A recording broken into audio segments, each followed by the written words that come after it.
And our members are all leading a resilient path towards liberated Black futures. And that's just some of the work that's being done. And I'm not a farmer, so I really, really want Duran to talk a little bit about all the work that and how he's being impacted by the freezes, but also what are we doing to resist. Yo, man, I just want to thank y'all, man. This is exciting just to hear you all get revved up. Sister Ms. Brown, I heard you, loud and clear. It's nation building time. Right. Recently, what I call the Trump first 48, we done had the contract cancellations for farmers, and these are not just, contracts that are just the regular contract. These are reimbursement programs, right? Things that we've already paid for, that we have a signature that says we were to be reimbursed. And it's not little money, y'all. These are hundreds of thousands of dollars in contracts that have been made out, and that can devastate a farmer if we don't get that money back, right? That's right. The other piece is the mass firings at the USDA. It was already a challenge for Black farmers to get the resources and programs that we are entitled to as Americans at the USDA. But to fire all of these people creates a bottleneck where individuals can't access the programs that they were already fighting to not be discriminated to see. Then the third piece is Trump's attack on climate change, right? All of the investments that have been made specifically to address the change in climate that is making it difficult, even more so, for farmers to grow the food and keep it affordable for you, have all been slashed. So this is the game that we're headed into, right? This is the reality of it. I just went to DC last week on a fly-in to talk to about 12 different Democratic and Republican offices, and the despondence that we saw inside of these staffers is astounding. Everybody's in trauma response right now. And I had to come back to my community and let my folks know, like, yo, I think y'all need to be aware there is no cavalry coming in this moment. Amen. I hate to be the bearer of bad news, but you're the messenger. This is about to be a hard time. And the reality is Sankofa is a verb. Right? That's right. Yes, that's right. That Black farmers have been the bedrock for Black empowerment in our community, from Reconstruction to the Civil Rights Movement. We talk about Shirley and Charles Sherrod of New Communities Inc. We talk about Fannie Lou Hamer of Freedom Farms Cooperative. We talk about the Republic of New Africa. The farmers have let's talk. As the bedrock for our liberation movements, right? Yes. So this is the time for us to lock in. Right. And this is not to dismiss our policy reform energy, but in terms of dialing but tell it. It's important for us to dial up our support for those who are working to reclaim land for housing and for food production in our communities all across the country. This is not just isolated situations. The National Black Food Justice Alliance is representative of hundreds of member organizations all across the country. Now I'm gonna just say this, and I'm a slide. I'm gonna let this energy roll. MLK said in his final days that he fears that he's integrating us into a burning house, right? Yes. And in this moment, what we are seeing is the house burning, right? Yes. So how are we developing our own systems? As you said, radical imagination. Right. Yes. That's How are we right. imagining our communities not just being resilient, Come on but now. thriving in the Yes. light of what's happening over there? How are we building up our own situations so that we have the redundancies and strategies that protect us from whatever shocks are coming from whoever's in office? That's right. That's the energy that we had to be tapping into right now. And I'm giving thanks for the ancestors and all those that came before us that paved the way. We ain't got to look far, y'all. This is our grandparents that showed us the way. Just our grandparents. Right? Free the land, brother. Free the land. Somebody pass the hat, because my brother Duran is preaching and teaching up in here. Y'all don't go nowhere. Don't go nowhere. We got to bring in a couple of special guests, but don't you two go nowhere. We got two Congress people, two sisters that are always fighting a good fight. We got Congresswoman Joyce Beatty, another soror, and we got Congresswoman Stacey Plaskett joining us. How y'all doing? I'll turn it over first to Congresswoman Beatty. Well, first of all, let me just say thank you. I have enjoyed all of the segments. Last night at 11:59, I said thank you up to Angela Rye and everybody. It's good seeing everybody. Always good to be with my friend and Congresswoman Stacey Plaskett. But let me just tell you, we are in unprecedented times, as you know. And it calls for us to do what you're doing tonight. And let me just say thank you for this marathon and bringing people who can talk about speaking truth to power and laying it out. I just want to say, since we've used my title as a member of Congress, being here, that we're not going to disappoint you. We are more united now than we've ever been. And if we're going to talk about unity and being together, it's going to take us with media and with civil rights activists, and we've all got to be on the same page. But we can't do what we've just been doing in the past. And Duran, you said it so well with the quotes from Martin Luther King and just laying it out there. And that's what you're going to see with us. You're going to see some of us on the inside fighting. And since you brought up Martin Luther King Jr., he used to always leave some people back. When he'd go in the fight, he'd leave some people back in case they needed money to get out of jail, if they needed a lawyer. And so tonight, some of us, we're going to leave black back and we're going to come join you. We're going to be over there with Roland Martin. We're going to be out there outside protesting and showing that. But we need some people on the inside too. We need to make Donald Trump uncomfortable in our house. We cannot let him be a bully. We cannot stand up and accept anything that he's thinking, because when we've seen the 100-some executive orders that he's put out there, when you think about this budget that we didn't vote for, and I don't want anybody to get it twisted. They wanted to be in charge. They're in charge, and they are the Republicans. So let them do what they want to do. And now what they're finding out, with our 215th, for the first time in the history of the Congress, we have voted in unison. We have voted Hakeem Jeffries. We all voted no. We brought people in from their hospital beds. We brought a lady in that brought her 3-week-old baby with her. Yes, she sure did. Said, I'm going to be here to vote with my colleagues against this. And why? We need to educate people. Look, everybody knows somebody on Section 8. Everybody got somebody in their family that gets a voucher, or on the other side of it, somebody that owns property that's allowing people to have affordable housing. Well, they want to cut 50% of that. And we could go on and talk about SNAP, as people brought up earlier today. We can talk about Medicaid. When we look at the number of sick children and families that receive Medicaid, that is their lifeline. That's right. And as Black people, we understand how fragile a lifeline is. Amen. So Amen. We're going to be out here telling our stories. We're going to be communicating. We're also going to be litigating.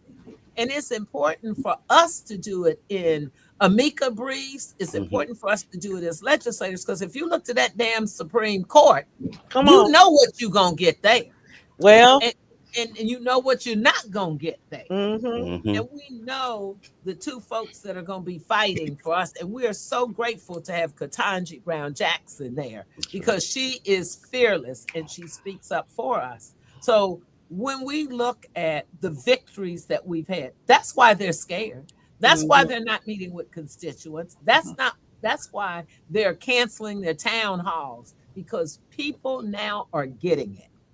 Just don't call me. Look, I'm going to answer your calls when you call me. But we need to call those folks on the other side that's voting against our rights. We need to call those who are on the other side and tell them, we're coming after you. That's right. And I can tell you why I know this works, because I was here during the Obamacare and the Affordable Care Act. And we were in the minority in the House. 71 plus times they tried to repeal the Affordable Care Act, because it was keeping Black people healthy. It was letting our kids in college stay on their parents' Mhm. insurance. They're going to come up with if you had a pre-existing condition, you couldn't have insurance. Well, hell, everybody's had a cold or Right. everybody's had something that was a pre-existing condition, but we united. And we were able to fight and maintain our health care. Well, right now, everything's on the line. He is a bully. He is somebody that is a convicted convict.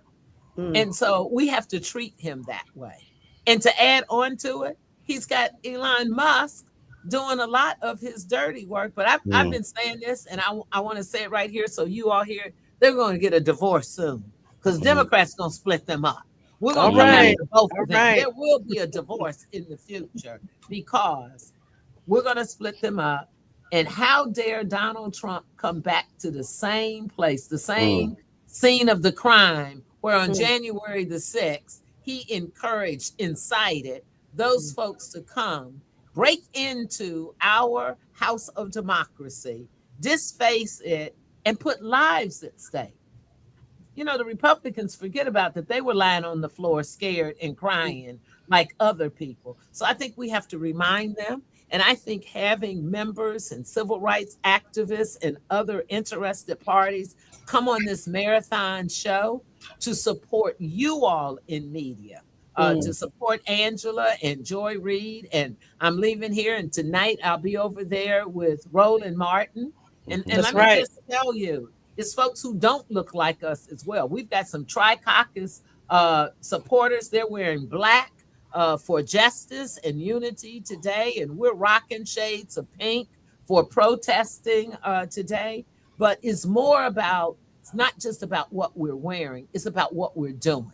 It's about how we're standing up, how we're fighting together. And that's the only way we're going to get through this. We have a new chair of the Democratic Party. Ken Martin was with Jim Clyburn and I this morning, and we went live for 1 hour. And the first thing he said, I'm going over there to sit with Hakeem Jeffries because I know our power if we band together. And then he said, I'm going to Roland Martin's with you. And so this is the time that we have to come together because everything is at stake. So I don't want to keep going. I know I got Stacy here. And that's Stacey's always a fighter and setting us straight. Yes. So Stacy, I'm just glad that I'm on with you. And you know, she's a soror. That's right. That's right. That's what we do. Thank you, Congresswoman Beatty. We know listen, part of what you said. You just got to give me a verse or a song or something. I can't ever be on the stage without you. And we're going to have truth to power. And you don't set us right with a verse of some song because we got arrested together. Listen, we sure did. Shut it down. And we'll do it again because when you said we'll do it again. We'll do it again. And when you said we outside, I'm like, oh, yeah, we outside. Come on, it's time for us to be back outside. So thank you, Congresswoman Beatty. We're so grateful to have your leadership. And it's a moment. This is, I think the message that we're hearing everywhere we go when we're talking to people is that this is a message that's not normal. So we can't act normal. We can't just validate and normalize what's happening to us. And that means oftentimes we got to step outside and do some things that are uncomfortable, including our folks that are in office. And just know that when you fight for the people will fight for you. We got your back. Well, I'm going to send y'all a clip at 9 o'clock because I'm going to be coming live and I'm going to send you a clip for 9 o'clock to show you what we're doing when Donald Trump's trying to bully us. All right now. All right. Representative Plaskett, you wanted to say something before we wanted you to. Sure. Thank you so much. And it's so good to be on with my sister Joy and my soror, Joyce Beatty, on this to have a discussion with you all. Thank you so much, first of all, for making this space and this opportunity for Black Americans, for Black voters, for our community to hear and to understand what's at stake and to let them know that they have power. Listen, I am a Black woman. I represent a territory. We have limited rights as it is. I understand what it is like not to have full representation, not to have full power. And I want you to know, though, that has never stopped me. It allowed me to be an impeachment manager when we impeached that MF the second time. Come on now. January 6th, right?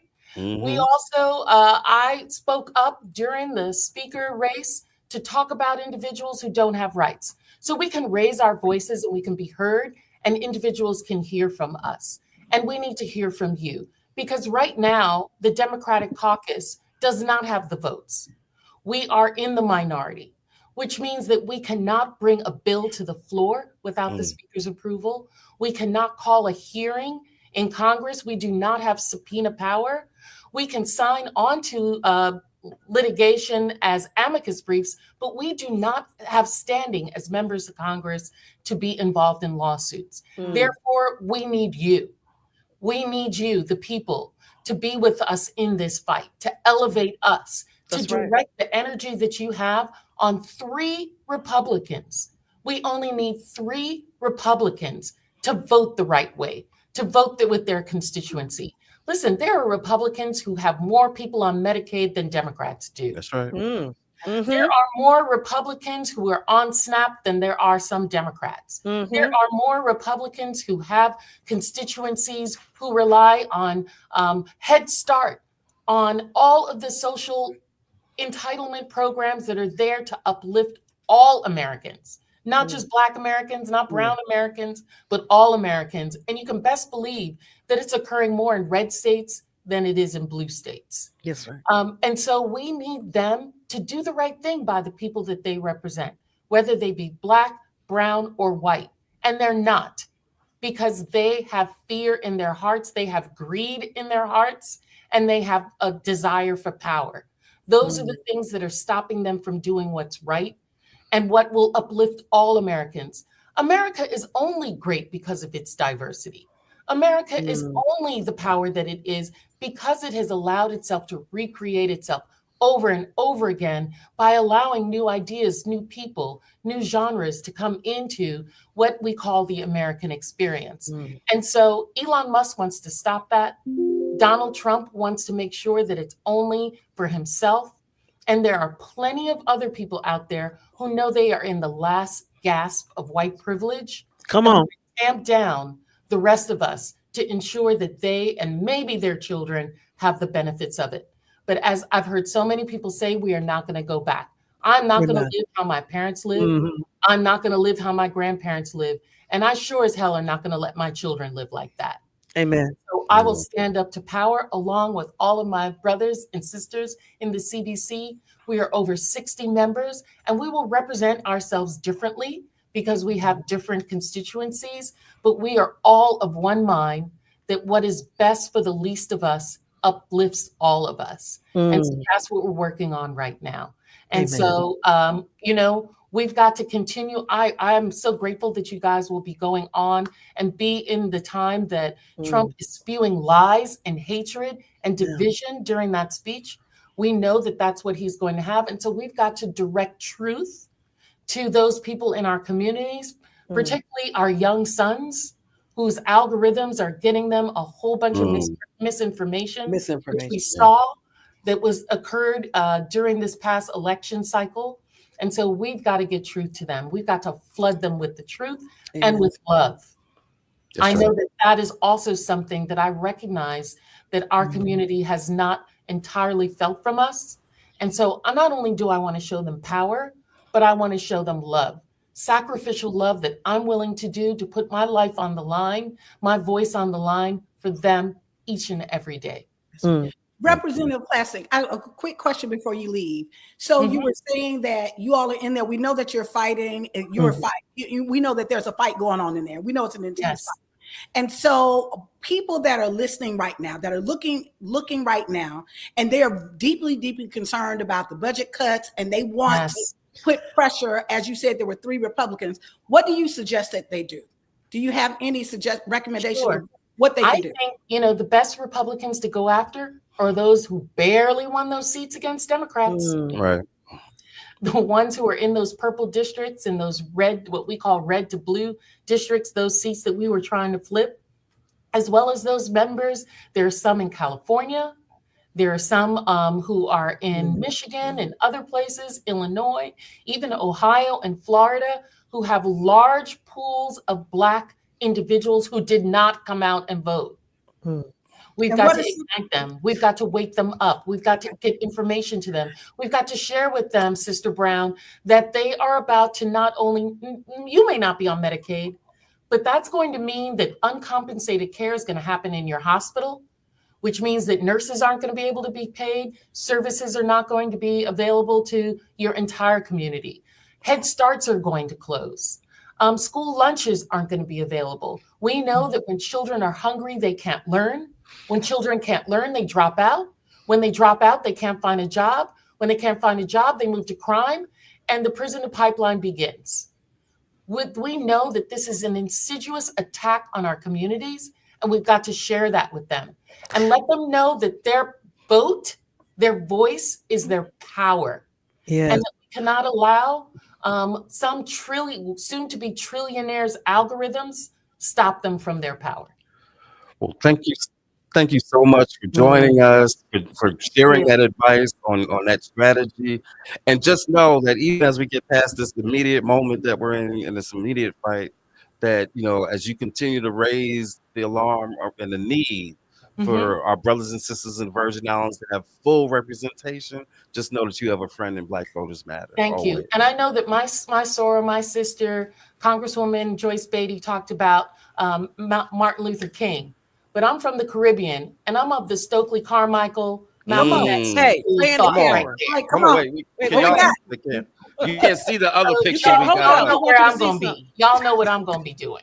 Love you guys. I want you to know that Brother Stokely is in the room. So we'll show it at some point. Yeah. We don't have a lot of time left. Yeah. This conversation that we had with y'all, and that we want to end with, is kind of related to what y'all were talking about, right? Because it's important for us to understand resistance and how, voting is one form of resistance when it's done right. Like Malcolm said, when it's done intelligently, it can be an act of resistance.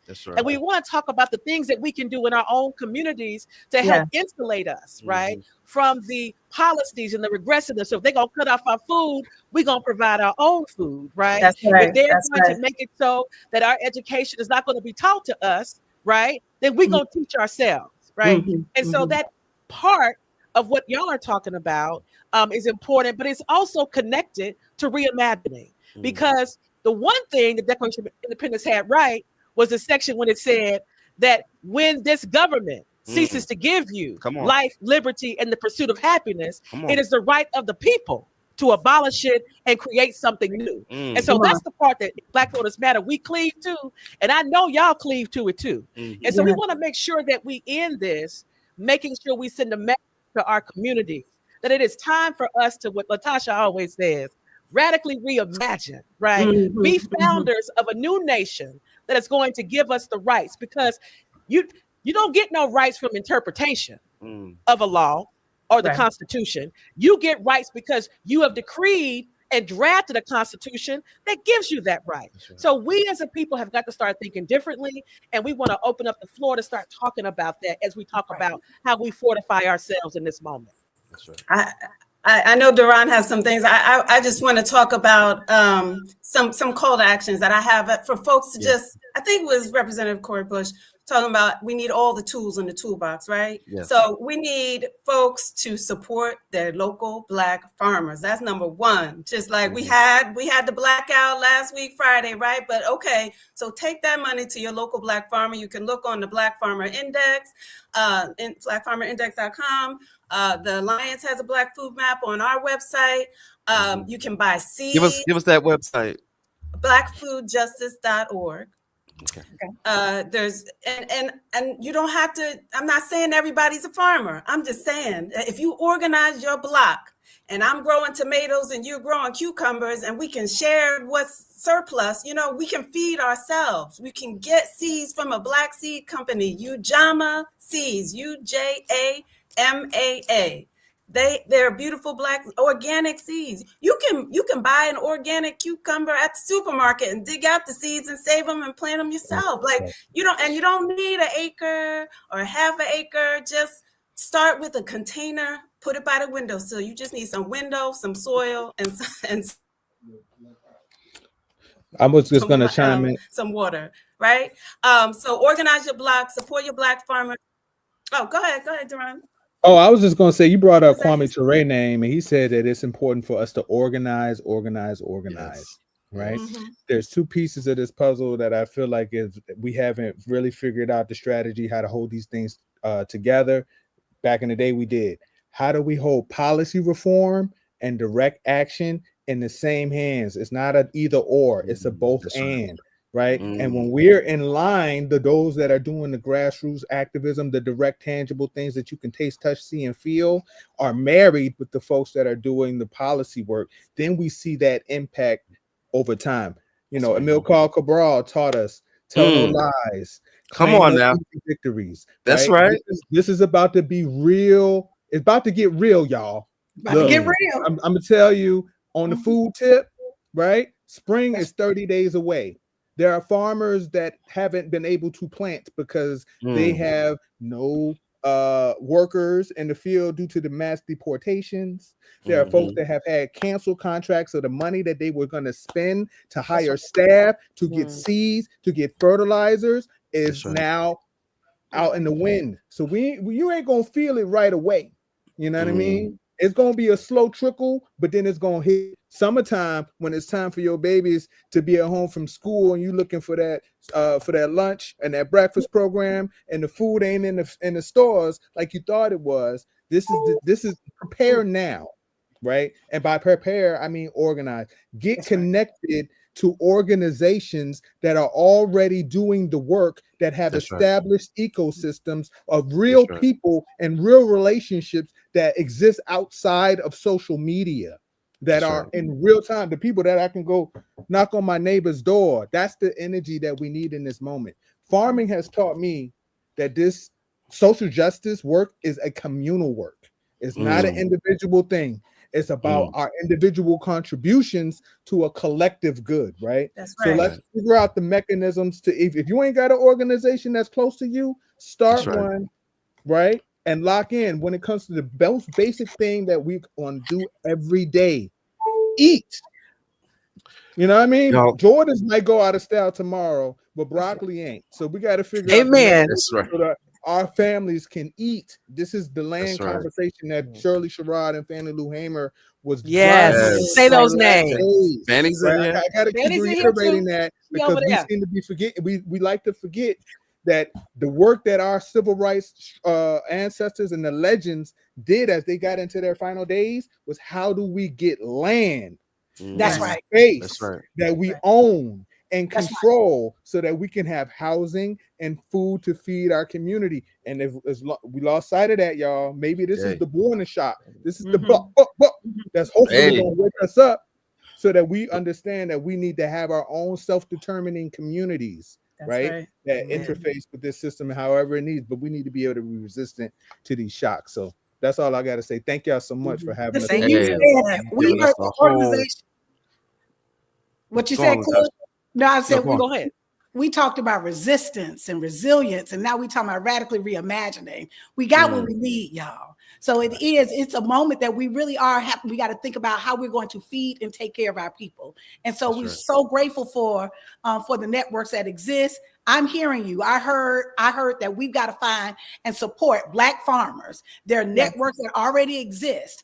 I'm hearing that we also have to find organizations that are already existing in our communities that are doing this work.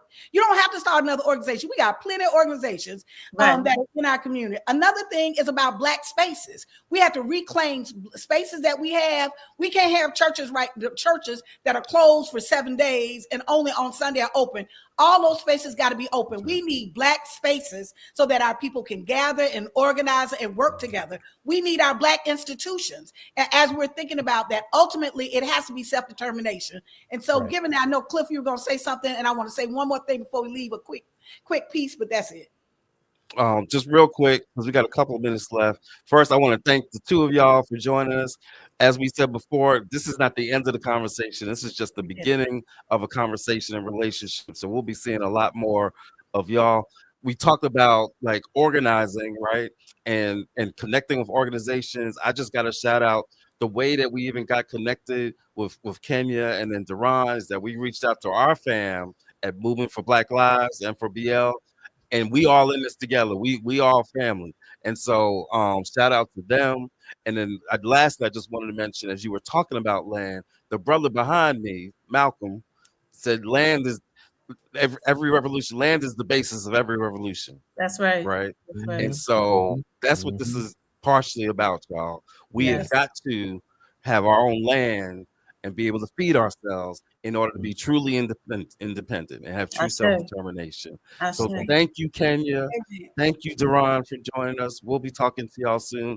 Latasha, I'm gonna pass it to you for the last word, because we don't want to be late, because I know Holly's about to come on here. Holly ain't playing, baby. Us, Holly coming down. I am gonna end real quick. Well, the first thing I did right was the day I started to fight. Keep your eyes on the prize and hold on, hold on. This week marks the 60th anniversary of the people who had the courage to sing that in Selma, Alabama, at the foot of the Edmund Pettus Bridge. They didn't have politics. They didn't have a president. They didn't have a party. They didn't have resources. What they had is they had a vote. They didn't even have a vote. But ultimately, they were able to change and shift the direction of this country. So in this moment, y'all, it is nation building time. Thank you. It is nation building. It's nation time. Let's go, y'all. Nation time. Black voters matter. Sister Holly. No, it's who coming on? I'm here. All right, Sister Amy. Nation building time. I'm right with you. All right, right with you. Thank you so much. Thank you. Thank y'all. Hey, Holly. Beautiful. We did good, Holly. And let me just say, first of all, you are watching State of the People, stateofthepeople.media. If you're watching this live stream, it's time to share what this is about. This has been going on since midnight, and it's going to keep going on. I'm joining from Oakland, California. My name's Amy Allison, and I'm going to be with you the next 4 hours in between the brilliance and the heart and the everything you've been seeing. So, spread the message, share it on social, send a message to your friends. This is what we're doing tonight. And this is a 24-hour channel breaking down what's happening with Black people. And we're just getting started. I'm so excited for our next group of brilliant organizers and leaders. The next segment is entitled Undistracted Presents the Group Chat Live with our friends Brittany Packnett Cunningham, Dr. Brittany Cooper, and Dr. David J. Johns, the awesome. Thank you so much. And I'm going to pass it on to you. Oh my gosh, Amy, first of all, you came on here looking gorgeous. Can we talk about it? Just snatch, okay? Yes. The state of people, the state of beauty, the state of black don't crack, all of the above. All right. That's right. I love it because we show up and show out everywhere we are. Family, it is so, so good to be with you all. We're here, State of the People. We've been going for many, many hours all together. State of the People will be going for 24 hours, y'all. 24 hours of Black voices of integrity, speaking nothing but truth, unvarnished and unapologetically. And so we here, the three of us are so thrilled to be a part of it. If you are a fan of the podcast Undistracted, which I host, and EP, we just wrapped our 3rd season. You know that this season we brought 2 voices on that we call the group chat, right? Now, the good news is we're really a group chat and we really be talking about this stuff. So we said, why not go ahead and bring that group chat first to the podcast? But you know what? For State of the People, let's go ahead and have this conversation live. You've been hearing expertise all day from the Justice League about what's happening in the courts, about what's happening with Black farming, about how this is going to impact Black reproductive rights. We talk about everything in the group chat, but we have one thing in common, and that's we're all educators. K through 12, collegiate level. We're talking about scholarship. We're talking about leadership, education, policy, education, equity. All 3 of us have done that work. So we want to talk about how this white supremacist agenda is going to impact our young people and why it is so clear that the U.S. Department of Education is a target in a particular way. So we just gonna go ahead and dive right in. Is that all right, Coop? Let's do it. Is that all right, DJ? You already know it is, Civil. Let's go. All right, let's go. Listen, for those of you who don't know, there is a woman named Linda McMahon. And if that last name sounds familiar because you and your family watch WWE, yes, we're talking about that McMahon, all right? Vince's wife. She has just been confirmed to be the Secretary of Education. But here's the kicker.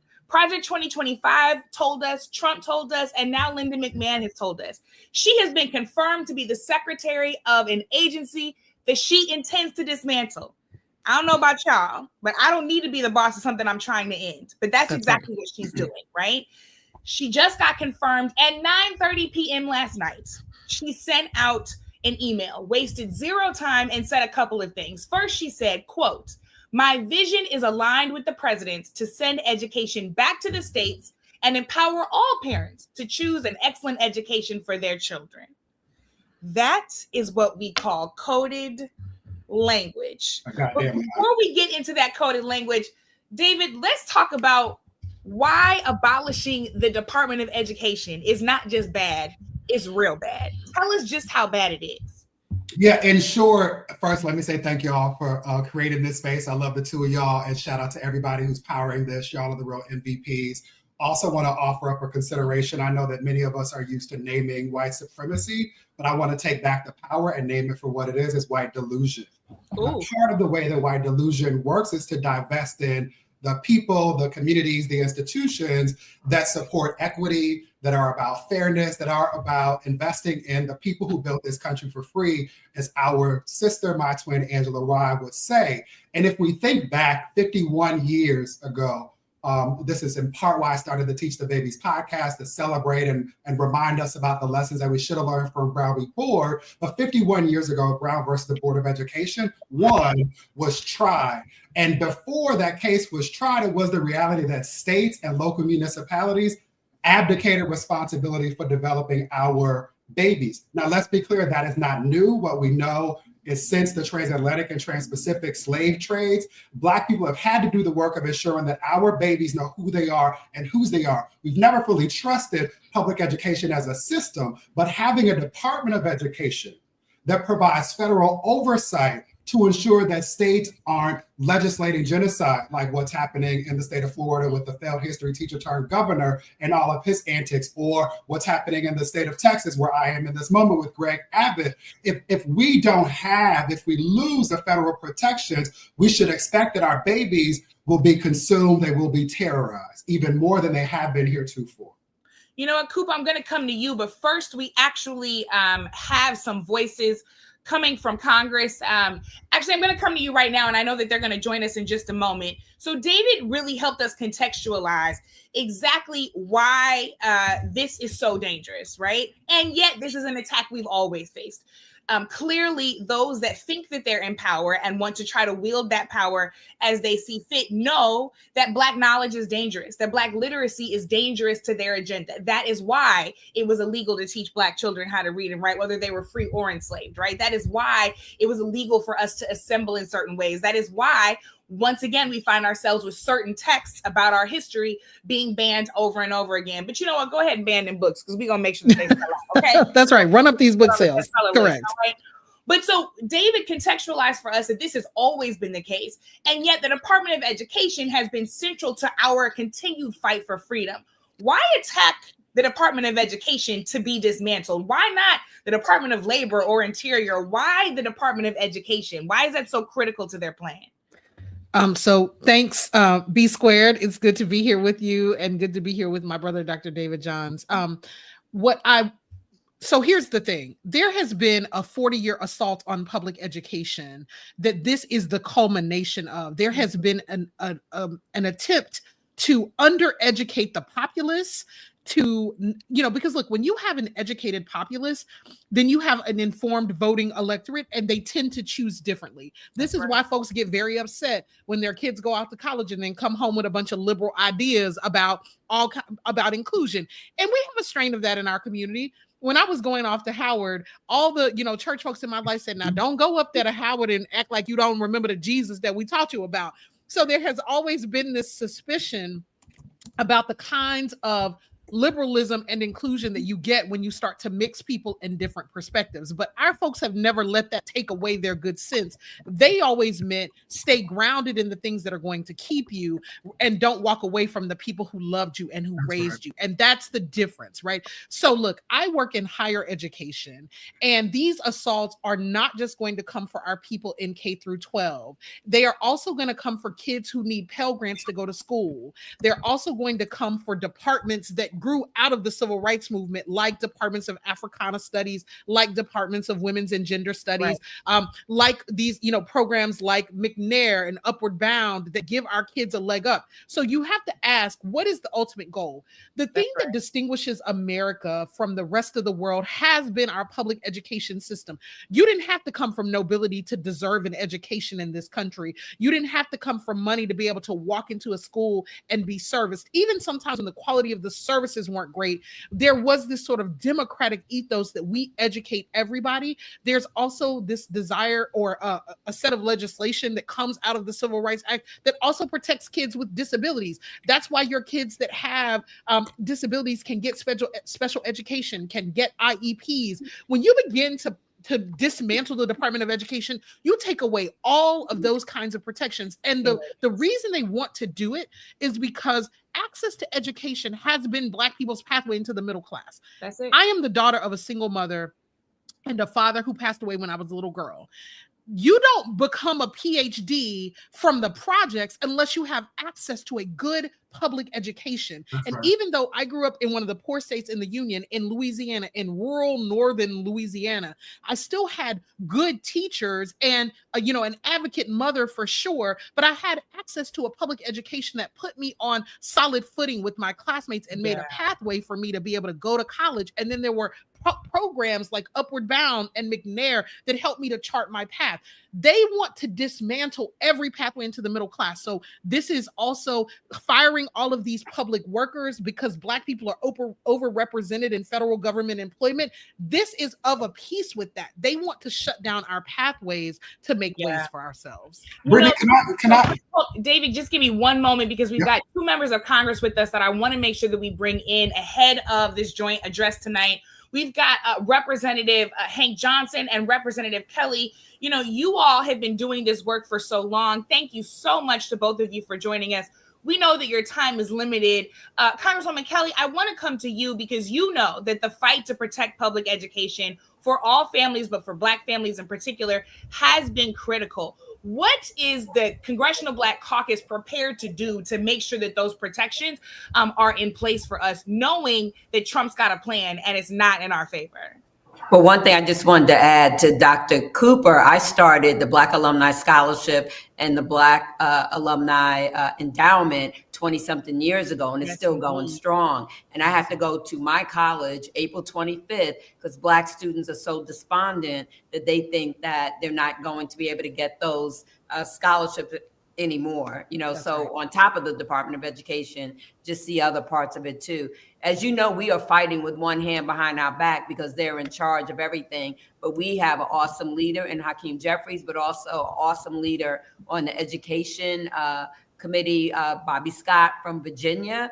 And we're working with so many people on the outside. That is what's saving us. The attorneys generals on the outside with going to court for everything. So far, so good. Even Trump appointed judges are siding with us too, because it's so horrific and ludicrous. So, until we can find, as we've been saying, 3 brave Republicans, and as I also say, they ain't in Illinois, we really have to pound on the Republicans in districts that Vice President Harris won, or Republicans that just won by the hair of their chinny chin chin. Those are the ones that we really, really have to put the pressure on. That's incredibly helpful. Congressman Johnson, you've been in the fight to protect education for a very, very long time, but we know that Congress represents the people. So what can the people be doing? How should we be engaging with your offices to make sure that you have the support that you need to protect public education? Well, thank you, Brittany, for all that you do to support education.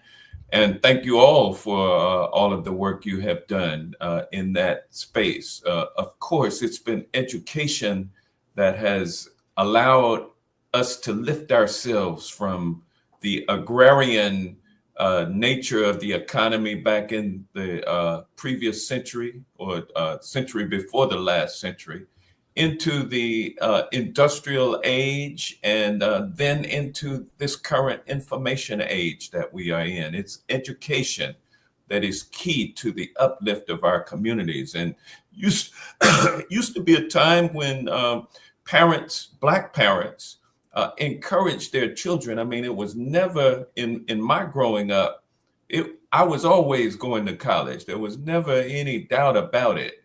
That's the direction that I was steered in. And we had good public schools. I'm a product of the public school system here in Washington, D.C., where I was born and raised.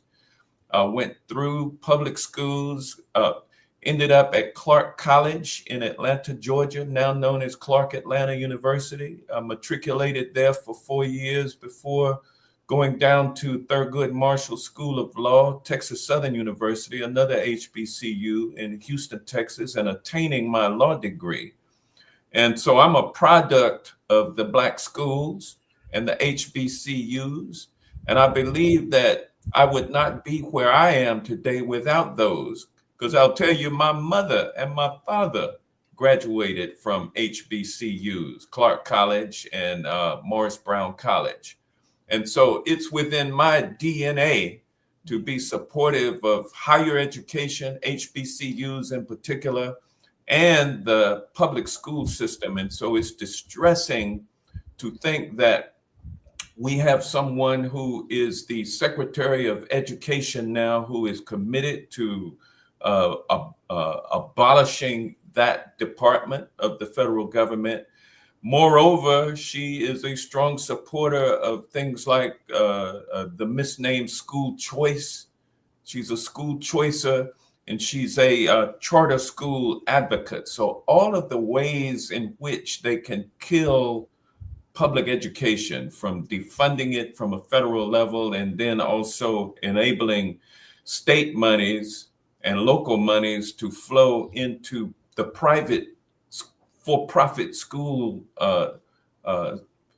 setup that is ongoing. It's a recipe to make education unavailable to Black people. And where does that then leave us? It puts us back to when America was great and we were picking cotton and all of it, we're doing the productivity that they are putting my Latino brothers and sisters who migrate here to do that work, because we are not suited intellectually to do it anymore. And but they would have us back confined to doing that kind of work. So we got to watch out for where we are headed. And it's the people that will save our democracy, that will stop this movement towards the past that Trump has us hurtling towards. Can I just jump in, Yes, please do. Brittany? And if people live in states where they're represented by Republican congresspeople or Republican senators, they need to flood the zone. They need to be heard. If you are part of, AFT, but in your state, like me, IFT, call those people. Don't let them off the hook. Even though I know our folks are not going to change their mind, but don't let them off the hook. Go see them, protest, call, do everything you can do to disturb their world and let them know it ain't right and we're not going to take it. Do everything you can do to disturb their world.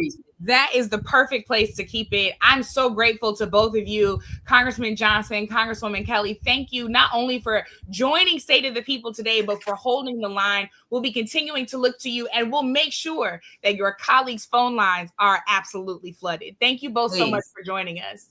Thank you. So listen, I want to continue this conversation because we just have a few minutes left.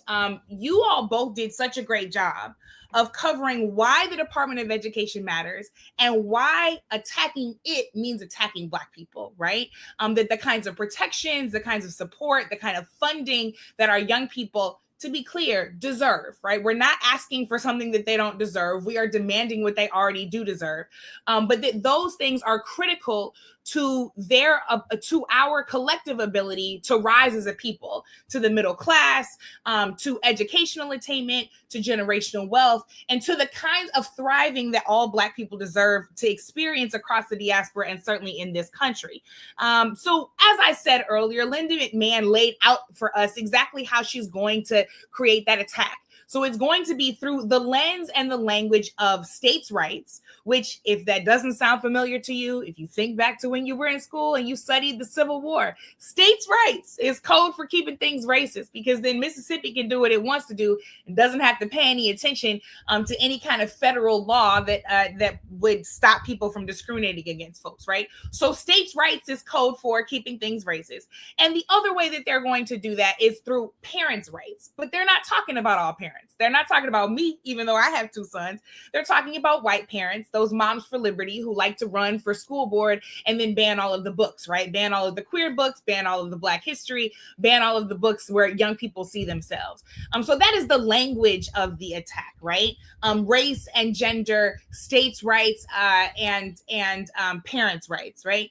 Then we know that the mode of the attack, as Congressman Johnson just said, is siphoning off public money to then put it into religious schools and to all of these places that can control the pocketbook without any demand or opinion from the people. And then we know that the end game of the attack is ultimately creating obedient robots. Let me read you something else she said in this email. She said, after President Trump's inauguration last month, he steadily signed a slate of executive orders to keep his promises, combating critical race theory, DEI, gender ideology, discrimination in admissions, which we know means letting the white folks in, promoting school choice for every child, and restoring patriotic education and civics. So let's get the kids in here. Let's teach them the patriotic education and civics so that they can be compliant and obedient robots to the fascist agenda that we can intend to continue throughout. So that's what's happening, right? And we want to make sure we lay that out clearly. But the good news is that Black people have been victorious against those kinds of attacks and more for generations, as both of you have talked about. So I want to really take the last half of this segment and talk about how we resist. We just heard from Congresswoman Kelly that we need to light up these phone lines every single time. There's a great app called 5 Calls that makes it easy within the push of a couple of buttons to call those representatives. But in these last 10 minutes we've got, let's talk about exactly what resistance can look like. What should parents be doing? Students be doing? Educators, leaders? What should neighbors and loved ones be doing, whether or not they have children in these school districts, right? Let's get tactical. Let's get specific. Dr. Cooper, what can people be doing to make sure that we take back education into our own hands? That's right. So there's 2 scales on which we need to respond. First is, if they want to play these states' rights games with us, then we have a bit of power in our back pocket that we might not recognize. Most of the red states where these Republicans have taken over are the states where Black people live. Most Black people in this country live down south. We are a mass of political power in states like Louisiana, Mississippi, Georgia, Alabama. We've got to know it. We've got to come out to vote. We've got to join school boards. We've got to go to school board meetings. We've got to be on these teachers' behinds about our kids. We've got to ask questions about curriculum. We've got to make sure that libraries get funded. So, yes, we are seeing a dissolution of the federal government, which has historically been a space to protect Black rights from the machinations of the local. But we also know how to play these local games, right? So go to your school board meeting, go to your city council meeting, be loud and vocal, because these white folks came to school board meetings and spat upon people and turned these meetings upside down and inside out. And so we can be a critical mass in our own communities that, and it's more local and you have more control, right? So first is, let us also play these state and local games, because it is a critical place to amass power. The second thing is, when I was a kid, I didn't grow up reading Black books in school in the 1980s and 1990s. I got to do that when I got to a Black college. Yeah. So we didn't grow up with this whole sort of culturally responsive education model. We got that because of folks at church, because of our Sunday school teachers. One of my aunties lived in a big city, so she would go to the Black bookstore, buy books for me, and then send them to me. And then I would go to school and read those books. And on occasion, I had teachers who were like, "What you reading?" And I remember producing the 4th grade class play, which was about Rosa Parks, because I had been reading a young adult bio of Martin Luther King Jr. And my teacher allowed me and my little white best friend at the time to co-produce a Black play. There are models of resistance, and those models begin in libraries, they begin in book circles, they begin with stocking your children's books, your children's bookshelves with books about them. I write children's books, I write middle grade books, and one of the reasons I write those kinds of books is because I know that that's the place where revolutions begin, even in moments of repression, even when we're being disappeared. We have always known how to educate our children in a system that is not interested in educating them, and we have to go back to doing that, and we should have been doing it all alone. That's right. That's right. David, how do we resist? Give us some practical how-tos here. Yeah, very much appreciate that and the opportunity to remind everybody that how we fight matters. So my first is going to be my prayers that you have a good therapist. And by that, I mean that you are doing work outside of the session. In addition to taking things to the altar, my hope is that you are enlisting every resource available to make sure that you are well. The second thing is with regard to the proliferation of attacks, the goal of the OMB director and others to terrorize us. We should not capitulate.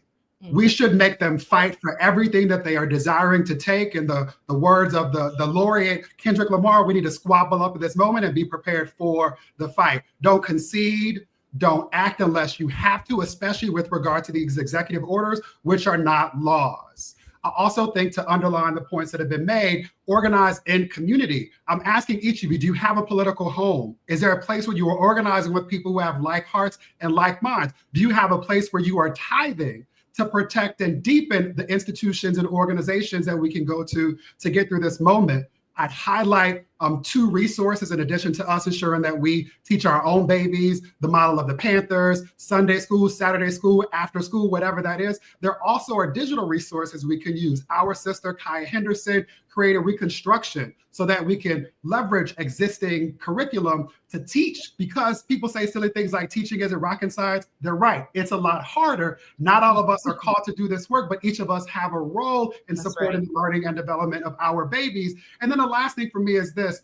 The thread throughout everything that I think we've talked about, and this goes back to the first question you asked, Brittany, about why neo-fascists are attacking the Department of Education. Bell Hooks taught us this some time ago. In Teaching Critical Thinking, she writes that too often we literally don't have Schoolhouse Rocks because the Republicans have defunded PBS, but we don't teach that democracies have to be defended and born anew by each generation. And she also says that education is its midwife.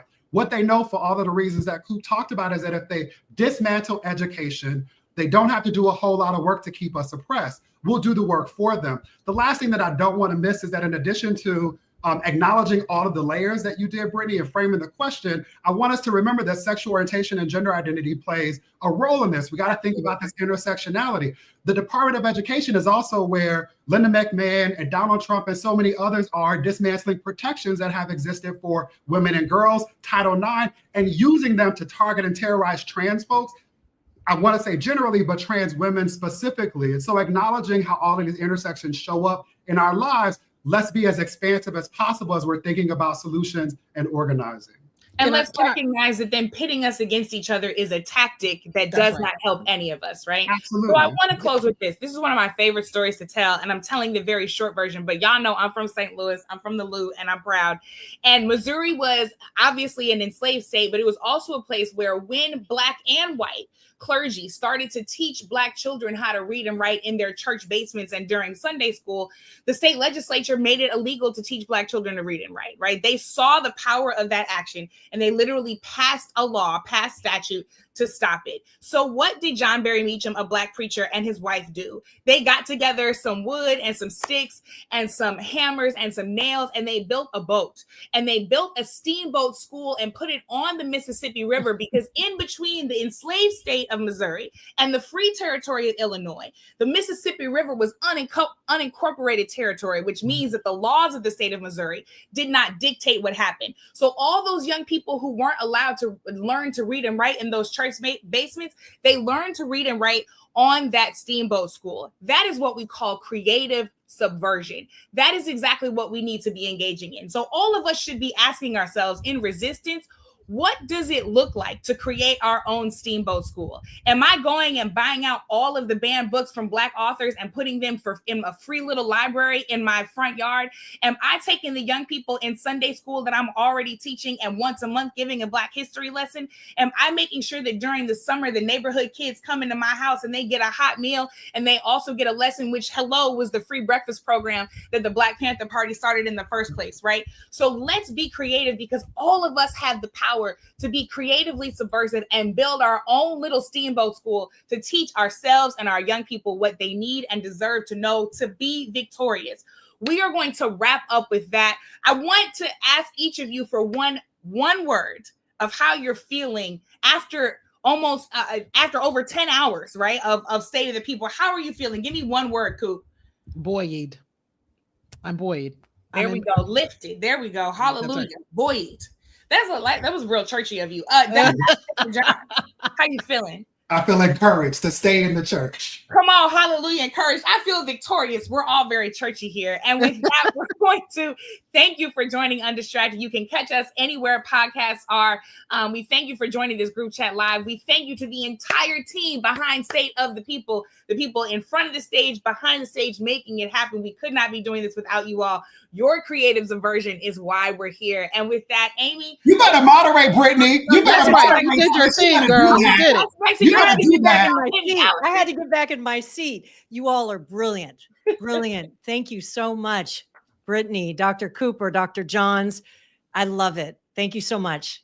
And it's the State of the People, stateofthepeople.media. I'm Amy Allison, and we're going to be keeping it going all the way to midnight. So if you are watching on YouTube or you're watching on your favorite website or social media, make sure and spread the word. You know, I just got, my heart just was filled. I just you want to know where people are standing up and standing for our communities. It's right here. And, I was thinking about this in terms of our next segment. Keith Boykin is joining in this segment. How to fight back against right-wing takeover this is just what we need, Keith. This is just what we need. Thank you, Amy. Thank you so much. And Rashad Robinson is joining me too. I think he's going to be on in a moment. And here he is coming in right there. And Rashad and I have been talking for a long time. We're happy to be a part of this conversation. I want to thank Angela Rye and Joy Reid. Yes. All the organizers who put this together. This is amazing. I had no idea when this was when they first approached me about this, it was going to be this amazing. Just the magnitude of it, the scope of ideas and topics, the number of people involved and the ideas represented. Oh my, I just can't tell you how excited I am to be a part of this. I know you are too, Rashad. I mean, absolutely. The brilliance, the energy, the expansiveness of voices that we are hearing from right now is so incredible. And in so many ways, this does represent kind of the ideas of independent media. Right? When we think about independent media, it was really founded by Black people. Right. In so many ways, we had to create our own platforms, our own avenues to reach people because we were denied access to the mainstream ones. And after we did that, though, sometimes those avenues were co-opted by corporations and by others. And so the idea and the possibility that's in front of us when we can both build and create institutions that are independent, that are our own, ways that we can reach people at scale, and be able to give people the information they need to be able to be good citizens, to be able to feel powerful, to be able to do things that they wouldn't imagined otherwise possible. That is what I hope this moment can hopefully open up. Because, you know, as we both know, Keith, and as we've heard from so many of the incredible speakers over the last, you know, several hours since last night, we're facing a lot of pain.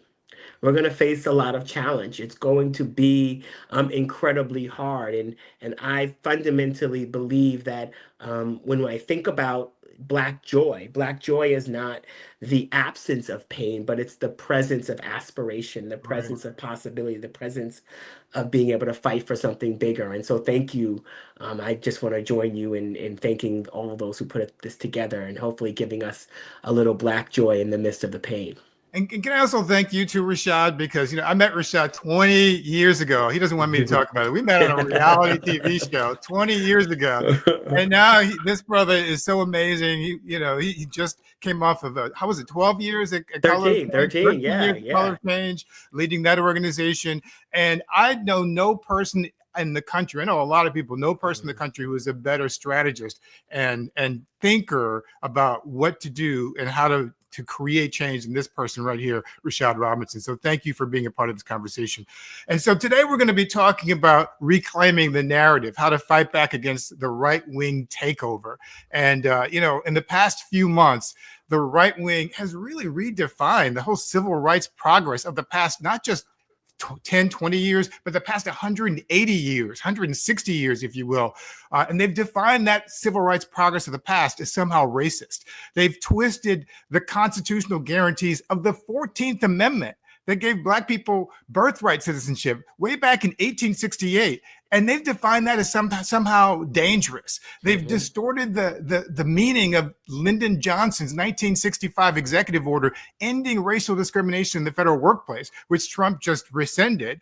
They've distorted that to characterize that as somehow racist. And they've manipulated basic words like diversity, equity, and inclusion to make them somehow negative. So this session is all about reclaiming that narrative. How do we fight back? And how do we use this half hour to break down those coordinated attacks that are being used against us on DEI, free speech, and truth itself?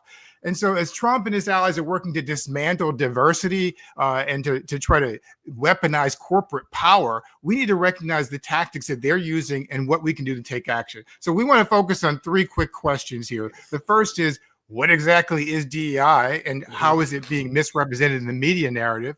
The second is, how do the legacy media and social media algorithms amplify right-wing voices while silencing progressive perspectives? And I think it's also important here when we talk about the rules of ownership and FCC regulation and net neutrality, and Rashad knows all about that.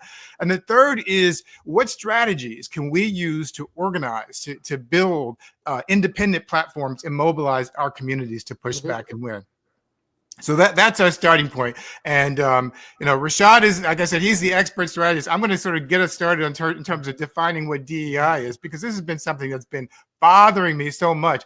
But, DEI is really not an action. It's an aspiration. It's a set of goals of where we want our country to be. We want diversity, we want equity, we want inclusion. But we've been having this conversation for the past several months as if everybody knows what we're talking about. And the reality is most people don't even know what those terms mean other than what the abbreviation stands for. So I just want to do a quick 30-second, 60-second rundown of the 8 principles of the federal DEIA program. And they call it DEIA in the federal government because the A stands for accessibility. So I'm going to do this off the top of my head. I've been doing this for the past few weeks. So hopefully I don't forget it this time. But the first is data collection, basically getting information to see who's being hired, who's not being hired. That's all that involves. The second is paid internships. So we bring people in who don't necessarily have that network, that nepotism connections. We give them the connections so they can actually get the skills to be able to develop and to be able to do the job they want to do. The third is recruitment, not just going to the usual suspects in the usual places. Let's go to HBCUs. Let's go to schools and places and in communities that aren't traditionally represented and try to get those people in so they can have a foot into the door.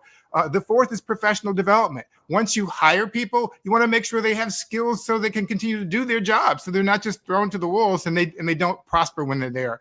Number 5 is opportunities for people with disabilities, which is something we don't think about often, and we have these conversations because it always seems seems to focus on Black people, but people with disabilities who were included in the law and federal law in the Americans with Disabilities Act in 1990. Number 6 is opportunities for LGBT people. And this is something we don't often talk about in the conversation too, because there are a lot of LGBT people who are excluded from protection because of marital restrictions or protections for their partners and spouses. And LGBT people just got the right to marry 10 years ago. The 7th is pay equity. This is critically important because people who are doing the same job shouldn't get paid pay different amounts for doing the same thing. And the 8th and the last component of the federal DEI initiative is opportunities for formerly incarcerated people. Those are the 8 components of the federal DEI program. Absolutely nothing in that list has anything to do with hiring unqualified Black people, but they somehow twisted this whole conversation into something that it is not. So I want to pose this to you, Rashad, since you're the master expert on this. How did this happen? How did we get to this point where something so innocuous and so positive got twisted into being something that is so negative? Well, one, it was successful. It was moving things forward, and it was dismantling a set of barriers for people. And when you remove barriers for people, you then create more fairness and equity. And when you are unqualified, or when you've always had a leg up, equality can actually feel like oppression. And so that was a piece of was underlying. But it's important to recognize, right, Keith, that narrative is what people believe, whether it's true or not, right? And so people have certain beliefs. Let's say I'm looking outside the window. People have certain beliefs about gravity, for instance, right? And that belief about gravity will dictate how close someone will get to the edge, how close they will get to the edge. And the thing about gravity, though, is gravity is real. But so many things that people, let's say, believe about Black people are not actually true or not actually real. But it still dictates how close people will get to Black people, how close people will get to our community and to us. And it doesn't matter whether it's true or not. And so narrative is a tool of change, not simply an object of change. And as a tool, what the opponents of equity, the opponents of progress, have tried to do is really resegregate us. And so the attacks on affirmative action, the attacks on ending discrimination, have all been about closing the door to education opportunities, closing the door to government contracts, closing the door to employment opportunities, and resegregating us. And in many ways, that strategy, right, requires rule change. It requires both written rule change and unwritten rule change. And so this is decades long worth of investment, investment in telling a story through media, both sort of media that was reaching conservatives, but also then influencing the ways in which conservative media operates. It's an investment in a pipeline around judges, right? And sort of making judges and the courts a focal point for the right wing in terms of how people would engage and where people would see the importance. And so they don't always have to like who they're voting for. They don't have to like them personally. They don't have to want to have a beer with them. They have to understand that that person's going to give them what they want on judges. And that sort of creating of a litmus test around judges, a threshold, a standard, has been incredibly important, right, to getting us to where we are. And then there is the role of corporate America, the role of sort of corporate power at recognizing that they could get certain things along the way if they were connected to a certain side of the aisle, right? They could get lower taxes. They could get less rules. And I know we're going to get to social media platforms, but that's deeply connected, right? In terms of how social media platforms have even changed some of their politics. Many of these platforms in the early days cared a lot about climate change and the leaders talked a lot about sort of ensuring that there were regulations for the future of our environment. And you see them completely silent as we see our federal government pull out of all sorts of agreements that are meant to keep our air safe, our water safe, both here in this country and around the world. And so all of that, right, is a result of kind of the role and the way that capitalism works, the ways in which trying to take as much money from the bottom and moving as much to the top. And along the way, privatizing every single aspect of how our society works. And then along the way, you actually then have to make people less powerful who are going to stand up to that. And who has been some of the most powerful people at standing up to that? Black people, Black women in particular, in terms of voting, in terms of engagement. And along the way, you have to decrease their political power. So, right, we see after Obama's elected, we see the American Legislative Exchange Council, ALEC, do a whole campaign to move voter ID laws into states around the country. The American Legislative Exchange Council was built by the same man who founded the Heritage Foundation. And all of these institutions are funded by some of the biggest corporations in America, who have put money both behind the scenes and sometimes their logos out front, all sort of in service of being able to have these vehicles deliver for them all the things on taxes, all the things on no regulation, all the things that allow them to determine how our economy and how our democracy works. So how we got here is because the other side organized. They built power, they made investments, and they recognized the role of being able to fuel an organized base of people to be able to make these demands, to believe that these things were for them. And on our side, well, Rashad, before you get to our side, I want to jump in for a second, because I mean you were preaching here. You were saying all the things I wanted you to say, and I'm glad you're saying it. But I'm really glad you mentioned Black women, and I'm really glad you mentioned the importance of having a long-term vision, because we have somebody who's joining us right now, Congresswoman Ilhan Omar, who is a Black woman who knows more about the importance of the long-term strategy of doing this than just about anyone else, who's able to see the vision. We don't have to agree with the presidential candidate on every issue in order to support the policy, the initiatives that person can deliver, and the Supreme Court justice and the federal judges that person delivers. So Congresswoman Ilhan Omar, Representative Omar, I want to thank you for joining us, and I want you to chime in, if you will, and add a few words about the importance of long-term vision. Yeah, thanks, Keith, for having me. I think Rashad was preaching. Some real facts. I mean, I think I'll just pick up from where Brother Rashad stopped. I think it's really important for us to look at the Republican playbook on what a long-term vision looks like, right? If you even just think about Roe versus Wade, that was a 50-year plan. Yes. That was a meticulous, slow-moving 50-year strategy to get that overturned. And I think for many of us, we want instant gratification. We want to go to the street today, get a policy change tomorrow, and then go home the day after that. And that is not how any sort of movement is able to get any kind of changes. Even if we think about the civil rights movement, you know, many people don't know that the Montgomery bus boycott, that actually lasted over a year. Thank you. Right, we hear the story, we learn about it in the history books, but we think of it as a week. We think of it as a week, right? We're like, oh, they were able to get this done. And even now today, when we're strategizing about what it means for people to boycott Target and other spaces that are basically saying they don't need Black business, we are already celebrating some victories on the amount of dollars they're losing. So that tells you that people might be willing to go back, feel like they got a punch, and that is enough for us to teach them a lesson. Yeah. If we are ever going to have any sort of sustained wins, not just as Black people, but people who care about this country and who want it to work for everyone, we have to understand that, you know, nothing happens over time. And nothing happens in a vacuum, that we all have to collectively work together, whether it's lawmakers like myself, whether it's journalists like yourself, whether it's change makers like Brother Rashad. Like, we all are in this movement together.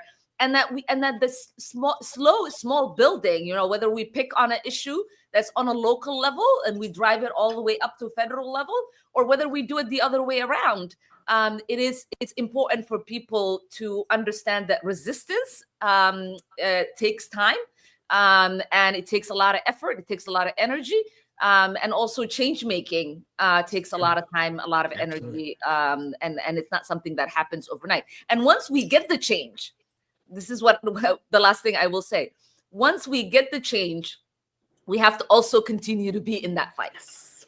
Right? Yes. The losses from the civil rights movement didn't happen over time. We didn't win, and then they didn't, like elect their people and change everything. Right? They slowly try to work to dismantle every single win, and they still have more to go. And so we have to stay vigilant. We can't say, oh my God, we've won these rights, we have these rights as Americans, and this is going to stay in the books. No, they're fighting us every single day, whether it is through local government, whether it is through state, whether it is through the federal government, whether it is just the rulemaking process in these different levels. And it is up to us to pay attention and not to fight each other, but fight for each other. Well, Representative Omar, I thank you for joining us. We really appreciate that. And I want to thank you personally, too, because I remember during the election, during the campaign, when a lot of people were concerned about Gaza, as you were one of the leading voices about this as well. And I just wanted people to see that, yes, you can speak out about injustice in Gaza and still support a candidate for president because you understand the long-term consequences of electing somebody like Donald Trump as president. So thank you for your leadership. Unfortunately, we are seeing it today. So hopefully people learn from it. Thank you so much, Representative Omar. Thank you. And Rashad, I just want to go back to this whole point about like what we can do on two levels. First is social media, and the second on the corporate media. I've been confused for a long time because it seems like every platform is compromised right now. Yeah. Twitter X is owned by Elon Musk, which is problematic. I had to quit that. Meta, Instagram, Facebook, Threads, all owned by Mark Zuckerberg, and he's ended content moderation over there, and he's sitting next to Donald Trump at the inauguration. TikTok, they're now in bed with Donald Trump and the Trump administration in order to stay alive. There are African-American places to go. There's Fan Base, there's Spoutable, there's Spill, there's also Blue Sky. There's all these different places people can meet. But I wonder if the purpose of all this sort of attacks on the social media was to sort of force us not to have a place where we could organize. Well, absolutely. I mean, but I think in some ways, Keith, it goes back to what I was saying about sort of the ways in which capitalism and really does drive a set of behaviors when we don't have it checked, when we don't have rules, when we don't have a way in which the people have control. And when capitalism becomes stronger than democracy, we end up. And so I'm going to, as someone who was like in the room with many of the biggest leaders of these platforms, having spent time meeting with Mark Zuckerberg, having spent time at Google and at Twitter, both before Elon Musk bought it and then met with him right after he bought it. Part of the problem, and hearing this from someone who's led boycotts against these platforms, has worked to hold them accountable, has won some things along the way where they've announced real changes that they were making in terms of that, only to roll back.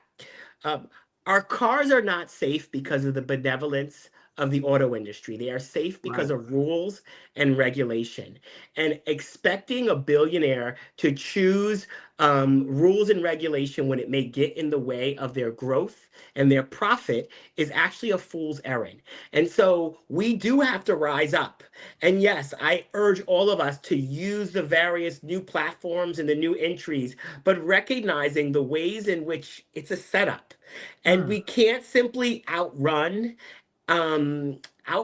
capitalism. We can't outrun the rigged system without actually winning new rules. The same way with our cars, like our food is not safe on our shelves because there's not regulation and rules. So yes, I'm not saying anything against the new platforms. I'm not saying anything about supporting Black institutions and Black media and Black-owned companies. And at the same time, we have to work to actually change the rules. Because if we don't change the rules, we actually will just be in a situation, even as Facebook and some of these companies are starting to say now that they are for certain types of regulations. They are actually for a type of regulation that will make it harder for new companies to actually enter the marketplace. They're kind of making this sort of agreement to actually be regulated in such a way that would make it impossible for a new company to ever meet those regulatory standards. You actually have to already be a strong player in the field, have a lot of money, have a lot of resources. And so as we even think about what type of rules and regulations, we will need people at the table who actually do believe that we need many choices. And we can't have it go the same way as our media environment has gone, where we did have opportunities for many voices on the media, and we see a shrinking of that as well, that is aided once again by rules and regulations. So I am not trying to push back against the innovation, but this is why who's in power, who's elected, who controls the rules is so incredibly important, because it's not just about our brilliance and our creativity. They will stifle that with the rules and the regulations if we don't, or the lack of rules and regulations, if we don't actually have a real strategy and a real game plan. And I'm glad you said that. And it also reminds me of one of my favorite passages from Audre Lorde, who said, the master's tools will never dismantle the master's house. But on that note, we have another member of Congress who's joining us. Representative Gregory Meeks is here. And Representative Meeks, you are a member of Congress, a person in power. What's your take on what's happening right now with the State of the Union and President Trump? And what's your plan for action for tonight? Well, first, I've been enjoying Brother Robinson and his dialogue and conversation, because I think he's absolutely on point, particularly when you're talking about rules and understand the power of what that means. Because when you are in the position that I'm in, and those who are members of the Congressional Black Caucus, when we are in power, we help set those rules. We then, when there's a hearing that's being had, we determine who testifies. We determine and hold any administration accountable as a result of that. And that's why elections are really important. And that's why the guy that is current, the president of the United States, he's going just the opposite way, because his interest is just to empower the billionaires who are his boys that he sees that's around him. And our interest is completely different from that. So you see a situation when you're talking about a budget, for example, where their first priority is to dismantle some of those rules so that they can make more money, as well as to make certain tax cuts permanent so that they can make more money and have more money at the expense of those who will need Medicaid, or Medicare, or Social Security, or CHIPS. So all of that is really important. So what you asked the question about tonight. Tonight is significant for all of us, because I think that we have to have a multi-plan moving forward, with everybody understanding that they have a role, even if those roles are different. I'm, been a member a long time, and and I understand. I saw Congresswoman Ilhan Omar talking about civil rights movement, etc. But I understand that we also have to make sure that we need both. We need the person that's going to be the strong advocate on the outside, and we need the individuals that's going to be on the inside to then use that advocacy to help them make those changes that are necessary. And we need to make sure that we're doing it and working together and understanding that. So, for example, I can recall growing up as a kid, hearing individuals, I'm from New York, those who supported and loved Malcolm X at the time did not love Dr. King. And those who loved Dr. King did not like Malcolm X. We needed both of them. The inside-outside strategy. Inside, outside. And so I'm hoping and looking at that we're planning today to do an inside and outside game, which is tremendously important. So some of us will be inside to look that guy in the face, just like Dr. King looked Bull Connor in the face when he's working. And some needs to be on the outside, making sure they're making all the noise that they can so that we can help turn this thing around and make sure that we then are together when it comes to elections, for example, of which people died for.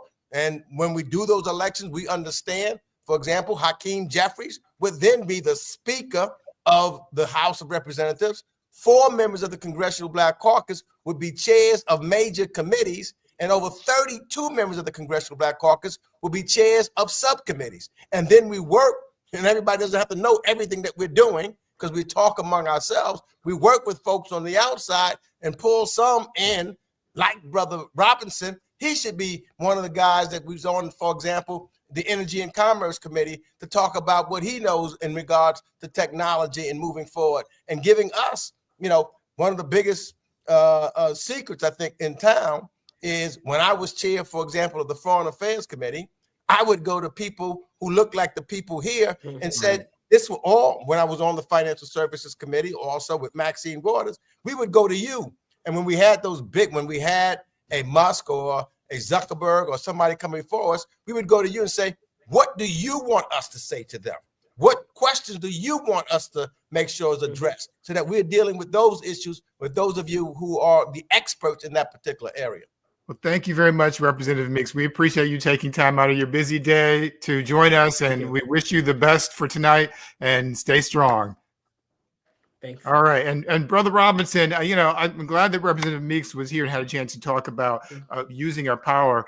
We only have a few minutes left, but I just want to sort of bring it to an end in terms of what strategies we can actually take or adopt in this moment to make change. And one of the things I wanted to ask Representative Meeks, but didn't have a chance to ask him because we have limited time, is, I'm curious why members of Congress who, even though they're not in the majority, why they aren't holding field hearings out there or going out and talking to federal workers who've been fired, or even though you don't have the power to bring people into the Capitol Hill, you have the power to create a scene by what you do. So what kind of things can people do? Not just members of Congress, but ordinary people and individuals and organizations. How can we make a change in the coming years, in the coming days, weeks, months, and years?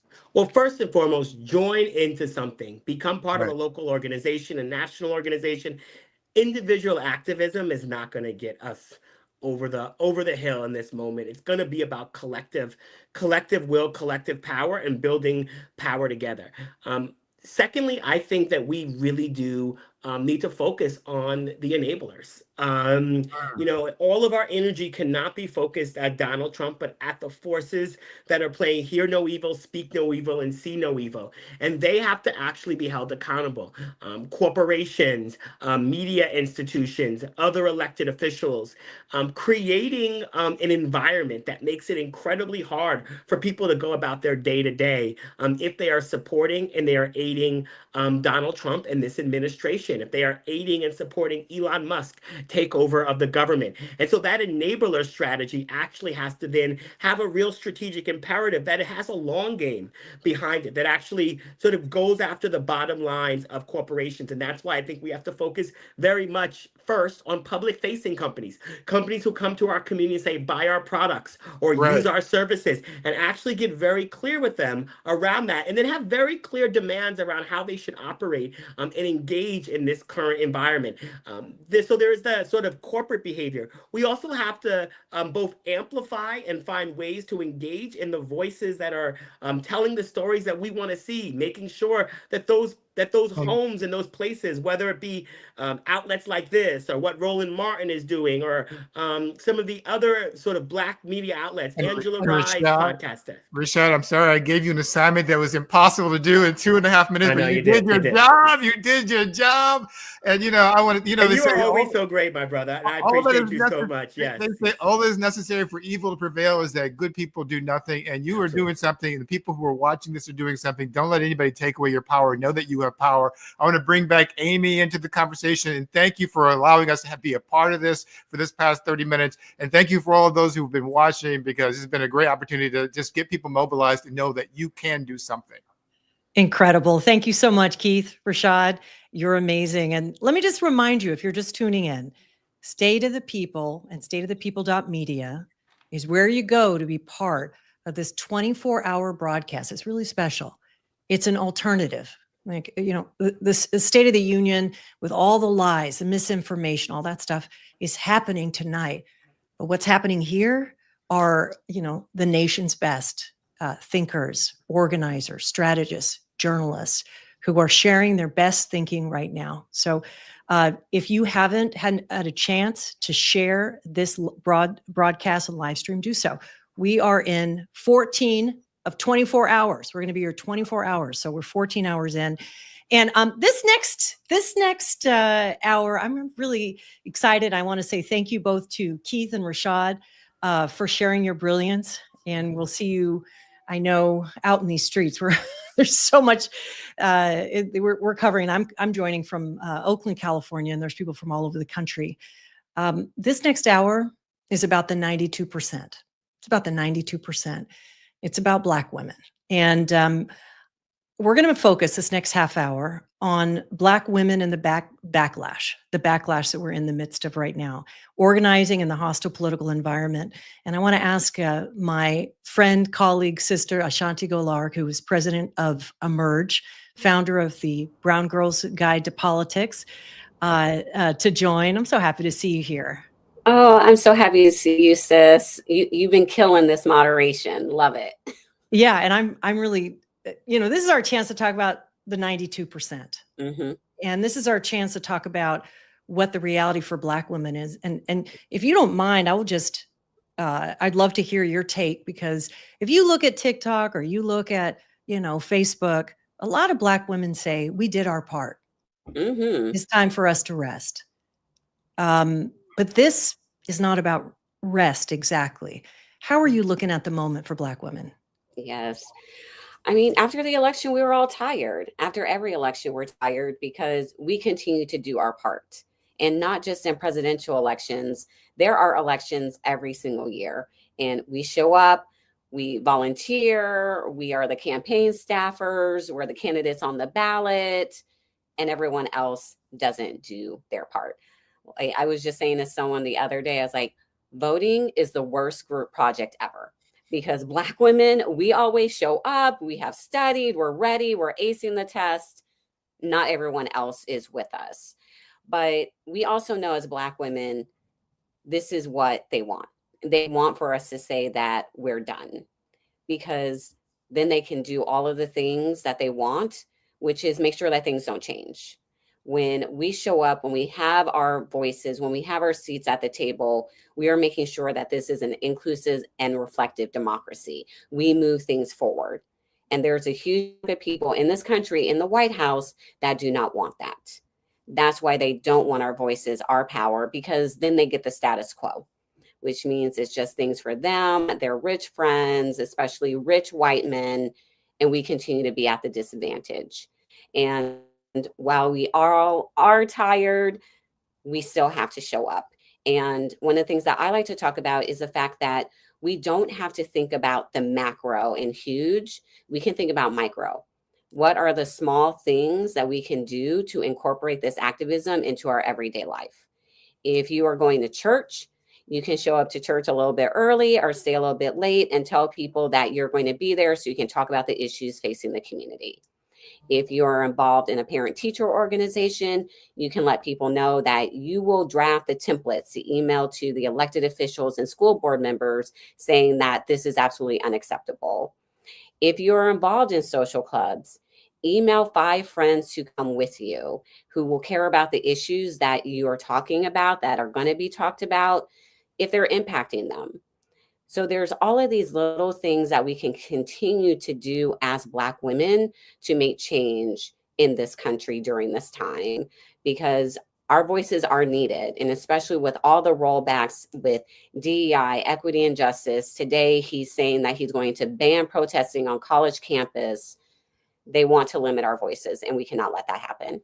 Yeah, we're watching the breakdown of democracy. And I have to tell you, it's like we're being gaslit a lot of times when people are like, oh, we'll wait for it to get bad, or when democracy is threatened, or this is only going to be 4 more years, or I'm going to go about business as usual. But, most Black women I talk to, we know what is happening. And in a moment, we're going to be joined by some, wonderful representatives in Congress. But before, I just want to remind Black women who we are, okay? Because Ashanti, you and I, in our respective work, and I know at Achieve the People, we like to remind Black women, you're the highest vote turnout of any race or gender. You're the most educated group in this country. You lead most all of the justice movements for racial, economic, gender justice. and we are what's called super influencers, which is why Black women are so precious, important in this next phase. A couple hours ago, our sister Latasha Brown with Black Voters Matter said, we got a nation build and we got to think radical imagination. And I would just want to, keep that going. Congresswoman Sherphilius McCormick, we're coming to you soon. And I want to just bring in Maya Wiley, who is part of this conversation. When we talk about radical imagination, we're talking about imagining something that we Black women have been fighting for 300 years. We sure have. And frankly, the progress this country has made for everyone has been on the backs of Black women.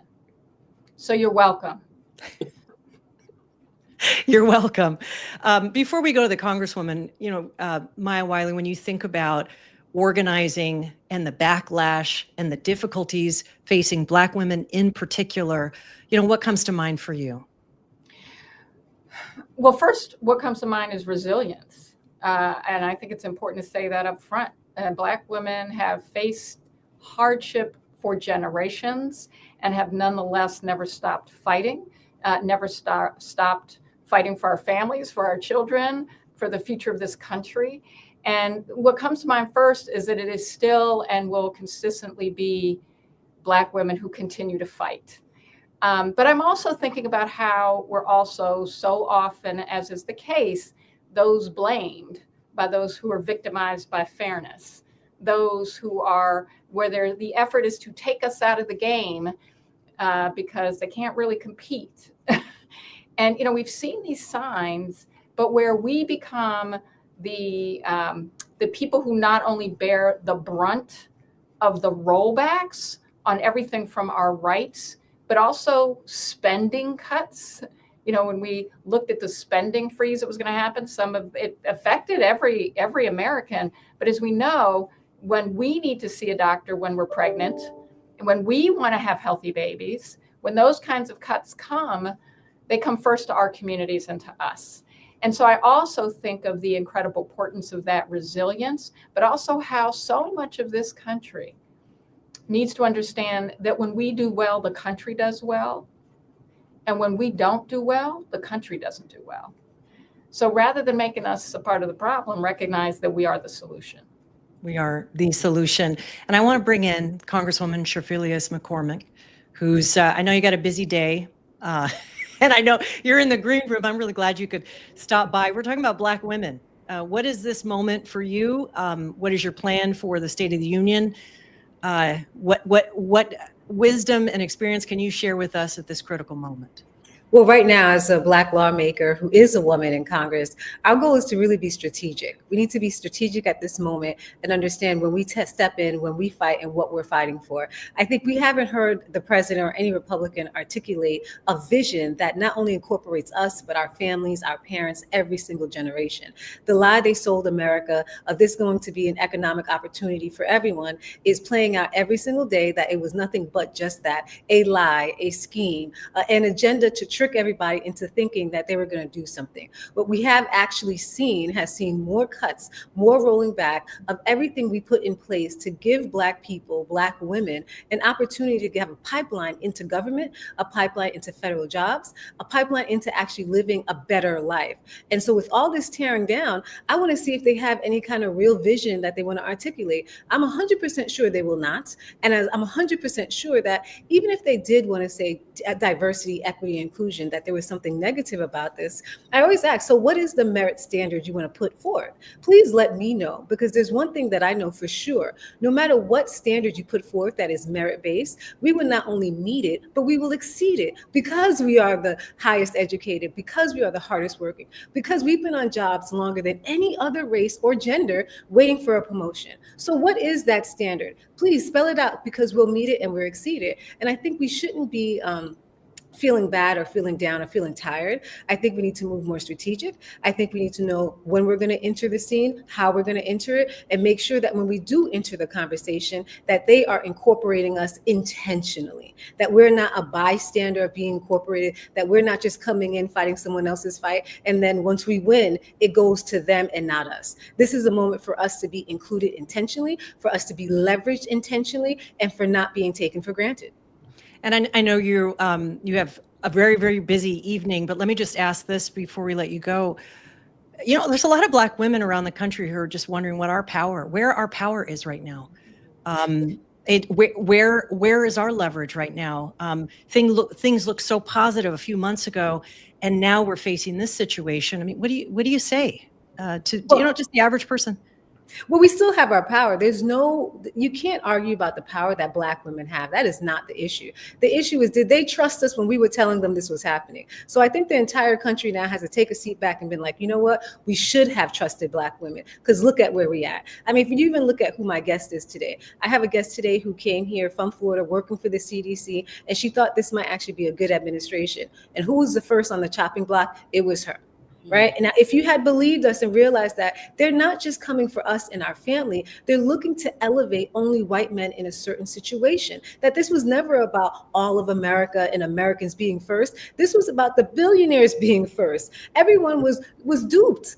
And so I think as people are coming back and they're realizing this, the next time we speak and we leverage our power, I really suggest you pay attention to us, because we never fight for ourselves. We're always fighting for all Americans. We're always fighting for everybody's family. We're always fighting for all the races. And we continue to be the conscience of all America, and we will. So trust us when we tell you this was the best option. And the next time we come out and we're fighting, you better be fighting with us, because we're fighting for your best interest. I heard that. Trust us. Thank you very much, Congresswoman. Thank you for having me. Ashanti, we're going to be, when you work in the states, and I know you get state legislators elected in so many places around the country. I mean, it's hard to make that argument, isn't it? Like, it is, but when I look at our work at Emerge, and this is probably my favorite statistic from last election cycle, we may not have gotten the big win with Vice President Harris, but at Emerge, our Black women performed the best. They had a 70% win rate. I need for us to remember that when Black women do run for office, we win. And there are people in this country who are hungry for our leadership, because they know that we're going to be in there, we're going to get things done. But just like the Congresswoman said, we bring everyone to the table. That is how we are, because when we focus on the issues that are impacting us as Black women, Black people, it's just going to make life better for everyone. So we do have to know that there is good happening out there, and they want to drown us out with the negative. They want to keep the narrative going that, oh, Kamala didn't win, so we shouldn't have Black women in office. They're not electable, viable. Which I can't stand those words, electable and viable, because they are code for straight white man with money. That's who we need to run. That's who can win. And our Black women, they won in districts that were majority white. They won in districts that were majority Black and brown people, mixed. Black women can win everywhere. So it is important that we show up, and we have to put our names on the ballot. There's 520,000 elected offices in this country, everyone. That's 520,000 people that get to shape our lives with a stroke of a pen. The majority of them are at the state and local level. Let's be those people as Black women. When I look at our work in state legislatures, as Amy was talking about, when I look at the top 10 states that have the most women serving in state houses, Emerge has affiliates in 8 out of 10 of those states. 3 of our alums are speakers of the House, including Joanna McClinton, the first Black woman speaker in Pennsylvania, the first woman speaker. There's still so much progress to be made, but that doesn't happen if we just say, nah, I'm out, I'm gonna wait. Let's run so we can truly run this down country. I mean, this really could be a time. Yeah, this could be a time where we do see a whole new cadre of leaders and different kind, bolder, courageous leaders standing up. This is the thing though, Maya, I just like, it is true that we want leaders to run, and it is also true that we are in a hostile environment. What is the reality? I mean, you're one of the top civil rights leaders in the country. What's the reality there? And like, is the battle going to be in the states and locally? You know, how do you see this rolling out? Well, first of all, let me say the battle's everywhere. So yes, to state and local. And I think Ashanti's exactly right about recognizing that we can contest, that we are not just highly qualified, but often the best people for the job, particularly when we're talking about public office. And that at the same time, we're not going to go away and turn our backs on the national, and should not. But it's both. It's all of. And particularly in an environment like we are in right now, when from a civil rights perspective, we have been watching them, and I say them because it is a specific group of people who ideologically are working to make it harder for us and our communities to vote in order to hold on to power. And not just Black communities, but also Latino communities, Asian American communities, Native American communities, but often Asian American communities, targeting communities of color with the big lies about whether or not our elections are free and fair. I mean, the reality is we're making it harder for them to be free and fair by using the lie that somehow we can't be trusted about whether or not we have the legal right to vote. And I say that because that affects state and local, not just national. That's congressional races, but that's also state house races. It's when you see the attack on the census, just the way in which our Constitution says count everyone, and making it difficult. And this is another thing this administration is going to come for, the count. That impacts apportionment of our of seats in state houses. That's about how much power and voice we have. So I think we have to fight everywhere. I mean, we're very fortunate that we have Congresswoman Terry Sewell, who is continuing the fight for voting rights at the federal level, as we also have to fight in state houses, in local government, to ensure that we have the right to do what we have the right to do. And we can't concede any of it. But that is a big part of the rigging. The other part is by kind of suggesting to people it doesn't matter if they vote or not, that things won't change for them. We know that's not true. We know it makes a huge difference to have people in office who know and understand the experiences of our communities, because they know and understand the problems, and then they solve them. Is it more dangerous for Black women to organize in this moment, Ashanti? To run for office in this moment? Here's the thing, Amy, it's always been that way. The racism, the misogyny, the attacks, it's part of wanting to keep us not involved. It's part of them wanting to limit our voices. So this backlash, it isn't new. We have always dealt with it. Like every single woman who has stepped up and said, I want my voice heard, I'm going to make a difference. I'm going to be appointed to a commission. I'm going to serve in elected office. I'm going to organize my community. The backlash, it's always there. I think right now it's a lot more evident because we live in this age of social media and we have 24/7 coverage. So it's kind of more, people are seeing a lot of what we've already known, is how I like to explain it. Well, you've supported Black women, both who were in movement, who were organizers, who then ran for office. And I would just ask both of you, and I will just share my own perspective of how we prepare Black women for this moment. If Black women are called, as we know we will be, as we're getting over the shock of the election and our disappointment with other people in the so-called Democratic coalition for staying home or not supporting us at the rates that we did, as we emerge from that, we do have to have clear eyes about what the challenges are for us as Black women. I agree with you, Ashanti. I don't think it's new. I do think there are strategies that we can offer people in terms of making sure that their physical person is protected, their online is protected, that they have in their own personal life community that they can rely on, that they don't move too far from movement, and some of these things. What other things would you say, and more specific than I offered? I was talking very generally, but what are your thoughts? I'll go ahead and start. And I think, Amy, I want to really hit on something that you had said is make sure you have your sisterhood.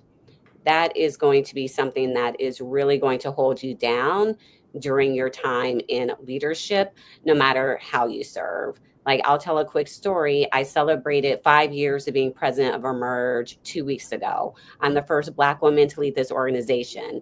And the first person to call me when I landed in San Francisco for my final interview, not even quite sure how she knew I had landed and I was there, was Amy, who was telling me, I got this. So have that sisterhood and know that there are so many Black women that have your back. We may not know each other, but we are out there rooting for one another, because it is just so imperative that we show up and that we're leading and we are in these positions, but also take care of yourself. I have an app on my phone called Opal, which I love. It limits my social media to an hour a day. I highly recommend it. And guess what? I still get the news that I need because the group chats are always popping, because the sisters are making sure that I'm getting this article, I'm seeing this on Blue Sky. So we can do this and still take care of ourselves, be happy. And like the vice president said, we still have to find our joy in this moment, and we can find our joy in pushing back, because nothing's going to piss them off more than us showing up and stopping all of their stuff and saying, you did not kill us. You did not make life horrible. We are here and we are stronger than ever. It's so beautiful. Maya? I mean, I don't want to say anything after that. That was just a mic drop. That was a mic drop. And Congresswoman Bonnie Watson Coleman is here and is joining us. But Maya, just a quick word in this moment.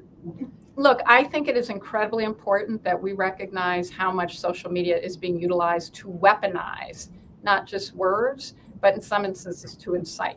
And I don't say that because to drive fear.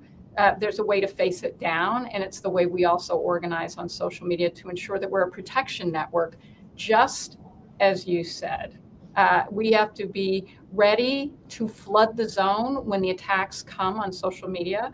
For any Black woman who's either running for office or leading in some way, whether it's in a corporation or in a federal government or in a state house or locally, because that is actually how it works.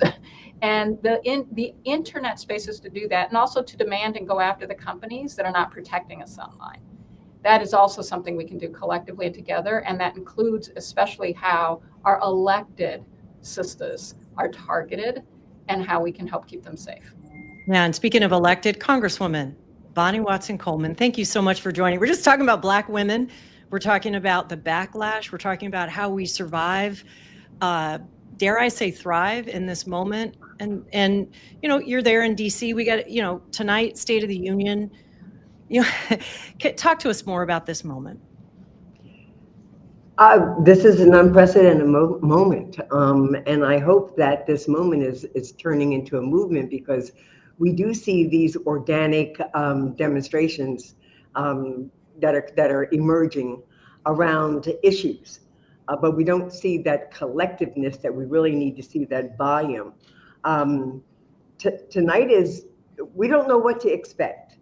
And so we're kind of like sitting on our seats wondering, how do we respond to this? I'm going to the joint message tonight because I have a guest who's been very instrumental in going back and forth to Gaza and delivering healthcare. And I think Gaza is something that we haven't been talking about lately, talking about Ukraine, talking about the craziness that's happening with all the EOs, and not really focusing on us, depending upon us as Black women on in everything from elections to families to communities to just being the sacrifice that's necessary to keep the things. We're the glue, but at the same time, we're the glue that has the economic disparity. We've got housing insecurity, we've got food insecurity, we've got children that we need to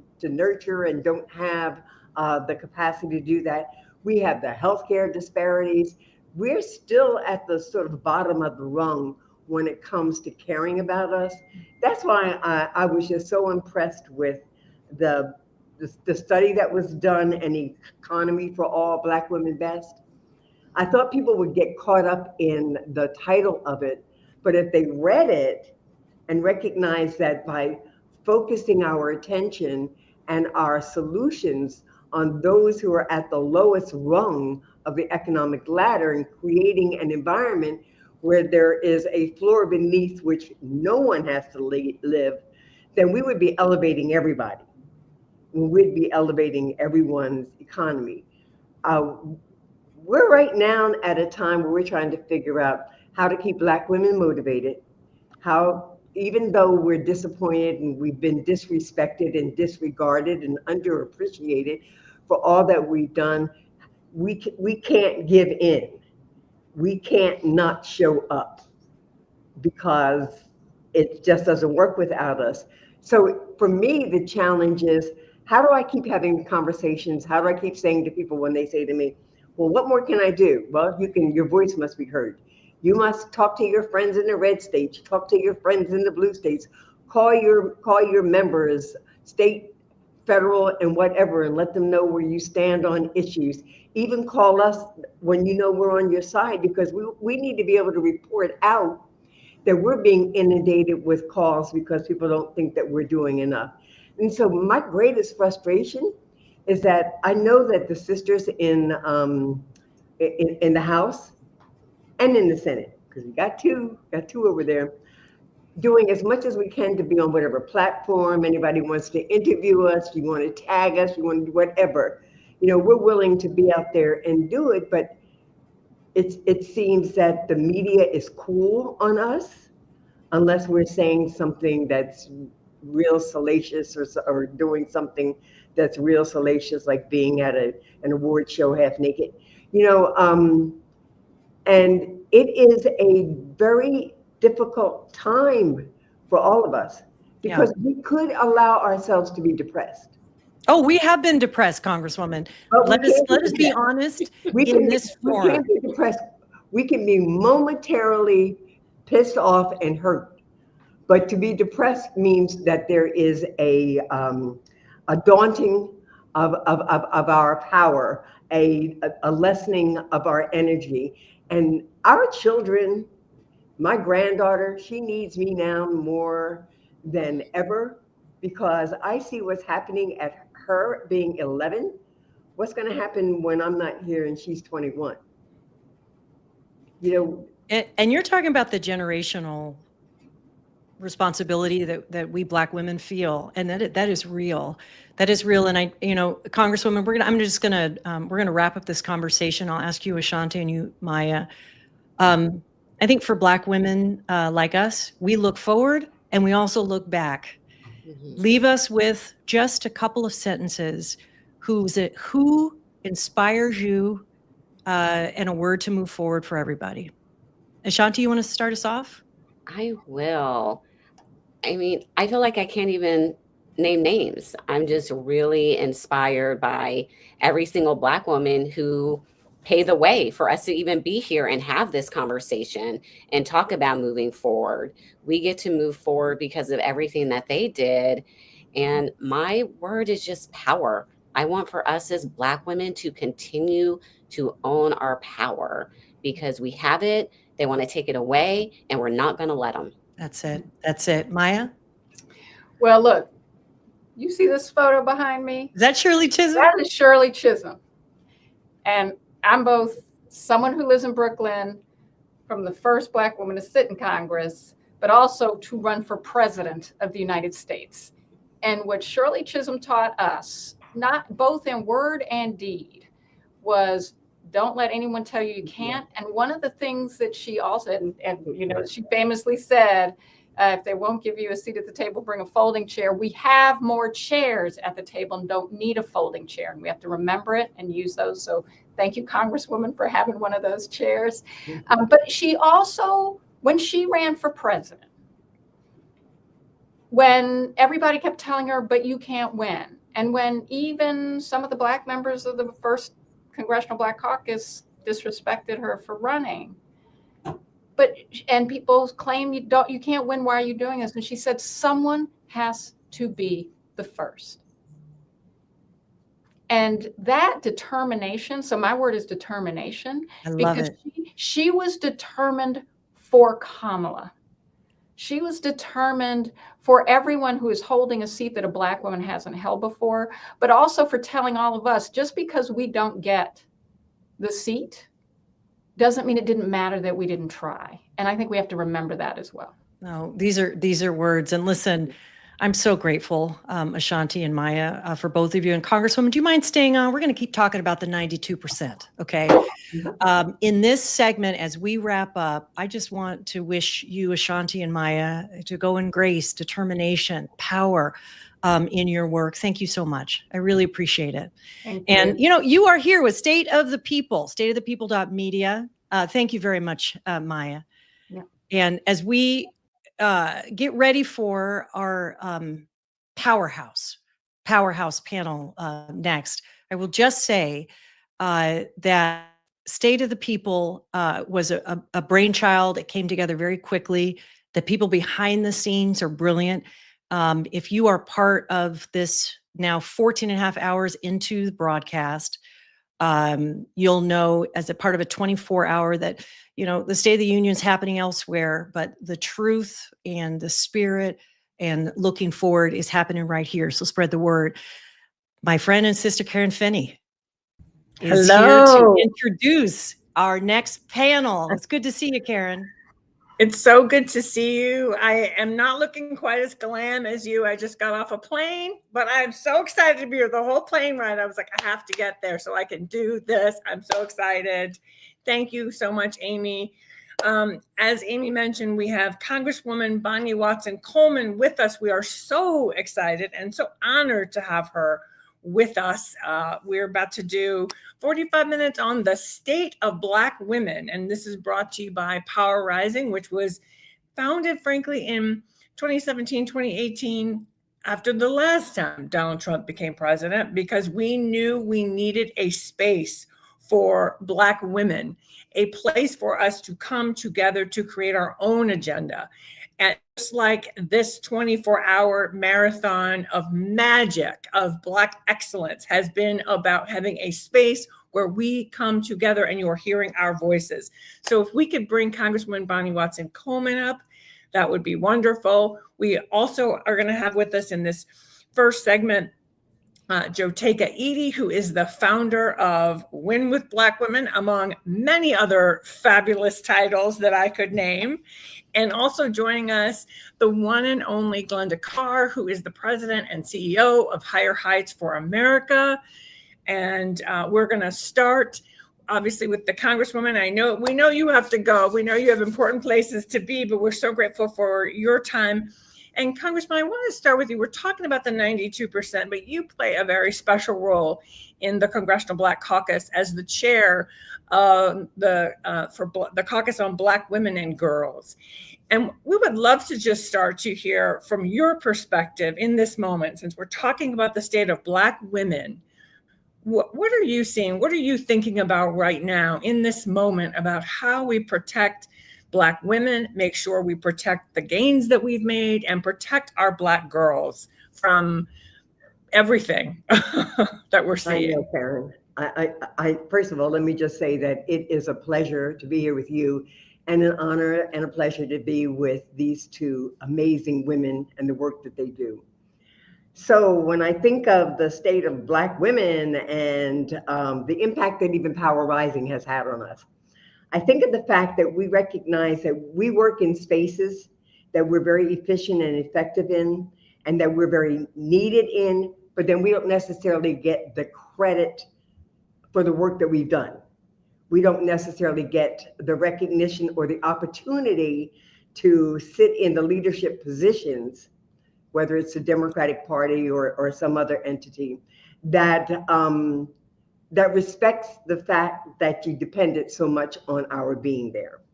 Our challenges are numerous. Our challenges are disparities in healthcare, disparities in economic well-being, disparities in jobs and opportunities. No matter how rich we are or how educated we are, we have negative impacts with regard to childbirth and things of that nature that shouldn't take place. So to me, the system is not applying the kind of research and searching for the answers to the questions that will help to make us healthy. The Congressional Caucus on Black Women and Girls was established precisely for that reason. We said we can't fix everything, but we can certainly elevate some of the discussions that have been ignored and some of the policies that have ignored the consequences on us. And so we fight this every day. You know, every day something comes up, especially in this administration, that impacts so many people, but then we can also see that slice that impacts our ability to be good mothers, good women, good Sisters and professionals, representing where we're capable of representing. So we're fighting the fight. You know, Congressman, one of the things that we're going to talk about, one of the things that I have been saying to people when they say, what can we do? I keep saying we can support our Black women leaders who are on the front lines, because Congressman, you didn't say this, but I know that it has gotten a lot harder. I know it's gotten a lot harder to be a Black woman in America. I know it has gotten a lot harder to be on Capitol Hill as a Democrat, as a Black woman. How can we support you? How are you taking care of yourself? Because part of what we want to be talking about in this section is how are we taking care of ourselves, our health, our well-being, our spirituality, our peace of mind. You know, let me just say something about Power Rising with regard to that. Because Power Rising was that wonderful combination. We were going to deal with the issues, but we were also going to elevate our sort of spiritual needs. We were going to, have a little bit of preaching, a little bit of singing, a little bit of dancing, a little bit of, just letting it go. And then having people, validators, speak to our concerns and to say it's okay to not be okay. We do have a sisterhood.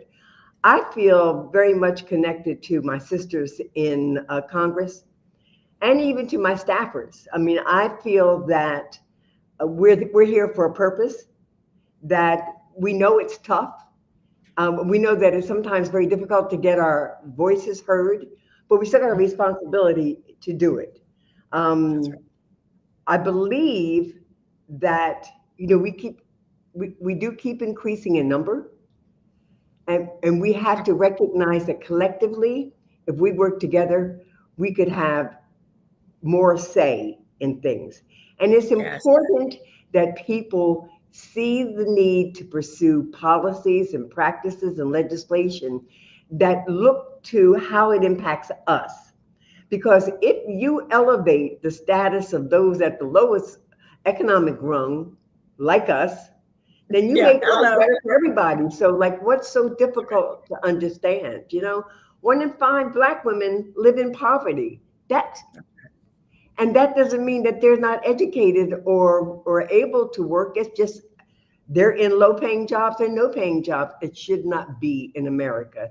And so there are people, like my sisters in the House and the 2 in the Senate, that recognize that and recognize that we got a responsibility to speak on that and to move legislation and other things and conversations that elevate the discussion so that people realize there are consequences of ignoring us.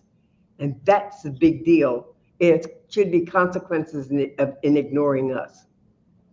That's so important. I want to pick up on that, and then we're going to let you go, because you just said 2 things I want us to really just take in and hear, which is the consequences of ignoring us.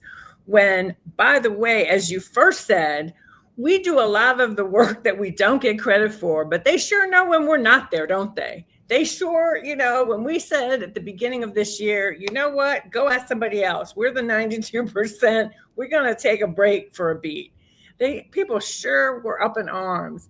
And so, Congressman, I just thank you for what you are doing. Thank you for fighting the good fight, because as I said, we know it's harder now than ever before.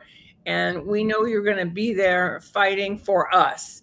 and being that voice in the room and that seat at the table. And so we're so grateful. Yeah, Karen, and we're fortunate to have Dakota and to have Glenda. You know, they bring in special needs. We're really happy with Glenda because she sends us money. You know, Black women, it's difficult to raise money in Congress or any place else. So one way of helping us is to help us do that. But the other way is to let us know. Let us know when things you think we're moving in the right direction. Let us know when you think we're missing something. Let us know that you're praying for us, because I'm praying for all of us, and let us know that there's the love that surpasses all understanding down here, because now is the time to show that love will trump evil. Amen. Amen. Well, we are praying for you. We are grateful for you. I know Joteka and Glenda join me in that. So thank you, Congresswoman. And we know you've got important things to go do. So thank you for your time. We appreciate it. Karen. Thank you, ladies. It's good to see you. Bye. All right. We're going to keep rolling. Joteka and Glenda, I'm so excited for this moment. What a beautiful day it has been. And I want to start, we heard from the Congresswoman, and she was kind of giving us her perspective, obviously from the Hill. But both of you are in so many different spaces with Black women. And I would love to hear each of you kind of talk about what is the state of Black women right now from your perspective? Because I think our audience would love to hear you talk about that a little bit. I'll start with you, Joteka. Well, I'll jump in. First of all, this has really been amazing. The state of the people is beautiful. We're 17 hours in, I think. I think that the fact that this segment is Power Rising, it sums up the state of Black women. So big shout out to Power Rising for just seeing and knowing the power of the rise of Black women. And I think when this moment, we can best describe it. It's almost as Latasha Brown often talks about, the ability to hold two things at one time.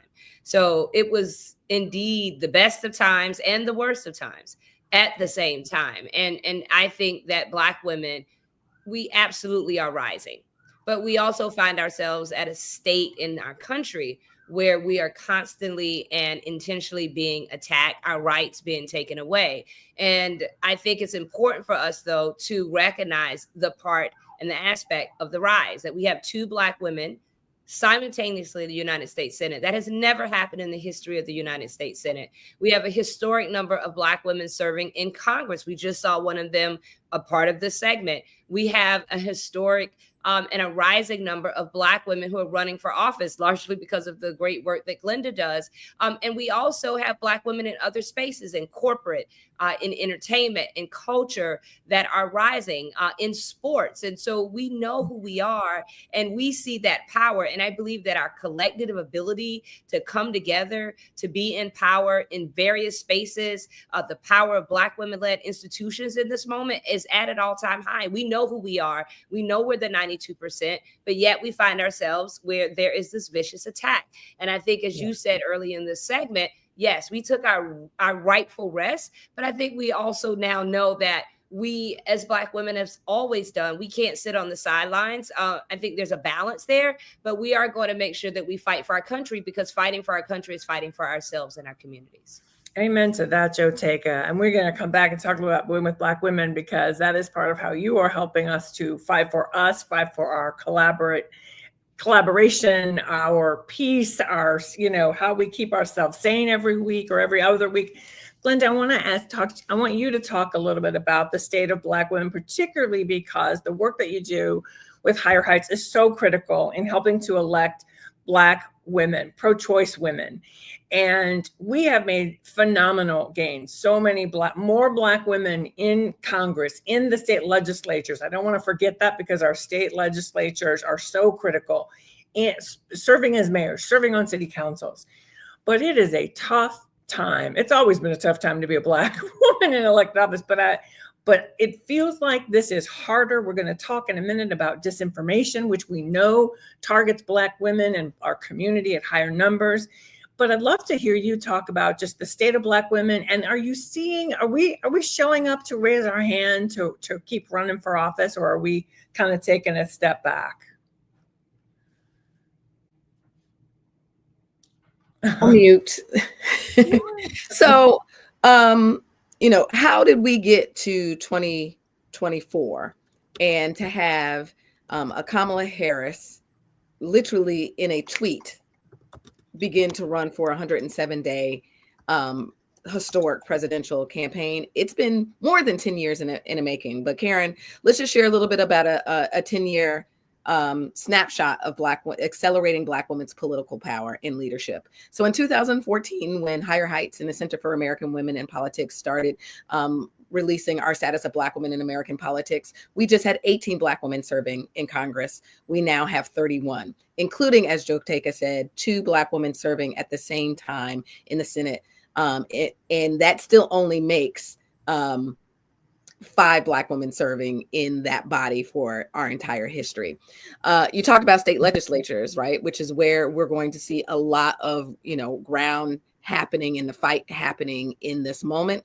In 2014, there were just 241 Black women serving in state legislatures. In just 10 years, we have 386 Black women serving in state legislatures. And in fact, more Black women serving as the majority or minority leader of their respective caucuses, a distinction that Karen Bass helped to break when she was the Speaker of the House, State House in California.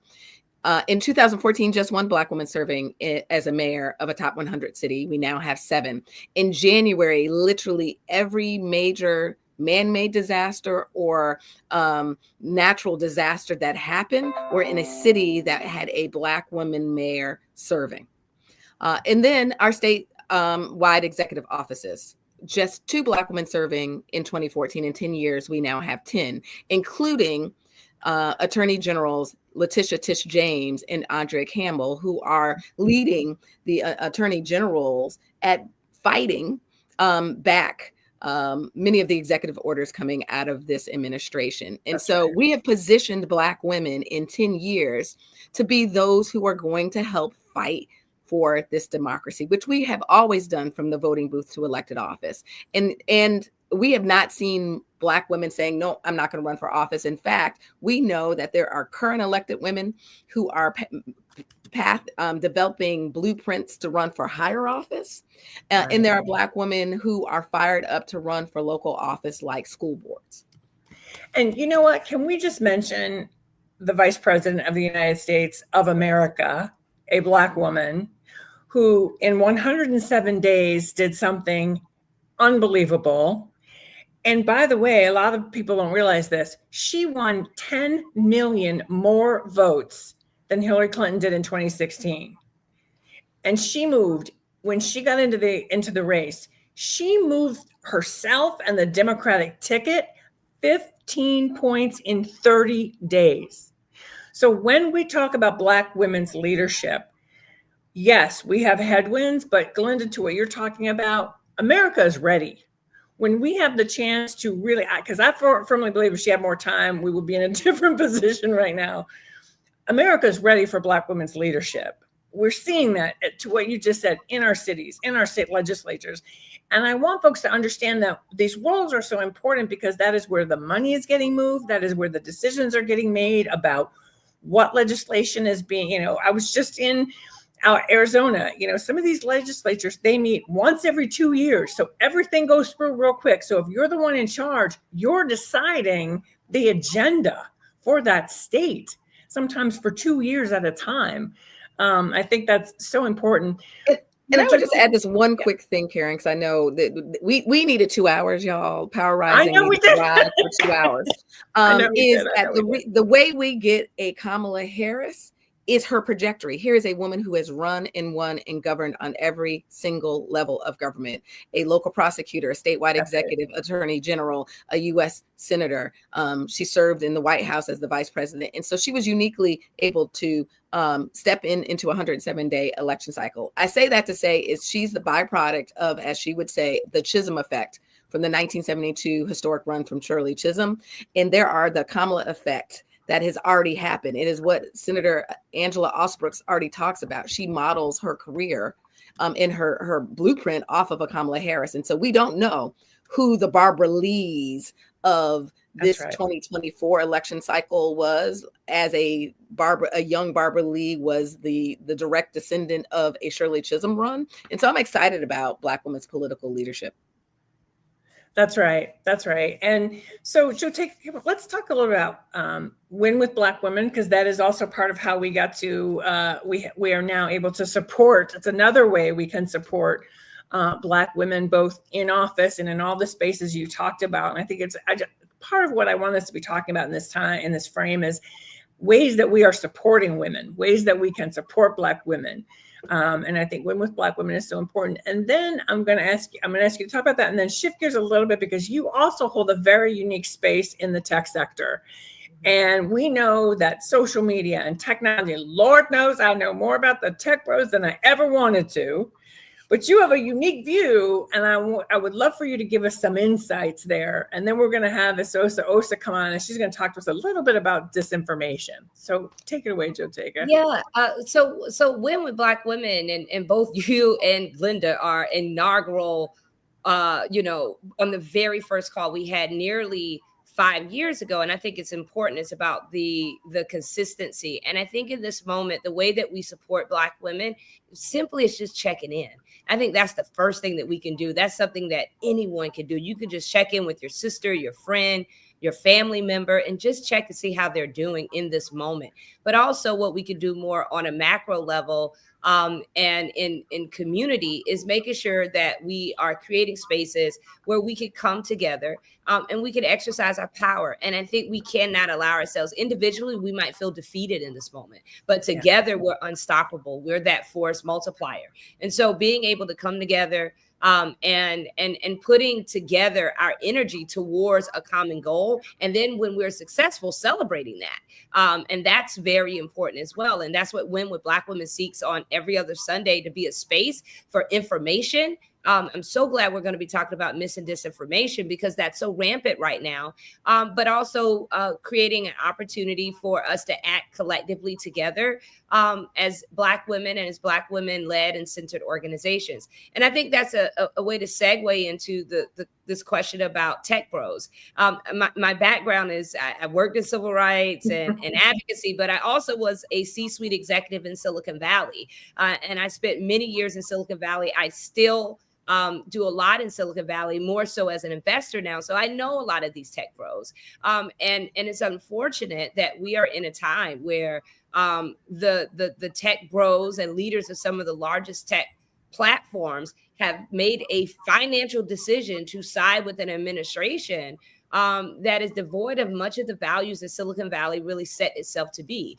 Silicon Valley really kind of, when it started out years ago, this is a place where anybody can thrive, and it's a more inclusive place. But there now have been decisions to side with an administration really for monetary gain. And I think in this moment, we all have to be very conscious of the platforms and the decisions that we make in these platforms, and making sure we use more secure platforms, recognize that our data is not our own, making sure that we're paying attention to when we are releasing our data.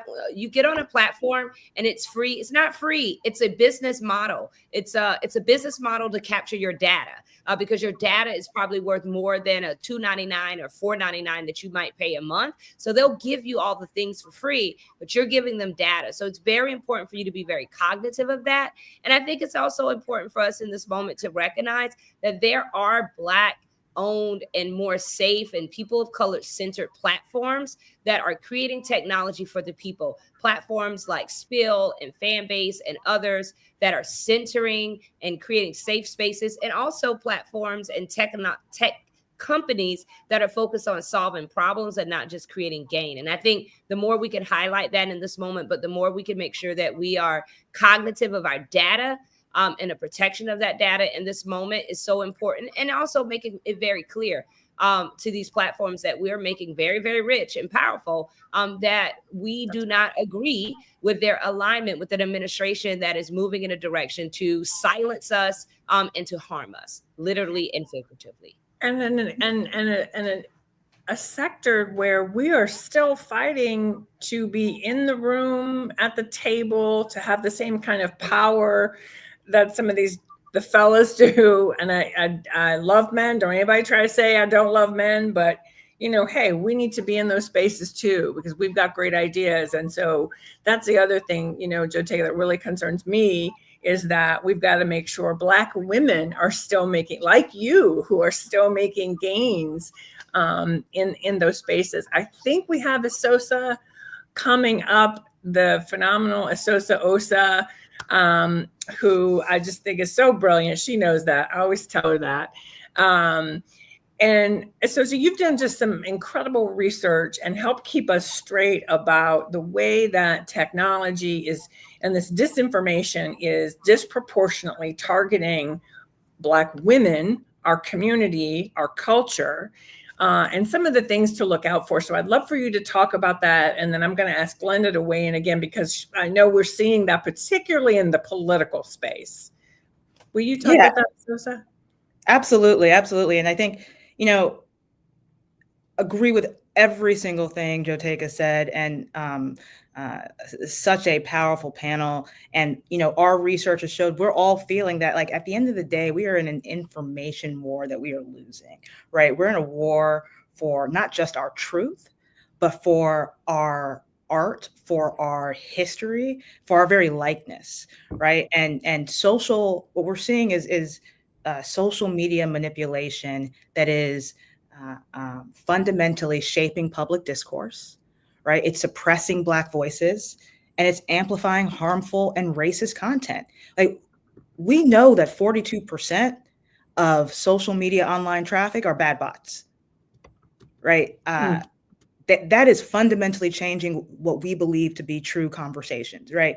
We know that Black youth and Black young women in particular are being disproportionately impacted and seeing a disproportionate amount of racist and anti-Black content, and that is leading to mental health struggles. We know that TikTok has had to apologize for suppressing Black voices in content. And so in an age where we're seeing these tech companies fundamentally roll back guardrails meant to protect our communities, we're seeing the tech companies rebranding hate as free speech, disproportionately harming our communities. This is our time to claim our power. These companies believe that we need them more than they need us. But again, Black folks made Twitter worth $44 billion, right? Say that part again. Say that part again. Wait a second. Black folks made Twitter worth $44 billion. Like, we made Instagram and TikTok modern day media sources. Like, at the end of the day, we've been the primary drivers of cultural innovation on these platforms, right? And it's critical that we understand that, we recognize that, and we can use our power. 3 things I think are important for us to do. One, we need to recognize social media manipulation. Again, 42% of comments are bad bots in comment sections and spreading fake news articles. We know that. How do we do that? I'm sorry to cut you off. How do we do, because we only have a couple minutes here before we have to switch gears. How do we do that? I know for me, sometimes I look at the comments and I will click to see if a particular person who's being particularly hateful, I've been trained to look to see, okay, if they only have like 10 followers or 20, usually that's a bot. What can we do? I want folks to have a takeaway about how can we identify some of the hate that is generated but not real. We don't need to identify the bots if we know that half of the conversation are bots, right? Okay. We just need to recognize that what we are seeing is manipulated conversation. We need to recognize that our very social media feeds, right, how we intake news is being manipulated. We are not supposed to be seeing every bad article 20 different times every single day, right? That increases our emotional anxiety in a very inauthentic way. But more importantly, we also need to be following far more Black news and Black journalists, right? These folks that have a stake in accurately telling our stories, folks that have a stake in making sure that we're getting good content. And then lastly, Onyx Impact, we will be releasing a ton of resources next week to help Black communities protect our truth and data, protect our kids, and protect our culture. So please be on the lookout for that, because I think it's so important that we recognize this digital deception that's happening and how it's disproportionately impacting Black communities. So we will try to make sure through this State of the People site that we can share those resources, because, you know, one of the things that Sosa you did during the election that I thought was so helpful was, here are the narratives to look out for, right? The economic narratives that were bogus, basically, but they were trying to, trying to convince us that the sky was pink when it was clearly blue. So I'm so sorry, y'all. We could talk for another hour easily. We are going to shift gears. Joteka Edie, Glenda Carr, Esosa Osa, thank you so much for being a part of this very special day and this incredible conversation. I love you. All right, we're going to keep rolling, and I'm so excited. I'm just realizing that in my haste to jump on, my setup is not great. Okay, so joining me now, we've been talking about Black women leaders. I'm about to bring on two of our women who are killing it on the front lines, the one and only Melanie Campbell and the one and only Siobhan Arline Bradley. Hello, my sisters, my CEO sisters in the struggle. Hey, Karen. Hello. Happy. It's happy Fat Tuesday, right? Yeah. I won't go into all the jokes we could make about this moment. So we have about 10 minutes or so. Ladies, you are in it. You are in the thick of it. And we were talking with Bonnie Watson Coleman about what's been going on the Hill. We've been talking a little bit about the challenges Black women who are running for office are facing, but you guys are on the front lines. Talk to us about what is the state of Black women in this moment from your perspective. And Melanie, I'll start with you. Well, the state of Black women, we are still winning, right? Right. We are, we have challenges, right? For sure, because we've been winning, right? And so at the end of the day, the state of Black women is that we are also resolved that we are going to reimagine how we have allies, how we show up, give ourselves full permission to rest when we need to rest. Yes. What I would say, I personally learned how important that is after what happened in 2024 with the results of that election on a personal level. And so it made me rethink some things that I thought I had understood. So for me, I feel like Black women are winning. So I'll start there. All right. Siobhan, my sister. So, hey, everybody. Let me just say, I will also add to the winning. Black women are also more intentional now than ever before. I sense a sense of commitment that was already there, but is now just increased in a way that I don't think we can even understand. Black women are so strategic. We are so intentional. We have focus. Let me just say this as someone who's sitting in a Black woman-owned building right now. Yes. And the only one, right? Only one on Pennsylvania Avenue. We are also putting our money and our time and our talent where our mouth is. I think that Black women have seen this movie before and are prepared to be the victors at the end of this tale. It's a tale as old as time, fighting racism and sexism in America. Black women are still moving the needle. Yeah. So I want to talk a little bit. I know there is a lot that's been going on the legal front, on the organizing front. Can you talk to folks a bit about what people have been hearing about it all day, but for those who are tuning in for this evening portion and may not know some of what's been going on and how they can get involved with what both of your organizations are doing. Can you talk a little bit about that? Well, one of the things that we are doing, our civil rights organizations, have come together. We've been together, but we had to come together, but also build coalitions. With the Diversity, Equity, and Inclusion Roundtable, Mark Moriel, President CEO of National Urban League, has been the lead on that. What we do is we all play positions, and sometimes I'm leading, and he's leading, or Siobhan's leading. So he's led that part of our efforts to really bring together. So in January, prior to even knowing that we would have some of the announcements that had been made with that executive action, if you will, from the current occupant of the White House around rolling back diversity, equity, and inclusion. And be clear, Karen, diversity, equity, and inclusion is what we're talking about. Stop using the term DEI, diversity, equity, and inclusion. And so that roundtable was made of leaders from the Latino community, APIA community, from the Jewish community, from the Muslim community, from faith community, all of us coming together, women and civil rights, and all of us coming together, and different folks are leading in different ways. But then also we're getting ready to go to Selma, Alabama next week so that we can organize and get even a broader coalition together. So I'll stop there. There's other things we can share, but that's one of the things that we started doing as a coalition. Been on Capitol Hill, meeting with leaders, asking to meet with Republicans and Democrats, right? So far, we have not had any Republicans say they want to meet, but we asked for those meetings. But we're going to do everything we can there, but also we got to hit the streets. And so other things I'll share later.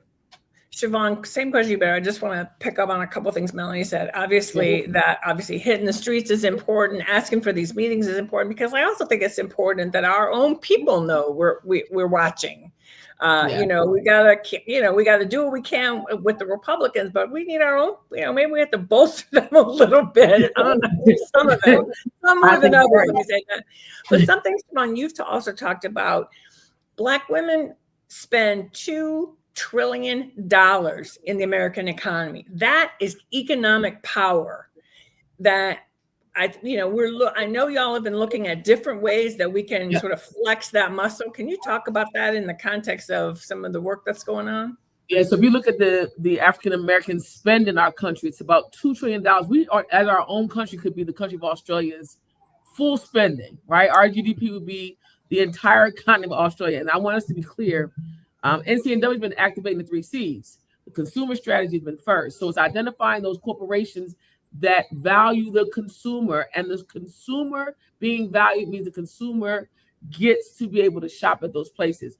We are also supporting Black women inside of corporations. We've not talked about the sisters who are behind those doors. We've been activating the plan to engage them. Also, the constituent piece, the constituent strategy.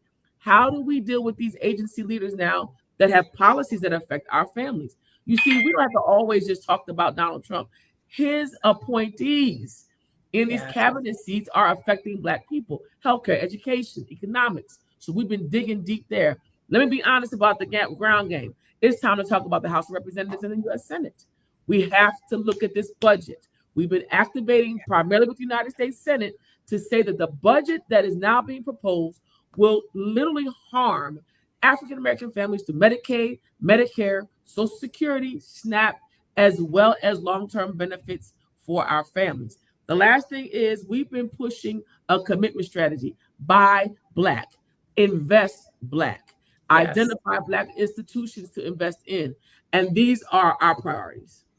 That's such an important point, Siobhan. And let's talk about this, ladies. People, like, we're focused on these executive orders have been, I feel like, one round of harm. And then the second round of harm is as people are losing their jobs across the country, and the businesses that may support, the fact that you have X number of people going to work every day in a particular community. I was just out west, and a lot of people got laid off, and it's hurting a lot of small businesses, right? And then this budget. And this really, and we're trying to fight to protect our rights and the diversity, equity, inclusion, which is supposed to be part of our values as a country. But we can talk about that a whole another 24 hours. So how are we what can we be doing to support what y'all are doing and to support our members around this budget? I think this is really important. And I'm sure Trump is not going to talk about it at that stupid, whatever you want to call it, the lies of the union that he's going to tell tonight. What can we do? Show up in Washington, D.C., or show up at the district offices, right? So, because at the end of the day, it's three levels of government. supposed to be co-equal branches: the executive branch, the legislative branch, and the judicial branch, right? There's a lot of lawsuits we're hearing about, if people are tuning in, right? But the folks who are leading, they have the numbers to stop this, and this is not partisan, just fact, are the Republicans, who control the House and the Senate. And they're not doing their jobs right now. So people out there, whether you are in quote unquote a red district or a blue district or a purple district, show up at those offices. Make phone calls if you can't physically get there, but show up and demand that they do their jobs. Saving the civil service jobs is not 85% of the jobs that people say, oh, all them people in Washington, D.C., right? Which is what's wrong with Washington, D.C. It's a community like any other community. That's another conversation. 85% of the federal government jobs are not in Metro Washington. Right. They're all over the place. Social Security office, your post office is in your local community, right? You don't come to Washington when it's time to get your Social Security. You go to your local community. There are cuts that are being made. I'm hearing about people losing the whole family. They have two people who had federal jobs who lost their jobs. They have mortgages, right? They have children in school, right? And what's impacting what's going on the federal level is also rolling down. Hey, Bishop,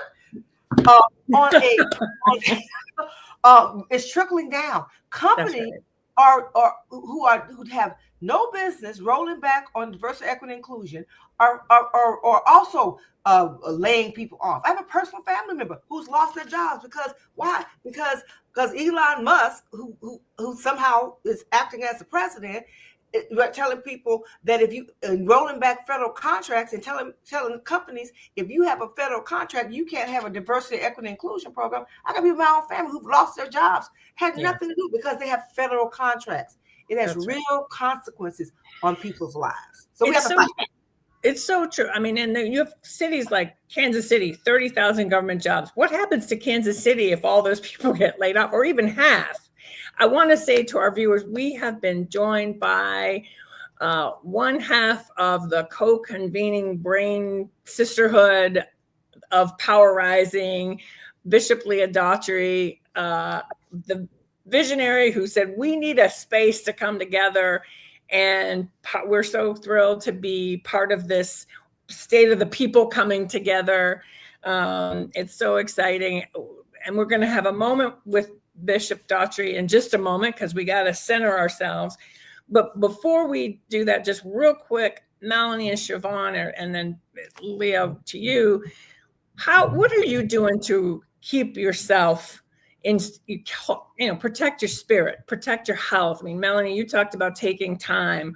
What else? Because I want us to be helping our Black women and our viewers think about how we keep ourselves prepared for this fight. Leah always says, like, be prepared, be ready. So how will we help people stay ready? Siobhan, you want to go first? Yeah, I think first and foremost, if you have a space for prayer, meditation, however you believe, activate what you believe. Activate that which is greater than you. For me, it is my faith in Christ. That is my extension. I also believe in moments of solitude and rest. That comes in spa packages, somebody, amen. That also comes in those moments where you can just take that walk. Do not forget that your well-being has to be intact. You cannot serve sick. You cannot serve sick. We must create space. And then finally, find your village, whether it's your companion in love and space or your sister circle or your co-ed brother and sister circle. Do not have folks around you that are going to let you fall down. Make sure your kitchen cabinet is intact. Half my cabinet's on the screen, so it's so much fun doing this today. I love y'all. And we love you, Melanie and Siobhan. Thank you so much. We could spend a whole nother hour, 2 hours, but I want to make sure we give space and time for our viewers to hear from Bishop Daughtry, because I don't want anybody to miss out because we get to hear her on the regular. Again, Karen, the only last thing I did want to say, add with Siobhan, is the importance of the sisterhood and brotherhood. But what Siobhan said, it's so important now. Do not isolate yourself, right? We're all going through it, and we're gonna get through it together. Because, like I said, we're winning. Thank you so much, sisters. Thank you, Karen. Yes, I'm going to turn it over to you before we go back to Amy Allison and the main program. And, we had talked about, can we just have a moment of being in the spirit, because we need that. But I'm going to be brief because I don't want Reese Colbert, who's after us, to be mad at me. Oh, no, that's right.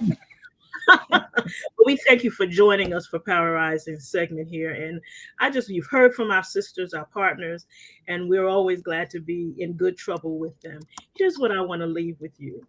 This is a difficult time for us. It's really one we've never seen before because of the pace at which the attacks are coming.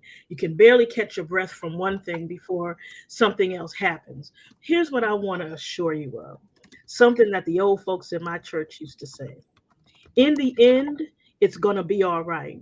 And if it's not all right, then it's not the end. In the end, it's going to be all right. And if it's not all right, then it's not the end.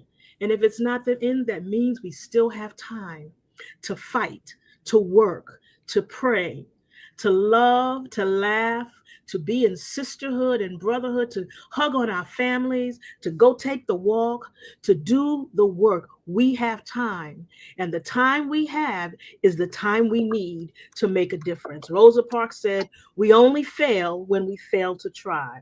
So sister, be encouraged. Brother, be encouraged. It's not the end. We got some work to do, but in the end, it's all going to be all right if we put the time in, if we do the work, and that work includes loving each other, loving our God, loving our families and our communities. God bless you. Thank you for being with us. And with that, I'm turning it over to our host. Oh, okay. I guess that's me. Thank you, Bishop, for for that wonderful word. And I want to bring in Clay Kane. I want to bring in L. Joy Williams. I want to bring in Laree Daniel Favors. Sirius XM Urban View is taking over for the State of the People Marathon. L. Joy, I know you have a train to catch, so I want to make sure that you get a chance to tell people about your 4-time NAACP Image Award nominated Sunday Civics podcast, which people can also check out Sundays on Sirius XM Urban View. How you doing, girlfriend? Hey, girl. Well, listen, you did it for me already by telling folks that they can tune in on Sunday mornings at 9 a.m., where I use what's happening around us, the current political landscape, to teach civic engagement. And, quite often people say we need civics in schools, but there are grown behind folks that don't know where they can engage, what they can do. And I mean, as you know, right, people are emailing and texting and ask us, I want to do something is happening, what do I do? And so this is what we use to do that. And one of the things that you can do, which is what I've been talking about with you, with Clay, with Ree, is talking about doubling down locally. And I'm saying that while I'm in Albany, which is the New York State capital, and I spent all day with over 100 of the NAACP state members lobbying on the state budget, on issues where they're trying to change things that we've done on criminal justice reform, making sure that we continue with our reparations commission. So doubling down locally and making sure that the things that are happening in your local community, in your state, this is what I talk about on Sunday Civics, ways that you can get engaged in that way. Absolutely. And part of what we wanted to do here, this session, for those who didn't see the graphics before, is called Lies, Lies, and More Lies. The politics of distraction. We don't want to just talk about the disinformation and misinformation that we're going to hear tonight from that guy and on the dais. We want to talk about the solutions, because you all know we all have shows where people call in, people want to hear solutions. So I'm so glad that we have Sunday Civics so that people can learn how to get activated in the way that you are. Any other words you want to say before you got to head out? Listen, I just want to also echo something that I think a number of people who have been on this stream, some of whom I've been in a struggle with for a long while, of doubling down, not only engaging locally, but making sure that we are bolstering our institutions in our community. Because it's we who are going to save us and we who are going to push for a better future. And so look at those institutions that exist in your community and see how you can join, lend a hand, and also just help them make sure that they have the resources they need, which includes not only your volunteer time, but some of your cash to make sure that those institutions can continue to advocate on your behalf. Thank you, Eljoy. We'll see you again soon. Safe travels. Thank you. Clay. Reese Colbert back again. No, it's not just back again. It's what? Back again. What's up to the Urban View fam out there? Thank you to everybody for pulling this together. Lies, and more lies. The politics of distraction. Angela Rye, the whole crew behind the scenes. It's just really beautiful to be a part of this. It's truly an honor. Yes. We're waiting for Laree. I know she's in the studio, but we have to get her. Oh, there she is. Hey, Laree. Asking you shall receive.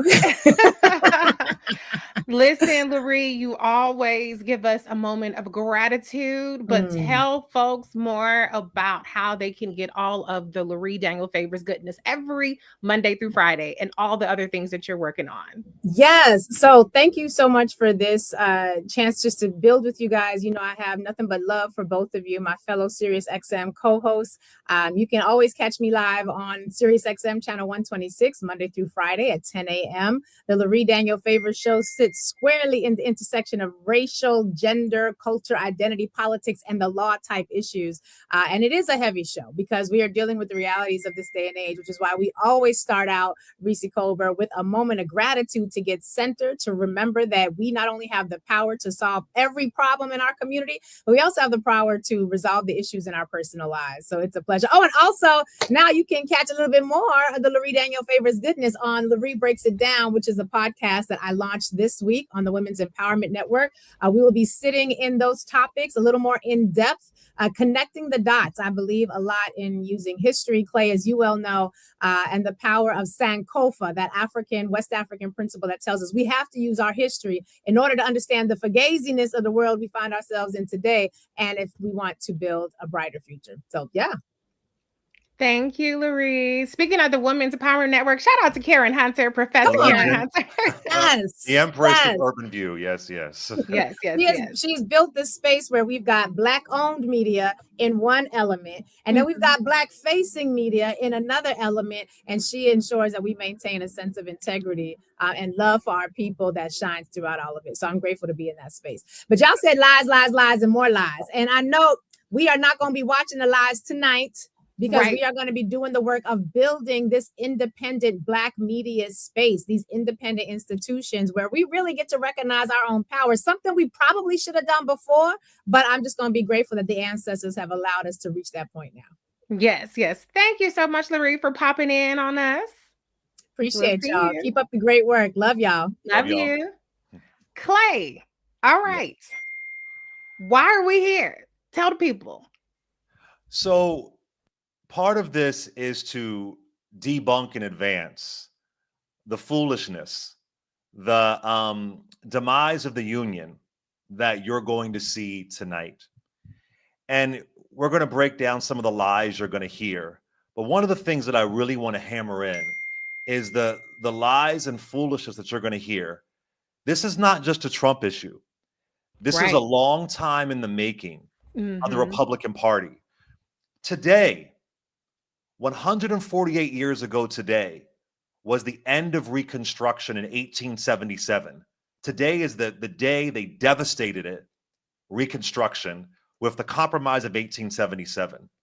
But I want to say since then, the opposition party, whether it was Republican at one point or Democrat at one point, they have been working with lies, telling us lies that Reconstruction was a failure because Black leaders were lazy and they weren't doing the work. Telling us lies that Abraham Lincoln freed the slaves when Abraham Lincoln was forced into glory.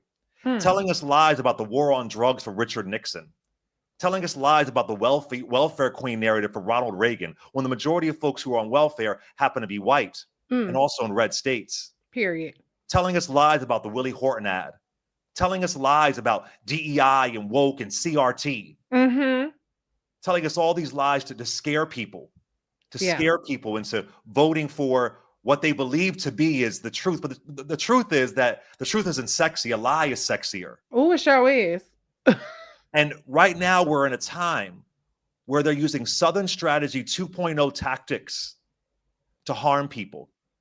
And so one of the things that I've been saying is that as we talk about these lies, Trump is a manifestation of the hate the Republican Party created.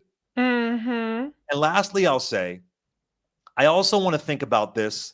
You know, I'm from West Philly. I know a lot of people who didn't show up to vote. And think about this beyond the D and the R, beyond Democrat and Republican. Politics is about resources. So forget DNR for a minute. Yeah. Do you want your grandma to have access to pay $35 for her insulin? Do you want to have Head Start? Do you want to have community college? Do you want to have a higher living wage? Do you want to be able to read about your history and not be banned? What are the things that are important to you? Look at the resources. Right. Which party gives you the resources that you want? Which party tells you the truth? Yep. And that's a main thing I want to center in. So as you hear these lies, Trump may be more bombastic, but it's the Ronald Reagan remix. Yeah. It's the Richard Nixon remix. Right. And this is Corn where Pro, all that stuff. Exactly. So yeah, I just want to hammer that in, that this is an old school stunt. And it hurts me to see that sometimes people in our community fall for it. Right. They got you thinking about immigrant, as they're taking your rights away in your sleep. Trans. Focusing everything, but the rich guy at the top exploiting all of us. So let's not fall for these Jim Crow lies. Yeah, but it's important to note that we didn't all just so happen to be singing the same tune. Our community is disproportionately targeted with disinformation. This goes back to, at least documented wise, the Mueller report and what Russia has done to sow division racially within this country. And it's so interesting that this administration, the Defense Secretary, Pete Hegseth, has ordered that the United States no longer take offensive cyber operations against Russia. Meanwhile, Russia is still taking cyber operations against us. What is the main way that Russia does their cyber operations against us? By disinformation. And so we have to be just as diligent, even though we're not as well funded, especially when we're talking about Black media and Black voices, even though we don't get to beat the algorithm, which is something that was just talked about in the last segment. We have to be diligent about speaking out against this disinformation, because not only does it get people to buy in onto some of the things that we're going to talk about, but it also gets people disillusioned and disengaged. And so when we don't even show up, then they're already winning. Every one of us that stays home is basically a vote for the other side. It empowers them that much more. And so there are very real consequences to disinformation, and it is very powerful. The act of disrupting disinformation is powerful in and of itself. And so one of the things that we want to really address in this session is talking about or pointing out the fact that what you guys are going to hear tonight, those of you who watch, or what you're going to hear in terms of the feedback afterwards, the solutions or so-called solutions that this administration is putting forth are based on lies. They're based on lies. So you have fake crises, manufactured ones, and then you have solutions that aren't actual real solutions to anything. And it's wasting our taxpayer dollars. So let's start off with tariffs. People are going to hear a lot tonight about fentanyl. Fentanyl is about to be the new migrant caravan, is about to be the new CRT, is about to be the new DEI. That's what you're going to hear about tonight, because Donald Trump has just put in 25% tariffs on Canada and Mexico. And he's doubled the tariffs on China because he's saying that they're allowing all this fentanyl to come in. Now, fentanyl is a problem, but is putting tariffs on these countries, which, by the way, them do not pay the tariffs. We pay the tariffs. Okay. They them. The residents of those countries do not pay the tariffs. The trans folks ain't going to pay the tariffs. They, them. I'm not talking about the trans people. Right. They, the non-binary folks ain't going to pay the tariff. Well, they'll pay it in some way, but they ain't listen. issuing it. They ain't putting the tariffs on you, basically.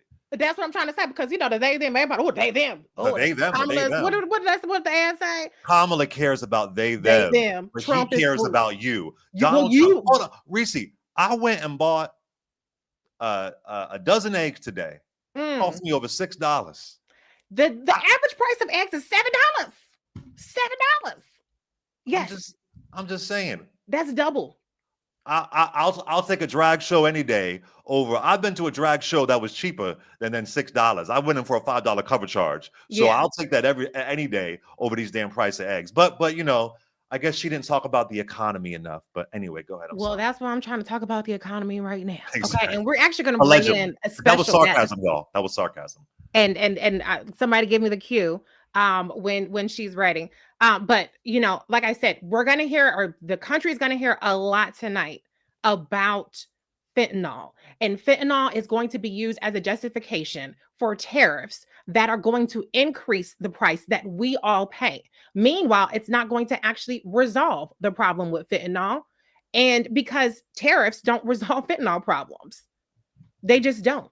So this is where I'm talking about when I say that the lies are creating manufacturing problems, and then they have really bad solutions that are not actually solving the issues. If we want to solve overdoses, then we should be doing more around drug prevention. We should be doing more around funding our hospitals, about getting Narcan in more places, not putting tariffs on avocados and your iPhones or whatever else situation may be. So that's just one of the examples of how you're going to hear lies tonight that are going to try to justify policies that are harmful to all of us.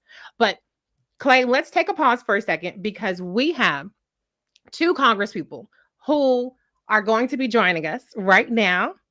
This first one I'm going to bring in, I love her style. I call her a cussing congresswoman because she just has the spice of life that we all need. So I want to bring in Congresswoman Kamala Dove.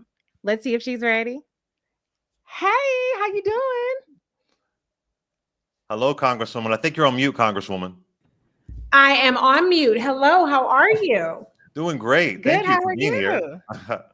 I want to say I've been day drinking, but that would kind of be a lie. But I have definitely been in deep meditation as we plan for tonight. What's your drink of choice? Hold up now. Let's get a little cocktail in. Well, I'm a whiskey girl. So. Oh, okay. I'm a tequila man, so it's all okay.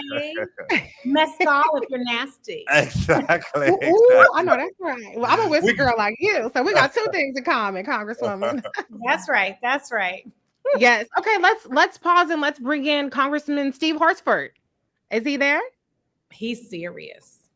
Hello, Congressman Horsford. Hello. Good evening. Debonair and esteemed. Hey, Reese. How are you? Good. How are you? All right. Well, yeah. Hey. Well, let's talk about tonight. Who wants to get started? Well, let me. I'm sorry. Go ahead. I will defer to my colleague, Miss Kamala Dove. Let's bring it. You used to be the chair of the CBC. I know. That's how I was trying to. There we go. Go ahead, Congresswoman. We're sorry. Yeah. Well, this is not the State of the Union. This is a joint address. So he was invited by the Speaker in the middle of our work time to try and pass some real legislation to share with the American people his faulty bill of goods. And so he is going to lie about a lot of things, right? How great everything is right now, how everything was bad. And then as soon as he showed up, it was amazing.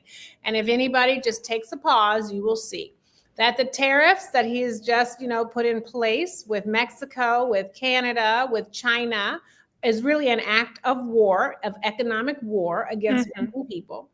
The tens of thousands of workers that he has fired indiscriminately and illegal is war against the American people. And allowing Elon Musk, an unelected, selected billionaire, to raid the coffers of Medicaid, of Social Security, of the Treasury is an economic war against the American people. Right. But can you just clarify, because a lot of people have the misconception that in this war that Donald Trump is on the side of American workers.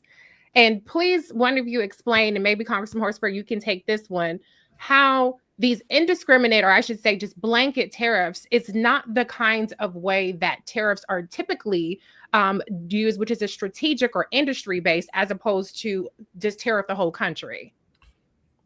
Yeah, so these are, look, Donald Trump promised Americans that costs would go down on his watch. In fact, he said day one, costs would go down. It's months later, costs are going up. And they're going up because of his actions, right? Unilateral actions, self-inflicted wounds. And those costs are on everything from a carton of eggs to a pound of beef to a gallon of gas to the lumber that we need to build affordable housing. It's indiscriminate because it's 25% across the board on everything. It's going to disproportionately affect American farmers. It's not going to do anything to reshore jobs or make manufacturing strong. And it's going to directly affect American consumers. These are taxes on the American people.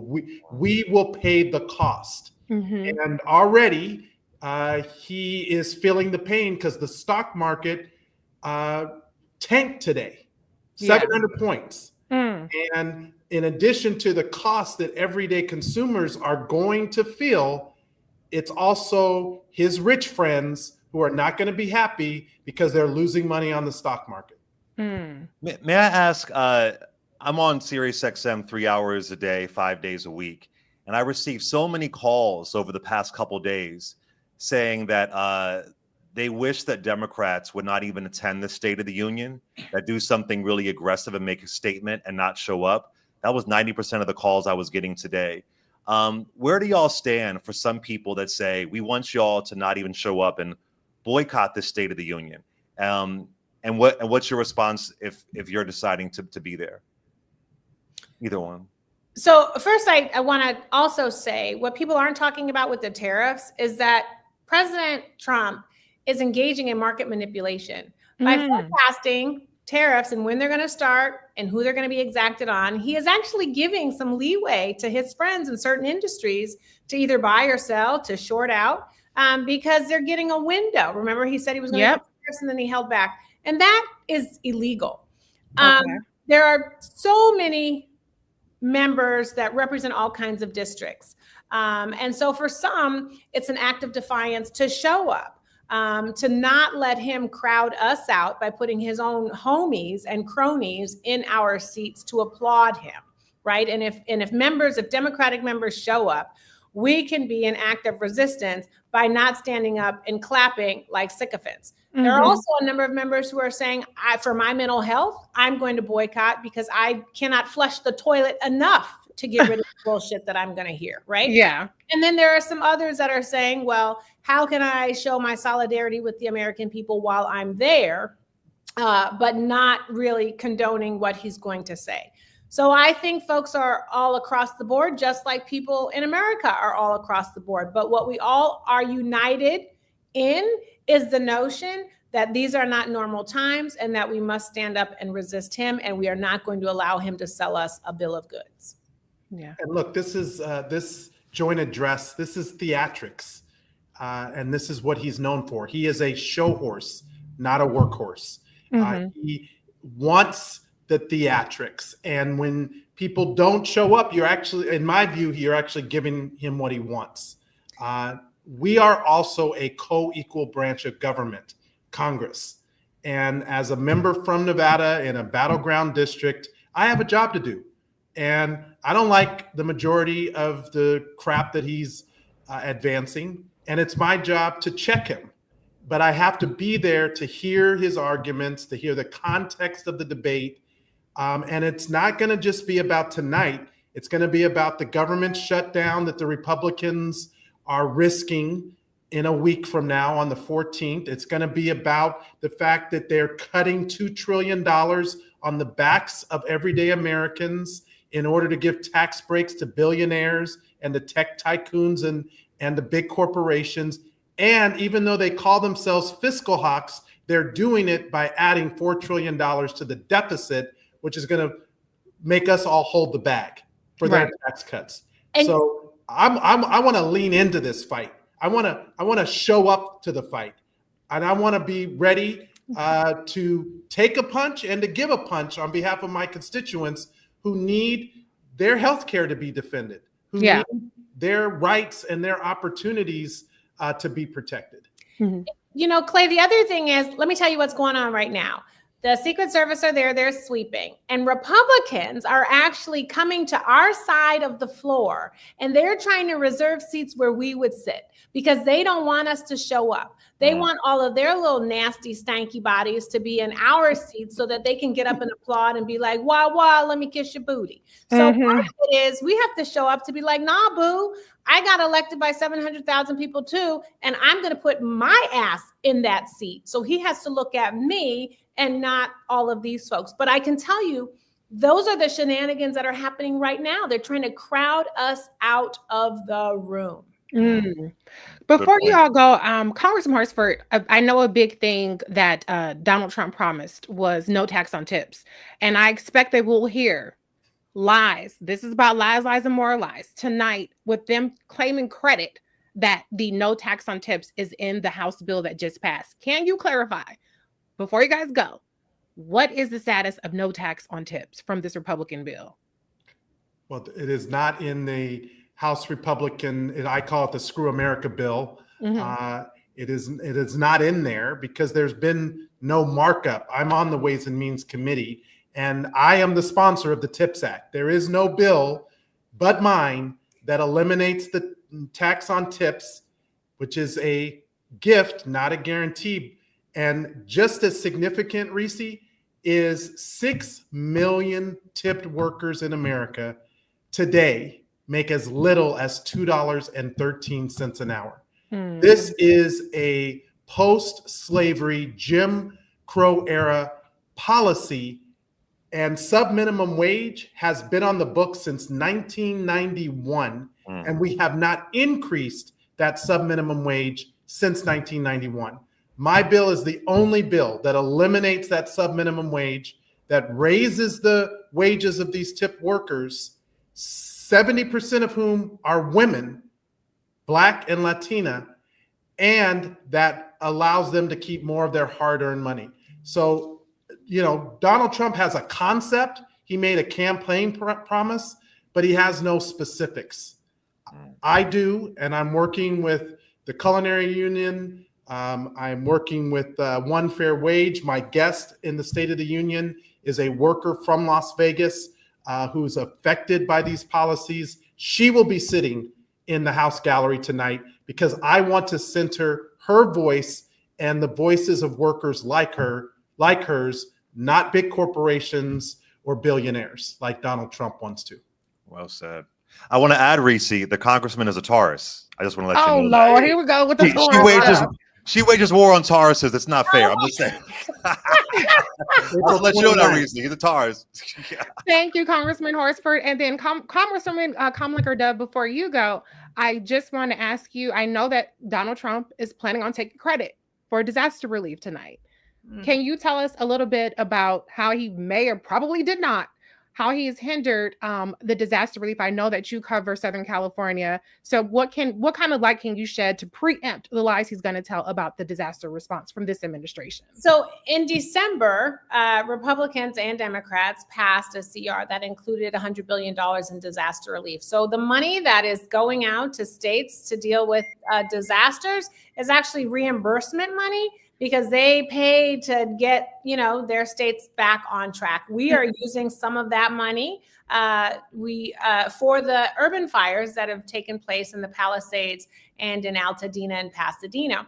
He has not given us any new money. We, in fact, have asked for $40 billion. Donald Trump has said he is only going to give California money if he conditions aid. He wants us to do crazy stuff with water. He wants us to get rid of certain bills. He wants to get all up in our business, get out of my house. North Carolina is now on fire. He has said he is going to give North Carolina aid with no conditions. So he is salty with California, but he has not given us any money yet. And I am calling on all of Congress, but especially the Republicans from California, to say, work with us, because California does need this money. So many people want to hate on LA, but they certainly bring their asses on those planes when they're trying to get a fundraiser in LA, or they're trying to go to the Grammys or some kind of fun event. So don't just think about us when it's time to party. Think about all of the ways that we contribute economically to the rest of the union, and the fact that you are the president for all of the union and should be helping a state, whether you like the state or not. Period. Blank. Yes. Well, thank you so much for being. Clay, did you have anything else, or should we let the Congresswoman go? No, I just appreciate you showing up, and it's important for us to be here collectively and hear our voices. So I truly, truly appreciate it. Thank you so much for taking the time, and yeah, thank you for taking the time. Thank you. All right. That was a treat, right? That was a treat. Yes, yes, yes. That was a treat. That was special. And listen, this is the part of the reason why we have to have this dialogue. As, like I was saying, Reese, a lot of people said, don't show up there. But now we have this context to realize that maybe some Republicans are hoping they don't show up so they can find a way to flood the space to make it look like it's full, because Trump cares about ego. Yeah. Trump cares about presentation. I mean, at some point when I was watching the Zelensky and Trump and JD Vance Babel, I felt like I was looking at a Real Housewives reunion. I was waiting for like Andy Cohen to show up. I mean, this is where we are. It's a reality show mess. So if they're going to come there and make sure there's levity, then I can appreciate and value that. Yeah, for sure. Well, let's talk about a couple more lies that we expect to hear tonight before we get into some solutions, because there are some good things happening across the country, and there are some things that we can do. This is also about empowering our audience. And so the Republicans have just completely bear gripped around the phrase waste, fraud, abuse. That is the new CRT. Everything is a new CRT, a new DEI, a new everything. And Clay, I think that I'm going to be have a controversial take here. A lot of what we're hearing in terms of the attacks on the federal government, the federal workforce, a lot of it has been framed as though this is a war on Black people. And I understand that. Obviously, we disproportionately make up the federal workforce. Obviously, it's been a way that we've attained our status in the middle class. It's a very integral part of the economy in the DMV area.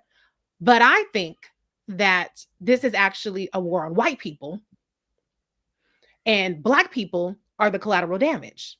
Now, they dangle us like a carrot, the bait, to catch the big fish. And they dangle our humanity. They dangle our citizenship. They dangle our disenfranchisement. They dangle Jim Crow 2.0. And those are very real things that we are in the process of seeing happening. But the big fish is not Black people. The big fish are those poor Appalachian whites, are the people in, what do they call them? The diners in Ohio, the Rust Belt, the rich people, the oligarchy, the Elon Musk, the billionaires and millionaires. This is a cabinet full of billionaires and Fox News hosts. They do not want to share resources. They do not want to care for thy neighbor.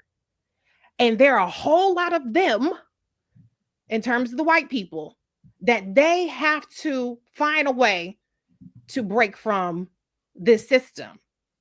There aren't enough of us. Even if they went through all of us, it's still millions and millions and millions and millions of white people who are on Medicare, who are on Medicaid, who are on SNAP benefits, who are part of all of these programs. When you look at the rural communities, when you look at, like I said, the Appalachian communities, there are all these people that they have to get to, and we just don't happen to be the ones that they run over on the road. And so I say that because not that I think it makes anybody feel better, but I want us to kind of not internalize some of this, animus so much.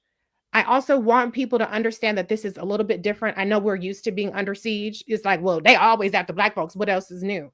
But the extremes that they're going through in cutting the federal workforce, in cutting these programs, which if the federal workforce is not doing it, that means either A, the shit just doesn't get done, or B, we have to pay for it in our after tax pockets because there's no Doge dividend.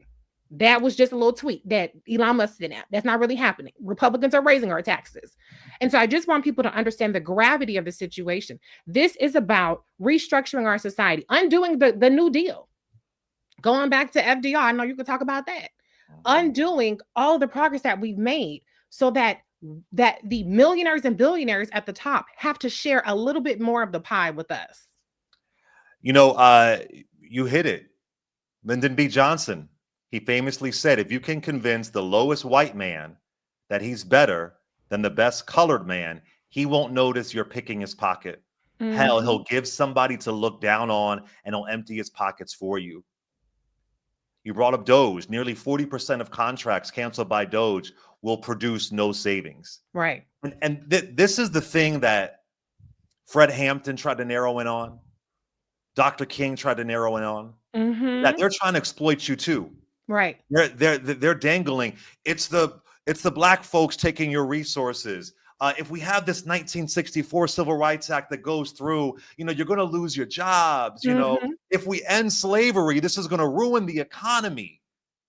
When at the end of the day, they want to narrow in on exploitation. And it's heartbreaking when you see poor white folks voting against their own interests. Because, like I said before, the majority of people on social services, even per capita, happen to be white, right? So, you know, they're targeting you in West Virginia. They're targeting you in parts of rural Alabama, right? But that's and a Georgia. lens. And Georgia, that's a lens. As they're shutting down rural hospitals. So part of the misinformation and the lies and lies and more lies and on top of lies is they're distracting you and got you pointing at somebody who has no impact on you. Right. As they're picking your pockets. And then what saddens me, Reese, is, as we were saying earlier, is that sometimes we fall for that. And we and they got you focusing on, is so-and-so really black? She had an opportunity agenda for black men. They got you focused on, well, she doesn't talk to the middle class. As Donald Trump was in McDonald's saying he wouldn't even raise the minimum wage. But where I am right now with that truth you just dropped about Dr. King, where do we go from here? 2024 was the year of chaos. And 2025 has got to be the year of community. And we got to do our best to see through this. But the war, listen, everybody's going to get it. Yeah. And that breaks my heart that some people think, I hate these politics of, well, I don't care until it impacts me. Right. Oh, it's them over there. It's them over there. It's them over there. Then when it impacts you, you've seen these Trump supporters. I had no idea. Right. I could have told you. Yeah. But we don't care until it impacts somebody else. That is a sick part of our culture right now. And that, above the politicians, above the policies, that it doesn't matter until I'm the target. That's going to really bring us down. And that's why I'm happy we're here, showing how collectively we're impacted by this. Right. So I just want to clarify that we do not have a waste, fraud, and abuse problem. Exactly. I just want to be very clear on that. We have a rich people not paying their fair share problem. Period. And the rich people don't want to share with what we already have. They want to take away from us and give to them so they can buy yachts, so they can go to Saint Tropez and vacation, or they can go vacation in outer space. Yes. So I just want to be very clear on that, because we're going to hear waste, fraud, abuse, waste, fraud, abuse. Okay, we have just a few minutes before we have to toss it over. But we are solutions-oriented people. So, Clay, let's talk with the minutes that we have left about solutions. What do we do? Knowing that the lies are out there, and that we are in a situation where the Republicans have trifecta control. Right. Well, the first thing is that make sure they don't beat you down into submission. My favorite Bible verse is be anxious for nothing. They want to beat you down to make you think you can't speak out. You can't fight back. So there's key things you could do. You can join your local organization, whether it's the NAACP, whether it's Urban League, or maybe it's an organization we may not know. We don't have to reinvent the wheel here. We can go back to our history and see what other folks have done.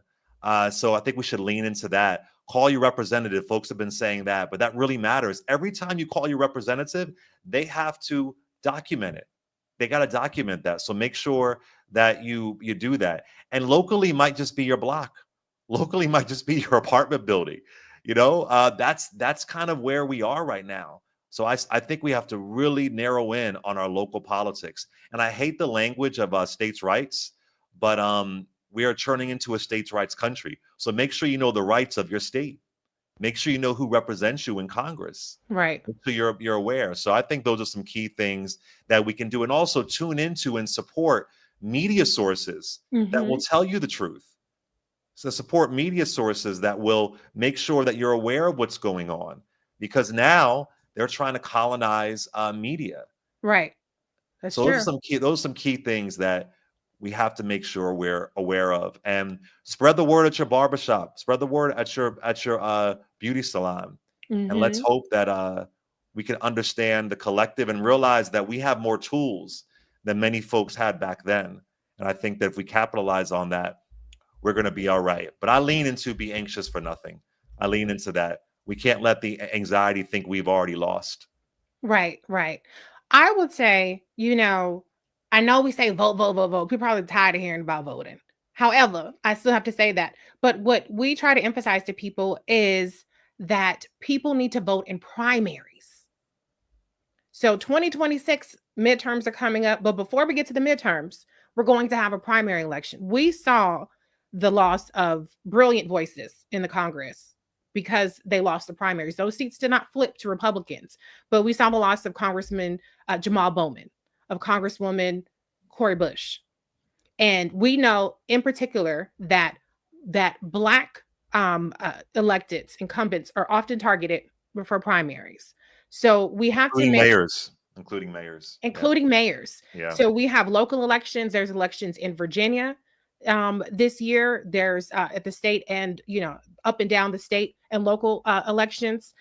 Prince George's County is voting today. I don't know, it might be too late. I had an absentee ballot. So there are going to be local elections, and there are local elections of all kinds of sorts of positions. Everybody's not going to be mayor. Everybody ain't going to be president. Sorry. All the people running shadow campaigns. Sorry, everybody going to be president.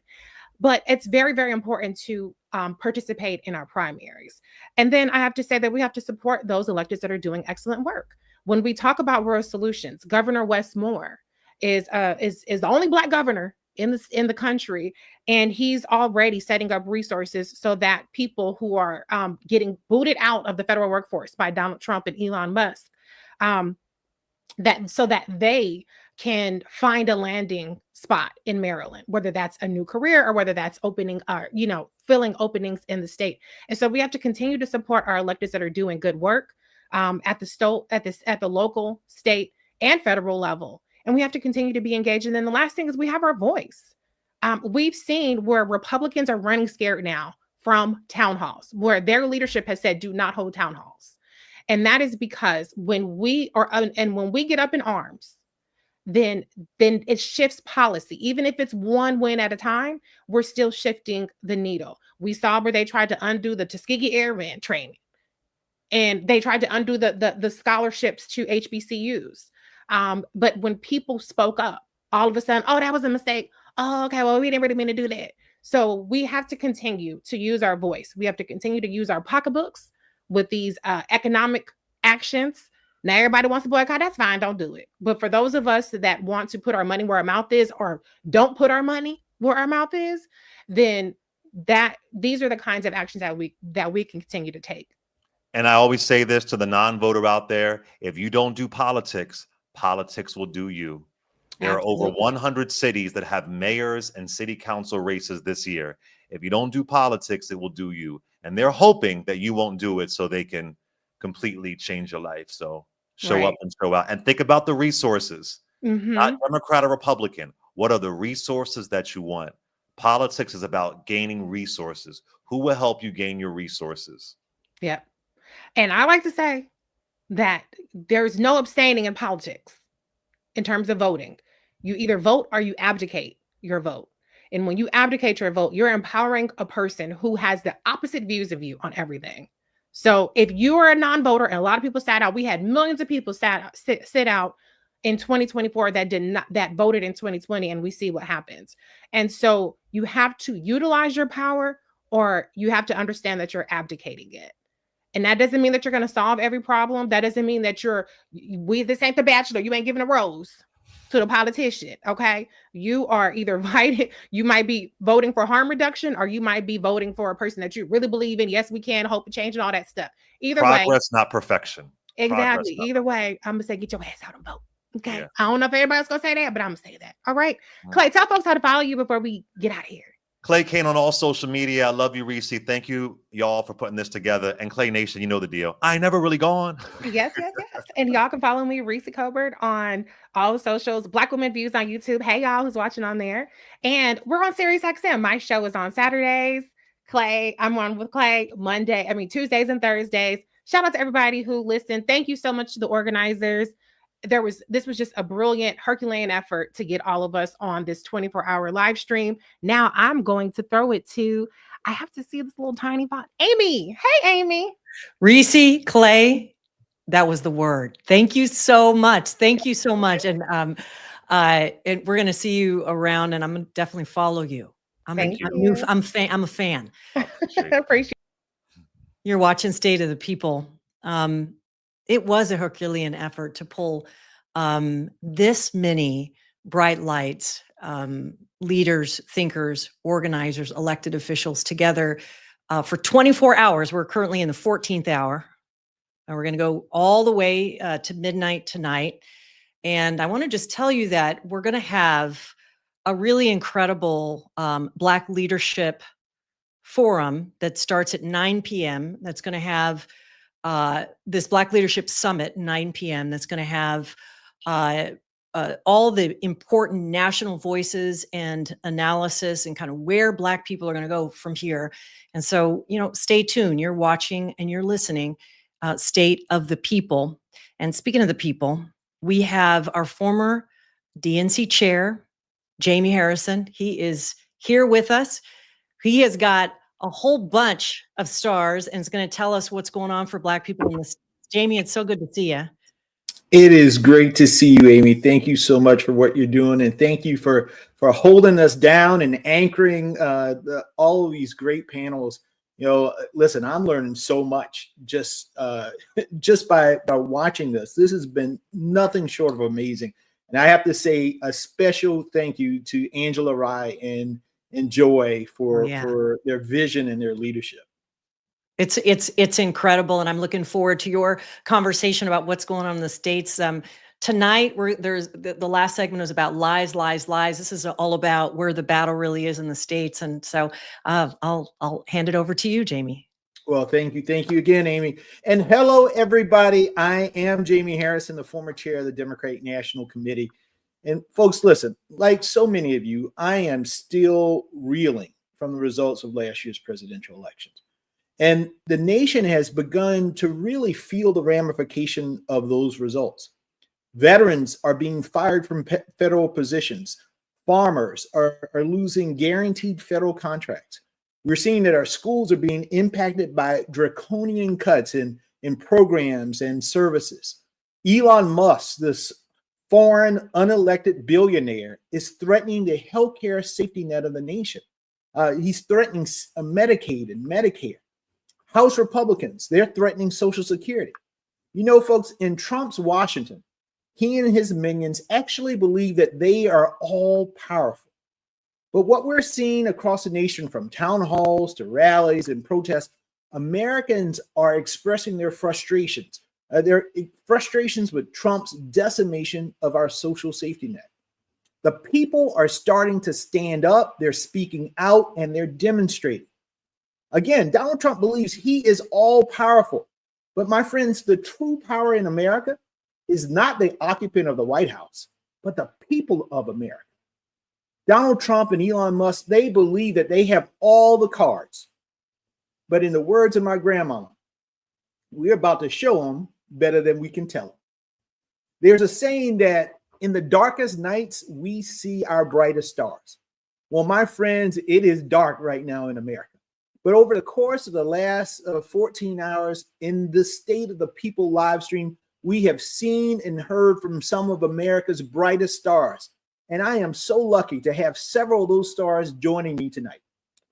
First, we will have two amazing panels in my hour. The first panel will be focused on the work of two amazing lieutenant governors in two of the most important presidential battleground states, Michigan and Pennsylvania. Then second, in Democratic Party politics, the sausage is made in our states. In our final panel, we will be joined by four of the best state party chairs in the country. Black boy and black girl magic right here. Chairs from my home state of South Carolina, as well as Kansas, Kentucky, and Nevada. So here with us now, we have two stars in the Democratic Party. I have had the honor of getting to know these two gentlemen during my time, my brothers, on the road in Michigan and Pennsylvania over the course of these last 4 years. I'm sure that they will be on the road again and getting into our share of good trouble very, very soon. First, I would like to introduce Lieutenant Governor Garland Gilchrist. Lieutenant Governor Gilchrist is the highest ranking Black elected official in Michigan history. This past month, he's been touring early childhood centers throughout Michigan, celebrating the success of the pre-K for all programming throughout the state. So folks, please welcome Lieutenant Governor Gilchrist. Jamie, it is an honor. It is a privilege to be here with you, to be here with everybody in this audience who is tuning in. But it's important conversation about what's really going on with people.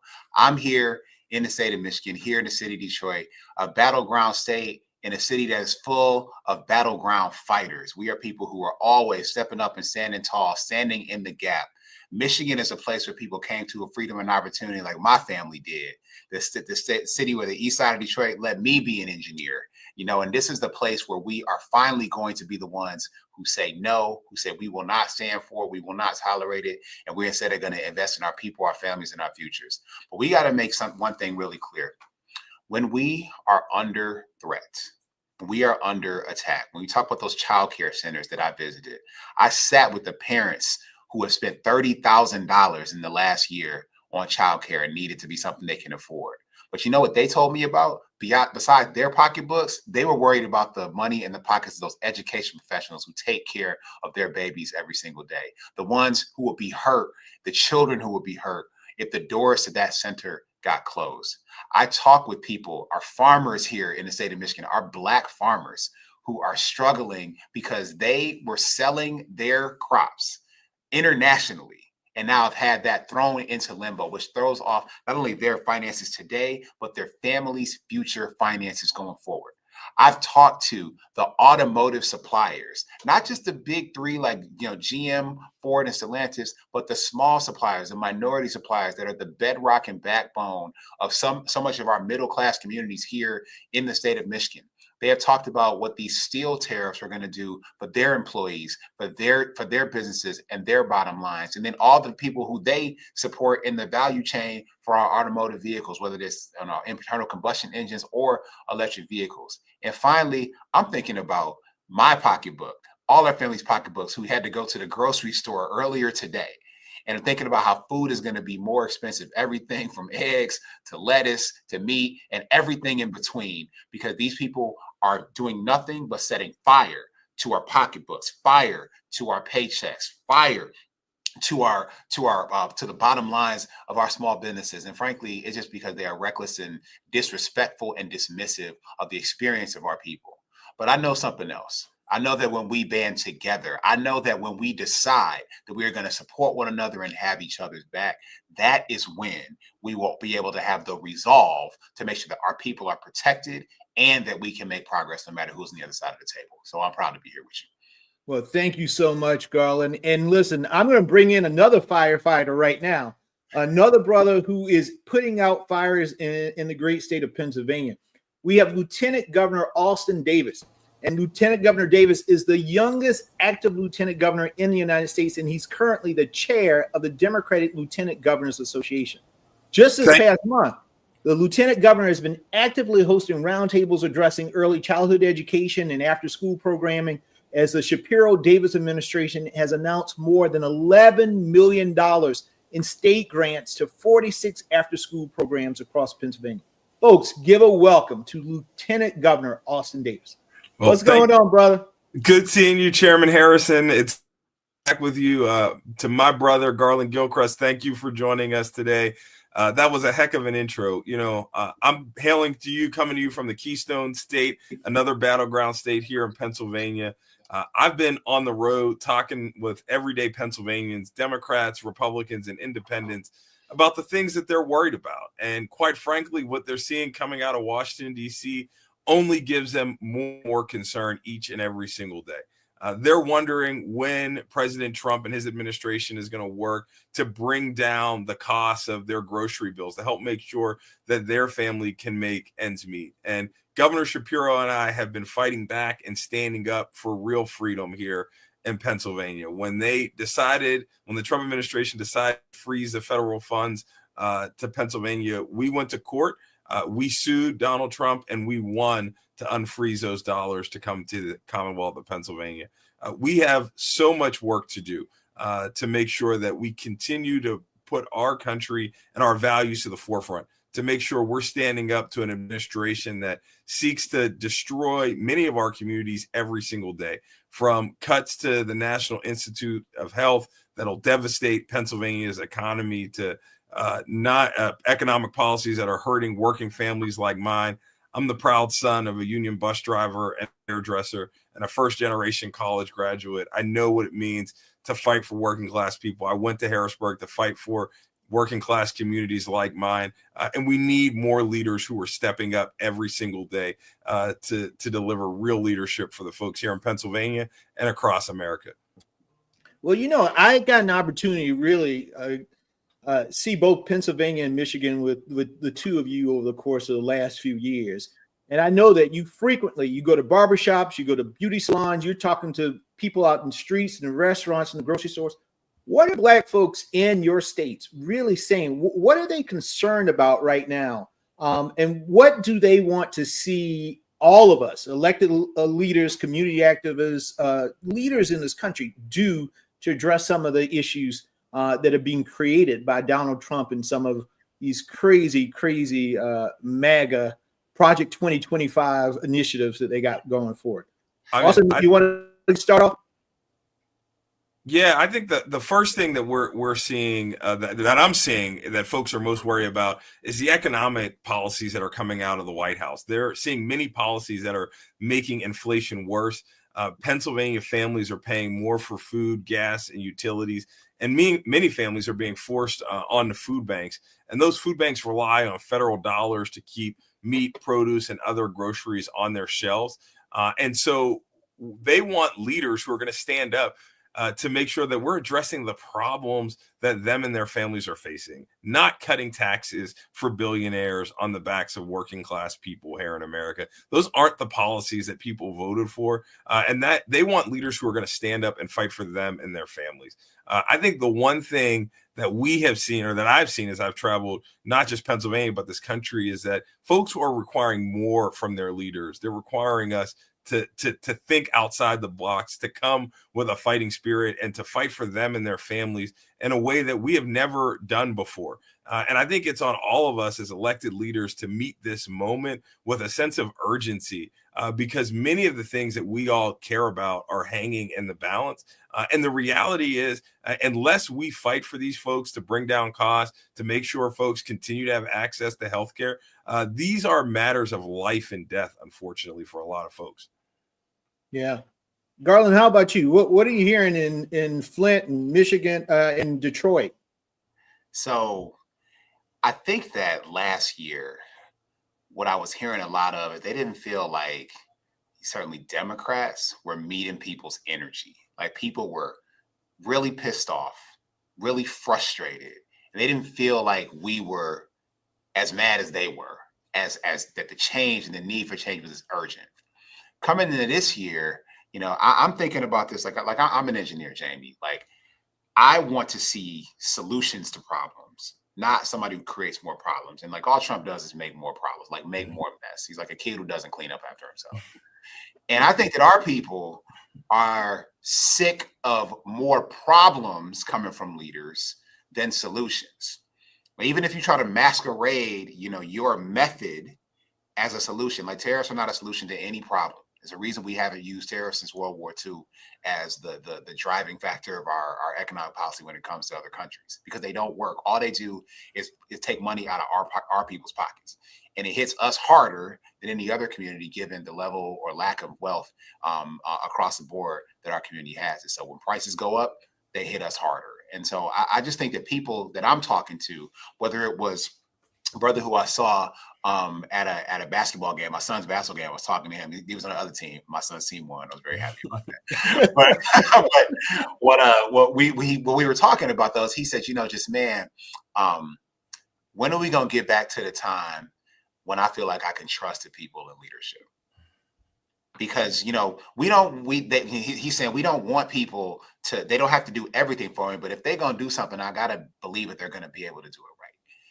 And to me, that was a call, a cry out for a lack of sloppiness, for being thoughtful, for being willing to get in there and actually understand the problem you're trying to solve, understand the people who you're supposed to be working on behalf of. And that requires relationship. That requires connection. You can't be disconnected from a community that you want to serve if you truly respect them. And I think our people haven't felt respected. And I think our people are hungry for that respect, the respect of a leader who will serve them, who will make sure they have what they need to be successful, and then will get out their way.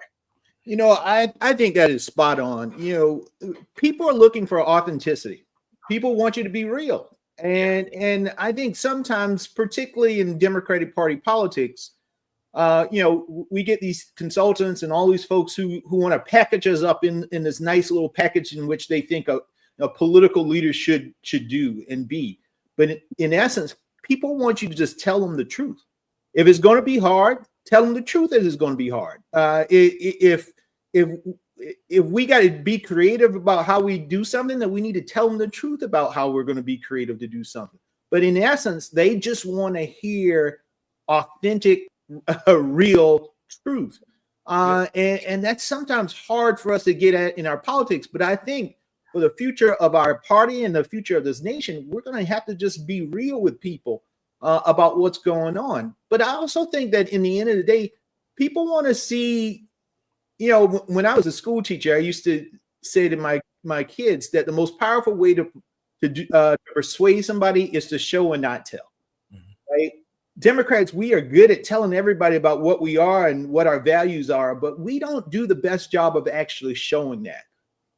What are ways that you all are showing right now what your values are, what you're fighting for, and who you are fighting for in your states? Let me just say, look, I'm 6 feet 8 inches tall. It's hard to fit in somebody's box. Okay, so that's not going to be the goal. Look, this is a full contact sport. Like, the way that you show that you are about people is by being with people. These are conversations that you can't have that kind of conversation with a person when there's a microphone between you and them. That can only happen hand to hand, face to face, eyeball to eyeball. And we have to have the energy to be able to do that. And then serving as lieutenant governor for the last 6 years, and then year 7, Michigan has 83 counties. We are the biggest state physically east of the Mississippi River. And I've been to all 83 counties in Michigan 3 times. I've talked to people in every context and walk of life here in the state of Michigan, from mobile homes to mansions and everything in between.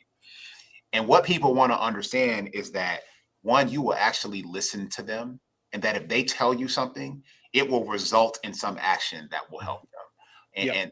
But that requires, to build that trust, to build that rapport, to build that relationship, you have to go see people. And I think sometimes folks would rather sit in an ivory tower and be an intellectual rather than get in the dirt with our people and understand what's happening on the ground and get your hands dirty to fix it alongside them.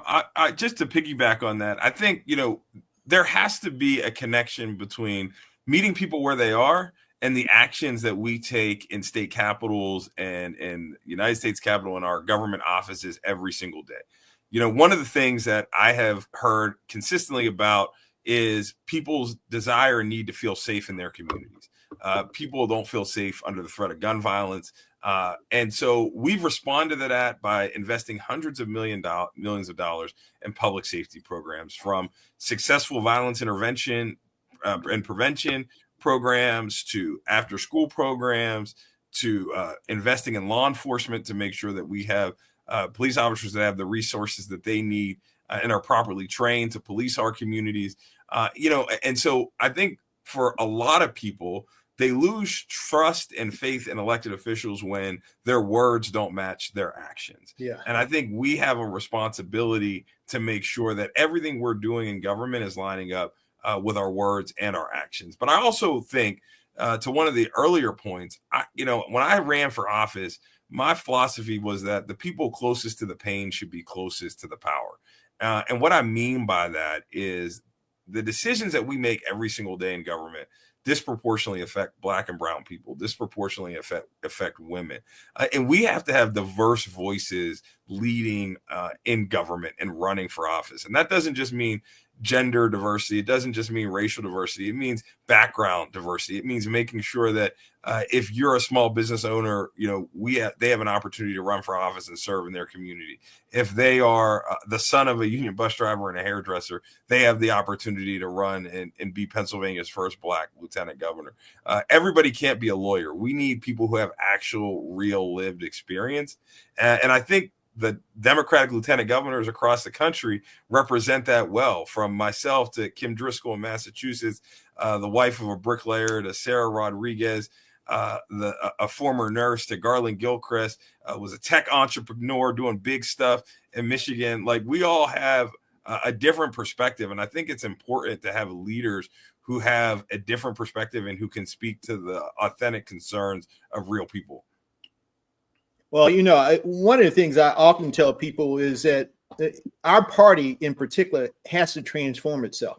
Can't just be a political organization that's asking for votes every 4 years and that's the only time you show up. You got to be a community organization, and that's like a culture shift. It's a different lens by which we look at and how we interact with our constituents and the rest of the world. Because if you're a community organization, you're on the ground 24/7, every day, every week, every month. And that's what we have to get back to, because it used to be, you lost your house, you needed housing, you lost your job. You could go to your city council person or your mayor or even your lieutenant governor and say, I need help. And guess what? Those people then would help you with those things. And we really have to get back to that. And I know the two of you know that to the core of who you are. And that's why you're successful. And again, this ain't y'all saying this. This is me saying it. This is why I believe in the end of the day, I won't just be calling y'all lieutenant governors, but one day governors in the great states that you represent, because you understand, you have your finger on the pulse of the people. You understand their pains, but you also understand their dreams. And to go back to that idea of dream, we know hope is so important to our communities. What can the two of you say to inspire our communities right now who are under great despair, and just give people hope again that things will get better as we move forward and we push back against what we're seeing coming out of the White House?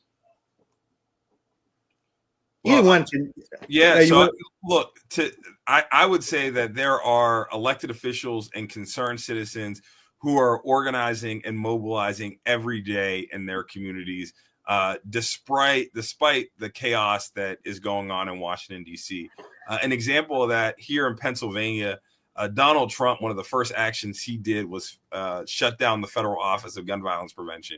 And we're moving forward in Pennsylvania with standing up ours and making real investments to make sure we take on gun violence in our communities. And we have seen gun violence drop all across Pennsylvania in large cities like Philly and Pittsburgh, but also smaller communities like York and Reading. I visited Reading Hospital this week, and they have the busiest ER department in the Commonwealth. And I talked to doctors who are on the front lines of the fight against the epidemic of gun violence. And they're working with law enforcement and local victim service agencies, not just to deal with gun violence, but to prevent it. And these are the folks who inspire me every single day to keep in this fight. And so I would encourage folks to look to your community, look to your neighbors, and then get involved. Not everybody has to run for lieutenant governor or run for office. Sometimes it's volunteering at a nonprofit. It's organizing in your community. And I think you'll find that there are other people who are just as dedicated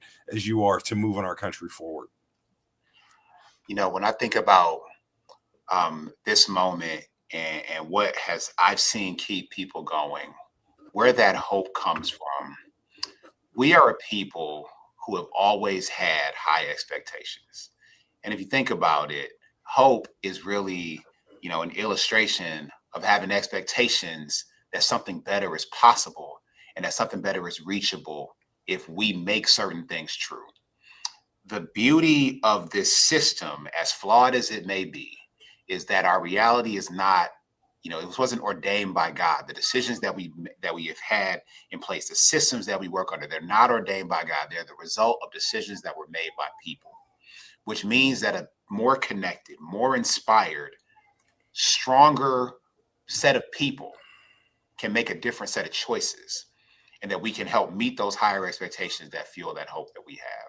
We've seen this in our history time and time again, where we've come out of darkness and into a morning where we can see opportunity even further than we could previously. And so I'm just moved by the fact that we have somebody in their community. You have somebody in your community right now who has not given up. You need to work with that person for whatever they are doing. If they are working to save young people from gun violence, if they are working to get people food and resources and diapers, if they are working to help that business owner keep the lights on, if they are working at anything to improve a person's life, they are the people whose backs we need to have and support. And I can do that as a public servant. You can do that as a volunteer, an activist, an employee, a partner, a spouse, a child, whatever it may be. We all have a role to play in helping our people continue to have high expectations for the future and continue to know that they have a role to play in making what they hope for a reality. Well, I appreciate that. And listen, I think one of the stories that we heard, and I know we're about to close down this panel, but one of the stories that we heard constantly last year during the election cycle was about Black men, and particularly about young Black men. You are two young Black men who are leaders in this country. As we close and move to our state party chairs panel, what advice or what thoughts did you have to share with young men right now who are wondering where they fit in this country, where they fit in the political world, and they can look to in the coming weeks and months and years ahead? So I would love to hear any closing thoughts that you have about that. Look, I would tell them that we need you. We need you involved in the process. And I think what the other side wants us to do is to feel like we can't make a difference and that we shouldn't get involved in the process and that we should just sit at home. And I recognize that I stand on the shoulders of giants here in Pennsylvania, people like Kay Leroy Irvis, who was our first Black Speaker of the House of any state house in the country here in Pennsylvania, and people like Robert Nix Jr., the first Black Chief Justice of the Supreme Court here in Pennsylvania. Their service inspired me. It's my hope that young people, young Black men look at me and see not just the youngest lieutenant governor in the country, but someone who came from a neighborhood like them with a similar life experience as them, and to tell you that if I can do it, you can do it. And we need you to help move our country forward. I just would ask them to make a simple choice. Do you want to be somebody who makes things happen or somebody that things happen to? Because it's really only two choices in any situation.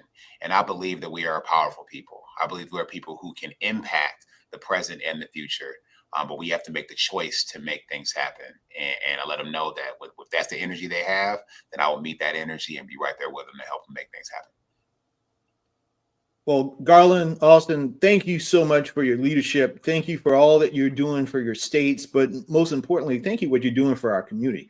You guys are great role models for the young brothers growing up in Michigan and Pennsylvania, and even round-headed boys, Black boys in South Carolina. I so appreciate the two of you so much. And again, folks, I want you to follow Garland, follow Austin, support them in their efforts, because they're not rising stars. They are stars of our party, but they need our support. So thank you guys again for being on tonight. Thank you for being a part of this.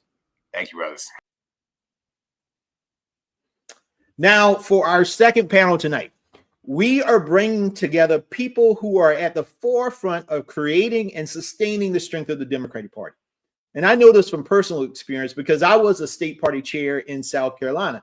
And this is often a very demanding and thankless job where you are responsible for fundraising, recruiting candidates up and down the ballot, and you have to get them elected to improve the lives of the people in the states that you are in. Today, we are lucky enough to have 4 state party chairs joining us. And not only are these state party chairs, but they are dear friends to me. And they will provide their perspective on being proactive in the face of Trump. And they're going to speak on the actions and the hope that will be required for us in this next few weeks and months and the election cycles to come. First and foremost, I am privileged to introduce my chair, my personal chair, my chairwoman, Crystal Spain. Crystal is the first Black woman to serve as chair of any of the South Carolina Democratic Party. She has extensive campaign experience. And I love this. Crystal's favorite quote is, when you exist in spaces that weren't built for you, sometimes just being you is revolution enough. So thank you so much, Crystal, for joining us. Thank you, Jamie, for having me. Thank you so much. Yes. And next, we also have Chairman Coleman Eldridge. As chair of the Kentucky Democratic Party, Coleman has worked with Governor Andy Beshear to reinvigorate the Kentucky Democratic Party. He's been prioritizing party building and training and organizing throughout all of Kentucky's 120 counties. Coleman, welcome, my friend. Chairman, thank you so much. It's great to see you, my friend. And then we also have Chairwoman Gina Repass.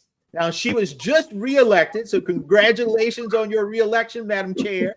Chairwoman Repass is the first Black and Latino woman to serve as chair of the Kansas Democratic Party, and she was the first woman of color to be nominated for statewide office in Kansas.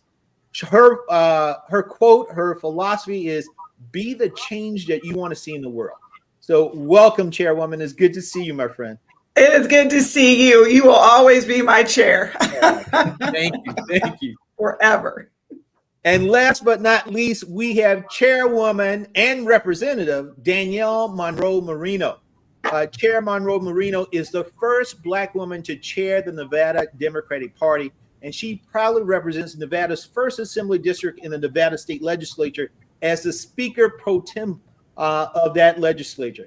And I had the honor of joining her in Nevada to do several canvas kickoffs this last October. Madam Chair, welcome to the conversation. Thank you so much for having me. And so y'all. Hello, everybody. Hey. As I said, this is a Black Power Hour right now. The Avengers are definitely assembling. Now, I know our audience is really looking for ways to be active in response to Trumpism, but let's get into some specifics around the harmful policies that you all are seeing right now in your states. Now, I know some of you are in states in which we have Democratic governors, and some are in states in which we have Republican governors. And I think the impact of those Trump policies are different based on those states. I would love to hear first, maybe we hear from our in Kentucky and Kansas, where we have, and isn't that great to say Kentucky and Kansas have Democratic governors? Now, that's what I want people to understand, that, the hell with that red state stuff. If you organize and do what you need to do, and if you can unify people, even in red states, Democrats can win. So let's go to Coleman and Gina to talk a little bit about what you are seeing, how Trump is impacting your states, and how your Democratic governor is pushing back against that. Madam Chair, let's go with you first. Thank you. And I do want to say, Chairman Harris is always a champion, not just for Black people, but specifically Black women. And when we have Black men stand up for Black women, that's how we move the ball forward. Okay, I'm off my soapbox, but that had to be said.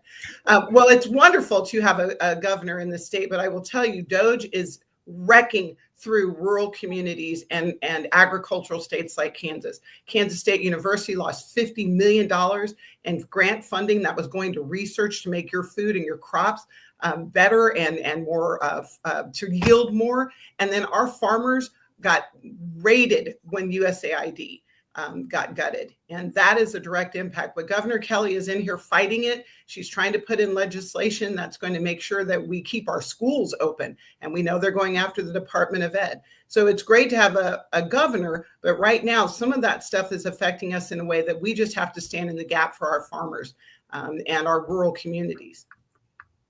Coleman? Well, and let me begin very quickly, Chairman. Thank you for the kind words about Kentucky. I want to also thank you on behalf of Kentucky for everything you did to make sure that we continue to have a Democratic governor in the Commonwealth of Kentucky. You were pivotal in making sure we had the resources and support to not only re-elect Governor Andy Beshear, but to do so with a wider margin than we elected him in the first place in 2019. So I'd be remiss if I did not once again say thank you for that. But the reality is, as Chairwoman Repas said, look, it really doesn't matter whether or not you live in a Democratic a state with a Democratic governor or a Republican governor. The Trump agenda hurts everyone. And here in Kentucky, what we have seen is that this so-called cost-effective measures of shrinking the government has meant it's targeting almost 24,000 federal civilian workers that live right here in the Commonwealth of Kentucky. Almost 6,000 of those who work for the Veterans Health Administration. So, you know, in rural Kentucky, especially in rural America, where we've got so many of our veterans who have served our nation, who return home, who rely on having a robust Veterans Affairs Administration, Veterans Health Administration to help keep our commitment to them as they've kept their commitment to us. Now that's on the chopping block for thousands of Kentuckians across the Commonwealth. We too are in the clutch of trying to ensure that our schools in rural communities, suburban and urban communities alike, aren't ransacked and destroyed by the Trump administration and Linda McMahon, who knew nothing about running wrestling and knows even less about running an education department, let alone their desire to just dismantle it altogether. And so we're fortunate to have a governor in Andy Beshear who has continued to fight back, who saw the threat of Project 2025 when Trump was disavowing even knowing it, and has really done his part, along with our Lieutenant Governor Jacqueline Coleman, to make sure that we can fight back. And I will tell you that he is so successful at it that the Republican legislature is trying to once again shrink his authority to take the Trump administration to court and to fight back because he has such a good track record, not only of fighting back, but winning those fights against Trump. Well, thank you, Coleman. And Crystal, tell me a little bit about what's going on in South Carolina right now. You know, no different from, and I'll also say, Jamie, thank you for everything that you continue to do for South Carolina. You know, we're still standing largely in part because of your efforts and your support. So thank you so much. But I'll tell you, no different from what we're seeing across the country. The biggest difference is that we suffocate under the weight of Republican supermajorities here in South Carolina. So what they do over at the State House is double down and try to replicate everything that is happening on the federal level to do it here on the state level. They already proposed a DOGE bill for South Carolina, although they also, you know, they run all the chambers of the government and they make all the appointees of these state agencies. So they're going to investigate themselves, which makes absolutely no sense. But we feel that that same weight, that same pressure, you know, the DEI policies are over at the State House. We had a total abortion ban bill hearing today over at the State House. It is just that they are just doubling down, and we are, you know, we're feeling it probably double time here in South Carolina. And Madam Chair, Nevada, battleground state, so important. You got a Democratic AG, but you got a Republican governor. Tell us about how you're fighting back, and you're in the State House. Tell us how you're fighting back in Nevada. Yeah, I am in the State House, and we're in session right now. Right, we started our session just last month, and we walked in the door with a $400 million deficit in our budget that we were presented with by our governor, and then all the added problems coming from the federal government. But I have a Democratic majority in our House and in the Senate, so we're working on those policies to push back here at the state level, and thank goodness for Attorney General Aaron Ford, because he's pushing back in our courts. the biggest thing right now we're looking at, over 800,000 Nevadans that would lose their Medicaid. So that's our seniors, our children, members of our communities with disabilities, and our hardworking Nevadans that are utilizing Medicaid, Medicare to get by. But Nevada is a hospitality state, right? We're the state where people come with their discretionary income that helps keep our general fund funded. But we have folks losing their jobs at the federal level and would lose their jobs if the money leaves the state. So those visitors may not come to Nevada, which hurts our budget in so many ways. But I'm encouraged that I have, I am the Speaker Pro Tem. I have a Senate Majority Leader and a Speaker in the House that we're going to do everything we can to push back and be very creative in what we do to protect Nevadans. We can't save the world, but we can protect Nevada, and that's what we're working hard to do. Amen. And you all four of you are doing such an amazing job. We are going to be joined by a special guest now. Somebody that I consider, I told y'all the Avengers are assembling, and so Captain America has decided to grace our stream. Somebody that I consider my political father. I call him the boss. Folks, please welcome the former House Majority Whip, the one and only Jim Clyburn. Hey guys. Hey, thank you so much, Jamie. Thank you so much for having me as my chair, Crystal. Thank you for the great leadership you were giving to South Carolina. I've been talking about you all day today. I started out the morning on CNN early this morning, a little bit early for me.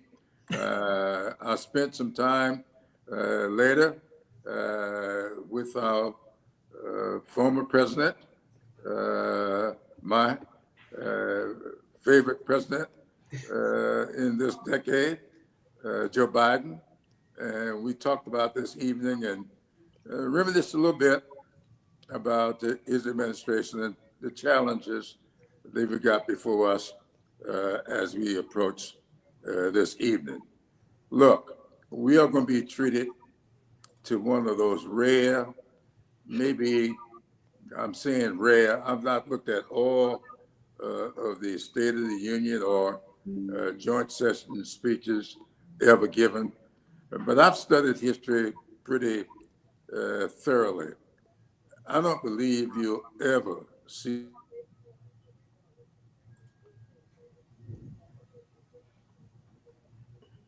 Did we?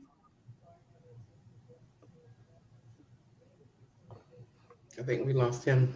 Did we lose the congressman? I think so. Hopefully we'll get him back here.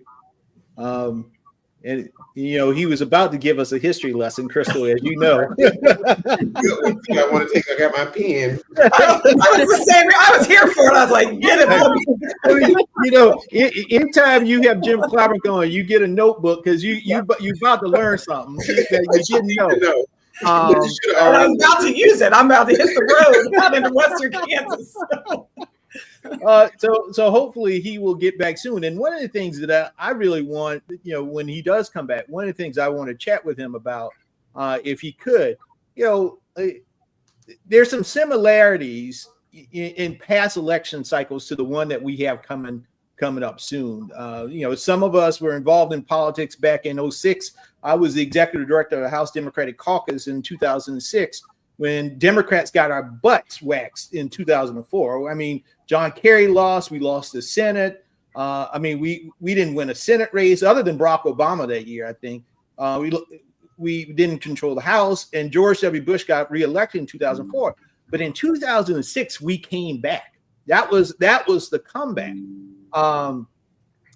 When we won the House and we won the Senate, and then in 2008 we took back the White House, and then had a much larger margin. I wonder what are the things that we can learn from that. What can we learn from when Republicans in 1994, after Democrats swept them in 92, but Republicans came back in 94. So, hey, Congressman, you were going to give us a history lesson, and then I was going to ask you about some more of our history. But you go right ahead. Well, thank you so much. I had a long talk with President Biden this morning. Then I went over to the Democratic headquarters, DNC, in your old stomping grounds, Jamie, and Joyce Beatty and I met with Ken Martin. We spent an hour with people all over the country. And then this afternoon, I did some live stuff into North and South Carolina. People are worried about where we are, and they should be. We as Democrats have got to stay on the offense. And that's why doing this, what I call pre-buttal. And I want to thank Angela Rye and Joy Reid, with whom I met last week, for putting all this together. And I was with Angela Rye a little bit last evening, and she told me, Jamie, that she had made, I don't know, a star out of you or something. But thank you so much for doing this, because I heard at one point today that something we were doing had over 100,000 people tuned in. We have got to stay on the offense. We cannot allow this president to put us on defense at all.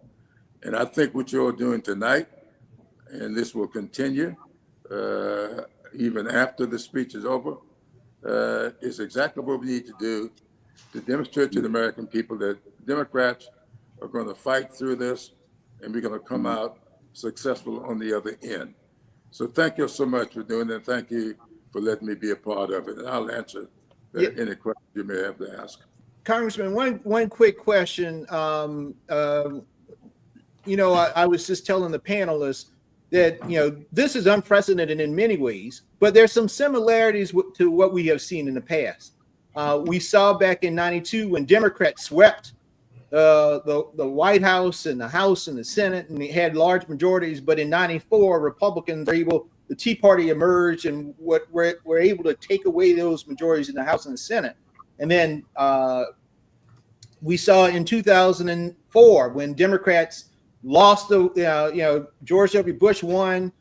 We didn't control the House or the Senate, but in 2006 we took back the House and the Senate, and then in 2008 we took back the White House. What are some of the things from those? What are some lessons that we can take from those past experiences to apply to what these chairs are doing now in the state parties to push back and organize so that we can be successful in 2026?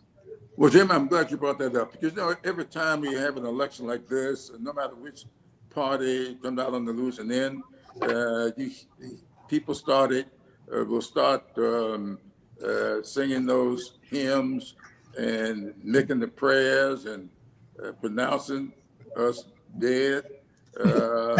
This party is not dead by any means. I was elected in 1992. Oh no! No, right at the good part. I know. I'm over here. If he's in the House right now, that just means Mike Johnson is cutting off the flipping the internet on and off. This is what Doge cuts get you. That's what Doge cuts get you. That's exactly right. You know, those Republicans, I mean, they're dirty now. They'll come up with all kinds of stuff. They come out all types of stuff. But I really wanted him to get to that. So maybe he'll get back. But in the meantime, from you all, what do you, in your state parties, what do you need to do right now in preparation for 2026? And this is an open question. Let's do hot potato. What is it that you want to do in your states, and what do you need right now to prepare for the 2026 elections? I'll jump real quick because I rolled this out. I just got reelected this weekend, so that's why my voice is sore. I love all of you, and I know what it takes to put on a state convention.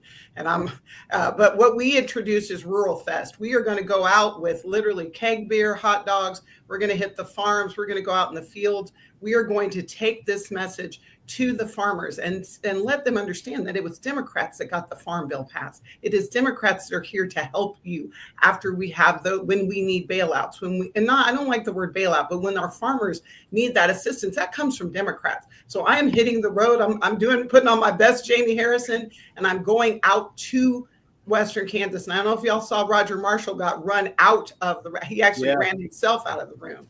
And so we have a Senate seat and a governorship up in 26, and I am starting that fight right now.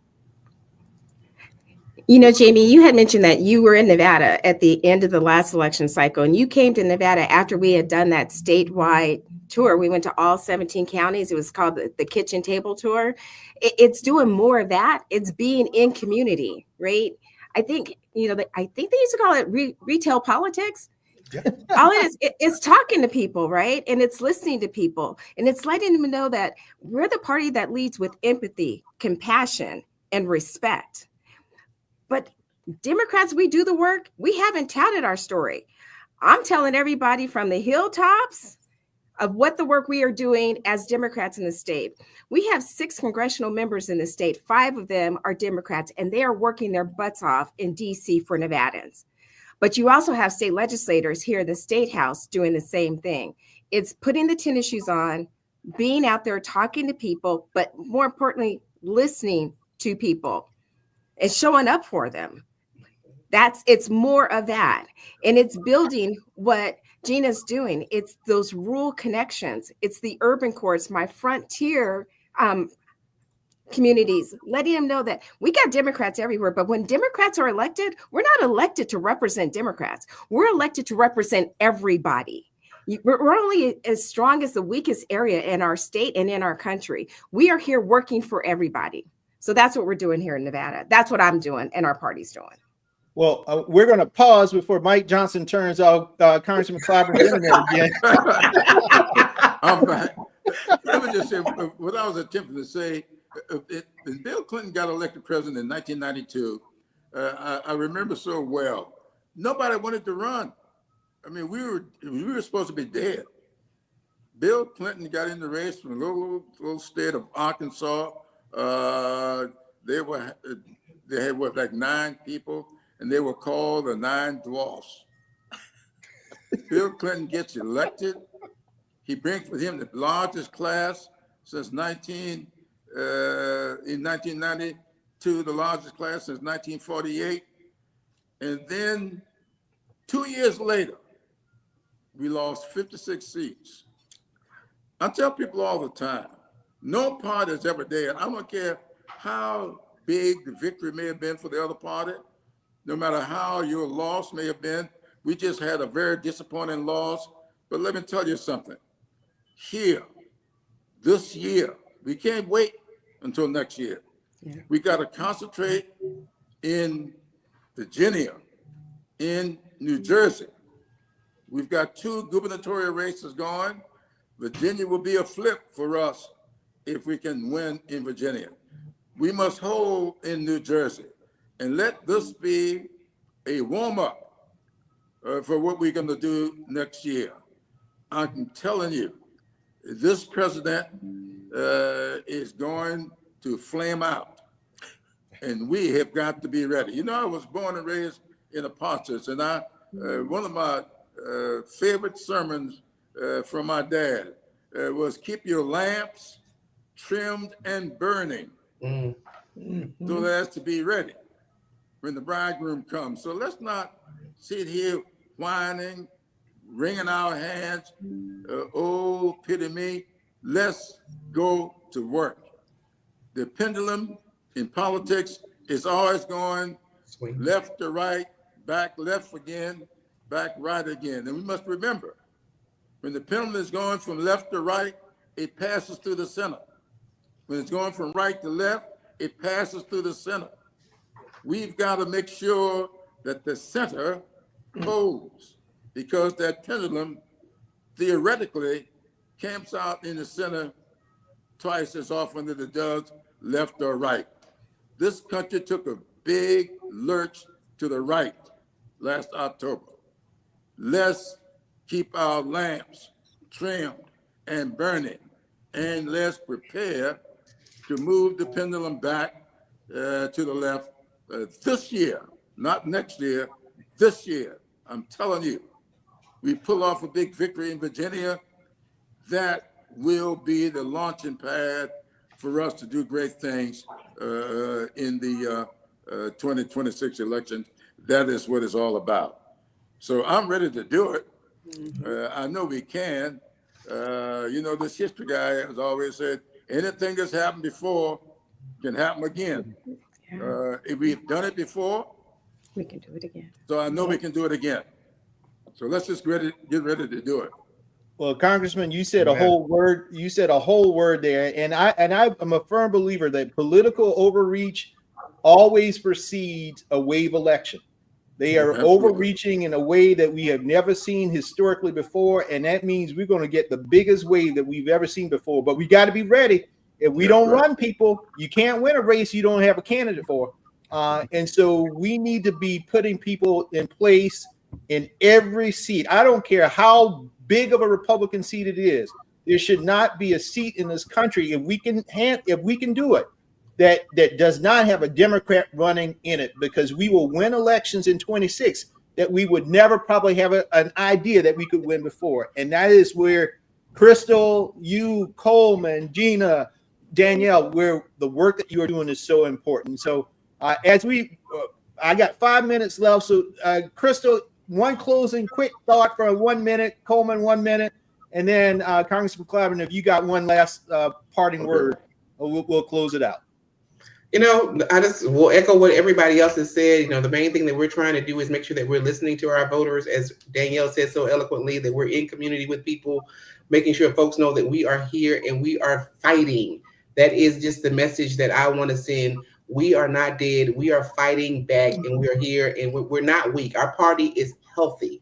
South Carolina Democratic Party is very healthy, and we're ready to do the work, and we're recruiting candidates. I've had several candidate meetings this week with folks who are ready to run all across this state. And as you said, Jamie, we can't win seats that we don't have candidates for. So my charge to everyone is to get involved and get engaged locally. It's not just in DC, especially in South Carolina. It's right here in Columbia at the State House. These things are happening right here in your front yard, and you've got to be engaged, and you've got to be ready to call folks and do what needs to be done so we can push back on all these bad policies. Thank you, Crystal. Coleman, you got a minute, buddy.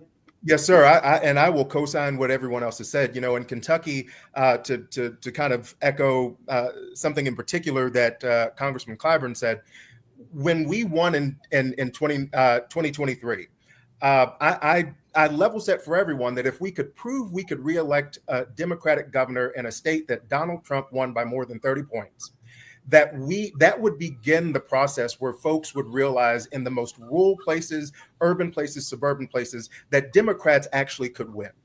And so from that moment on, we had folks continue to say, hey, I'm interested in running. I'm interested in volunteering and being a part of my local Democratic Party executive committee. And the thing that we have not stopped doing, because we have these weird 3-year cycles, is we've not stopped organizing. We've not stopped mobilizing people. We've not stopped showing up in community time after time after time again. We're continuing our rural listening tour. This is year 3 of that. We've started a statewide Growing the Blue Dot training that we've had massive amounts of folks show up to, because there's a hunger out there to not only be involved, but when you see Democrats in the fight, you see people give a damn. You see the rejection of the notion that we don't care and that we can't fight back against the Trump agenda, against the MAGA agenda. All folks want to believe in is that we can fight for them. They will stand with us because they know we stand with them. And so that's what we've been doing. It's an exciting time. It's an exhausting time, emotionally, physically, mentally, spiritually, all of those things. But I tell people all the time that the outcome will be worth it, because we will transform this nation into something better for having gone through this dark moment. But it really takes us being focused, doing the organizing, showing up, and being in the fight. I'm proud that we're doing that in Kentucky. And I can tell you, as a slew of us that are the first Black chairs in the states that we occupy, or the first of, doing that work and making sure that it counts is transformative, not only for our party, but for all of those who are going to come after us. Well, thank you, my friends, so much for all the work that you are doing. And I'm just going to quickly close this out. You know, my friends, in all of the darkness, people are looking for a glimmer of hope. And I hope that they found some of that tonight. You know, in Dr. King's letter from a Birmingham jail, he said that we will repent in this generation, not merely for the hateful words and actions of the bad people, but for the appalling silence of the good people. My friends, in the face of the bigotry, the hatred and division coming out of Trump's White House, we can't afford to be silent. You know, I often, growing up in Orangeburg, South Carolina, I would ask myself, what would I have done during the Civil Rights Movement? Well, that question is no longer necessary. We are in the midst of the civil rights movement of our time. So we can't afford to sit back. We can't afford to be silent. We can't afford to stand on the sidelines. It's time for us to stand up and have our voices be heard. With that, it's my honor to pass things over to someone who has dedicated her life to elevating the voice and the power of women of color as political leaders. Please, again, join me in welcoming my friend. And the baton is yours again to the wonderful Amy Allison. Thank you so much, Jamie, and all of the state party chairs. When Jamie, you said this was like Black Power is in the room, it was an incredible conversation. Thank you so, so much. And if you're just joining, I just want to say we are State of the People. We're in hour 17 of a 24-hour marathon. Black excellence, analysis, journalists, thinkers, organizers, activists, people from all walks of life. I'm joining from Oakland, California, and people from the South, the Midwest, the East Coast. I mean, we're everywhere, and Black people are leading everywhere.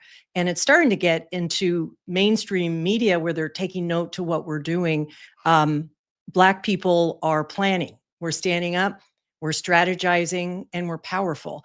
And so I hope you'll stay with us at 9 o'clock. We'll be 8 o'clock, 9 o'clock East Coast time. We're going to continue these conversations at our next segment. And the final one that I have the honor of introducing before my time as anchor wraps, although this broadcast will continue all the way to midnight. The next segment is Straight Talk from the Front Lines with Maurice Mitchell, Ana Lilia Mejia, Nicholas O'Rourke, Christina Livingston, Jamani Williams, and Representative, my Congresswoman, Lateefah Simon. Let's kick it off, Maurice. So good to have you with us. Well, Amy, I tell you what, it's okay. It's okay because Ed, you know what? Even better, Ed.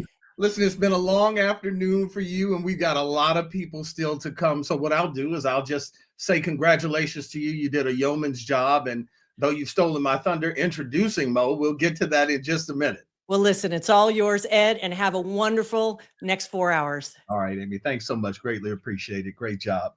As Amy suggested, we are about to bring you yet another hour, but we should note that we are an hour away from Donald Trump's joint address to Congress. But more importantly, as Amy began to tell you, we're an hour away from our town hall meeting, which will bring truth to power. Angela Rye and Roy Wood Jr. will host that town hall. That's coming up. You know, you just heard about the importance and the power of states in the coming years as we move to try to solidify the world as we know it. We can't overemphasize the importance of states. And we can't overemphasize the importance of families because that is the lifeblood of all of us. And as we have seen over the course of the last few weeks and months, families are being hit hard by virtue of the economy and certainly the many layoffs that we've been seeing, particularly in the federal government. And so, as Amy said, we are about to turn it over to Maurice Mitchell, National Director of the Working Families Party. Mo, we're going to bring you in and let you introduce your guest, and you can take it from there. I see we have Reverend Mark there, who is in the Capitol, and he'll be bringing us some information from there. So there is Mo. Mo, we're going to give it to you. You got the next hour, and I'll be back on the other end to introduce the town hall. Thank you so much, Ed. Black media royalty. So appreciate the handoff. It's really, really good to be with everybody today. My name is Maurice Mitchell. I'm the National Director of the Working Families Party. The Working Families Party is a grassroots political movement and third-party movement that believes this crazy idea that in a democracy, the people should govern, not corporations, not billionaires, not the wealthy and well-connected, the people. And every single day at the Working Families Party for the past 26 years, we've worked with the people, everyday working class people, in order to build a grassroots democracy that honors their contributions to this society.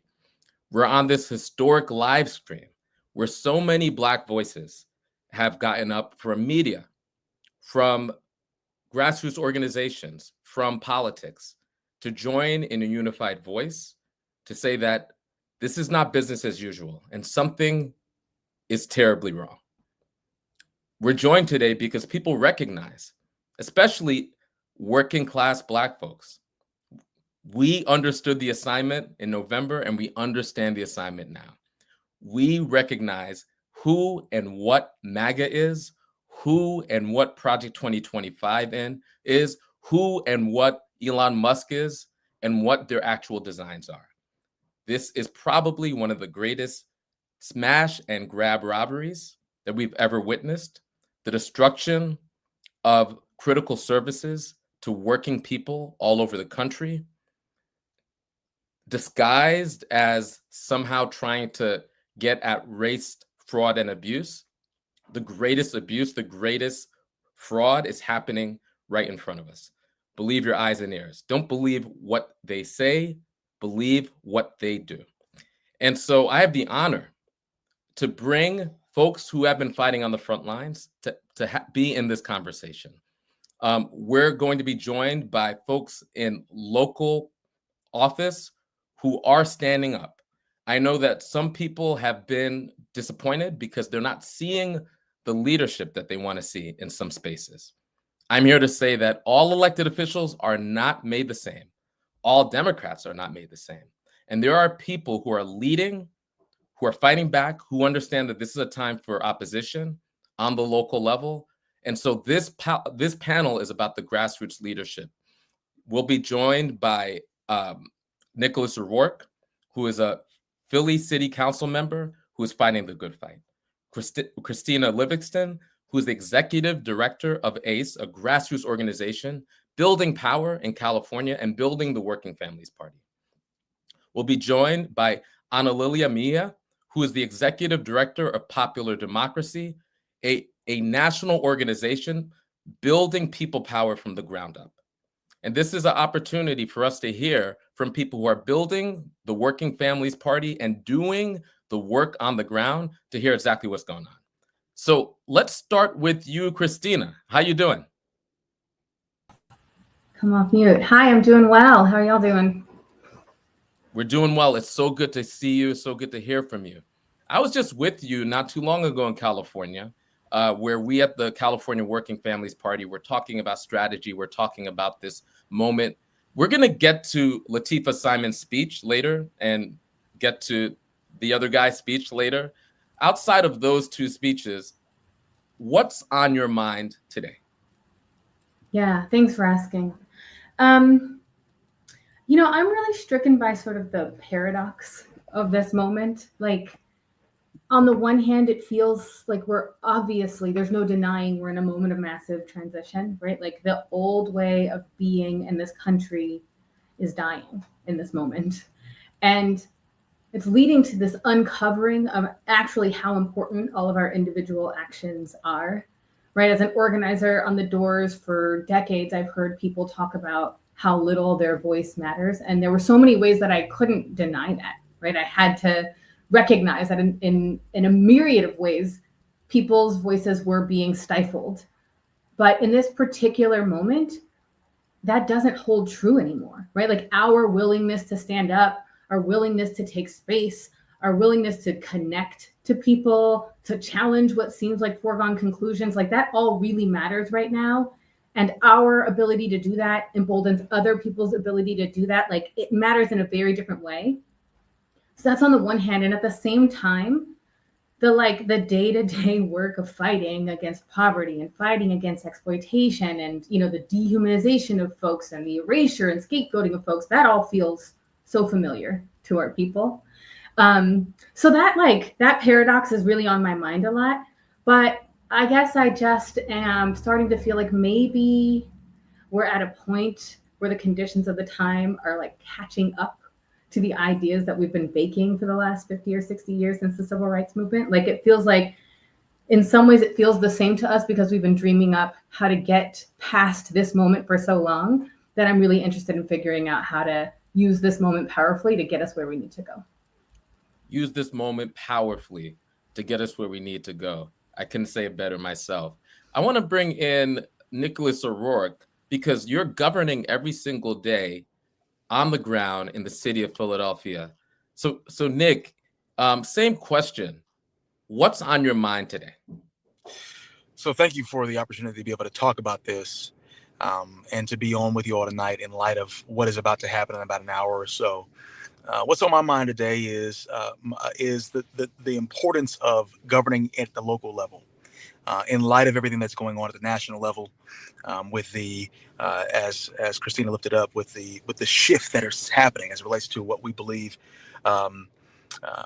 is important as it relates to the national level. At this point, governing at the local level, at the municipal level, will help us get as close as possible to protecting our people. I'm thinking about making sure the folks within our city, the queer community, the migrants that live in our city, that worship in our city, that actually provide food in our communities, are protected and have access to the information that they need to protect themselves in light of the onslaught at the moment.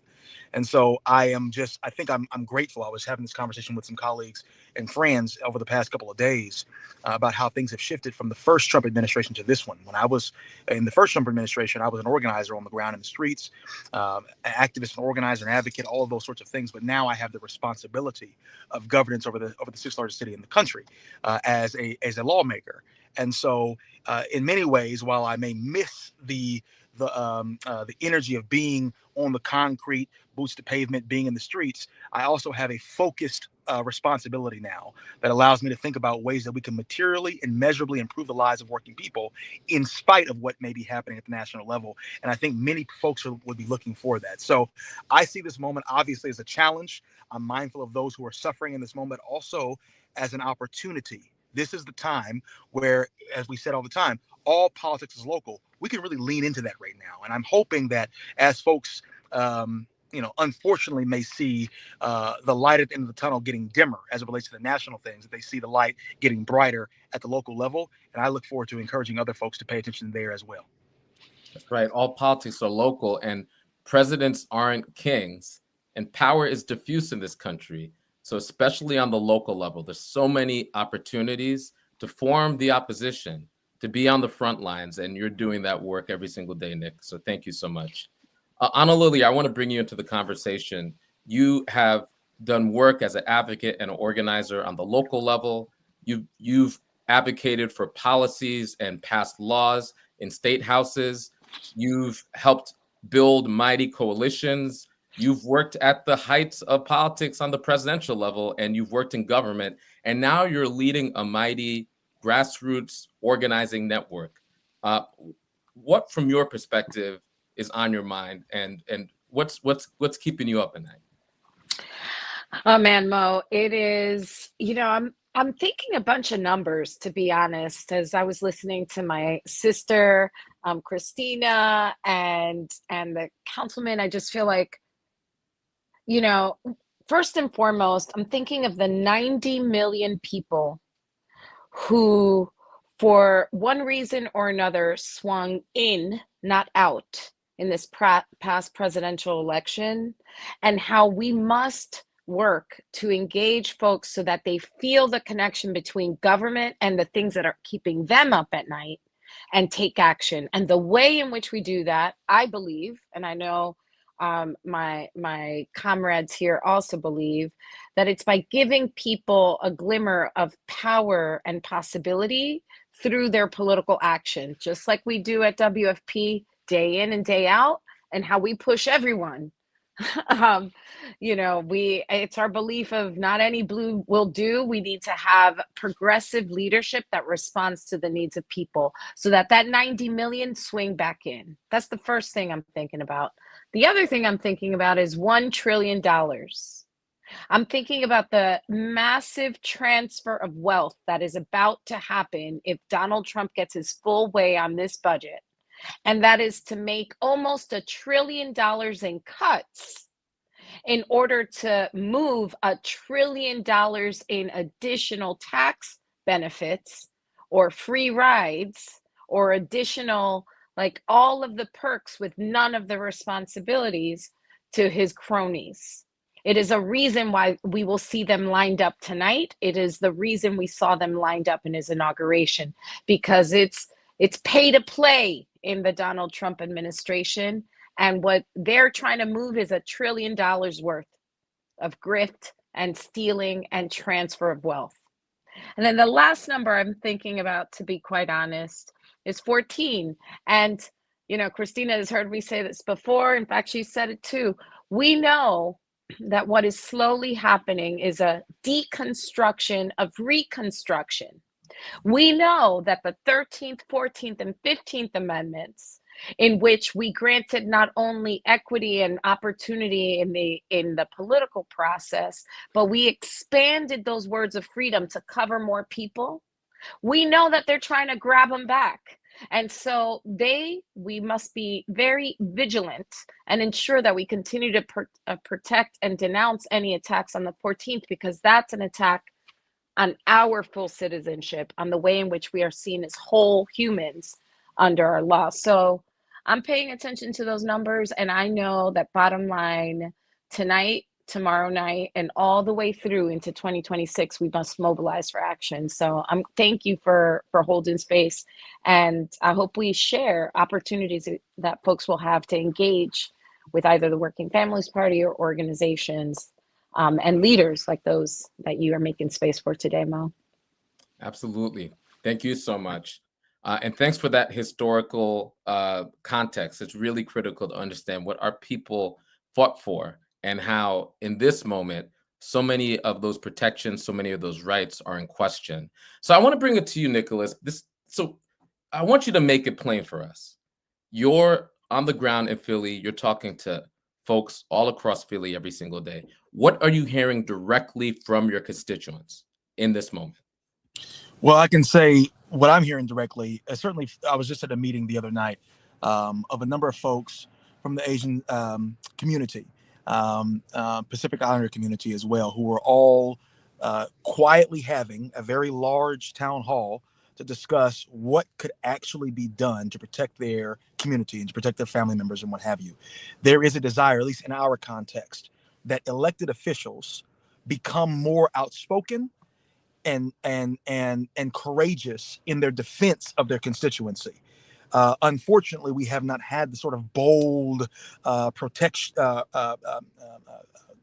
communication as it relates to protecting our communities that we would like to see here in the city of Philadelphia. And there is a desire to see more of that, but not only within the migrant community, but also, as I said, with our queer community, with our workers. And this is not necessarily new. There has been a desire, an outcry for more courageous leadership, a willingness to take the position that might not be popular amongst your colleagues, but might be necessary for working families, and live into that and to lean into that. And I believe now it's only been amplified. It's only been turned up. Folks are recognizing, as Christine lifted up earlier, things are changing.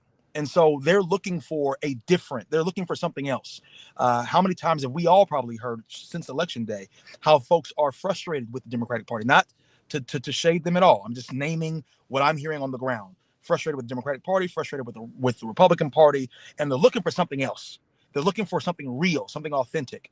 And so they're concerned about those sorts of things. They're concerned about housing, right? They're concerned about the cost of living. That preceded the election of Donald Trump. That's a reality at the ground level.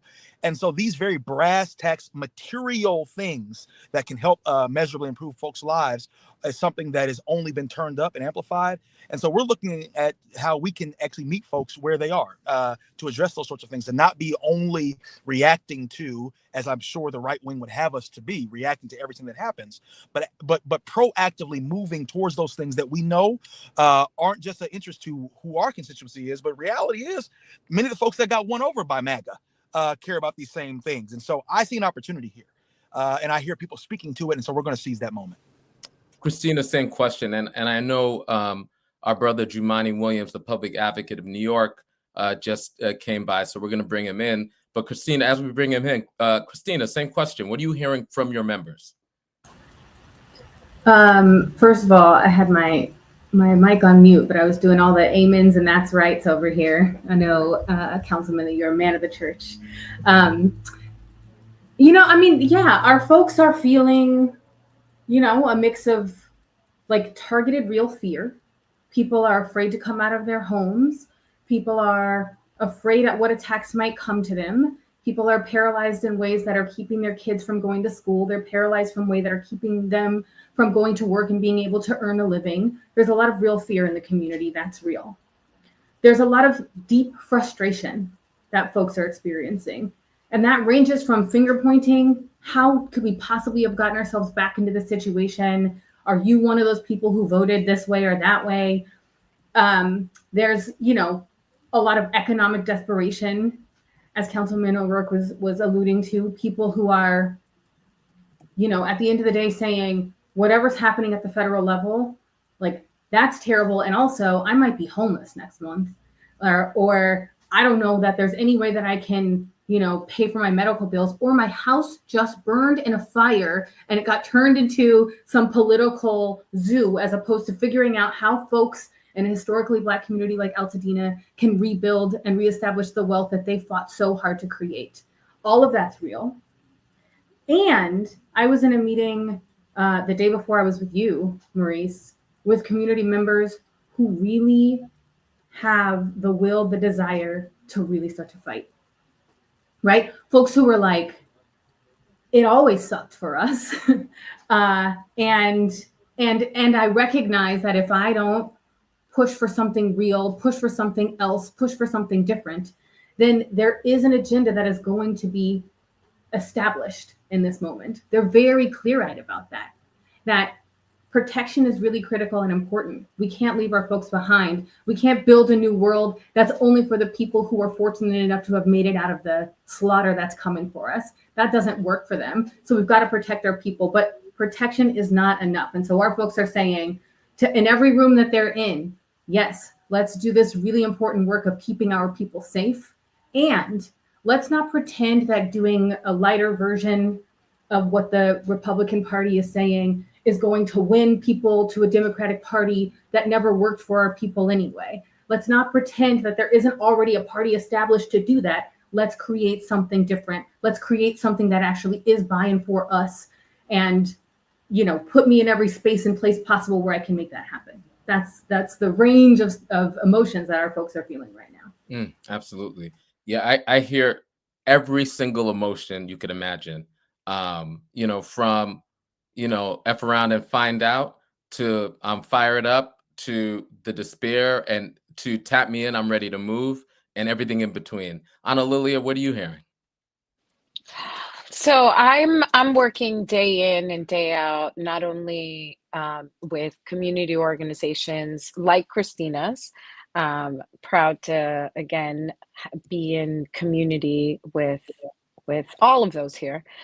But also working with organizers who, to be honest, are trying to, at the same time, come up with a strategy as to how we're going to protect our communities and inform our communities. Coming up with strategies to ensure mutual aid while we're trying to stay ahead of any weaponization of government or the criminalization of political dissent. And so I'm just working really hard to try to keep our movement with the energy, with the resilience, and frankly, with like the the space to be able to say, like, this is hard, but history, although history doesn't repeat, it does inform. And history tells us that by turning into community, by engaging each other deeply, by like reaching out not only within our own families, to our neighbors, at our churches, and the places and spaces in which we naturally find ourselves, whether it's the grocery store, looking at that crazy price of eggs, or at pickup with our kids when we're wondering what happens if the Department of Education is unfunded. And what we need to, as organizers, what I'm trying to do is hold people who could carry through that. And then at the same time, impart to everyone else that this is the moment to talk to each other, that this is the moment to like look at the pain that we're experiencing, who is causing it, and realize it's not us. No, really, it's them. And our first opportunity to derail it is, for everyone listening, is this budget reconciliation and this budget process. Do not lose, like, take the eye off the prize on this one. We should be listening to what's happening tonight.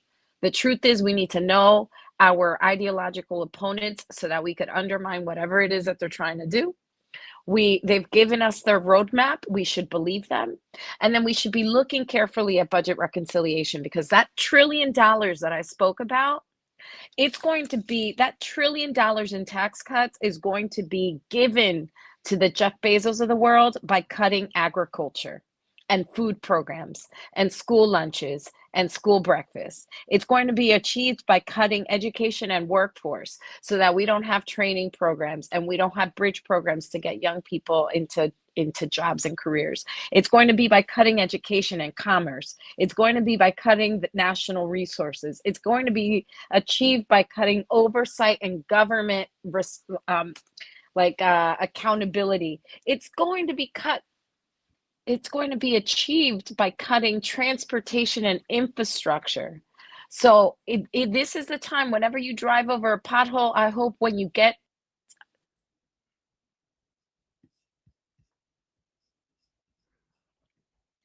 Absolutely, Anna Lily, and we're going to cut bring off. in.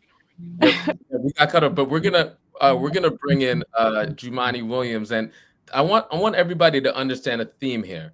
Every single person here is on the front lines. This is a message from the front lines of our democracy, and every single person here is an organizer, and started off as organizers, and still in their different capacities continues to organize.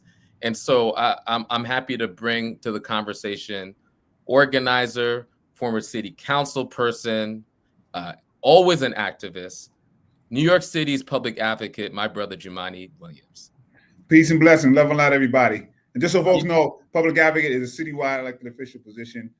So we try to let folks know what it is for folks who are not from New York City. Appreciate you. And Jumani, the question that I was asking others is, what are you hearing? What are you hearing from your constituents about this moment? No, and I appreciate you and everybody who's on here on the front lines. You know, I've heard some people say it. I think there's a mixture of emotions. People are very, very afraid. People are very concerned. They're concerned about the city we're in. And here in New York City, we have a whole nother problem that we can talk about at some other point, because we have a mayor that's not providing, I think, the messages of safety that we would want to see. So they're worried about that. They're worried about some of the things they've always been worried about, safety and affordability, some things that the party I belong to did not address. And so we got to this, not because the richer people who want to cause division were correct. I think it was because we just ignored people who were telling us for a very, very long time what they were angry about and what they were worried about. And we just straight up ignored it, if we're going to be honest. I also know that, you know, folks who are on the ground like us and people who are doing this work are starting to come out. You know, to be honest, there was a period of mourning, which makes sense. Folks were trying to figure it out, trying to take some time to breathe. And, you know, this man is a man of chaos, flood the zone. So there's a lot happening. But I think folks who are all the organizers who are going to try to take lead in the situation are very slowly starting to come together with a plan that's going to make sense and I think energize folks. But it's not, you know, it's not surprising. That took some time. This is some heavy blows, man. We thought we was past this, and we're not. So, you know, I don't knock anybody who had to take some time to just take a second to breathe, man. For real. That's right. That's right. And when you said party that you belong to, I'm pretty sure you're not talking about the Working Families Party. Oh hell no! Sorry, the Democratic Party, Working Family Party is, people are listening to the Working Families Party and listening to people on this call. They would have leaned in to a public safety message that was not how many people can you punish, particularly if they're Black and brown. If they had leaned into affordability and housing, they would have adopted a message that would have addressed the things that people were scared of and have been talking about. Man, you had Obama and Trump voters. Those are people been telling you, we don't want the same old. And we kept giving them the same old candidates and messages. And now we surprised. Like, many of us have been talking about this for a very, very long time. And quite frankly, they try and do the same thing again in some spaces. That's another conversation. Hopefully they won't. We have been talking about safety. All of us want to be safe. And we know that our law enforcement partners have a role to play, but we also know they can't do it alone. And everybody knows that. We have been talking about affordability, talking about housing. We allow wealthy people to put a plan to make them wealthier, to convince people that they're the better people to address this issue. And they did that by the tried and true way of telling them the people you don't like anyway are the reason for this problem, even though we get richer doing it. And so, I hope we really adopt some lessons that I think we should have learned first time around. We didn't, but I'm hoping we do now. And I see people starting to coalesce and come together. It is sad to see organizations and entities, bowing to the ring at this moment. But we've been here before. Our ancestors have been here before. I think our job is to try to make the next generation as proud of us in this fight, in this moment, than we are the last generation. Indeed, and we will be unbowed. And we at the Working Families Party, this is another thing. Everybody here is an organizer, and everybody in their own way in California, on the national level, in Philadelphia, and in New York are part of the Working Families family and are building that grassroots energy. And we don't just fight the power; we want to be the power. We don't just make noise; we make policy, because we seek to govern for the people at the Working Families Party. And we have been saying for a while that if you ignore the grassroots, if you ignore working people, that you will face a rebuke, a deep political rebuke. So I think this is an opportunity for us to lean into embracing what we're hearing from the ground. And when I say working people and I say the working class, I'm talking about many of the people on this call who come from working class communities. Jumani, who comes from organizing tenants in Brooklyn. Nick, who you lead a small congregation, have been organizing in Black Philly. Christina, who have been organizing for people for years, and same Anna Lilia. This idea that the working class is just white men in hard hats. We need to dispel that myth. The working class is multiracial. The working class is your cousin, are your parents, are my mom, who's a $11.99 nurse. And so if you want to listen to the working class, you need to listen to the voices in this conversation. I want to move the conversation to what we're about to hear. Number one, I'm so excited because we're going to hear from Latifah Simon, another Working Families Democrat, who is a freshman congresswoman, and she inhabits Barbara Lee's sacred seat and is in that lineage of speaking truth to power. We're going to hear from her, and she's going to be representing the Working Families Party.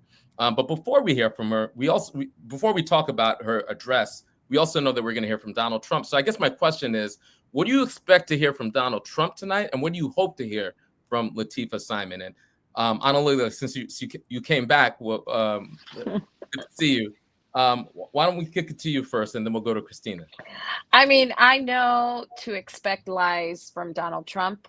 I know that he's going to spew hate and vitriol. I'll be bracing myself for the vilification of communities and the amplification or exaltation of wealth and power. Like that's his trope. That's the way he rolls.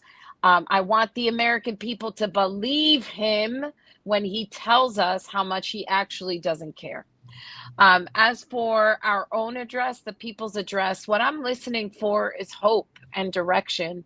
I'm listening for, you know, the tidbits that are going to give us the resilience to keep pushing, maybe a little bit of history to keep us grounded on we have been here before. This pendulum has a tendency to swing both the way, but we have the collective power and organizing expertise to make it come back. And then I'm listening to my heart that tells me tomorrow is another day that we're going to keep organizing. So, you know, that's where I'm at, Mo. I'll hand it to my colleagues to share some insight as well. So, Christina, what do you expect to hear from Donald Trump? It's so hard to get those words out of my mouth. And what do you hope to hear from Lateefah Simon? You know, Donald Trump is going to show up as a schoolyard bully, as he usually does. And he's going to make decrees like the egomaniac that he is, who sees himself as a king. But his playbook has obviously been exposed, right? He telegraphs all of his moves. Ana Lilia said earlier, like, they've given us their roadmap. We should definitely believe them. He's going to call people names. He's going to blame Biden. He's going to blame the Dem party broadly for where we are. He's going to scapegoat. He's going to make big-chested threats that are going to receive a lot of applause from people in the audience. And he's going to engage in this fantasy about how his policies are already reaping benefits and how America is so happy now that he's in charge. He's going to do all of that show that he always does.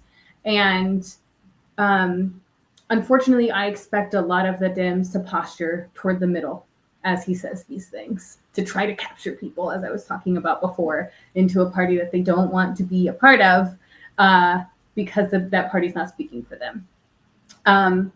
I am hoping that Lateefah will offer us a clear-eyed assessment of the state of play. I know Lateefah to be a very serious woman, an organizer, someone who's been supporting organizing for a long time. She understands how to see the field in a way that is not made up, not overly dramatic, but is actually clear-eyed about what's really happening, and then offer an alternative, a call to action for us to protect the vulnerable, a call to action for us to organize towards something new, a call to action for us to take up space, and a call to action to build a new party, and in a way that feels not like a pie in the sky dream, but actually feels like it's tangible, something that we can grab onto. Thank you, Christina. Nick, from your vantage point, what do you expect to hear from Donald Trump? What do you hope to hear from Lateefah Simon? I fully expect to hear, and I thank you for asking this question, I fully expect to hear from Donald Trump a lot of what we heard on his inauguration rant. I recall him saying at the end of it something along the lines of everything that he had said prior to in the last 30 minutes or 20 minutes of him talking was common sense. I expect him to sell over the course of about 50 minutes everything that every billionaire, oligarch, crypto bro, whatever the heck you want to name, to sell that as common sense, that might makes right, and that his ability to bulldoze through getting anything done is evidence of it being common sense and the right way to go. I also think that he'll try to conflate a lot of what people genuinely do have concerns about with what it is that he's doing. And I think folks are beginning to slowly, as they say, F around and find out that it's not the case. What I do hope to hear from Congresswoman Simon is also a lot about common sense, but emphasizing the idea that care is common sense regarding your fellow human being, your fellow citizen, and what they need in order to thrive and survive. It's common sense. Speaking to the material and conditions within which we live and how we can measurably improve those as a form of common sense, and a need for love, not in the lofty Hallmark card kind of way, but in regarding human beings for being human beings and having every right to live a happy, healthy life. And I hope to hear, as we have always heard, from WFP responses to the State of the Union, this sort of a clear-eyed view towards a right and a just country, and that we can still win that if we organize together. I do hope to hear that from the Congresswoman. I have no doubt that she'll speak something along those lines. All right, Jumani, same question. Pure foolishness and lies is probably what we're going to hear. But as we know, we can't just ignore it because people are at a time where we confuse bulliness with leadership and competency. We confuse wealth with intelligence. I don't think that this president is particularly intelligent, but he is a savant when it comes to salesmanship. He does have the ability to tap into the fears of people in a way that gets their fears to override their intelligence. And so he plays on that and plays on that. Lies are actually having a great moment. So we know that as well. There has to be no basis in truth. The sky is orange, and that will be something that people will believe because he said it. And so I'm expecting to hear a lot more of that. I'm expecting him to continue to blame the other, whoever the other is for you, for whatever concerns you right now, and that he is the only one that can deal with that other. And so he will play on the biases that, if we're honest, we all have. And that's what he's been doing for a very long time. I think what is happening is people trying to see that, oh, it's not just happening to the other, it's also happening to me. Hopefully that will unfortunately happen a little sooner than we may want, so that we can get some folks back on board. And from our sister, I'm hoping that we will hear the opposite of that. I'm hoping that we will hear truth, because we all know it may take a little while, but truth will rise again. There's a slogan that I've been took from our brothers and sisters in Brazil when they elected their dictator wannabe, which is no one let go of anyone's hands. And so I'm hoping that we'll hear some messages of we all have to hold together. Be careful of where you put your marker of bias, because someone's marker includes you, and that all of us can get through this if we try to hold on and make sure that equity is our North Star, love is our North Star. And lastly, I'm hoping that she will do what the Democrats should do, which is tap into the things that people are afraid of. Do not ignore it, but that doesn't mean you have to adopt the policies of the right, which actually don't address those concerns. But grab onto it, talk about those fears, talk about them being real, and then provide the real solutions that will address those fears, not just make wealthy people wealthier. Provide those real solutions, not the false solutions, and, that's correct. And grab onto every nobody let go of anybody else's hands. I love that in this moment. All right, we're gonna have a rapid fire round in our last 3 minutes. So quickly from our panel, just one thing that people who are listening can do in order to oppose this war on working people. I'm gonna start with you, Christina. Just one thing in our last 3 minutes. Okay, pressure's on. I would say the one thing that you can do is not believe the things that are being told to you about what is right and what is wrong. You know already what is right and what is wrong. So you need to stand up for what you believe is right. You need to not let people hold you back from protecting other folks. And you need to be dreaming and creating of the world that you know that we can create on the back end of this thing. Thank you, Christina. Ana Lilia. I would say connect. Whether it's connect with the state organization, connect with the Working Families Party. If you're in California, connect with ACE, connect with like an elected official that is resonating with you. Perhaps those who are here or speaking tonight, or some at home. Follow them, get information from trusted sources, because when the moment comes for us to stand up together, and I deeply believe that it will come, you want to be able to stay attuned and know what is moving across the ether from people that you know are aligned with you. This is the moment to figure out who your people are and then connect with them. Thank you. And Nick, Pastor Nick, take us home. Two things I'm gonna say. One, absolutely, I agree. Connect with the Working Families Party. I would say connect with any organization, but as an independent with the WFP, I'm going to say find a local Working Families Party chapter and get connected to them. So many folks have talked about a desire to find some other option, viable, non-delusional, durable political power that you can be connected to, a political party that is different from the Republicans and Democrats. The WFP is it. You don't have to think about it. You don't have to guess at it. It's a viable, real thing. I'm living evidence of that. But not only that, should you stay connected in these times, but also I want Congress to work. There is a branch of government that has abdicated its responsibility in the whole checks and balances arrangement here. And that's because I don't know that we have unilateral expectations being leveled at congresspersons and senators. Call them, email them, blow their phones up, get real used to forcing your representative to actually represent you. The more that we get that and the more that we activate them, I think we'll get a lot more done than if we said idly by. Connect and engage and lean in. All right, final 30 seconds, Jumani. Simple. Do what you can with what you have, where you are.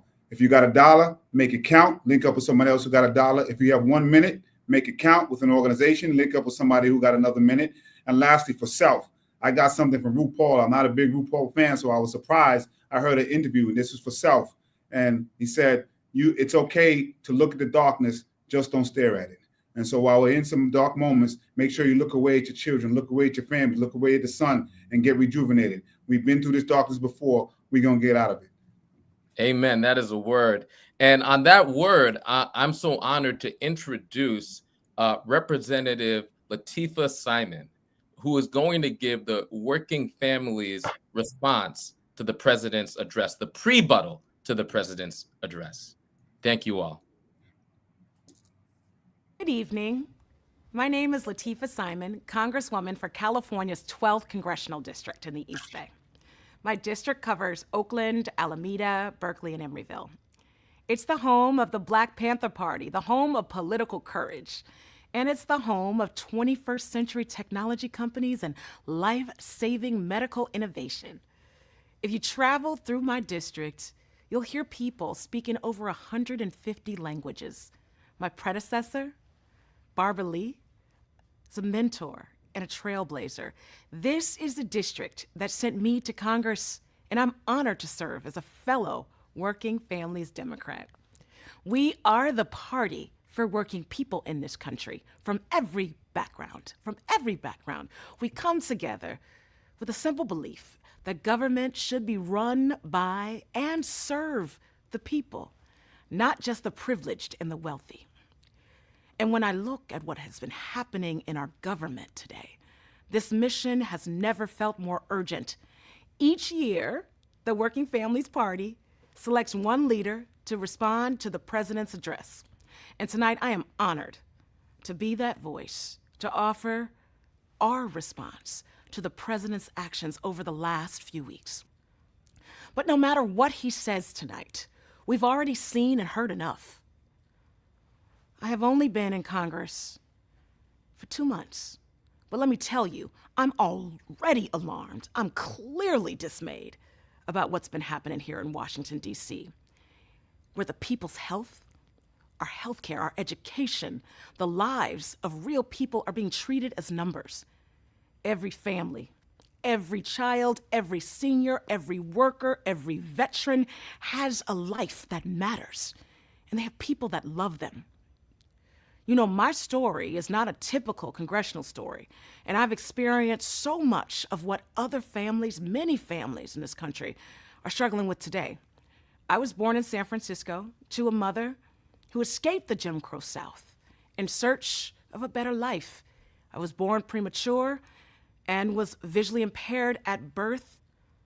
I've never driven a car. I can't drive a car like many disabled people, and I rely on public transportation to get around.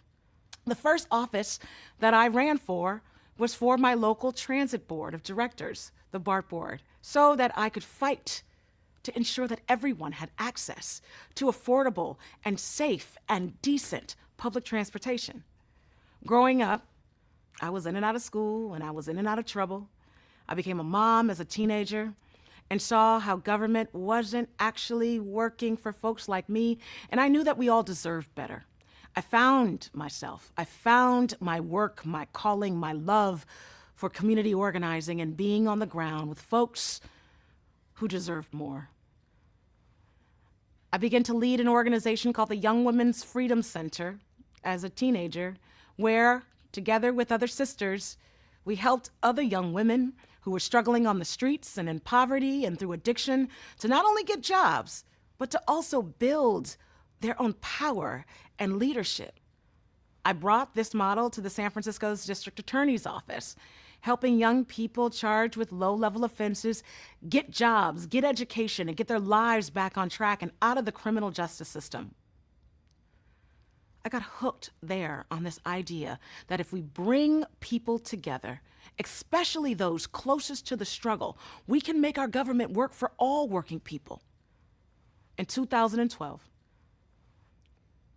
my husband was diagnosed with a terminal cancer, aggressive and rare leukemia that forever changed my family. Our physicians told us that he only had months to live. So we did everything. We had a new baby to get him treatment, including enrolling him in clinical trials. And it got us 2 more years. In those years, my daughter remembers her father's face. She remembers us struggling through treatment. And you know you cannot fight cancer on a budget. Those years of health care bills and traveling for treatment and child care bills during his illness, they devastated us and left us with nothing but community.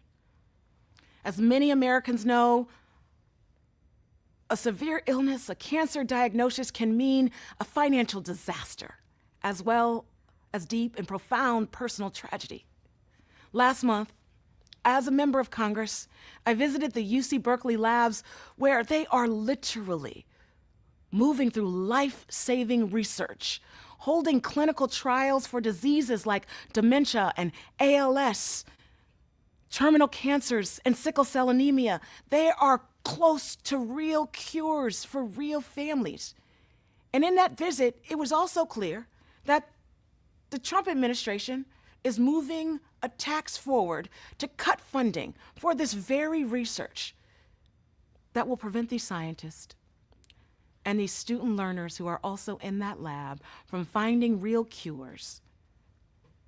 This will have devastating impacts on families and will leave children without mothers and fathers. This is not hyperbole, this is fact. My story is also why I believe that everyone should have health care. And I'm fighting with every fiber of my body to make sure that there's a loud voice fighting against these devastating cuts to Medicaid and Medicare that Republicans are trying to move through Congress right now. My life's work has been about making sure that all of us, that everyday people, don't fall through what we know are huge cracks in society. And that when they do, and if they do fall through those cracks, we collectively reach down and we help them up. That's why I ran for Congress. Every American story is unique, but I know that many of us are facing a similar challenge. I know what it is like to rely on SNAP benefits. I did as a teen mother. I had to put groceries back oftentimes at the grocery store while I was attending community college and working 2 jobs. I know what that is like. I know what it is like to rely on Social Security benefits, trying to get a death benefit after my husband passed away in his early 40s. I know, I've been there. I want better for all of us. I want our government to work for us. Our government throughout the years, especially now, it doesn't feel like it. It doesn't feel like it's serving working families, but we all know that there are folks in our communities, particularly young folks in our communities, who want to go to college and universities, and they get this big opportunity for better, and they want to take care and bring their families along with them in that success, but they know that they can't pay that high tuition. We all know that there are folks in our communities who want to stop paying their landlord and they want to buy their first home, but the interest rates and that down payment is just too high. I want this. We want this. We want that American dream. We all know that there are mothers who can't work the jobs that they've received, that they've worked hard for, or get more hours because they can't afford the high cost of childcare.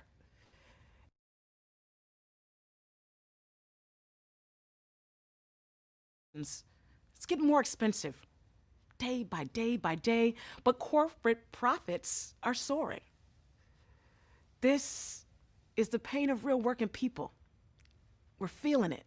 But let's be real, Donald Trump and Elon Musk and others have never had to put groceries back at the grocery store. They've never had to struggle to put food on the table or save up literally to make rent every month. They're lying to us. When they say that they want to lower costs to help Americans, they don't care. They've gotten rich off of cutting corners and cheating workers and squeezing our communities for their own tax breaks. Now, they're pulling the same scam, but on a higher level, a bigger level. They are cheating Americans out of a functioning government and injecting real chaos in everyday people's lives.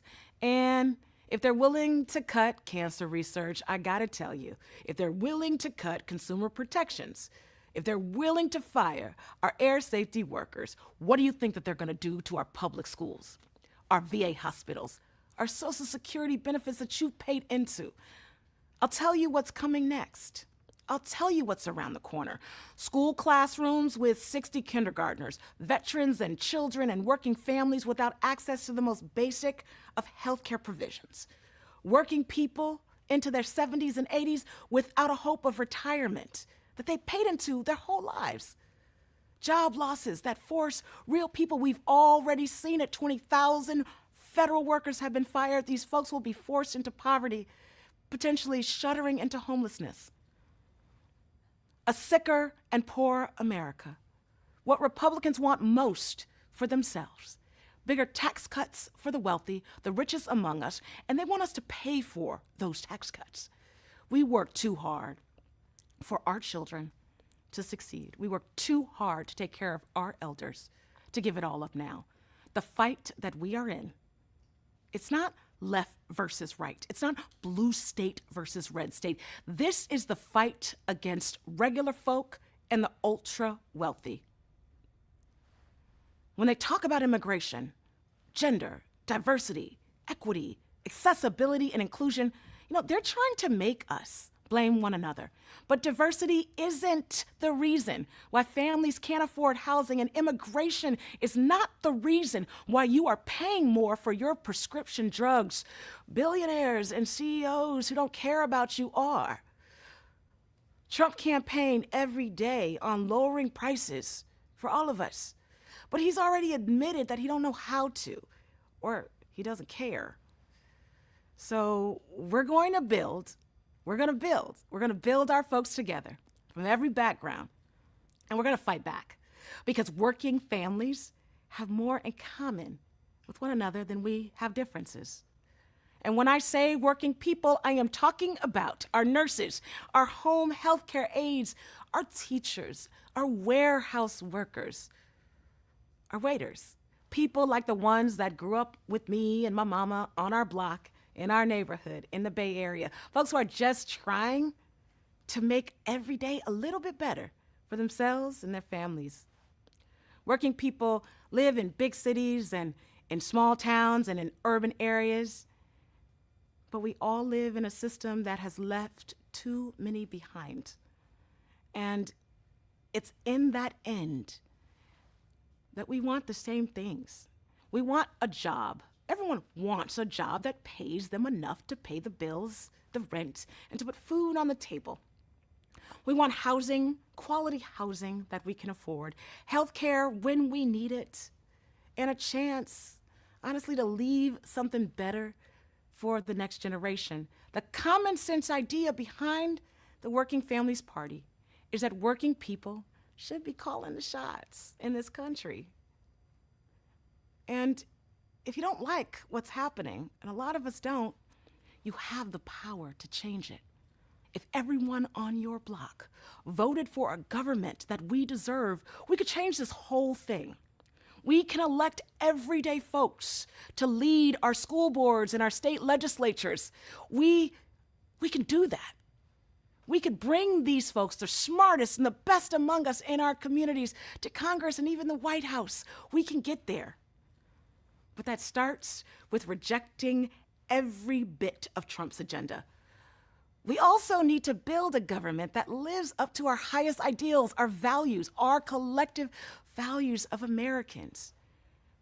So let's make healthcare a human right. We can protect reproductive freedom and abortion rights. We can make every public school a great school. We can build affordable housing and make home ownership an attainable reality. We can and we will raise the minimum wage so that you can work one job to at least $15 an hour. We can do that. We can make it easier for people to unionize so that workers can get fair treatment. We can pass a federal jobs guarantee so that everyone who can work will work and has work. We can reform our broken immigration system and give families a true pathway to citizenship. We can get money out of politics so that it's you, voters and not big donors, who drive our electoral politic. You could be in the driver's seat. We can stop utility companies from price gouging families and stop subsidizing dirty energy. We will stand on a foreign policy that prioritizes the best of us, that prioritizes peace and diplomacy and not bullets and bombs. We can ban stock trading from sitting members of Congress like myself and restore people's faith in elected officials because they will come from our communities. And let's be very clear. We must support and lift up our small businesses. Those mom and pop shops are the backbones of this nation. They should and must thrive. We can take government and make it work for us if we roll up our sleeves. And we can do that and do this together. Year after year, the number of WFP Democrats here in Congress has grown. In offices and states across the country, we have shown what is possible when working families Democrats take office. We have raised the minimum wage for millions of workers, and we have fought and won for sick and family leave. We have stopped people from being evicted from their homes. We have built more affordable housing in our communities. We have strengthened democracy and given people real choice at the ballot box. So how do you help? I have a few ideas. And one, you should think about joining the Working Families Party so that we can help elect working class people right there in your community. Or maybe you want to run for office yourself. It sounds like a big leap, but it is possible. Working Families Party provides working class candidates around this great country with training and a lot of support. Now, I'm an organizer at heart. And as an organizer, I know that if I'm in the room with people who agree with me 90% of the time, then I know I need a bigger room. Let's create a bigger room. Let's build that room. And let's create a nation that finally works for all of us. Thank you and good night.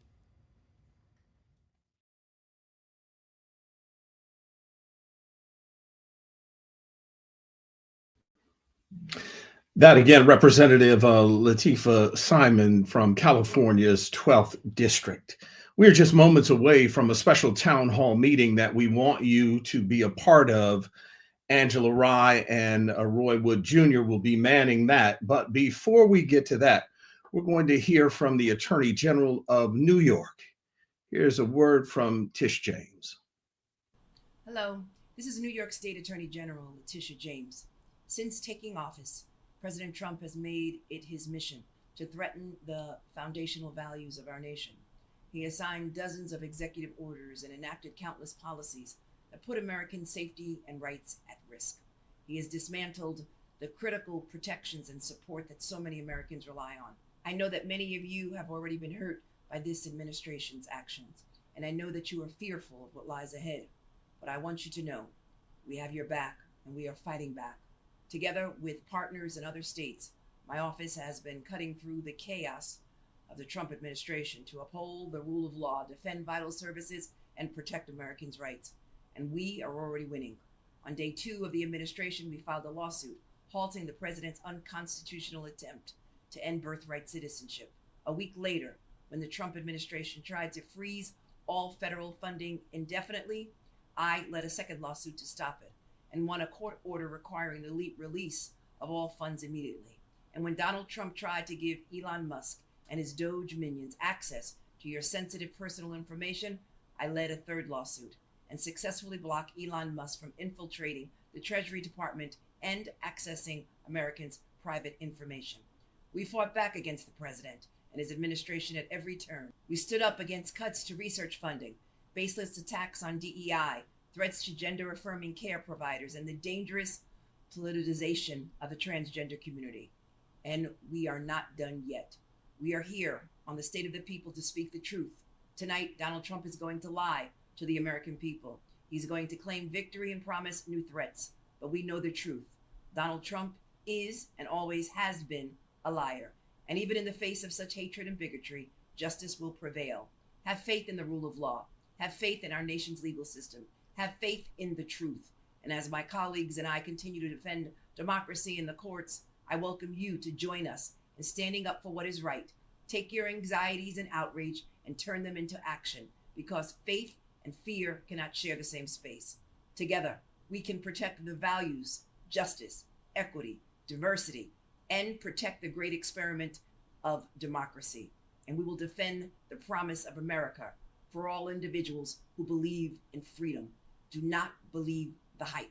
Letitia James. Thank you. All right, now, as promised, we are going to turn to a powerful town hall meeting. And I promise you, what you are about to hear will be starkly different than what you have been hearing from the Trump White House over these last few weeks. We are going to be joined by Angela Rye, co-host of the Native Land podcast, and we should say co-creator, along with Joy Reid, of this trailblazing marathon that we've all been putting on. And there are many, many, many people that you will not see who've been up and working mighty long hours to keep this thing going. Also with Angela is Roy Wood Jr. We all know him as one of the most profound comedians and hosts of our time. I'll turn it over to them and I'll join them in a few minutes. Been up and working mighty long hours to keep this thing going. So if Angela is Roy Wood Jr., we all know him as one of the most profound comedians and hosts of our time. I'll turn it over to them and I'll join them in a few minutes. Okay, let's go, Angela. Good evening, everyone. Thank you so much for watching this live stream. We are 21 hours in, and as we embark upon this 21st hour, my co-host and I, Roy Wood Jr., have a very, very special guest. He happens to have made Black history and history for all of America as the first Black governor of Maryland. His name is Wes Moore, and he joins us right now. Good evening, good sisters. Good to be with you, Angela, and thank you.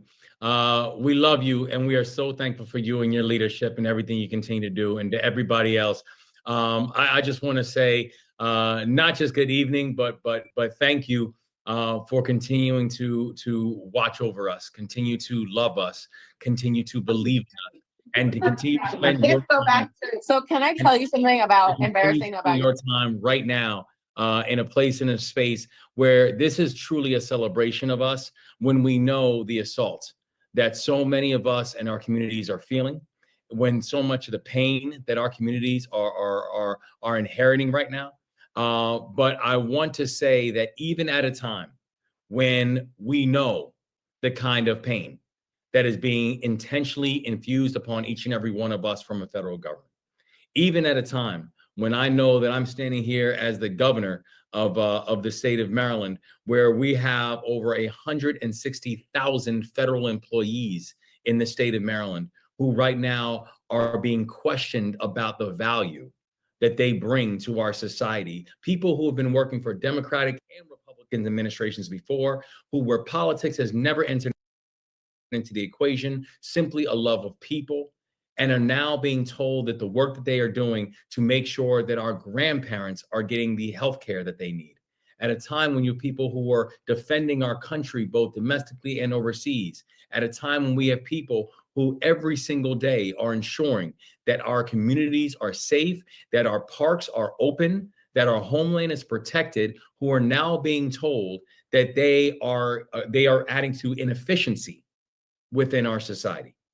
At a time when we know, when we are watching proposals like cutting hundreds of billions of dollars of cuts to things like Medicaid, at a time when we're watching basic freedoms and securities that we relied on and we believed in, that are being challenged by people who have done nothing to sacrifice on behalf of this country themselves.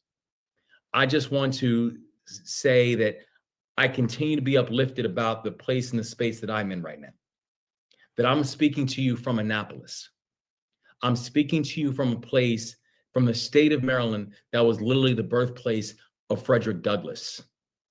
That was literally the birthplace of Harriet Tubman. That was the birthplace of Thurgood Marshall. About the place and the space. And I am standing here and coming here from Maryland, a place that is the northernmost southern state, a place that had the bloodiest battles of the Civil War, a place where the Mason-Dixon line literally runs through my state. And I'm standing here to say that we are all descendants of survivors. We're all descendants of those who came before us and saw the pain and saw the brutality that our society can intentionally inflict upon us. And they got up every morning and they said, still I rise. Still I fight. Still I conquer. And still I win. We are now just the most recent iteration of this journey. We do come from the blood of Tubman. We do come from the blood of Douglass. We do come from the blood of Shabazz.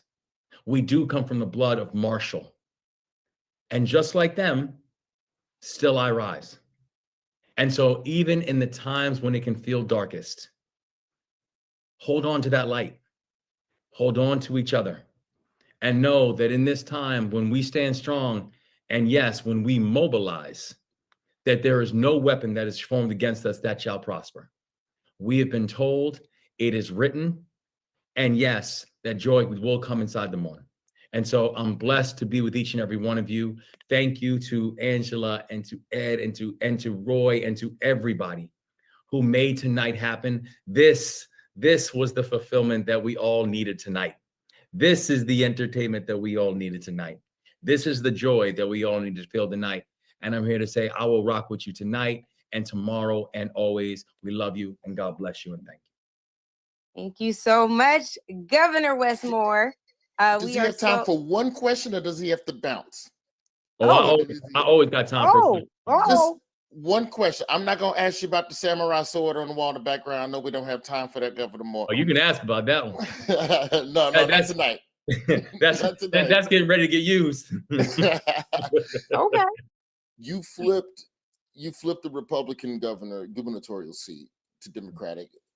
As a candidate, what was one thing that you were able to do to help connect with Republican voters? As I feel a little deeper into this administration, as we get deeper into the first 100 days, I feel that some Republican voters are going to be a little more pliable coming up on midterms. Is there any one blanket thing or one piece of advice that you could give people as we start engaging Republican voters to get them to kind of see what's going on? It seemed like from the looks of these town halls, some of them, they starting to see what's happening. No, they are. And you know, it's interesting, Roy, because I ended up winning with more individual votes than anyone who'd ever run for governor in the history of the state of Maryland. And the reason I bring that up is because just mathematically, you don't get that by just winning Democrats. We won Democrats, we won independents, we won a good chunk of Republicans. And I think the big thing was we had to show up. And we had to be able to make our case to them.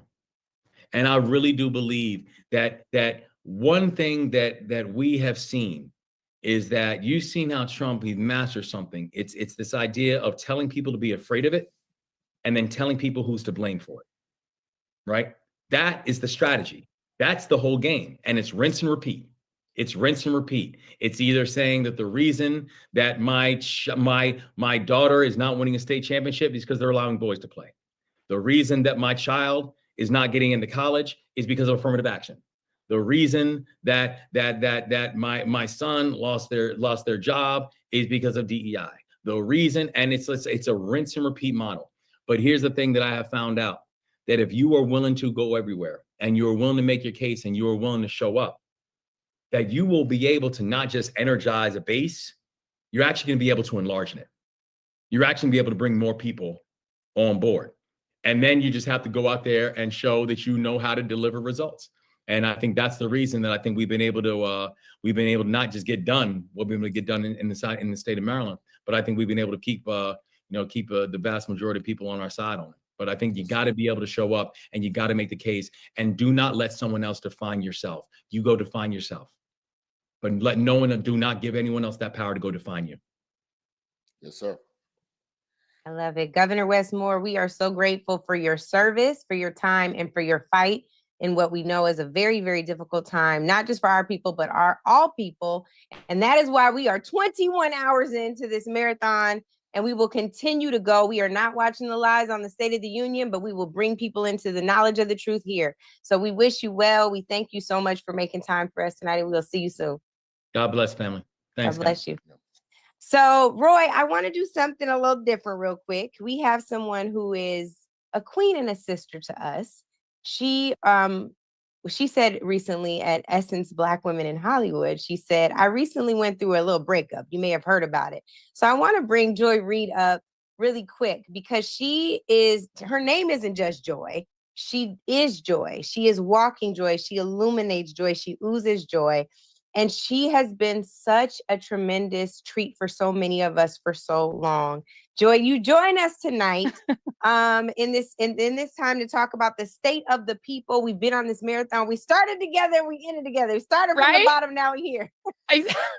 And so I just want you to talk about, from your own journey, from where you are right now. You're also embarking on a new road in multiple ways. Yes, in this country, but also in media.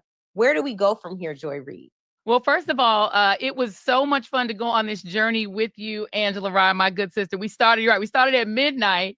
Then I think I was up to like 3, 4 in the morning, fell asleep with the phone right next to the bed, woke up to the beginning of the town hall. So I don't know what I missed, but I feel like it was in my spirit through my sleep. So this has been incredible. Like, this has actually been one of the most engaging, just soul feeding 24 hours that anyone could have had. I think our community is just, our hearts are beating a little bit faster, knowing that we have this community. And Roy, my brother, listen, I just recently saw you in Utah, so I know you have big things coming up. I'm excited about everything that you're doing. So, and we'll just leave that. Well, I know you have a great project coming up, and, I love you. So this has been amazing. I just want to thank everyone who has been a part of this, pulling it together. This has been a dream team, group team effort. It's been incredible. So I'm going to answer that question for you, and I'm going to answer it briefly because I know it's about brevity on tonight. And I just want to say for all of us, because we got like 50 people that want to come in and talk. So I'm going to be very quick, and I'm going to actually quote the Reverend Dr. Martin Luther King Jr., who in 1967 answered the very question that Angela has put to all of us for this incredible town hall. And the question is, where do we go from here? So in 1967, this is what he said, is that I want to say that as I move to my conclusion, as we talk about where do we go from here, that we must honestly face the fact that the movement must address itself to the question of restructuring the whole of American society. There are 40 million poor people here, and one day we must ask the question, why are there 40 million poor people in America? When you ask that question, you begin to question the capitalistic economy. And I'm simply saying that more and more, we've got to begin to ask questions about the whole society. And he says, when I'm questioning the whole society, it means ultimately coming to see that the problem of racism, the problem of economic exploitation, and the problem of war are all tied together. These are the triple evils that are interrelated. In other words, your whole structure must be changed. A nation that will keep people in slavery for 244 years will thingify them and make them things, and therefore they will exploit them and poor people generally economically. What I'm saying today is we must go from this convention and say, America, you must be born again. And so as we all watch Donald Trump and Elon Musk really dismantle our democracy, dismantle our society, I think that we understand that there's going to be rubble in the road. And the question is not, how do we build back what we had before? It's not about building back the previous status quo, which was obviously so dissatisfying and unsatisfying to people that people chose chaos. So I think where we go from here is starting to think about what we build from that rubble. What does this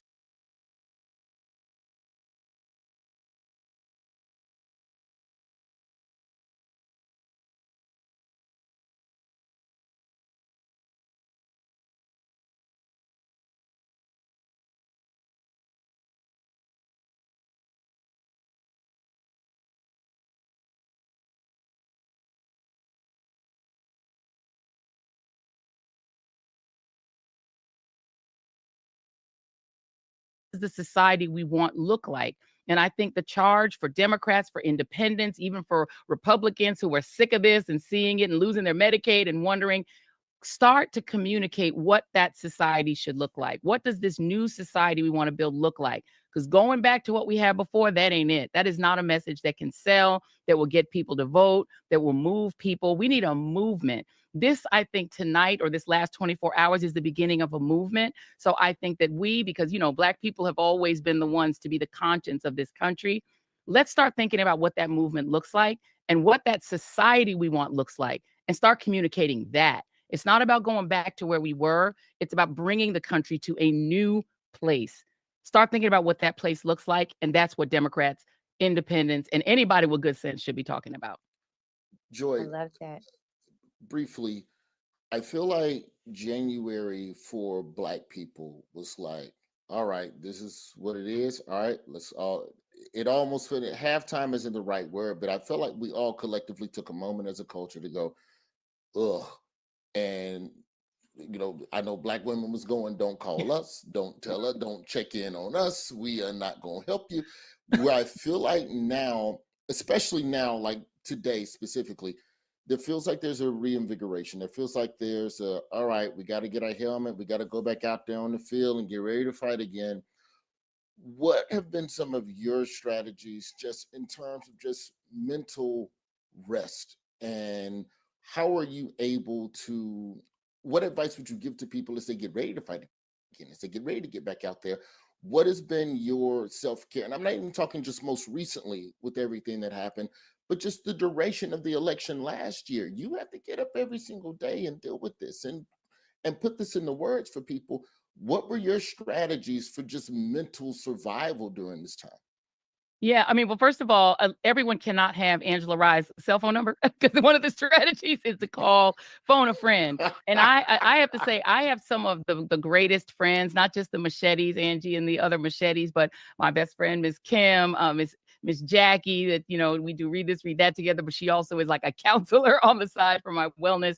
And I think that the reality is, and of course, my husband, my bestie is my husband, Jason.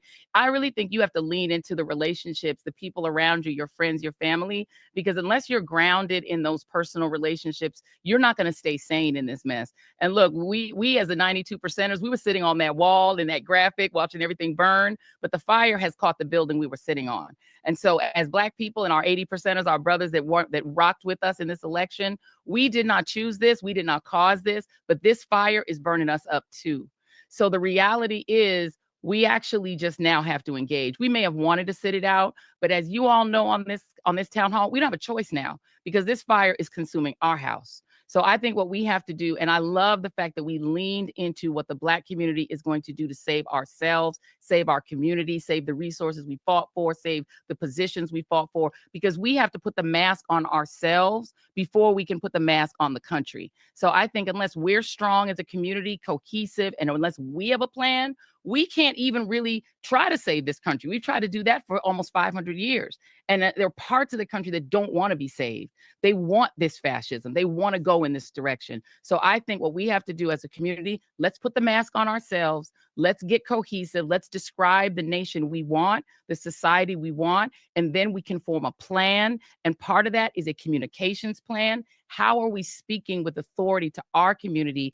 Who are our trusted voices? No one can choose that for us. Who do we trust? Where can we find them?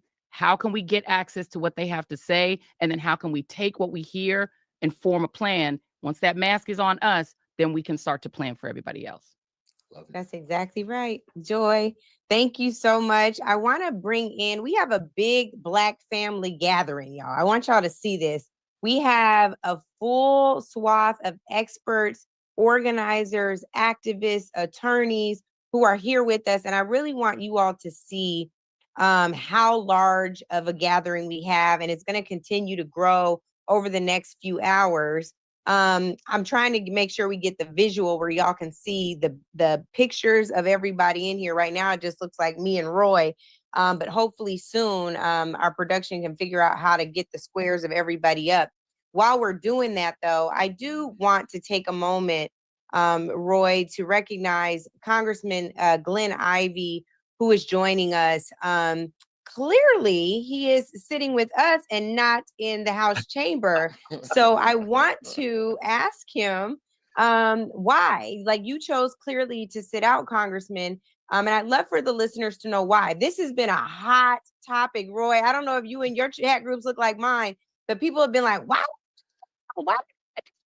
him? So, Congressman, I would love for you, especially because you're an attorney, and so you know this man has broken many a law.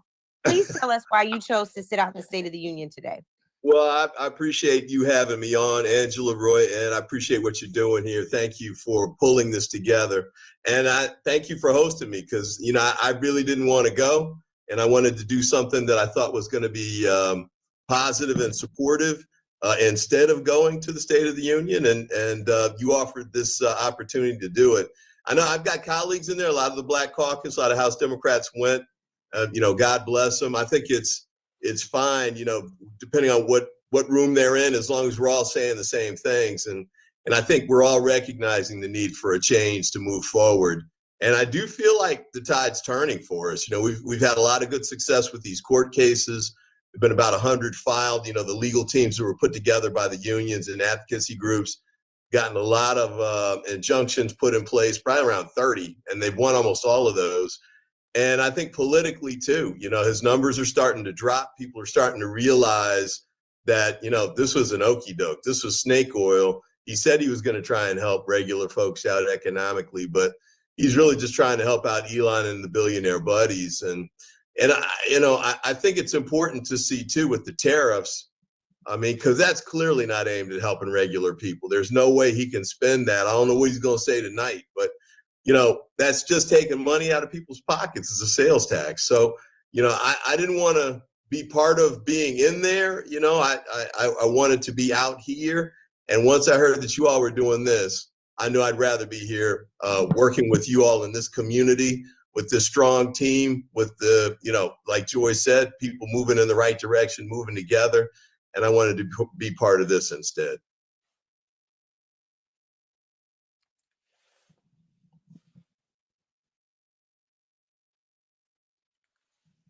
I'm not sure, Congressman, can you hear Angela? I'm not hearing her. I can't hear You know Angela. why? Because I put it on mute, moving this notepad and forgot. That is not helpful. I was trying to test how well you could read my lips, Roy Wood Jr. Did you see? I'm in here. I'm ready to jump in. You just say the word.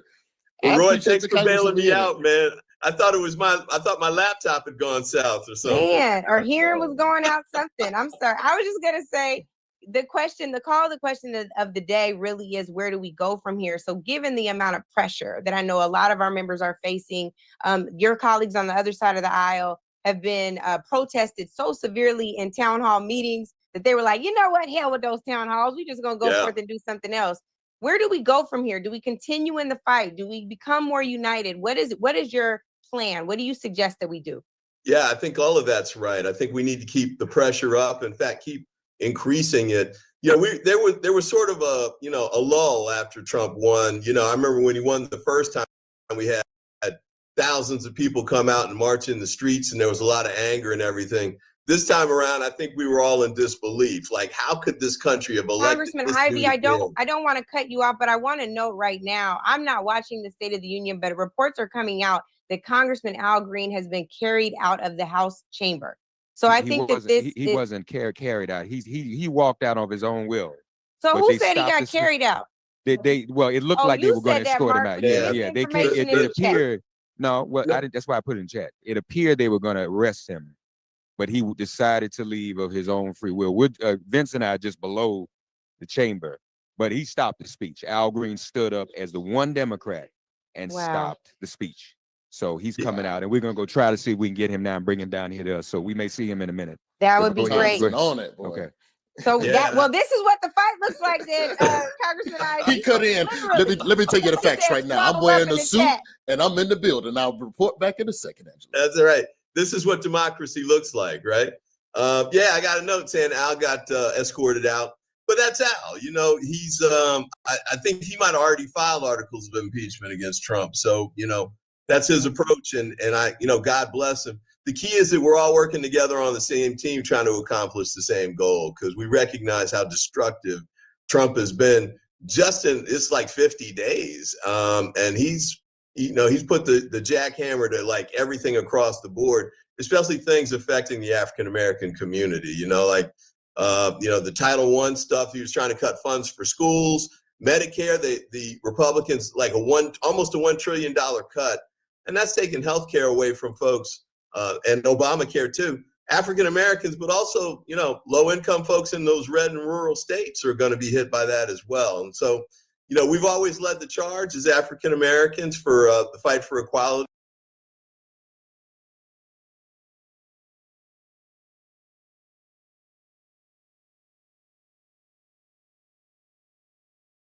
And justice in this country.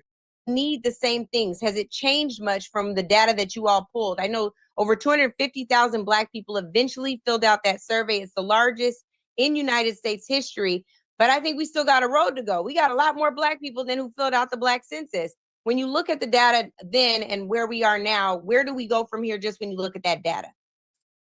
Yeah, we surveyed 211,000 people, and we're going to do it again in 2026. We're going to survey 300,000 Black people.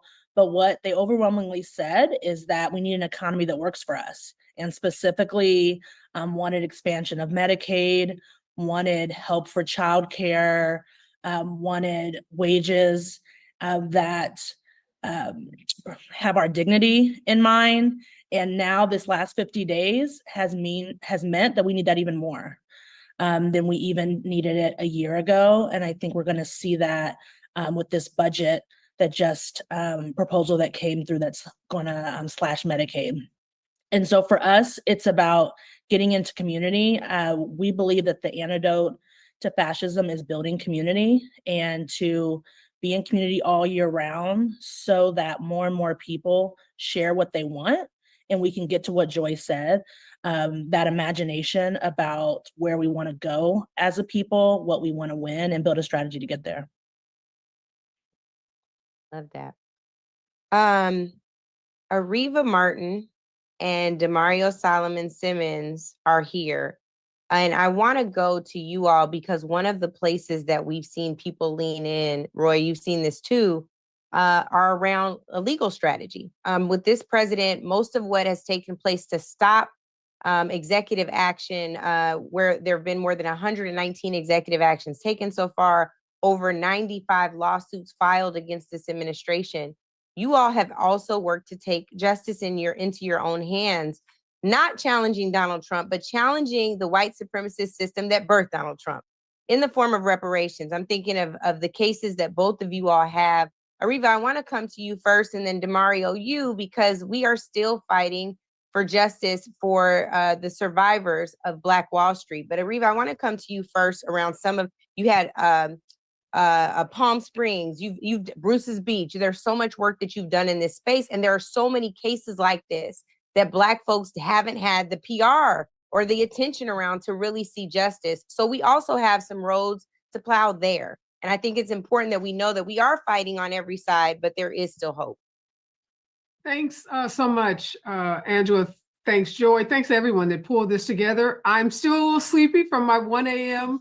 Part of the 24-hour marathon, but it was so incredible to be a part of the marathon over the last 20 plus hours. Folks who were up, who were watching, just such a phenomenal job done by the entire team. So kudos to everyone working behind the scenes and all the folks who were up all night watching. But you're right. Demario and I have been involved in some of the biggest reparations cases in the country. And when Joy talks about reimagining really what this country should be and not going back to where we were, reparations should be on the top of the list of things that Black folks should be thinking about. For so many years, so many decades, we were told it was impossible.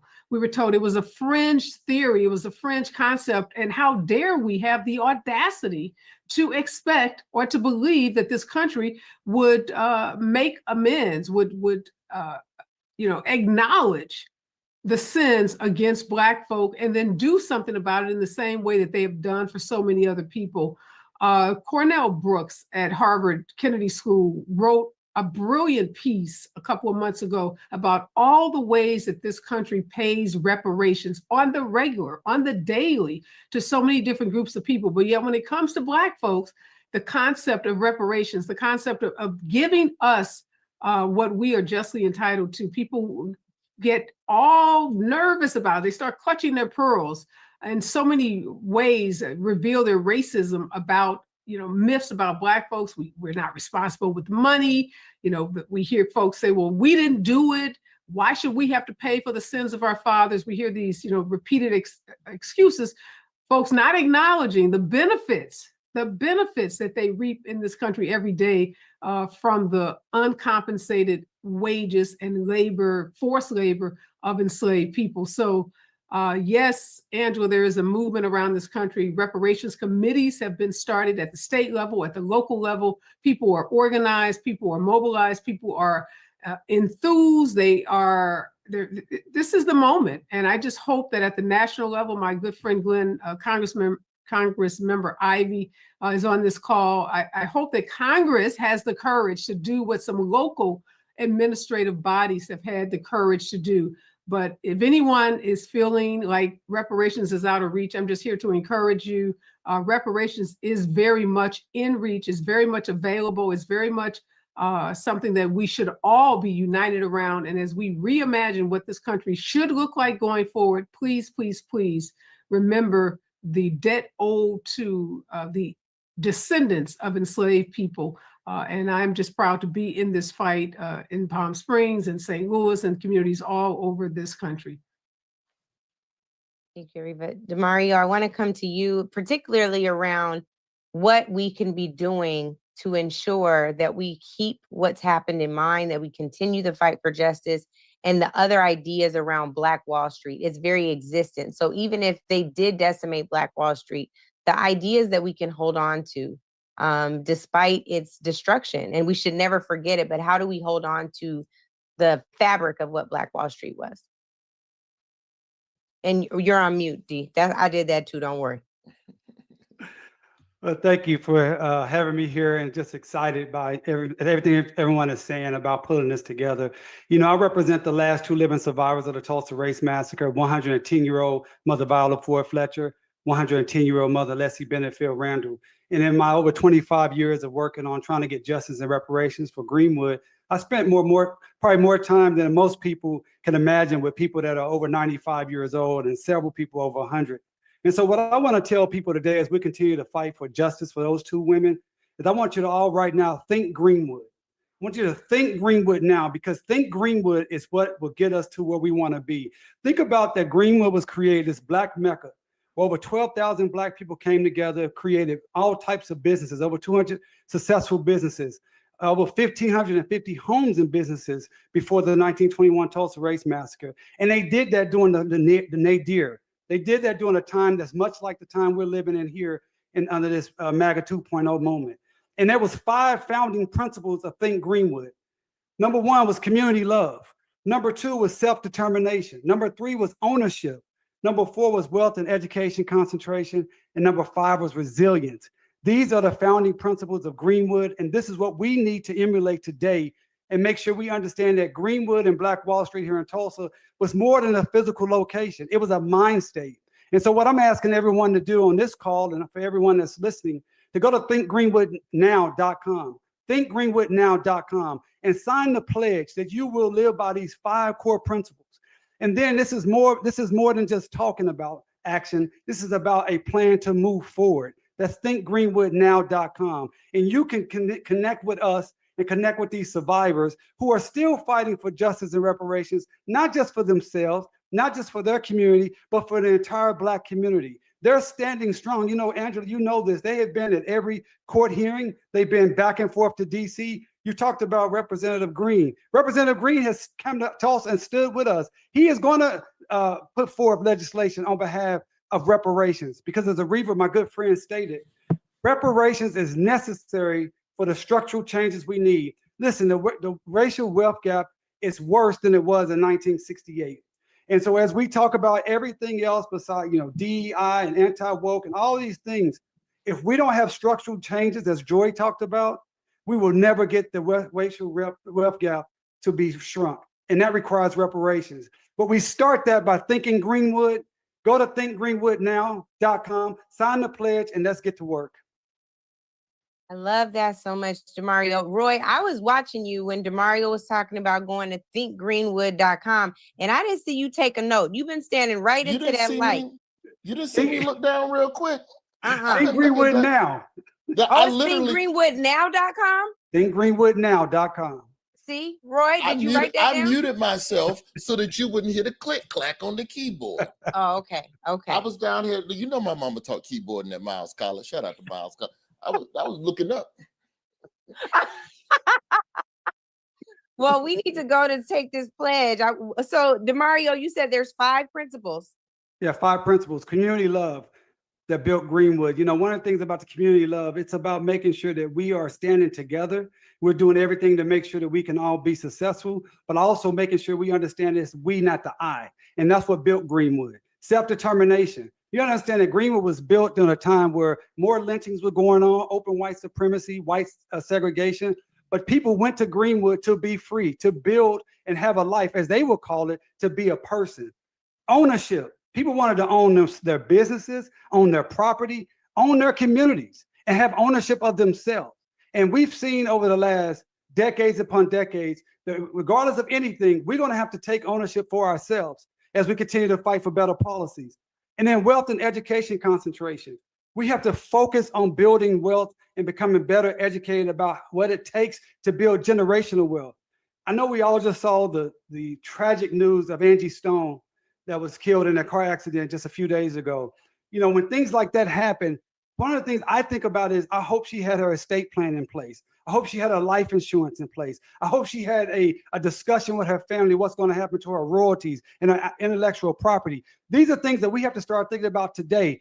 The fires out in Altadena, the same thing. These things can happen. So we have to think about our wealth and education concentration. And then fifthly, the resilience. And that's what we're showing tonight.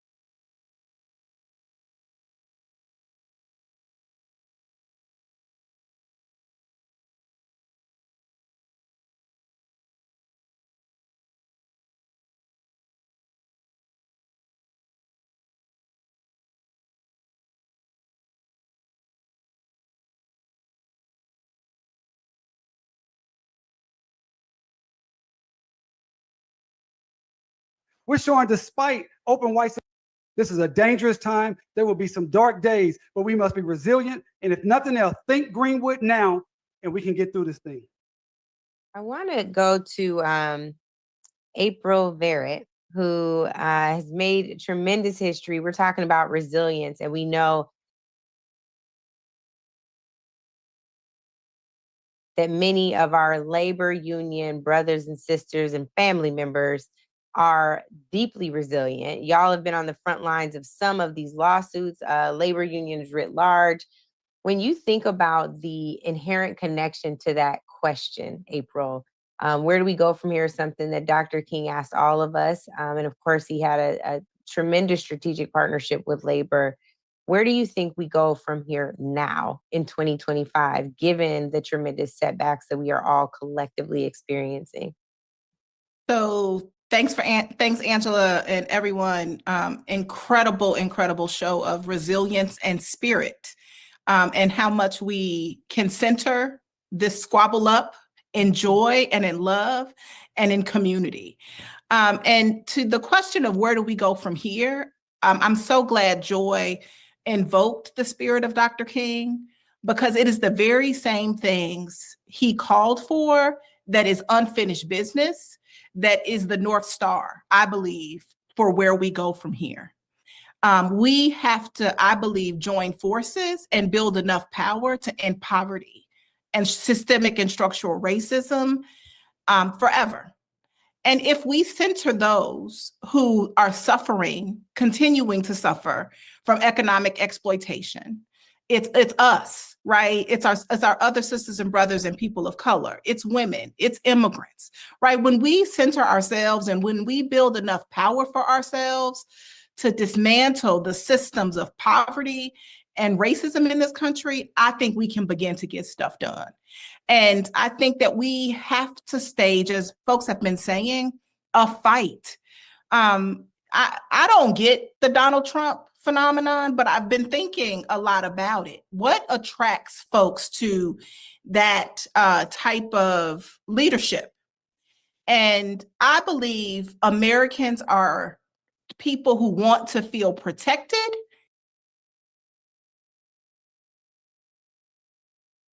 and defended. And for good or for bad, he is showing that I'm going to protect, I'm going to defend. And so we have to have that same energy. In this moment, we got to show that we are going to protect and we are going to defend what we care about, right? That vision that Joy talked about, I think is so important. And how are we not abandoning what we know we need in our communities? I don't give a damn. We should be out there talking every day about when they're going to raise the minimum wage. You care so much about working people. When you going to vote on raising the minimum wage? You care so much about working people. When are you going to put policies in place that stop price gouging and unnecessary fees that rob the poor? You care so much about working people. When are you going to invest more in our community? So the very things that we need, now is the time to stand up, the fight for them unapologetically. And the last thing I'll say, Angela, is I have come to believe that we are in the civil society because we want to fix things, right? We want to be fixers. We want to put balm on. We want to throw water on fires. Now is the time to throw fuel on the fire. Now is the time to blow up the spot, right? It is not a time to shrink. It is not a time to be small. We have to blow up their spot in the way that they are trying to blow up ours. And I think we got to do that in a focused and a prioritized way. We got to pick our battles, folks. We cannot get sucked into every single skirmish they want to suck us into. We will exhaust ourselves by Memorial Day. So let's focus and let's prioritize and let's fight like hell. So while we were talking, it's also been dropped in the chat that Congress members Frost, Crockett, and Presley have also walked out of this joint address of Congress for Donald Trump. So this is an opportunity. I feel like we got to bring in some of the youngers. So I want to go to Zai. Zai Bryan, I want to come to you because it is so important to have young voices on here. You all are not just our future, you're our present. I want to know if the actions taken by members of Congress who are walking out in this moment resonate with you, with them, some of your peers. I'm not going to do you like white folks do and be like, tell me what do black people think. It's not going to be one of those. But I am curious to know. As a youth. as one of the youths, right? Yeah, like do you feel seen by that act of protest? What would you have expected from members of Congress tonight? Well, thank you for having me first. Secondly, young people, as you said, are not just the future. We are the current moment. I'm encouraged by seeing them walk out because so often young Black people are told we have to conform, we have to be like everyone else, we have to, just make our way to the top, and we can't be outspoken, we can't say our true thoughts, and we can't really stand up in the ways that we want to. So I'm happy to see the people who have made it into those positions walking out and being very clear on where they stand and not leaving any room for any bad interpretations of what they may think or believe. But I mean, I think one of the reasons why I'm even running for office, I just launched my campaign for school board in Charlottesville. And the reason why I'm running for office at 24 is because I believe that we are ready to lead. And I don't want people to use age as a proxy for experience, because I think that young people bring a lot to the table. We bring a lot of unique perspectives. We bring a lot of thoughts and ideas and innovative ways at going at things that we're facing in the current moment, all of the challenges that we're seeing. So I think that if young people are able to be supported, we all do well. But additionally, we need intergenerational base building. And so it will require young people to respect, the past, the elders, the work that they have done and the foundation that they've laid in order to inform the work that we hope to do in the future. Thank you so much, Zai. It's on my heart to go to this lovely young woman. Congresswoman Marsha Fudge is how I met her. But most recently, she was the Secretary of Housing and Urban Development, where actual change did happen during that administration and under her watch. She also is the former president of Delta Sigma Theta, and she is such a gem. I have to ask you, Congresswoman, because I know, see, I'm still saying Congresswoman, it's Madam Secretary. When you watch your colleagues tonight as they sit in the House chamber, I want to know, if you put yourself back in their shoes, what you would have done, and any advice you have for them going forward about how they deal with someone who is actively working to destroy democracy. First, let me say I'm very proud of them. The one thing that I always believed when I was a member of Congress is that there were enough of us that we did not have to ask for permission.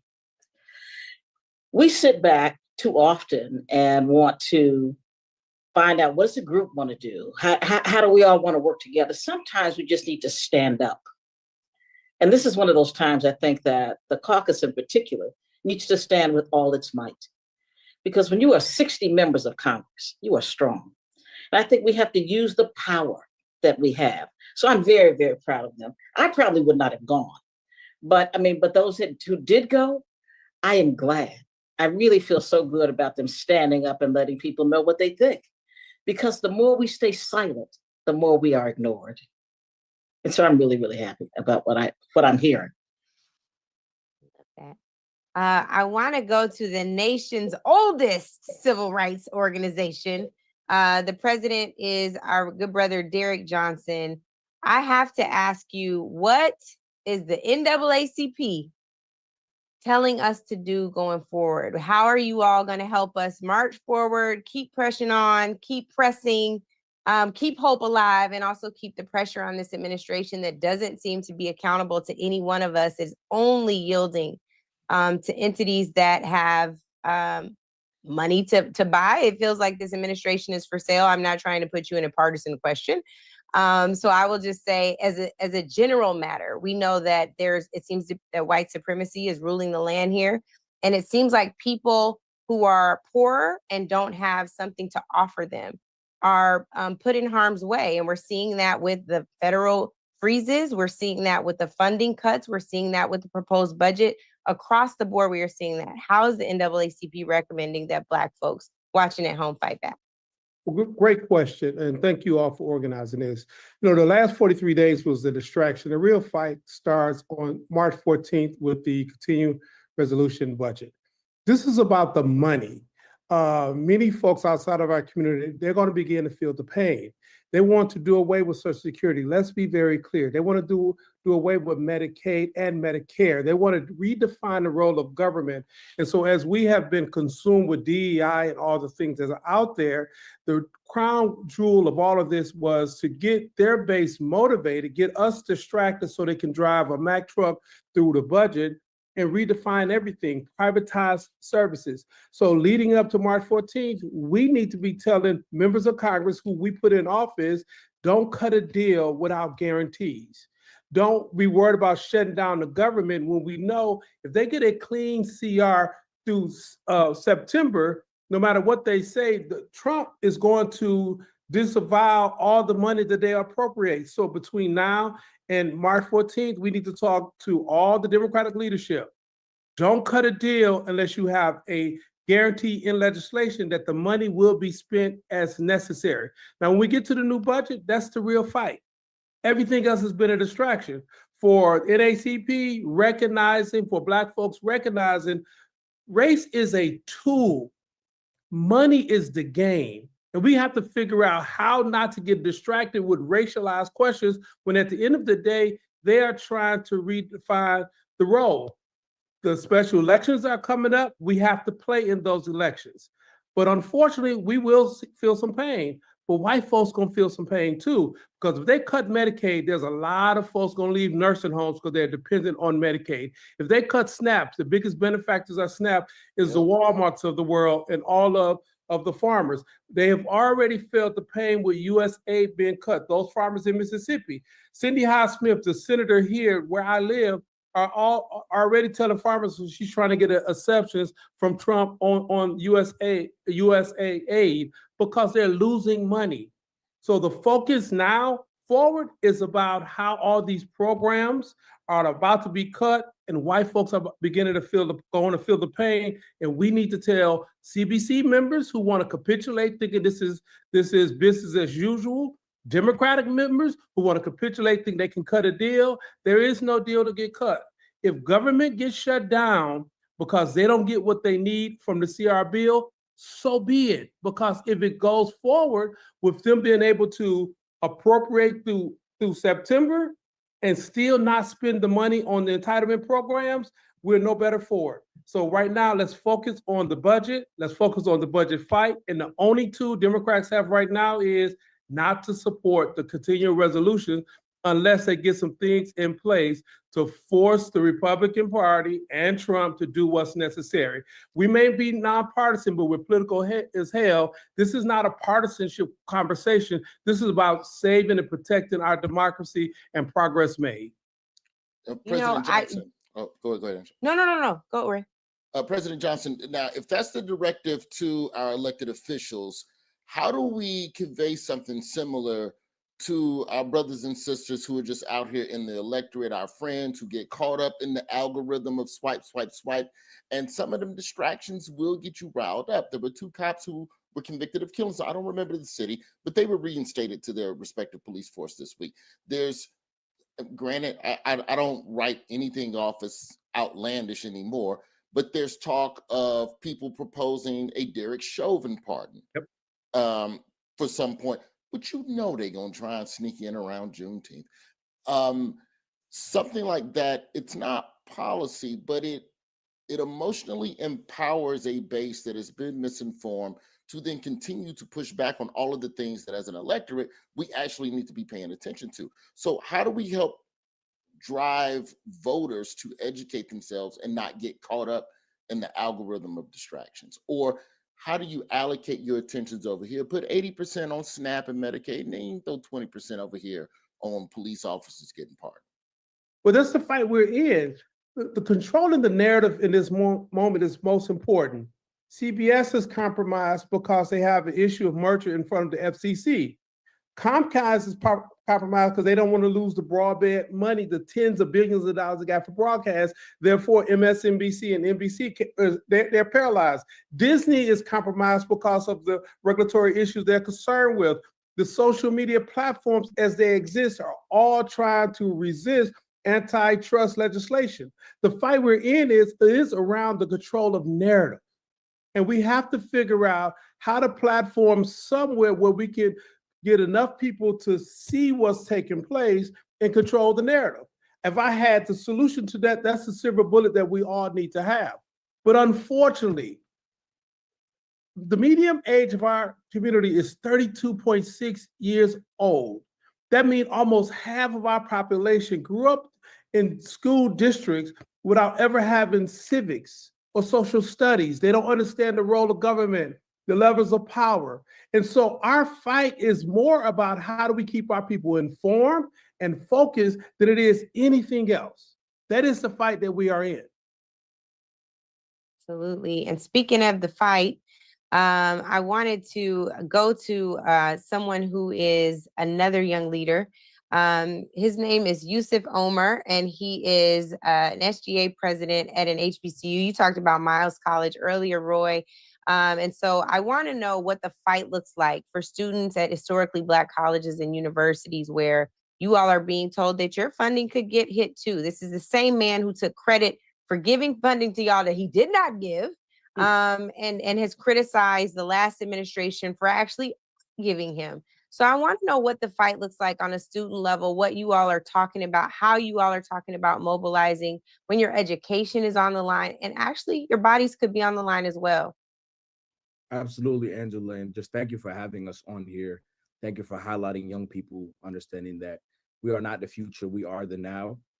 Understanding that HBCUs have been the backbone for years, for hundreds of years, of Black excellence, producing leaders, innovators, change makers, people in all different walks of life in every single field, despite being historically underfunded. That's just reality, and that reality is clear as day, that each HBCU in these United States does more with less. If we say that we truly value education and value our young people, we must invest in every institution that has invested back in us. Federal funding for HBCU shouldn't be a charity, and it shouldn't be something that people can threaten to take away. It should be something that our government should continually invest and add more to. I look at it like federal funding for us at HBCUs is a debt owed to the legacy of what we do, of what our ancestors fought for, and the brilliance that these institutions represent. When you fund the HBCU, you literally fund the future of Black leadership, of Black culture, of economic power, and social progress in this country. And as students, we're working on not only mobilizing, but we're now having students run for office while they're in college. We have students at HBCUs running for city council. These are hometown heroes that we need to shed the light on. We need to donate to their campaigns. We need to support them. And we need to educate. I want to shout out my professor. The reason I'm here, Dr. Wes Bellamy, these are the environments that we're cultivating at HBCUs, classrooms, and discussions and ideas and debates that are not only staying in the classroom. These ideas, debates, and discussions are now being traveled to different boardrooms and into houses of government and state legislators. So it's definitely needed. Funding for HBCU should never stop, and the research funding for HBCU should never stop. I want to call up Wes Bellamy, Dr. Wes Bellamy, who is, yes, a professor, but also the social action chair for 100 Black Men. Talk about the role, Wes, that you all must play. Also in supporting Black women who doing this work already, but we need to be standing together. Talk about the important role that you all play right now and where we go from here, and talk about some of the things that you all are doing next or right now that folks can engage in. Sure. Sure. First and foremost, major kudos to you. I call you the Chris Paul of the movement, Angela, for always being the architect. She's always passing the ball, setting people up, and she can be nice, nasty when she needs to get us. We need to stay on topic. Great analogy. So let me. Yeah, thank you, sis. Much love. As Yusef alluded to, we know that HBCUs play a very pivotal role in our community, but just as important as it is for us to support our HBCUs, we need to support Black students no matter what institution they're at. We see PWIs under attack. Our Black students, whether that be in Black student unions, we saw this information come out right there at Ohio State University about potentially their Black student union being shut down. We've seen certain things transpire at University of Virginia, where I live right next to. I mean, there's a multitude of institutions at multitude of students at PWIs and HBCUs alike who need our assistance. So Angela, when you asked the question, what do we do in the immediate? I think that means showing up. Yusef made a really good point in terms of how there's young people who are running for office right now. We just had Zayana Bryan on earlier. She's running for city council. I would encourage us all in the immediate to donate to her campaign. I just donated $100. I asked for anybody on here to match that. That's a young person on here right now who's out doing the work, and she's committing herself to get in the fight. So we all can do something in the immediate today by supporting her. On a broader scale and on a larger scale, when we talk about different things specifically in our community, tomorrow or Friday or next Tuesday or next month, I think it's about doing three things. One, we have to be able to endure and mentally and emotionally prepare ourselves to be able to endure what's going on in front of us. There's going to be a lot of fatigue that we feel both emotionally and mentally from just all of the things that are coming on in our bodies. So I think it's important to be able to have your happy space take the time away when you need it, be able to rest when you need to, and then again, be prepared to go out and get up and fight the next day, because there will be a fight tomorrow. Secondly, when it comes to on a local level, we all need to be looking at how we can be engaged today. Whether that means showing up at a city council meeting, showing up at a school board meeting, showing up to a PTA or a PTO meeting, we can all go and do those things today. And then thirdly, we know that we're going to have to contact and support our legislators, whether that be persons like Jasmine Crockett and others who we know are on the front lines and they're speaking out and speaking boldly. But in addition to those folks, we need to be agitating the individuals who aren't as loud, the quote unquote moderate Democrat or the moderate liberal or the moderate independent or the radical Republican. We need to be agitating and bringing the smoke to all of them the same way that y'all work for us. I saw a small clip just a second ago. Somebody sent it to my phone of a sister during the state of the trash, excuse me, the State of the Union, and there was a coward. I mean, there was a congressman who snatched the paper. She said she had a paper that said, "This is not normal," and he snatched the paper out of her hand and then threw it up in the air like "hip hip hooray." Like that should infuriate us and motivate us to go to work. Me personally, I would want to do some other things, but I'm going to channel my energy to go do some work within the community. And I think those are the things that we can do right now. Like everybody isn't going to mobilize a 5,000 person march. Everybody isn't going to be able to put together this prolific town hall, but we all can do something in our communities first, in our neighborhoods next, in our states and congressional districts after that. So let's go get to it. I challenge y'all to work not only with me, but everyone else on this call and those who we don't know, so we can get to work. And on that, Wes, speaking of getting to work, there was somebody that's all about that work that is now with Reverend Mark Thompson, Ayanna Presley, the Congresswoman who is about that life. Real OG is here and she is ready to talk to us. So Congresswoman Presley, welcome. We are so happy to see you. We so glad you walked out, girl. Tell us glad you walked out. You're feeling. She can't. We're relaying what you're saying. Oh, okay. Well, translate that. Tell her we said go, girl. She said go, girl. That's what she said. You can hear me, okay? You all we can hear me. We can hear you, but I'm saying she can't hear us. Yes. So tell us, Congresswoman. God bless you. What happened upstairs? Yeah, well, we walked out. How many? Probably about 20 of us, but there were many people participating in silent protests with different signs that said things like Musk steals, protect Medicaid, protect veterans. You know, there were forms of protests taking place in many iterations, including from Representative Al Green. Yeah.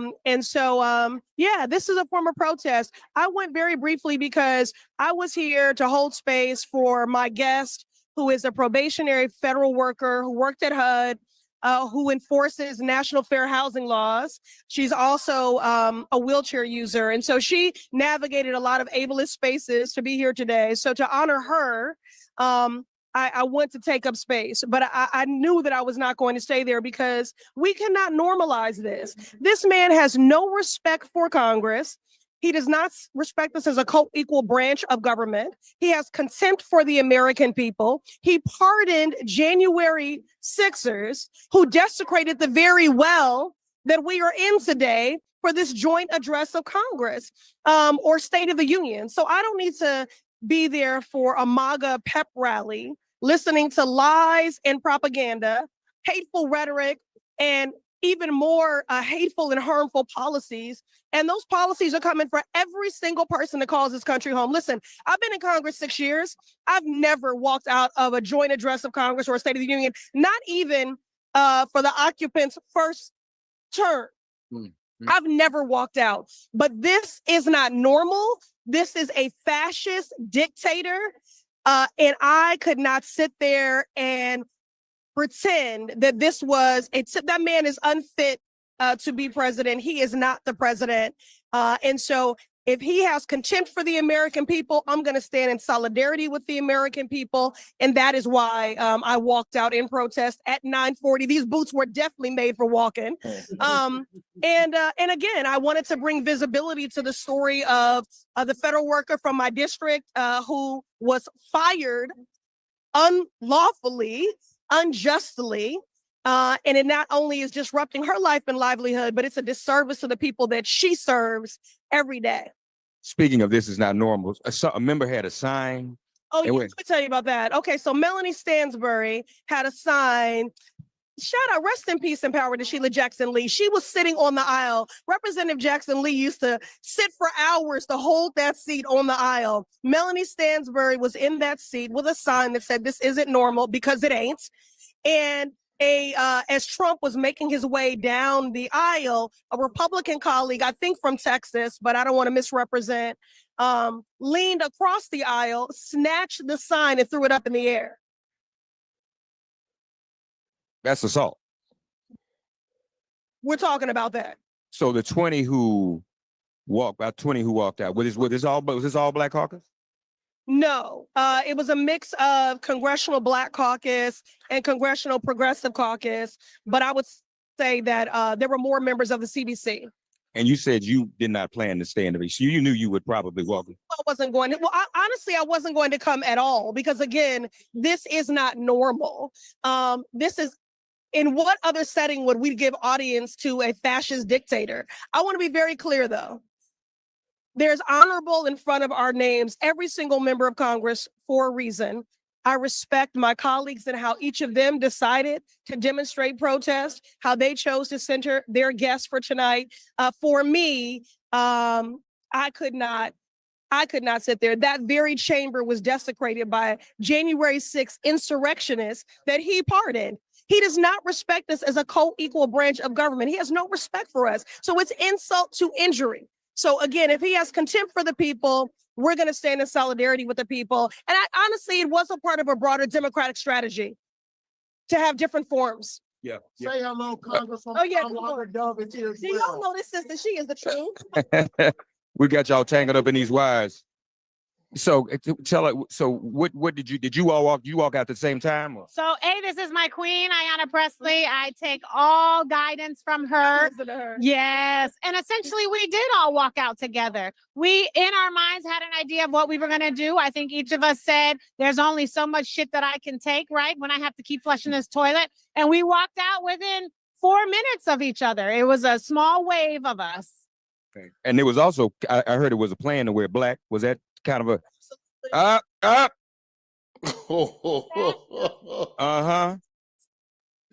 Mark. Signs. Go ahead, Mark, Roy.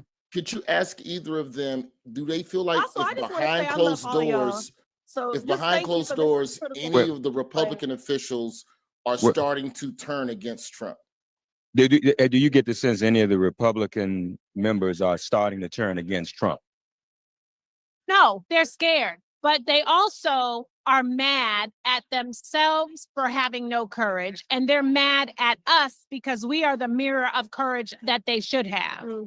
And it would seem too. There's no Republican Party. It is Right, that's right, it's a cult of cowards that are complicit in wholesale harm. And they have a majority that he even deems irrelevant because he just skips right over them, right? I mean, they don't even matter. They not only abdicated their responsibility in this moment for our shared constituents, they have ceded their congressional authority and power because of their fealty and loyalty to Donald Trump and not to the people that elected them. And what is so very scary is that Donald Trump is trying to merge the executive, the legislative, and the judicial branch. We have seen Congress yield to him, the Republicans, and we have to make sure that the judiciary does not do what these Republicans in Congress have done. That's right. Well, I know I speak for everyone here. Angela, you got a quick question you want me to relay? I don't. Just let them know we stand with them. I'm going to go to some of their colleagues here to get a reaction, but tell them we stand with them and we thank them for their courage. We all stand with you. We thank you for your courage. You know, you got to do this. So I'm glad you all did that. And, I don't know if you could hear him. He started whining. They don't love me. They don't ever clap for me. When I came up here for 5 years, they didn't clap. I mean, he went to this, that whole Rodney Dangerfield, don't nobody love me thing. Clap. Well, tell the truth and we'll clap. Tell the truth. And we'll clap. Do your fucking job and we'll clap. But if you're going to kill us, if you're going to fire us, if you're going to take away our rights, then we are not going to clap. We are going to come for you. That's right. That's damn right. That's why y'all know she was lying when she said she takes all her cues from me. That's right. Do you Hold Hell it, yeah. Demario. Well, because they can't hear us, Mark. Because they can't hear us, Mark. I want to just jump in here. There was someone who's a good friend of ours, our good brother, Gary Chambers, who has been relentless about let's call our members, let's make sure they know we don't even want them to go. Tell them to go somewhere else. I want to get his live reaction to what he's hearing right now. Gary, chime in here. I want to say thank you to the members of Congress who had the courage to stand up, because at the end of the day, we don't have to act like this is normal. We don't have to sit there and just allow him to lie in our faces. And I think that if we are going to stand in the spirit of our ancestors, that is to resist in both strategic ways and visible ways, so this government understands where we are. In a strategic way. That's what he was just saying. Okay. So we all Mark, agree. We're gonna mute you to translate, but we're gonna keep the panel Well, going. no, but I'm gonna say one thing. Since Okay. Demario was here and we talked, and Ariza was here, we want to introduce those of you who don't know. She mentioned Congresswoman Sheila Jackson Lee. She has inherited the mantle from the spirit of Sheila Jackson Lee and John Conyers. Ayanna Presley is now the primary sponsor of HR 40, Reparations Now. So we appreciate that. Maxwell Frost is here. Jasmine Crockett is around, and I think Al Green is still coming. I'll be back. Perfect. Thank you so much, Mark. We got Mark on the spot. Forget Johnny Roy. We got Mark on the spot. And he brought us right to our protesters that know what time it is. It is State of the People, y'all. It ain't State of the Union. It ain't a joint address. This is our time, and it is so good to be alongside people with courage. I want to go to some sisters that I know carry the mantle for courage all the time. Bishop Leah Daughtry, I want to come to you, and Siobhan Arline Bradley. I also want to come to you simultaneously. I want to hear what y'all think about that. And now that we've had some sisters show up, show out, say that we're not going to sit here and listen to this nonsense, what do people at home do with that same courage? How can we motivate and activate that same courage? I also want y'all to know I came to them because these are my side pastors, okay? They get a prayer through and they'll get us some action that is rooted in faith. So I want to hear from you all about what you think we do with that. The side pastor, you got a main pastor? Side pastors. No, I call them on the side. I got a main line right to them. Okay. Oh, I thought you meant like you had two pastors. Oh, never mind. My mind. I'm sorry. See, Roy, that's why, you know what? Somebody block him. Well, I'll start. Siobhan, go ahead, Siobhan, you go. Well, I'll first of all, shout out to the love tonight. I suspect the ancestors are well and resting well because of what's happening right now. So just shout out to the whole family, Angela, for keeping us rolling. I think a couple things to offer as you think about the response. And I want to just honor Black women in this moment for being aware and taking space that we know is ours to take. I will tell you this, there is a unity between the brothers and sisters tonight that I think is palpable, and I think it's changing the game. But when we talk about the ground game, we need to talk specifically about where people need to go. There are a lot of questions that are coming on the strategies. What are we supposed to do? This is boycott, yes. Activate, yes. But we're talking about now the legislative part of this work. This part of the advocacy on the ground is where voters can take a stance. If you have a child that has an illness, they're currently receiving CHIP and supported by Medicaid. If you have a mother or a father who is over 65, they're receiving any kind of treatments. They're receiving Medicare. Social Security is on the line. I also want us to understand that when we start talking about SNAP and benefits, these are not just benefiting Black people. There's a misnomer about these entitlements. And what I want people to understand is you have to now start calling your senators every single day. Be relentless. Be relentless in a way that allows them to know you will be voted out.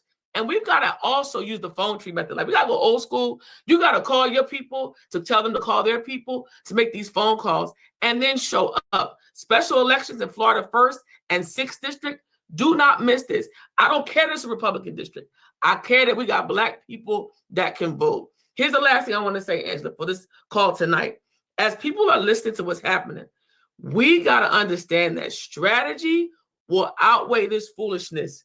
But strategy comes when we had to take a moment to breathe and activate. Now that we're activating, look at what we've done in 24 hours. We have called him. My father's 77 years old, and he told me he clicked on to watch tonight. We're hitting generation after generation. We got mothers, grandmothers, fathers, folks that have not been listening are now listening. So when you say turn the TV off, that doesn't mean turn off the activism. That means turn off this moment to be able to pull together what we're doing tonight. And it's working, y'all. We are going to win because our ancestors gave us the blueprint. This is a different man, but not a different plan. That's what I want you to hear. Bishop, before you weigh in, we've been joined by Congresswoman Latifah Simon with Reverend Mark Thompson, and I want to go to her. You all heard her earlier today. Okay, I'm ready to go when you are. All right. Delivering her Working Families Party rebuttal or pre-buttal to the State of the Union. So, Mark, I'm coming to you now so we can hear from Congresswoman Simon. Congresswoman Simon, what happened? A lot happened tonight. I mean, I know I walked out. I walked out. I couldn't listen to these deep lies, this vitriol. But it also, sir, it felt like a Klan rally in there. We have to really understand what's happening right in front of us. We heard a president said clearly that he wants to take us back to a 1950s America. DEI is code for making sure that white men are leading everything. He has fired 4-star generals and has put unqualified white men to head our Pentagon. I can go on and on. We heard the lies when he started talking about Social Security. That's my grandmother. That's my aunt. Those are disabled children and the children of dead men. That is a social safety net that we all have paid into, and he is going to disrupt that department. He is going to disrupt and fracture our education system.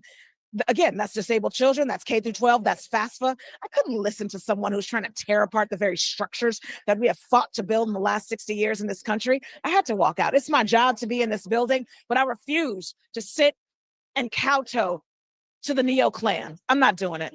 Had you contemplated that? Did you have a feeling that might be what you would do? I knew it, but my mother said, listen, my mother is from Malvern, Arkansas, and she told me this morning, Latifah, 800,000 people are expecting you to do your job and at least go. No one is supposed to kick you out of your house. So I wasn't kicked out today. I left mid-speech, very clear that we have work to do on the ground. And factually, block by block, if we vote block by block, we can take back the House, stop this madman, and win the presidency. It's that simple. These folks don't care about laws. They don't care about the judiciary.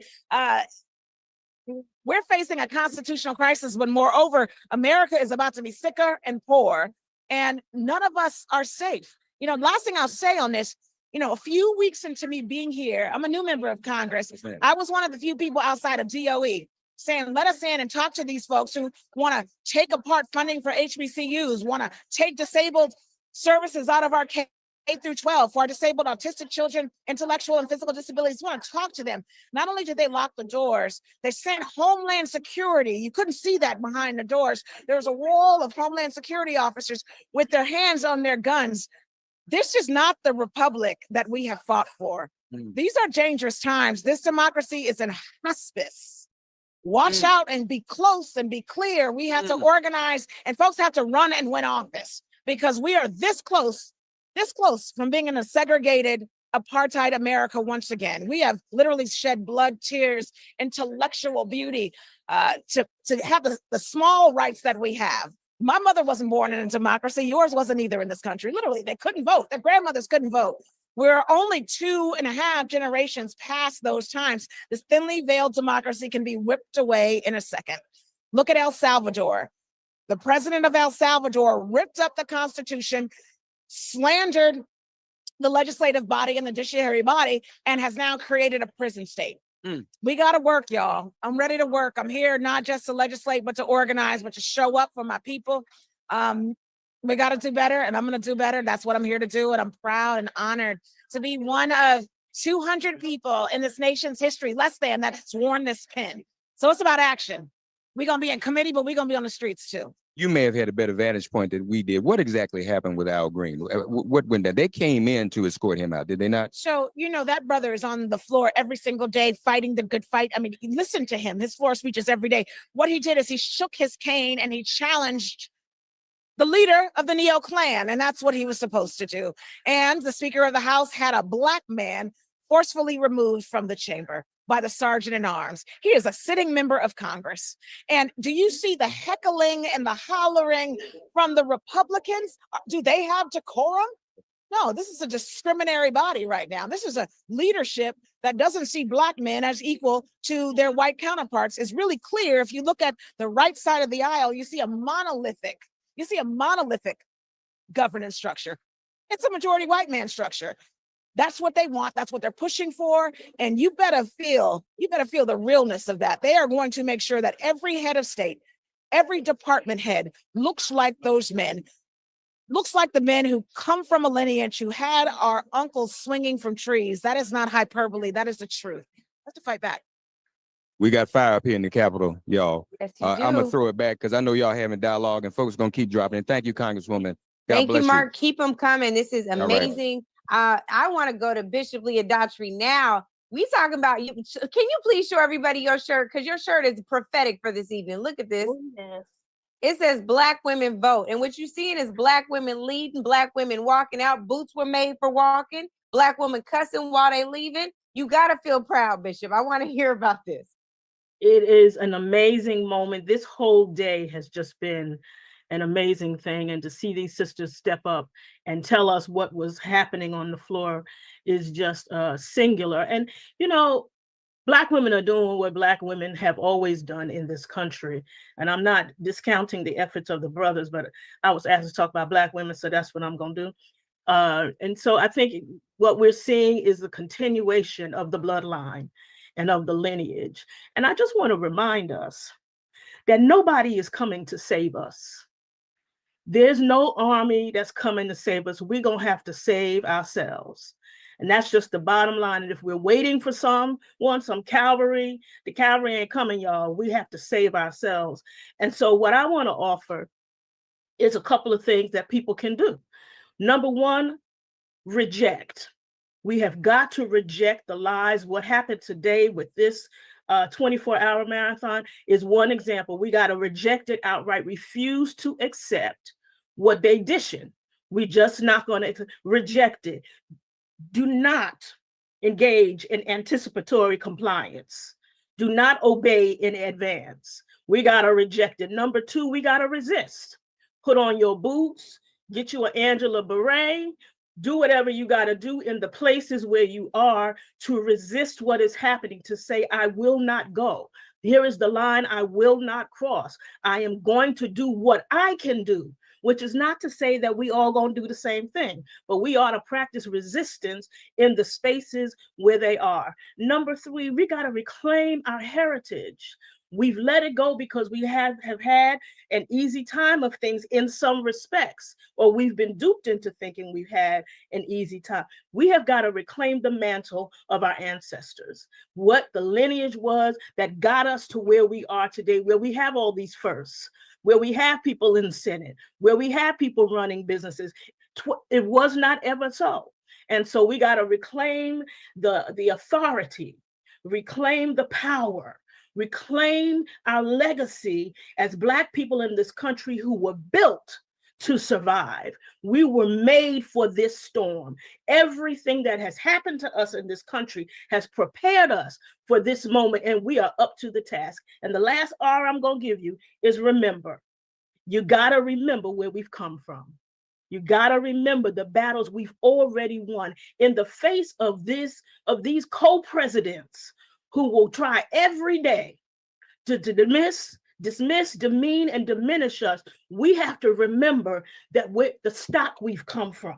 We've got to remember the people we've come from who were sturdy enough and strong enough to survive this middle passage, to get here and to live 400 years, to survive through the slave master's whip, through the lynching tree, through the segregated fountains, the back of the bus, and they kept on breathing and they kept on living in the hope that we would be able to stand, not just stand, but thrive. And we cannot let our legacy and that our ancestors left for us be diminished or demeaned. Ain't nobody coming to save us. We got to save ourselves.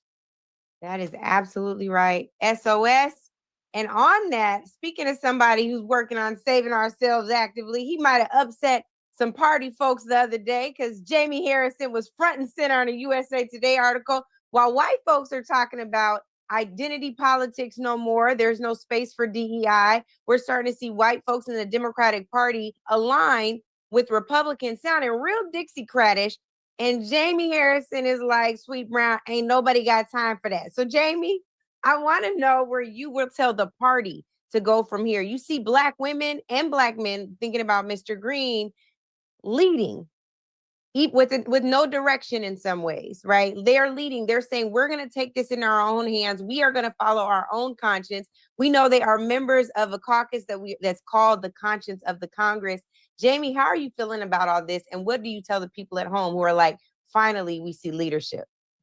Well, listen, Angela, first of all, thank you for your vision, you and Joy for helping to pull all this together. And, the bishop just preached a word. She just preached a word. And we're at this inflection point, particularly where parties are. And, I'm very fortunate to have been the third Black person to be chair of the Democratic Party. But I can tell you, the Democratic Party ain't perfect.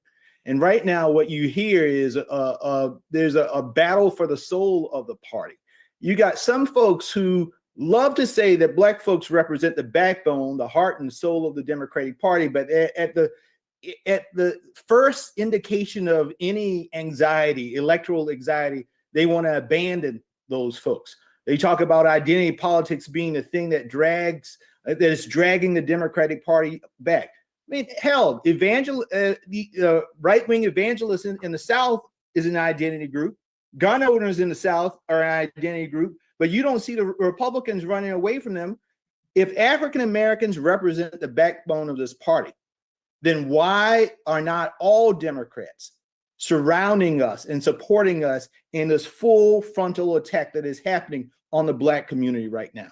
We all have to stand up. We all have a role to play, but we all have to stand up, and we have to demand that our party and party leaders, and I'm not saying this as a blanket, this is the DNC or whatever, but I'm saying the folks who are elected officials in this party, they all have to stand up and do their parts in terms of fighting for us. And that's what we saw in this last election. There are some people who just fundamentally do not feel as though they see Donald Trump, and they don't agree with Donald Trump. Many of them hate Donald Trump. But the one thing that they respect about Donald Trump is that whatever he believes, he fights like hell for it. Democrats, we got to fight like hell for the things that we believe, that are our core values, and the people who are the backbone of this party, and that is Black folks. And so that's what we need at this point in time. And listen, we're all going to have different roles. We're all going to play different roles in this.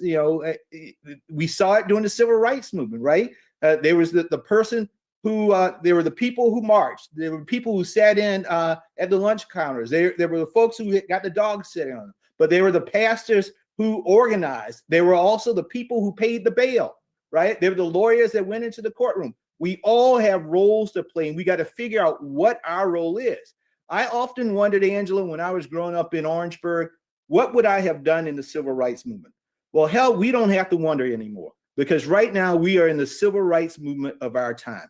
And the question is, what will each of us do in this movement in order to continue to move our people and our party and our families and this country forward?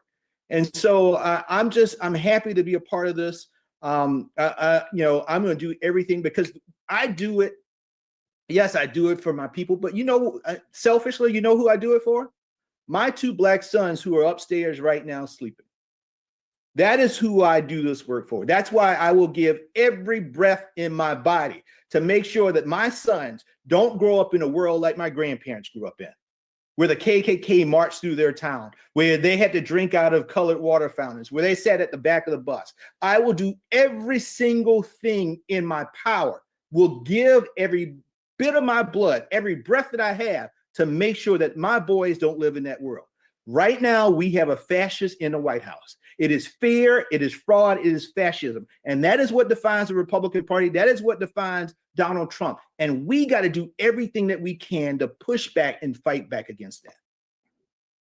Congressman Harrison, thank you so much. We want to go back now real quick to Mark Thompson. I understand he has Representative Maxwell Frost. One of the few good things to come out of Florida. Mark, also oranges. Shout out to oranges. Mark, real quick, ask. He can hear you. He can hear you. He can hear you. Oh, okay, dope. So How you doing? good to see you. Good to see you. Ain't seen you since the Daily Show when you popped in a while back, brother. What was the consensus before going into the chambers tonight amongst all the Democrats? Were y'all like, well, you gonna walk out? Well, I'm gonna walk out. Well, you walk out, I'll walk out. Or was it more organized? Or was everyone kind of feeling their own wave as the night went on?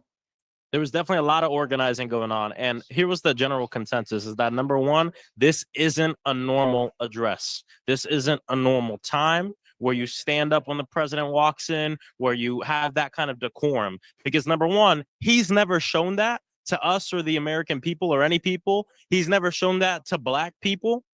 And so we walked in there, many of us, with a plan of what to do. If you've seen the videos, you've seen people with signs, holding up signs. I hold up a sign that said Musk steals. Elon Musk has been tweeting at me every other week. If I was the richest man on earth, I wouldn't be tweeting at 28-year-old Maxwell Frost, but I'd be doing other things. But I held up a Musk steal sign. But here's the thing. The reason why we decided to walk out is because, number one, we all worked really hard to get to Congress and our constituents sent us there. And we knew we didn't want to stay the whole time. But I think there's power in occupying a space and choosing yourself when to get up and leave and walk out in the spirit of student protesters from the civil rights era. And that's why we decided to do it. Us and a group of mainly women from the Black Caucus who helped lead us into that action. Yeah, you have some on, right? Yeah. We couldn't. You can't just get up and walk out, right? We got up and we turned around and showed them our back to show this message. No kings live here. No kings live here. Yeah. And because he thinks he's a king. And what's going on right now is this administrative coup and billionaire takeover of our government so they can take away Medicaid, Social Security, the things people have fought for and earned to give billionaires a tax cut. And this is what the fascists do, is they try to have us say, well, I can't pay rent because of Black history. I can't afford my medicine because of that trans person. I can't afford this. I can't afford that because of the immigrant. They want us to look at each other instead of looking at them. But what I try to tell people is you are closer to being on the streets than you are to being Elon Musk. But they profit from us blaming each other, especially as Black people, amongst cultures and amongst the entire world. So I'm proud to be here. I'm proud to have done this action, but we know it doesn't stop here. Yeah. You know, what's next? What do you want to see your other members and this party do? I believe, look, number one, when you don't have all the power you want, you use all the power you got. And we do have power because there's only a 2-seat majority in the House. And we have the ability to obstruct, to delay, to push back on this extreme agenda that most people don't believe in. And I think that's what we need to do, whether it's working at subpoena Elon Musk in every single oversight committee hearing, right? Or as many as we can. One day, too many of those guys are going to be at lunch a little too far. And guess what? It'll move through. Believe it or not, that's how these things work sometimes. Yeah. Right? The other day, you have to challenge power too. The other day, I said grifter in chief. I think that's pretty tame. Yeah, it's tame. That's pretty tame. But they wouldn't even allow me to say that. So then you say, well, do I cede that ground or do I push it? Not to just be performative, but to make a point so people can see what's going on. Because we can't assume that everyone's paying attention.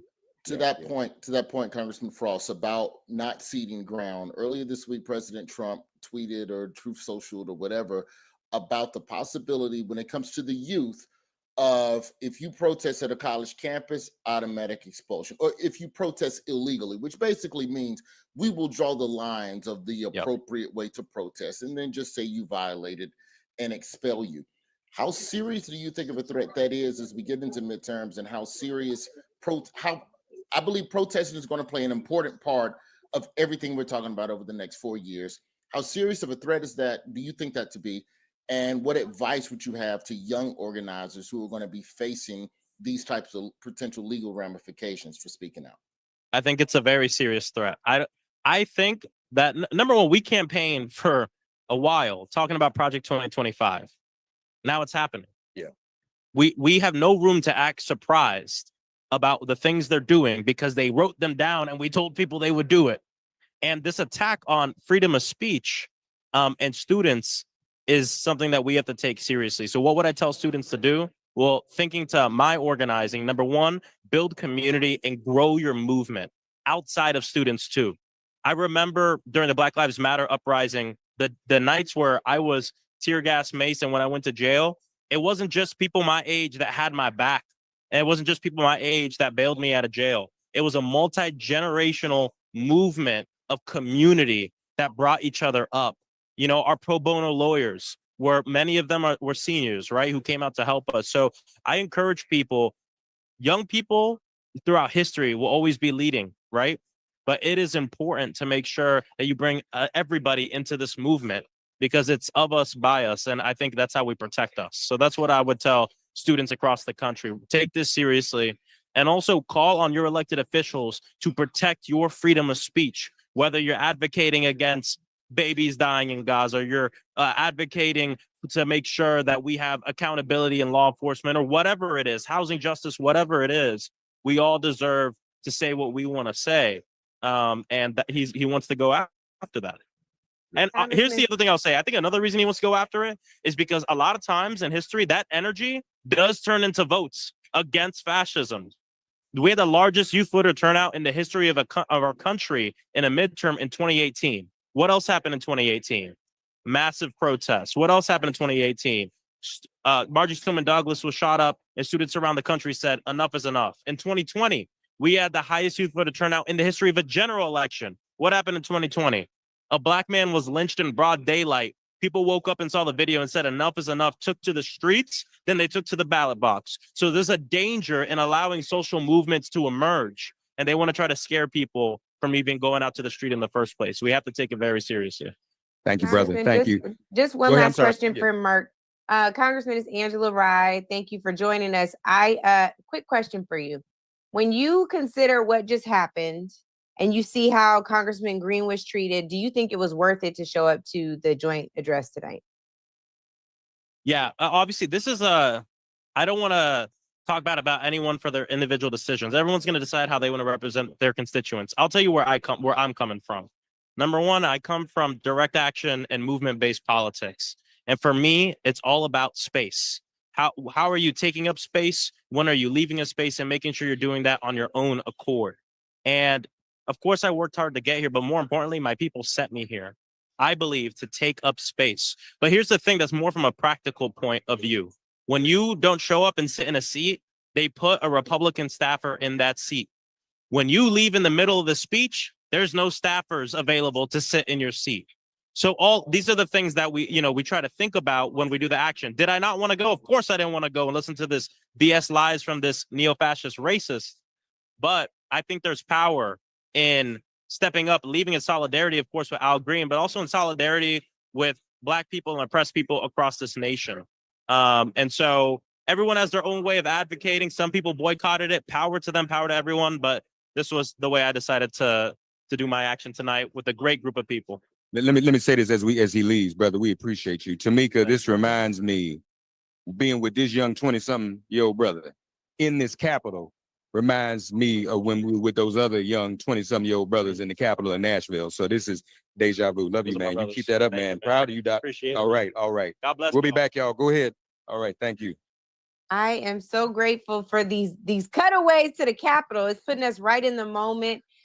This is really, really good reporting on behalf of Reverend Mark Thompson. I want to come to our sister that she wipes her face. Latasha was on the plane for 20 hours traveling to get here tonight. Latasha Brown is the co-founder of Black Voters Matter. Black Voters Matter got something to say about some of this too. So LB, I want to come to you because you all have always been about the work of the people and making sure that we get engaged. I want to know your reaction to what Maxwell was just sharing and what you think our next steps need to be.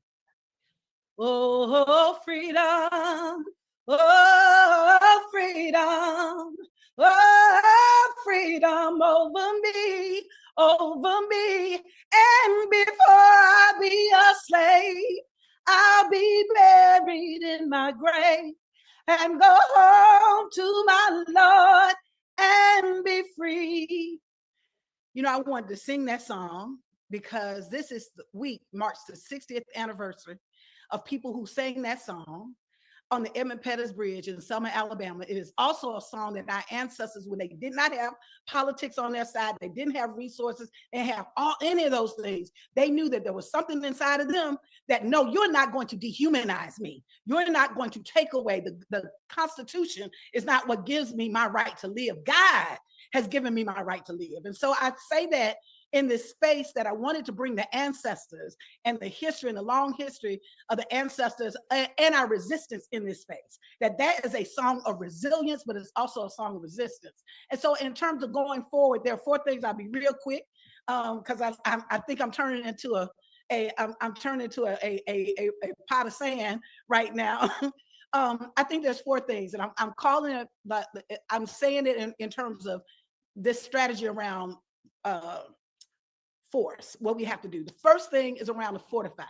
In this moment, people, we have to fortify ourselves. What does that mean? We have to protect our assets and our information. You cannot take for granted that all of the things that you have that is based on the computer that is going to be there. You need to download your documents. You need to protect your resources. My family, who literally lived through the Depression, my grandparents that raised me, that were born in 1905 and 1910, they always kept money in the house. And part of what they said is the reason why they survived and our family survived during the Great Depression is because they didn't have their money in the banks. And so I know that that sounds a little like an alarmist, but you need to have $2,000, a minimum of $2,000, if you can, if you have that you got set aside that at any moment you can touch it. Because if your bank card goes down, what you gonna do? Right. And so I think it's really important for us to really think differently. We have to think in terms of a self-determination model on how we're going to protect ourselves and our assets in this moment. When I say protect your information, you have to check your sources, y'all. Part of what is happening is there are people who are intentionally giving us misinformation, disinformation. Check your sources and where you're getting information from. Double, triple, check that, right?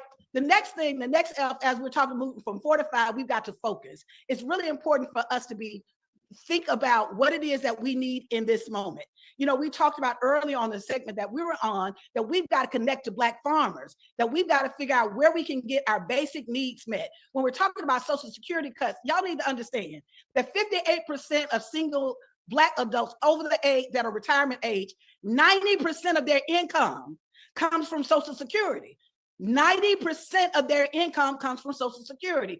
It will be devastating to our communities in terms of how will they live, how will they feed themselves, how will they protect themselves. So it's important for us not just to talk about how we're going to stop or depend on them, but how we're going to have and use our institutions and structures to be able to fortify our people and focus our work so that we can protect our people in this moment. And so that means we have to think like Black, we have to think in terms of Black determination models and these self-determination models. All of those churches know you cannot have a church and you just open on Sunday. That has to become a community Black space. If you have institutions, you have business, that has to be, if it needs to be a meeting space, we've got to look in this moment of how do we create and think as nation builders in this moment. The third thing that I want to say is really about this fight, that the way that we fight, we're used to fighting when we have federal protections in place. We're used to fighting, particularly those of us that live in the racist South. We've actually fought in ways that we would actually use federal legislation, federal government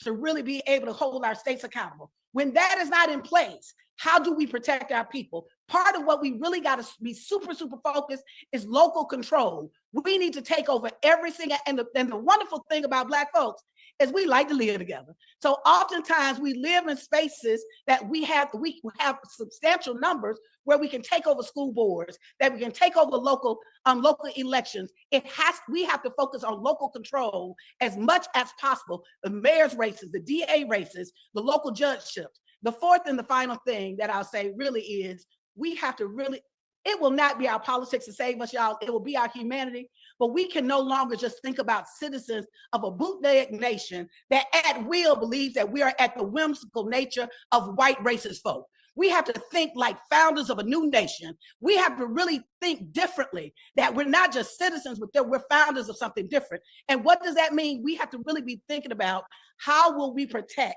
and provide for our people in this moment, the basic needs of food, shelter, our resources. And literally, one of the things I want us to do, don't spend no money.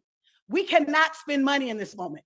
Why, unless we're spending money with our communities and with things that we need, don't take for granted that the eggs are $14 now with the tariff, this trade war, it is going to have a substantial impact on us. So this is not the moment to go buy your Gucci bag. This is not the moment to go and spend on Amazon. This is not the moment. And we ain't trying to get them our money no doggone way anyway. So I think it's really important in this moment that we really save our money. And if you are going to spend some money, to invest some money, invest it in a Black organization that is leading this work.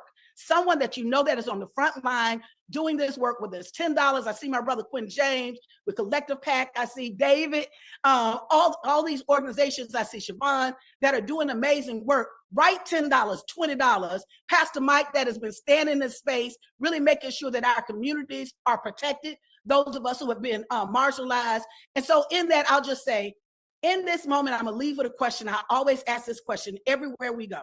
Everywhere I speak, I ask the question. I ask people to close their eyes. And my question to them is, what would this nation look like without racism? What would the institutions look like? What would a day look like?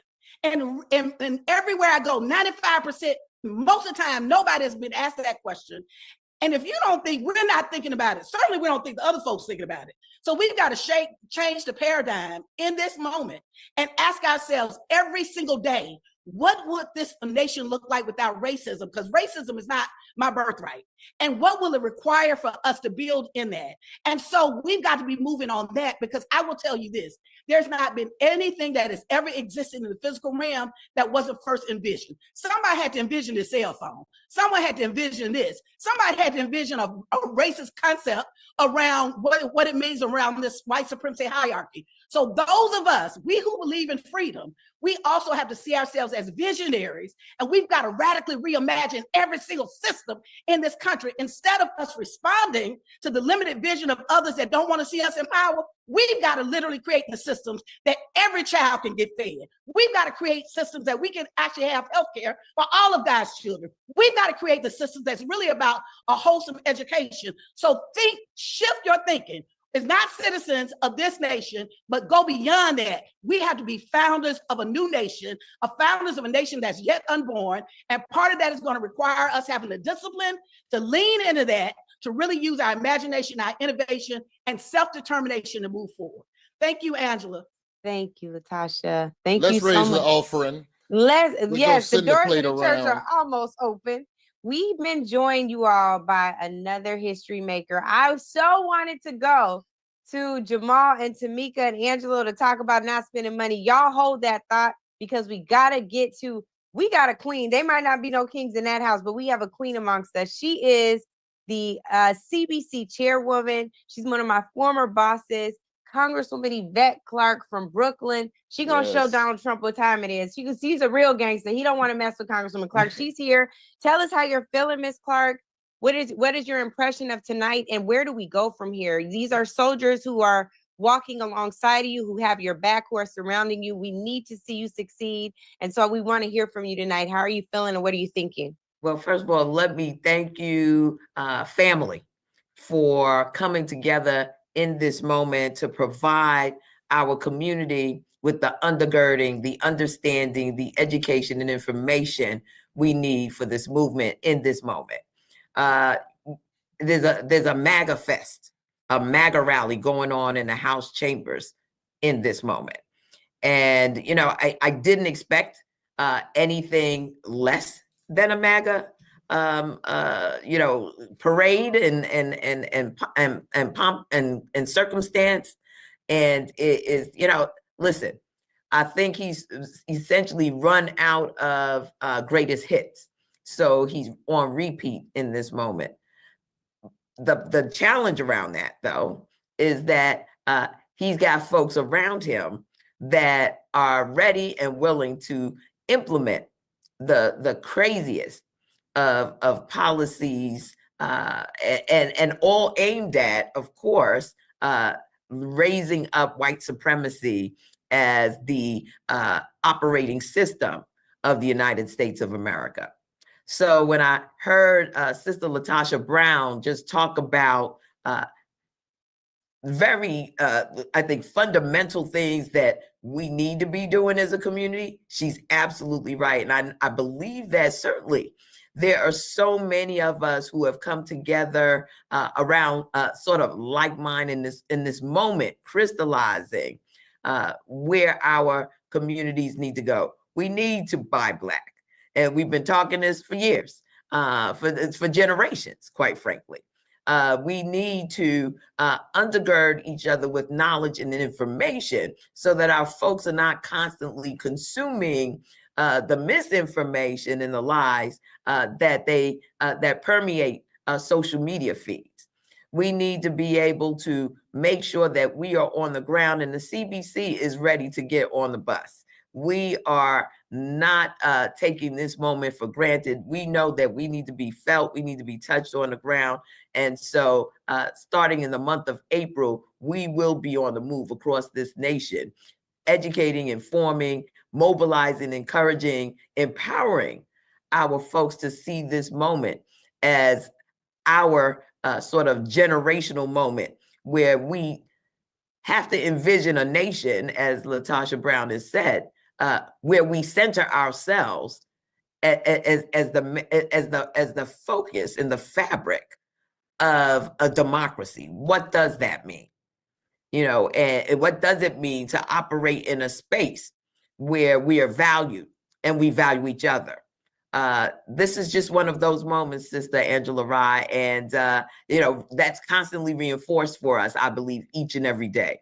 When you have 1 in 5 federal workers coming from the Black community, when you have this constant drumbeat around the dismantling of diversity, equity, and inclusion, when you have all of these sort of factors, add to that the fact that the cost of living continues to escalate, compounded by these tariffs that Donald Trump is insisting on putting into place, our folks are certainly hurting economically and otherwise. And so we have to, I believe, make sure that our folks are handling business in an unconventional way, that we move forward with and encouraging our people to shop among our people for those basic goods and services. I think, again, Sister Brown said, this is not the time for luxury goods. It has never really been that time as far as I'm concerned. But, you know, listen, everyone is entitled to their own taste. However, there are many designers, Black designers, that can offer just as good, if not better, in terms of quality and what the goods and services they provide. And we need to raise them up. Those will be our corporate entities if we pour into them in the way that we've poured into so many of the others who have now turned their back on us. I'm also working with the CBC, and I'm going to close on this, Sister Angela, on a program, if you will, a communications program called What Side Are You On? Because this is not a moment where folks can be 1 foot in one camp and 1 foot in the other. Either you're with the Black community, with the development of who we are as a people, or you're not. There's no middle ground. And so that will be another part of what we will be embarking upon as members of the Congressional Black Caucus, 58 strong here in the House of Representatives and 4 strong in the US Senate, the largest number of Black federal elected representatives in the history of this nation. This is all of our moment, and we're going to do everything that we must do on the legislative end to hold the line, but we're also going to be in these streets talking to our people, because in less than 18 months, there will be another election. And we've got to make sure that our folks are focused on the power of the franchise and what it means for their own liberation. With that, as we say here, Sister Angela Rye, I'm going to yield back the balance of my time. Well, don't yield just yet, because I just want to get clarity for our audience. This was one quick question I have for you. You said there is a MAGA rally going on. Does that mean, Congresswoman, that you also left? Did the rest of the Congressional Black Caucus leave? There are still members in the chambers. I am back in my office. I just felt like I knew what was next in the lineup of greatest hits. I didn't need to sit there to know, what words were going to be thrown at whom and what have you. He is shook. Let me just say this. What was the tipping point for you? What was the tip? What was the moment where you like, okay, I just now got I've had enough? tired. I just got tired. I just got tired. And he shook, quite frankly. Yeah. The fact that the Democrats have been sitting silently, raising signs. Where's my sign? Let me show you my sign. Raising signs occasionally during his speech. It has shook the man. He has been trying to find a way to get under the skin of Democrats, and we haven't been paying him any mind. So most of what you're seeing, he's directing directly to the MAGA crowd. And remember, the House of Representatives is essentially split half and half. So we're only separated by 2 seats. So it's a massive blow to his ego that he's not getting any applause, and he's standing up for the foolishness that he's trying to pull off in the chambers of the House right now. Well, speaking of foolishness that took place in the chamber of the House, Mark Thompson, our colleague, is with Melanie Stansbury, who had her sign snatched by a Republican, and she's standing live with Mark Thompson right now. So we're going to go to Mark. Congresswoman, please stick around if you can. I know you're tired, so we don't want to keep you too late, but I would love for you to hear what she says happened. And if you do have to go, right we here, first have sis. to acknowledge those bad new glasses she got on right there too. Fly. So You know she's fly always. So We let's gotta just talk about that let's scarf too. Always We an gotta talk about icon of all of it. fashion. Always, every day, Magenta. all day, every day. So Congresswoman Stansbury, by the way, folks, is from Albuquerque, New Mexico. And last year was your first trip to Selma. You came to Selma last year, and she's coming back this weekend. Yeah, So, I'll see you guys this weekend if anyone's going down. yeah. So what happened? You had us. So what did your sign say? What did it? Yeah, well, so a lot of us on the floor plan to do our form of protest. We showed up for Donald Trump's town hall, just like Americans are showing up for town halls all over America. And just like Americans, we had our voices heard. And I had a sign as he walked in that said, "This is not normal." And as I was standing there behind Donald Trump, some young man from Texas snatched it out of my hand and threw it over the president's head. And I'm not gonna pretend like this is normal and that what's happening in America is just something that we should sit down and take. So yeah. So who was it? You know who? It was a congressman from Texas, but I don't know his name. Golden something. Yeah. And I was obviously in the frame. Marjorie Taylor Greene was facing me, and I think folks were trying to get it out of my hands. So they just pulled it out of my hands. Yeah.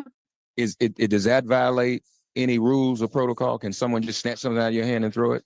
I listen, I'm not going to make a big deal about it.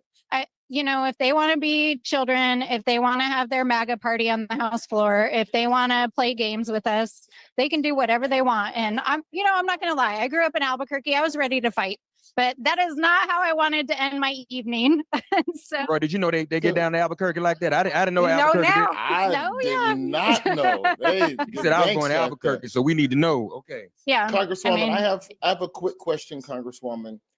Has it always been like this from the onset in January, or was there ever a brief window where y'all thought maybe we can get across the aisle and get some legislation done? Or is this just an escalation of where you all fully expect it to be at this point in the first 100 days? I tried to come in with an open mind, but when let me be real. The inauguration was on Dr. Martin Luther King Jr. Day. I did not come back to Washington, D.C. I chose to be home in my community celebrating the holiday with my community. But when I saw the images on television of Elon Musk and these billionaires and his cabinet yucking it up, I knew that it was not going to be normal. And then he went down to the stadium and started signing these executive orders. But I was like, okay, I'm still going to give it a minute. In fact, I'm the ranking member, the highest ranking Democrat on the DOGE subcommittee. And my chairwoman in that committee is Marjorie Taylor Greene. I even went and sat with her in her office for an hour, and we smiled and pretended like we could have some bipartisan conversations. And then we showed up for that very first committee hearing, and she did what she does. And I think, that has essentially evaporated. So we know what's up. We're going to be in the fight. We're the resistance for the next couple of years. And, you know, as the Reverend said, 18 months is right around the corner. So we got to start organizing now. Let me ask you this: of all the terrible things he's done, does $1 million a day. Which ones are most threatening and most impactful to your district in Albuquerque? I mean, all of them, right? I mean, day one, he signs this executive order, essentially taking out all of the diversity, equity, and inclusion offices and staff. New Mexico is a minority majority state. We are a state that is Black, Brown, Indigenous, and that is a attack on the people of New Mexico. The executive order he signed 2 days ago, making English the only language of the United States. It is in our state constitution that Spanish is the other language of New Mexico. He's literally violating the state constitution of New Mexico because the border crossed us, by the way. So there is so much that he's doing every single day. He's firing thousands of New Mexicans. He's, you know, these cuts that they're proposing in New Mexico, over 70% of our people are on Medicare and Medicaid. That will not only lead to literally probably the vast majority of New Mexicans losing healthcare, our entire healthcare system could collapse. Yeah. So we're not going to sit here and stand for it. Yeah, I think and Congressman Clark, we kind of touched on this earlier, because I don't know if people really understand, Roy and Angela. When they say they're coming for Medicaid, we only think of it in one context. But Medicaid also undergirds those who don't have Medicaid and keeps hospitals open. So when you take away Medicaid, you jamming everybody. Oh, yeah. This is what I'm saying is, like, if you take away Medicaid, every hospital in the state of New Mexico is going to go bankrupt. So if you think it's hard to get in to see a specialist right now, after they got Medicaid, all of that's going away. This is not just going to affect low-income people, but it is going to affect low-income people. And as somebody who grew up in the system, somebody who would not be standing here today if it weren't for income supports and Medicaid and food stamps, you know, it is, to me, not only immoral and unconscionable, but it's going to tear apart the fabric of our country. So Albuquerque, you want to go get your sign back? Should we go get it back? Let's go. We're gonna go down. Y'all please stay out of jail. Y'all please stay out of jail. But thank you so much for joining us. I want to turn really quickly to we had some encouragement around not spending money. Our dear brother's head was plastered on a sign at the White House just a few weeks ago during a Black History Month reception. That is Reverend Jamal Bryant. Also here from Until Freedom are Angelo Pinto and Tamika Mallory. Y'all, we have to get into this because Latasha brought up Amazon. She brought up we don't need no designer goods, but we're also talking about Target. Jamal, you have exceeded 100,000 signers on this pledge around the Target fast. I want you to get into that. And Tamika and Angela, I want to hear from you as well on that. Thank you and good evening, everybody. This is what Dr. King called the urgency of now. It is a critical moment, and we no longer have the question of community or chaos. It is absolute chaos, which is why we need community. I want to take a note really from across the border from our dear leader of Canada, who said, I don't want to, but I'm going to have to cut the power. Is that I supply, the Prime Minister said, power to 4 different states, and you're forcing my hand. I think that Black people don't realize how much power we wield with $2 trillion worth of spending power. And what has happened today at Target for them to say that they're spending, their growth has gone down because of the economy and recession and tariffs, when the tariffs just started today. It is a reflection of what our power is. Black people, Angela, spend $12 million a day at Target. If we redirect that to our own ecosystem, what will that mean? The Montgomery bus boycott absolutely destabilized the South, not from speeches, but from redirected spending. And so I think that when it is that we saw the inauguration on January 20th and saw who was on the front row, it was not cabinet ministers, it was those who wield wealth, which suggests that's what this president responds to. The wealth of what it is that we have has got to be redirected until we take white supremacy down to their knees. They don't even understand that the next step after civil rights is civil rights.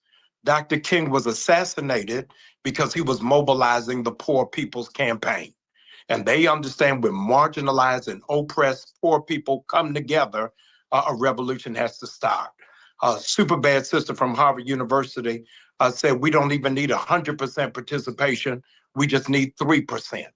If 3% of the populace do what a lot of our brave brothers and sisters did today and walk out and lift their voice, I think America's going to come to a screeching halt. We've got enough power to do it just with the number of people who are on today for the 24 hours. And let's not undermine or belittle the strength of what happened with the blackout on Friday. America's about to have an asthma attack and a hyperventilator because we understand what our worth is. We know what our value is. And we've got to withhold our funds in order for the revolution to move forward. I'm excited about it. We start tomorrow on Ash Wednesday, this thrust of this Target fast, because we wanted to interlope the spiritual property of what's necessary. While it is that we're strategizing, we have historically also been a spiritual and a praying people. And so over the next 40 days, I want to urge all of us to galvanize in prayer and not lose our spiritual focus and force. Every day, 381 days, Black people in Montgomery, after not getting on the bus, went back to the church to pray. And let's be very clear, we are now going up against a demonic, diabolical spirit in America. It is not just a person, it is a spirit that is afoot. On the weapons of our warfare are not carnal. And so we've got to really go into prayer. But Frederick Douglass said it much better than me. He said, I got more prayers answered when I got off my knees. So we can't just pray. We've got to really go into fighting force. And so in the spirit of Hazel Dukes, let's fight even when it's uncalled for. So that's the necessary calling and the beating drum that we've got to answer to. I'm glad to be a part of it and excited about what we're going to do over the next 40 days. Jamal, share the website one more time. Yes, targetfast.org. And let me say to you that when it is that you register at Target Force, we have partnered with the Black Chamber of Commerce. We're going to send you out a digital directory of 300,000 Black businesses across the United States so you can redirect your dollars away from Target and Walmart. And we're going to send you a 40-day prayer journal so that we can pray our way through. A lot of our people, Angela, burn out. They tired, they weary, they worn, and they sad. But I think that we've got to find that synergy to find that second win and run to it. Yes. Roy, I know you had something. Well, no, let's let Tamika Mallory come in, and I'll let you all do. You see, I'm staying out the way. I'll let No. We got to bring everybody in because we only got so much time. We under an hour left, y'all. We have. Well, I got to be quiet. Black women, y'all got the Black women, and then I have my question. We have marathon through this thing, so we got a little less than an hour left. Tamika Mallory and Angelo Pinto on this same topic. You all have been actively engaged around the Target fast, and I would love to hear from you all your perspective. There's been a lot of folks saying, hey, why are we going to boycott something or fast from something when there are Black brands on the shelves? So about that, right? So I think that it's a good time to talk about tactics, how we stick together. I learned on my podcast recently, a Native Land Pod with Andrew Gillum, that only 10% of Black folks in Montgomery actually participated in boycotts. Never knew. And they want to burn the books. I'm still learning. They're trying to burn the books, Roy. So you guys tell us a little bit about why it's important for us to stay united in this fight with Reverend Jamal Bryant and Until Freedom. Certainly. Thank you so much. And to everyone, I see family, new people, just so many different faces here. And it's been really inspirational and filling to be among this amazing group of individuals this evening. And I, just want to join Jamal, first of all, in saying, Jamal Bryant. Everybody. Can you hear me? Well, Tamika, hold on, because I think hold on a somebody second. came in to reclaim her time. That's it. That's what's going on. Congresswoman Waters. Hello. Hello. We heard you, so we thought that meant you were reclaiming your time. So you now have the floor. We want to know why you chose not to participate in the State of the Union tonight. Please tell us why. Thank you so much, Angela. You know me very well, and you know that I was not about to put up with that bullshit that he was going to talk about tonight. You know that I think he is the most deplorable, dishonest, no good man that I've ever encountered in my life. He has insulted us, he's insulted the American people. He's a sexual predator. He's everything absolutely awful that you can describe in a human being. I've never met anything like him before. Angela, you know, you've been out there in Los Angeles. I've worked with gang members, the Crips, the Bloods, everybody. I've never encountered anybody like Trump.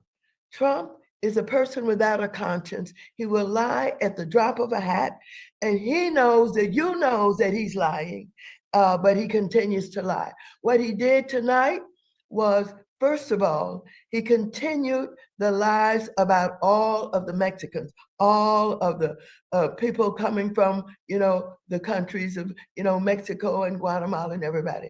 What he talked about was, had you believed that they're all rapists and they're all murderers and they're all this and they're all that, continuing to pump up the lie that he has used as his number one issue to divide and to create hate and to have something that he could point to keep the American people believing that he had to protect them from. So it was pretty awful.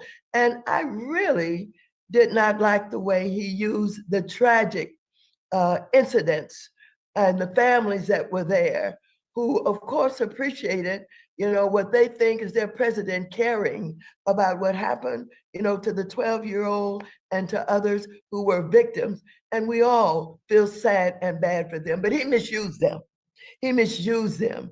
And what he did was he focused on them instead of focusing on the real issues that we're dealing with now and the harm that he's creating for workers by telling them get out of their office by 3 o'clock, by 5 o'clock. You know what that reminds me of? The sundown towns who would tell Black people they had to be out of town by 5 o'clock, before dark. He's still the dishonorable human being that he's always been. It is so sad that we're going through this kind of change right before our very eyes as he and Elon Musk move into all of the agencies and departments of government, shutting them down, firing people, doing everything that they can to basically make sure that this country is ruled by the white billionaires that showed up with him at inauguration time. What he's saying to all of us, we're getting ready to run this country the way that we want to run it. We're getting rid of all these regulations that have protected people in the Consumer Financial Protection Bureau. We're getting rid of HUD with all of the money that's going to housing and to the homeless and all of those people in urban areas that don't deserve it. All of those messages for me were continuing messages that he has put forth for a long time, long before this election. But it's not nice to say, but I told you so. When he first ran, I told everybody that he should have been impeached. When we got into it, we didn't do it right. We waited too long. We didn't use the right issues, etc. And unfortunately, we got him back. But let me hear from the other people that you have on the program tonight. Because I could talk about this thing all night. We have one of your colleagues who has joined you. And she's someone who regularly says she stands on your soldiers. He says, whatever Max says we're doing, we're doing. That is Jasmine Crockett, who chose to go to the State of the Union tonight, but she also chose to walk out. So she's right here. Jasmine? Okay. Hey, yes. Listen, for sure. Max is an OG, just like Al Green. I follow their lead. I thank God for them. I really do, especially in this time. You know, as one of the younger members in the Congress, it is so important to have people that are always going to give us a sobering message about the moment that we're in. And as y'all just heard, she did not hold back. She gonna call that motherfucker what he is at all times.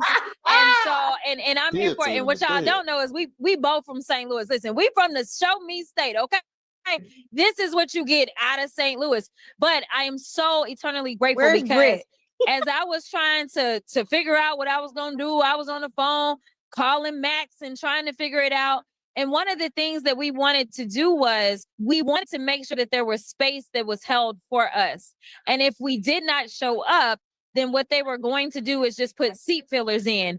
And I wanted to make sure that the space that, you know, my ancestors bled and died for, that I occupied that space. But I also got the privilege to walk the hell out of it. And so that's exactly what we did, so that he could have those empty seats sitting there, and that our messages would be seen. Even if he decided he didn't want to hear us, he was going to fill us in our actions. And so I didn't just want to sit there and not clap, but instead I wanted to make sure that I stood up in defiance and I turned my back on him, like he has turned his back on the American people, like he has turned his back on the Constitution, like he has turned his back on laws in this country. That is what I wanted to do. And I wanted the American people to know that while we may not have the numbers just yet, that doesn't mean that we don't have fight left in our bodies. And so I am going to fight him every step of the way until we get what we deserve, because it was my ancestors that built this motherfucker. Okay, I'm done now. I'm done, because I didn't say all Let's the thank words. Jasmine not only for what she just said, but she has been carrying the fight. She has been every day, every week, whether she's in committee, whether she's on the floor, whether she's in the streets, she has been telling what she has learned about him, his leadership. She's called him out. She's called out every dumbass that he's appointed to office, while he's talking about getting rid of diversity, equity, and inclusion, and hiring some of the dumbest people, some of the most incompetent people in all of the agencies of government that he can get. And then, yes, Elon Musk, because Elon Musk had the money to buy him. This was transactional. He put the money into his campaign, and Trump turned it over to him. And we don't know everything that Elon Musk has done with his high technology ass. We don't know what he's been accused of by some, as it may relate to the election. But we're not going to give up in investigating and finding out whether or not Elon Musk and all the people that he's got hired in his business who are now working for him, we may be paying them through these dumb ass false contracts that he's gotten so much money from. This billionaire is a billionaire because he's exploited the United States of America, et cetera, et cetera. So thank you, Jasmine. You continue to be whom you are. You walk as you tried to get everybody else to do. Thank you. And you did, then you tried to mobilize. I tried, y'all. I tried, but I'm so proud of the members that were not afraid and decided that they would walk. Because if I didn't have at least a group, then I just wasn't going to attend. So I am so thankful. I know y'all had a chance to hear from Melanie Stansberry, who is my rider out of New Mexico. We had to make sure we at least could do something as a unified group, because saying, oh, there's only one person or there's only two people. And I really wanted to show that there are more than just one person that is willing to engage in this fight. And if I could not get a group, then I just didn't want to do it. So I'm thankful for every soldier that decided to stand up and walk out. Congresswoman Crockett and Waters, real quick, is the relationship between Democrats and Republicans between now and midterms, is it completely irreparable if we go on to war and just voting them out in 2026? Or is there any modicum of hope that we can come back from this between now and midterms? The energy that was in the room tonight, I mean. Well, let me just say that we have a good caucus, a good Democratic caucus. And what we understand and appreciate is that people show their objections and their disagreements in different ways. And what we see building in this Democratic caucus is ways by which we're going to win this fight. We're going to win this fight. We're going to win this fight because I think what we're all understanding is this. We got to be in the streets. You know, it's not enough to be at home, you know, on the internet, you know, trying to convince people. They want us out there. They want to see us fighting. We are going to inspire people and help people to understand that the power lies when we all are sticking together, when we're working. I believe that if we keep going to the streets and we grow and grow and grow our protests, we're going to have a lot of influence on the courts, who still have a lot of decisions to make. These decisions now are temporary, but we got to get down to the decisions about whether or not what they're doing is in defiance of the Constitution, in defiance of the laws that have been signed by presidents, and what is the difference between an executive order and a law, and what is the difference between an executive order and what's in the Constitution of America. And I think we can help the courts move even stronger, but they got to see us. They got to understand that we're willing to fight for what we believe in. And you know what? Hell, I'm in this fight. I'm in this fight, and I do believe that there are a lot of other people in this fight. And when they see an 86-year-old woman on the street fighting in the way that I certainly know how, I hope it's going to inspire a lot of people to come on out and join us. Is that right, Angela? That is absolutely right. And I'm gonna tell you what, 86 where? 86 where? I know, right? No, I was just gonna say that listen, this is business. I am going into their backyards, and anybody that I can take out, I'm gonna take them out. So I am gonna go. I'm gonna work figuratively. While they for the yeah, fans watching. yeah, I was about to explain it. Okay. So because protecting. right now they have decided that they don't want to show up and be held accountable to the people that put them into power. They have made a decision, the NRCC, that they're not going to do any more town halls in their districts. So if they're not going to show up and serve their people, then I'm going to show up and I'm going to make sure that they know the truth about why they are cowering and why they are going and bending the knee to the orange one instead of serving the people that made it possible for them to serve in this body. So no, it wasn't even a matter of tonight being the trigger. It was the fact that they decided that they were going to go out. And while this man has allowed Elon Musk to turn off the money for bills that were signed into law by Joe Biden or any other president and decide that they're going to abdicate their duties, that was when I decided that I was going to be coming for all their seats. Any seat that we can get, just know I'm coming for it.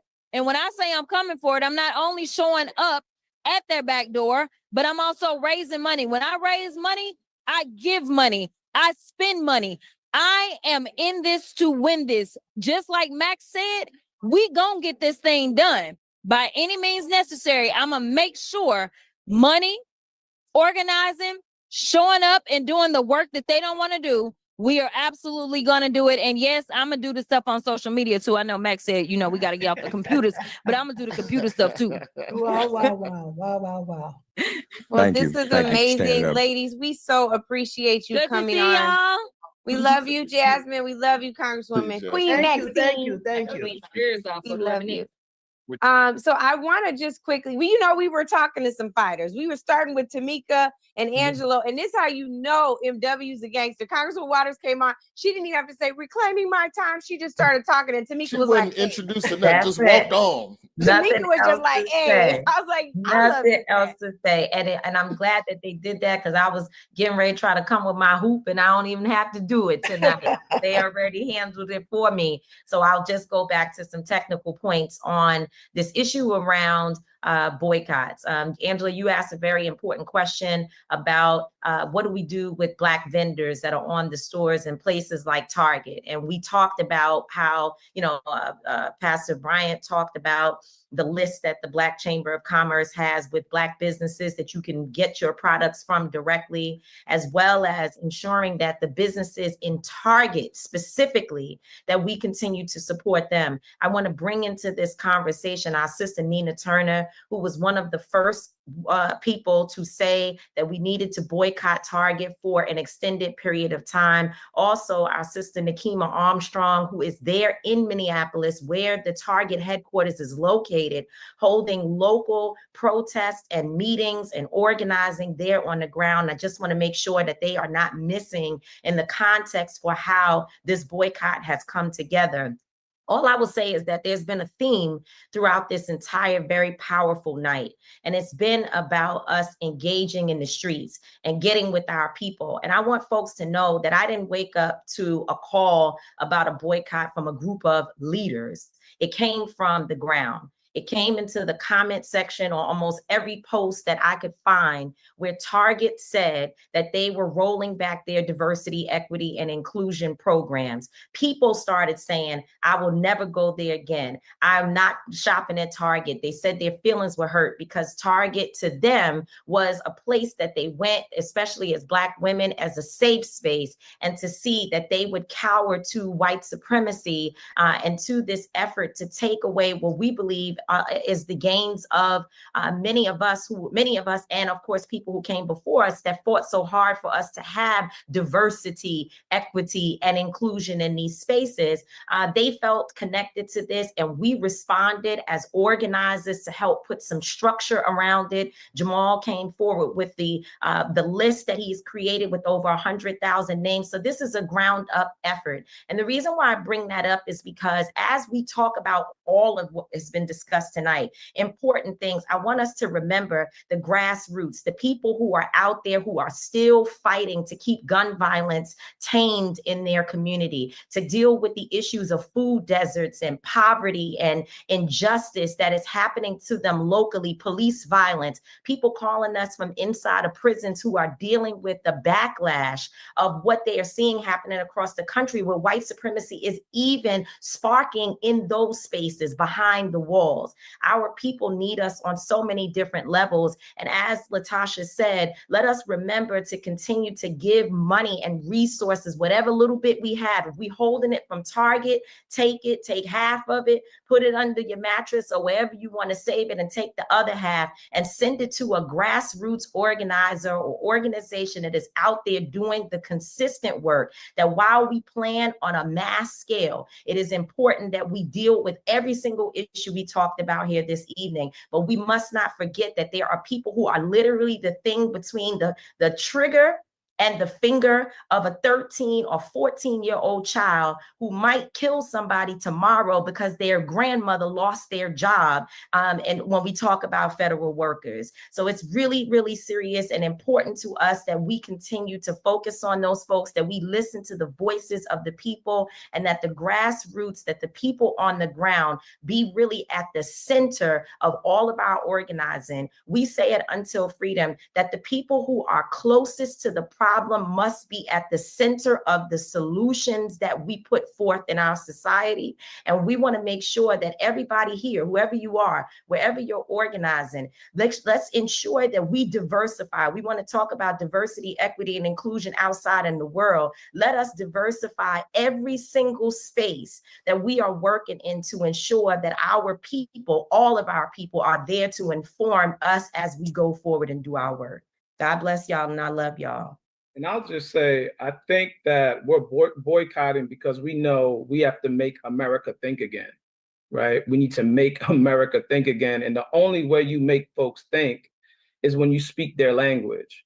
So if their language is money, you got to speak money or act money. If the language is votes, you got to act votes. If the language is viewership, you have to act viewership. And those of us who fight, we know that you have to fight on every front. And as Pastor Bryant said, boycotts are really redirecting our spending. And the reason we redirect our spending is because we know we must redistribute the pain. Black folks can't be the only folks in this moment who are feeling pain. And when we begin to redistribute how we spend, we can redistribute some of that pain. And a big piece of that is really showing our outrage. We often say we're not outraged enough. But when we begin to change our actions, we show our outrage, and the outrage must be paired with action. It must be paired with consistent action. And for us, the message that we're really trying to send to folks is you can vote with your pocketbook. You can vote with your bank account. You could vote with your viewership. You can vote with every vehicle. We have power, and Black folks have a lot of power. Don't listen to anyone who says you don't have power. But every place you have it, you must send a message to the gatekeepers that we're going to use the power so that Black folks can get the things we need and not be oppressed any longer. We also always say we need to build something different. I think this moment has showed us that we need something different more than ever. But not only do we need something different, Black folks got to be the ones that build the something different. And in this moment, I think the biggest lesson of all is we have to begin to build things that can't be rolled back. We cannot build more things that a new administration, a new whoever can come into position and roll it back. And I believe the only things they can't roll back is when we spend with ourselves. The only thing they can't roll back is when we vote for Black folks who carry our agenda. The only thing they can't roll back is when we organize like this to deliver messages we know our people need. So for me, the more we organize, the more we move together, the more we can build institutions, plans that they can't roll back. So that's what we do. What have you all found, Angelo and Tamika? First off, thank you all for what you all have been putting together with regards to this. What have you all found over the years and years of activism that you've done is the most effective way of getting other Black folks on board? Like my mama whole side is from Clarksdale, Mississippi. Pretty much every store there is a store connected to a bigger conglomerate that rolled back DE&I. So when you're trying to get them to understand, hey, here's something you can order from an independent vendor. There's TikToks now of people going in Target and basically putting the camera in front of Black and brown folks and like essentially using shame as a tactic. There's education as a tactic. What have you all found has been the best way to get more people to understand the value and everything that you all are trying to get done? So I would say that we only go at it a few times and then we keep it moving and roll with the ones who want to get with it. And usually more people come along as time goes on. As long as we're disciplined, you begin to see other people saying, let me peek my head outside the door and see what's going on, and maybe I'll join that fight. And so I think that's, obviously very important that we stay consistent, which is not always easy, but it also helps when we are working with like-minded individuals and when we empower local voices to help lead those movements, and that they don't feel we're telling them what to do, but instead that they're a part of the process for how things come together. And so I think that a lot of people are feeling like they are a part of this movement because largely Black women who are everyday moms, everyday sisters living in their communities are the ones whose voices were first in this, in this fight. And so I think empowering them is so important, and I totally understand what you mean, because we do have the challenge of trying to get everybody, but that has never been the case. Angela, you talked about the percentage of people who actually participated in the bus boycott, and even all of those people didn't start at the beginning. It took time for them to see a couple of things. One, to be ashamed to keep trying to get on the bus when everybody else was making sure that they walked right on past it. And I think that's one of the tactics that we also use, is to let our folks know you look kind of crazy going in Target while the rest of us are standing outside. And I would say Black people are really a people of rhythm, right? I think Angela trying to. Yeah, she tried to. I'm on mute. I'm on mute. 12 o'clock. I love y'all. Let me tell you something. We have 26 minutes. I got some leaders in here. We got some of the most brilliant Black minds in the world on here. I got to do a rapid round because Holly told me one thing that we gonna do is be 24 hours. So we're not going over time. We got so much more we need to say and do. That means we got to have a part 2, 3, 4, 19. But I got to get these brilliant voices in.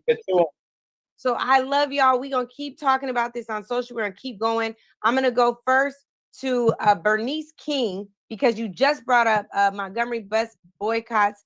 Tamika, I want to go to you, Dr. King, and then I want to make sure we get to your colleagues. If we can all try to keep our remarks to 1.5 minutes or less, we got to get everybody in. There's so many great voices. Kimberly Crenshaw joined us, Dr. Dyson, Maya, everybody wants you to run for mayor, Maya. I mean, come on, we got to go. We got to go. We got to go. Dr. Bernice King has joined us. Yeah, thank you and good evening, everybody. I just wanted to say this. This is one of those Nehemiah moments. Nehemiah 4:19 says, the work is great and extensive, and we are widely separated on the wall. But when we hear the sound of the trumpet, we must rally together and our God will fight for us. So I want to thank you, Angela, you, Joy, and others for pulling this moment together in response to the Trump in this hour. What does that mean? My father said, and I'm gonna do it real quick, in his book, Where Do We Go From Here? Chaos and Community. It's a part we overlook so often. He said, our nettlesome task is to discover how to organize our strength into compelling power so that the government cannot elude our demands, or I would say so that the power structures cannot elude our demands. I want to applaud everybody on here for everything you're doing to keep my father's legacy moving forward. And I just want to challenge us just real quick, because this is a key point here. Oftentimes we organize around passion, we organize around frustration, we organize around, yes, need. But how often do we organize around strength? How do we pull our strengths together, look at what is needed to deal with what we're trying to do and organize those strengths? And so I want to, maybe it exists, I don't know, but we need a war room. That's the first thing. The second thing is I want to thank you for what you're doing and say, please, Angela, I texted you today. I said, continue this platform, because Trump has 2 platforms, True Social and X, that he's communicating consistently, rapid fire. We need something on a daily basis, because that misinformation has to be challenged consistently. Many people are misinformed and they are impressionable. And so we need this information. So much truth was shared today that people don't know. So thank you and kudos for bringing all of those different elements together. And then finally, which is a hard one, I'm Dr. King's daughter. I embrace fully nonviolence. I'm not perfect at it, but it is the best way to move forward. It is strategic. It gives us the spiritual discipline that we need and the soul force we need. In the I Have a Dream speech, and I close with this, he reminded everybody who was on the threshold of freedom and justice. And this is another part we miss in I Have a Dream in his words. He said, we must forever, and that's an underline and a bold and an italicized, we must forever conduct our struggle on the high plane of dignity and discipline. And so every day we got to prepare our minds, we got to prepare our spirits, because this is a marathon. And then finally, as we're doing what we're doing now in this season, in this moment, we have to figure out the strategies to change the numbers in Congress. There's a strategy to do that.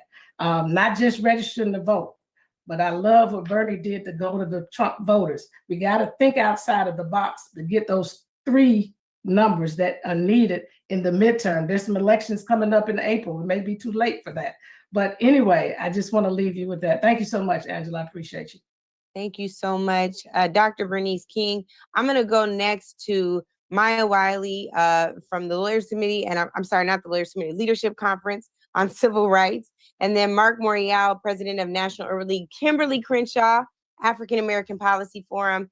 Please, folks, let's get it in, but we want to make sure we're brief and we get everybody else in. Maya, I'm going to start with you. Well, first of all, let me just say, I'm going to be very brief, just how grateful I am for all the wisdom, all of the action, all of the activism that we've already heard. I am just going to say one thing that we have not talked about. We are talking about a madman who has promised to weaponize the military against our communities. And one of the ways he's going to do it is, in addition to protests, because that was one, and we heard that from Congressman Frost, But the other is by vilifying immigrants and trying to come for our constitutional rights on birthright citizenship, which we as Black people in the civil rights movement won, because the beginning of the first civil rights movement was the abolition of slavery. But the reason I'm raising this is because we've already had a man, Peter Sean Brown, the Black man in Florida, who was he was only 3 days away from being deported, and he was born in Philadelphia. You know, and in our history, we have a lot of Black people who were put into detention because they were believed not to be citizens, even though they were. So the only reason I'm saying this is that weaponizing, just like they're doing with diversity, equity, inclusion, and say all the 3 words, because they don't say it because people actually like diversity. People actually think it's a good thing. They like inclusion, but they're also using it to come for immigrants. We have African immigrants, we have immigrants, we have Afro-Latino immigrants, but what the Lake and Riley law did, which is what they were celebrating, what Democrats also clapped for and voted for, is they are given permission to racial profiling. And that means us, whether or not we are citizens, whether or not we were born here. So I just want to remind us of that, as well as everything everyone else has said, because we won these rights. These are civil rights. These are about Black people in our communities, both Black people who are immigrants, but also the way they catch us up in their system. And by the way, they will use the military in our communities to look for us. So I only say that, not to say we don't have anything we can do about it, but that we can't stay silent on that one either, because it is the silence that they're relying on and telling us that we shouldn't trust our own. Thank you. And then intimidate and dare the media to report it as fact, and then call the facts lies. I'm sorry, I didn't mean to add more sadness on top of your sadness, but yes. Thank you. Mark and Kimberly. Yeah. Thank you very much, Angela. First of all, I want to thank you, Angela, and the entire team for hosting this tonight. And I'm grateful for the opportunity to be able to participate. To just add this, what we are facing is an attack and a war on civil rights, a war on the last 70 years since the Brown decision. Every single action being undertaken seeks to repeal the progress we've made and to erase our contributions to this nation. If this is not a wake-up call for this generation that had the opportunity to walk through doors, stand on shoulders, avail themselves of opportunities because of the hard sweat and struggles of others, our parents and grandparents and ancestors, then I don't know what will wake us up. So I'm grateful and excited to see the activism, selective purchasing. We're bringing litigation. We brought litigation with the help of the Legal Defense Fund against 3 Trump executive orders. There's been litigation brought against the freeze and on behalf of the employees, the federal employees. We have to stand together. And the most important thing is for everybody to do something. Get off the couch, get out of your comfort zone, and recognize that this is a threat to the last 70 years, and we're defining the future for our children and our children's children. Project 2025 is real. We are seeing it being executed. We're seeing it being implemented, and they want to bend this country to an autocracy and reinstate white supremacy as the operating and governing principle. So I just think that tonight is just another step. Angela, we got to continue these conversations. We got to continue to energize and excite people. So I'm grateful to be a part, and we will continue to play our role to the best of our abilities. I'll see everyone who'll be in Selma on Saturday and Sunday as we celebrate and note and mark the milestone of Bloody Sunday 60 years ago.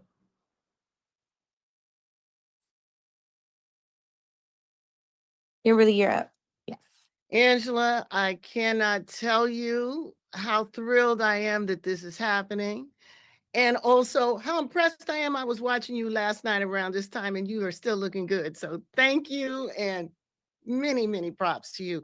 Listen, here's the main thing I want to remind us of. We have been here before. We know that this is the same thing that happened to us after Reconstruction.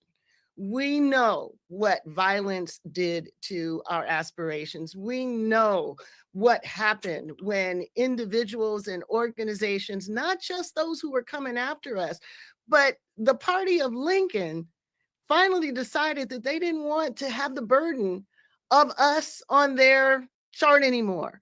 And so what really worries me about this moment is the thing that we're not saying as much as we should, which is in this terror moment, in this moment when they're removing us from everywhere, it's not just MAGA that we have to struggle with. The call is coming from in the house. When we can see people being removed, Black people who are accomplished, who are at the top of their field, from Joy to 4-star general, they are coming after us as the vehicle for this agenda. We've got to be able to call it out. When we know that our fellow Democrats, our fellow progressives, our fellow leftists, our fellow liberals are more afraid of being called woke than being on the wrong side of history, the fight is here. So this has been a fight that's been going on for several years. Many of us have been saying, Mark Morial, one of them, Siobhan, Arline, another one, that this attack on our freedom, this attack on our civil rights history, this attack on our ability to know and understand what our history is telling us is an attack on the entire infrastructure of the last 60 years. They've told us from the beginning, they're coming after public education, they're coming after public values, and they're coming after the government. And that's exactly what they've done. So if there's any moment of doubt, if there is any question about why we have to fight now, just remember, Woodrow Wilson did exactly what Trump is doing right now. He cleared us out from the government. He eliminated the protections that we had. He was backed up with the Supreme Court, who was willing to sign on to it. And lastly, but not least, our friends allowed them to do it. So our fight has to be multi-level. We have to fight MAGA, yeah, but we got to fight those who are willing to say, maybe we're going to compromise on diversity, equity, and inclusion. Maybe we're going to compromise on Black history. Maybe we don't need to be worried about all of these ideas and these frameworks. Maybe we can negotiate a settlement. Whenever a settlement is negotiated, trust, we're the ones that are going to be thrown under the bus. So I couldn't be happier to be part of this. I couldn't be more enthusiastic and excited about the fact that we are on the march. The Saints are marching in, and I'm glad to be in that number. And let's remember, I'm going to end by quoting Sherilyn Ifill, who said, "Leave no power on the table." What did she mean by that? She meant to say, yeah, we're fighting at the federal level, but the real power is at the local level. It's at those school boards. It's at the city council. It's at all the places where these decisions about what actually shapes our lives are made. So we need to step up, step in, be there, recognize that this fight is not the fight for the next 4 years. It's a fight for a century, and we need to be part of it. Thank you. Thank you so much. You guys, we have 12 people and 11 minutes left. Stephanie Young, I'm coming to you. We're going to be quick. Let's be mindful. Otherwise, we can't thank all the team that pulled this off. So please be mindful. Stephanie Young, you have the floor. Talk to us about voting. We're going to go to these PACs and get it done. Yeah, well, thank you guys so much for all the work that you're doing continuously to make today, tonight, and even tomorrow, and all the things that we'll do together happen. I think it's really important to remember because I think a lot of folks have been discouraged and depressed, obviously, with what's happened, but we had 89 million people in this country actually not vote. 244 million people vote in this election. This is not the highest turnout. I think Maxwell Frost said it. 2020 actually had the highest voter turnout. And when you think about the multi-level fight that Ms. Crenshaw just laid out, it's incredibly important that we're attacking it from all facets. So from civic engagement to civil disobedience, obedience to clear, concise, authentic, and real consistent messaging.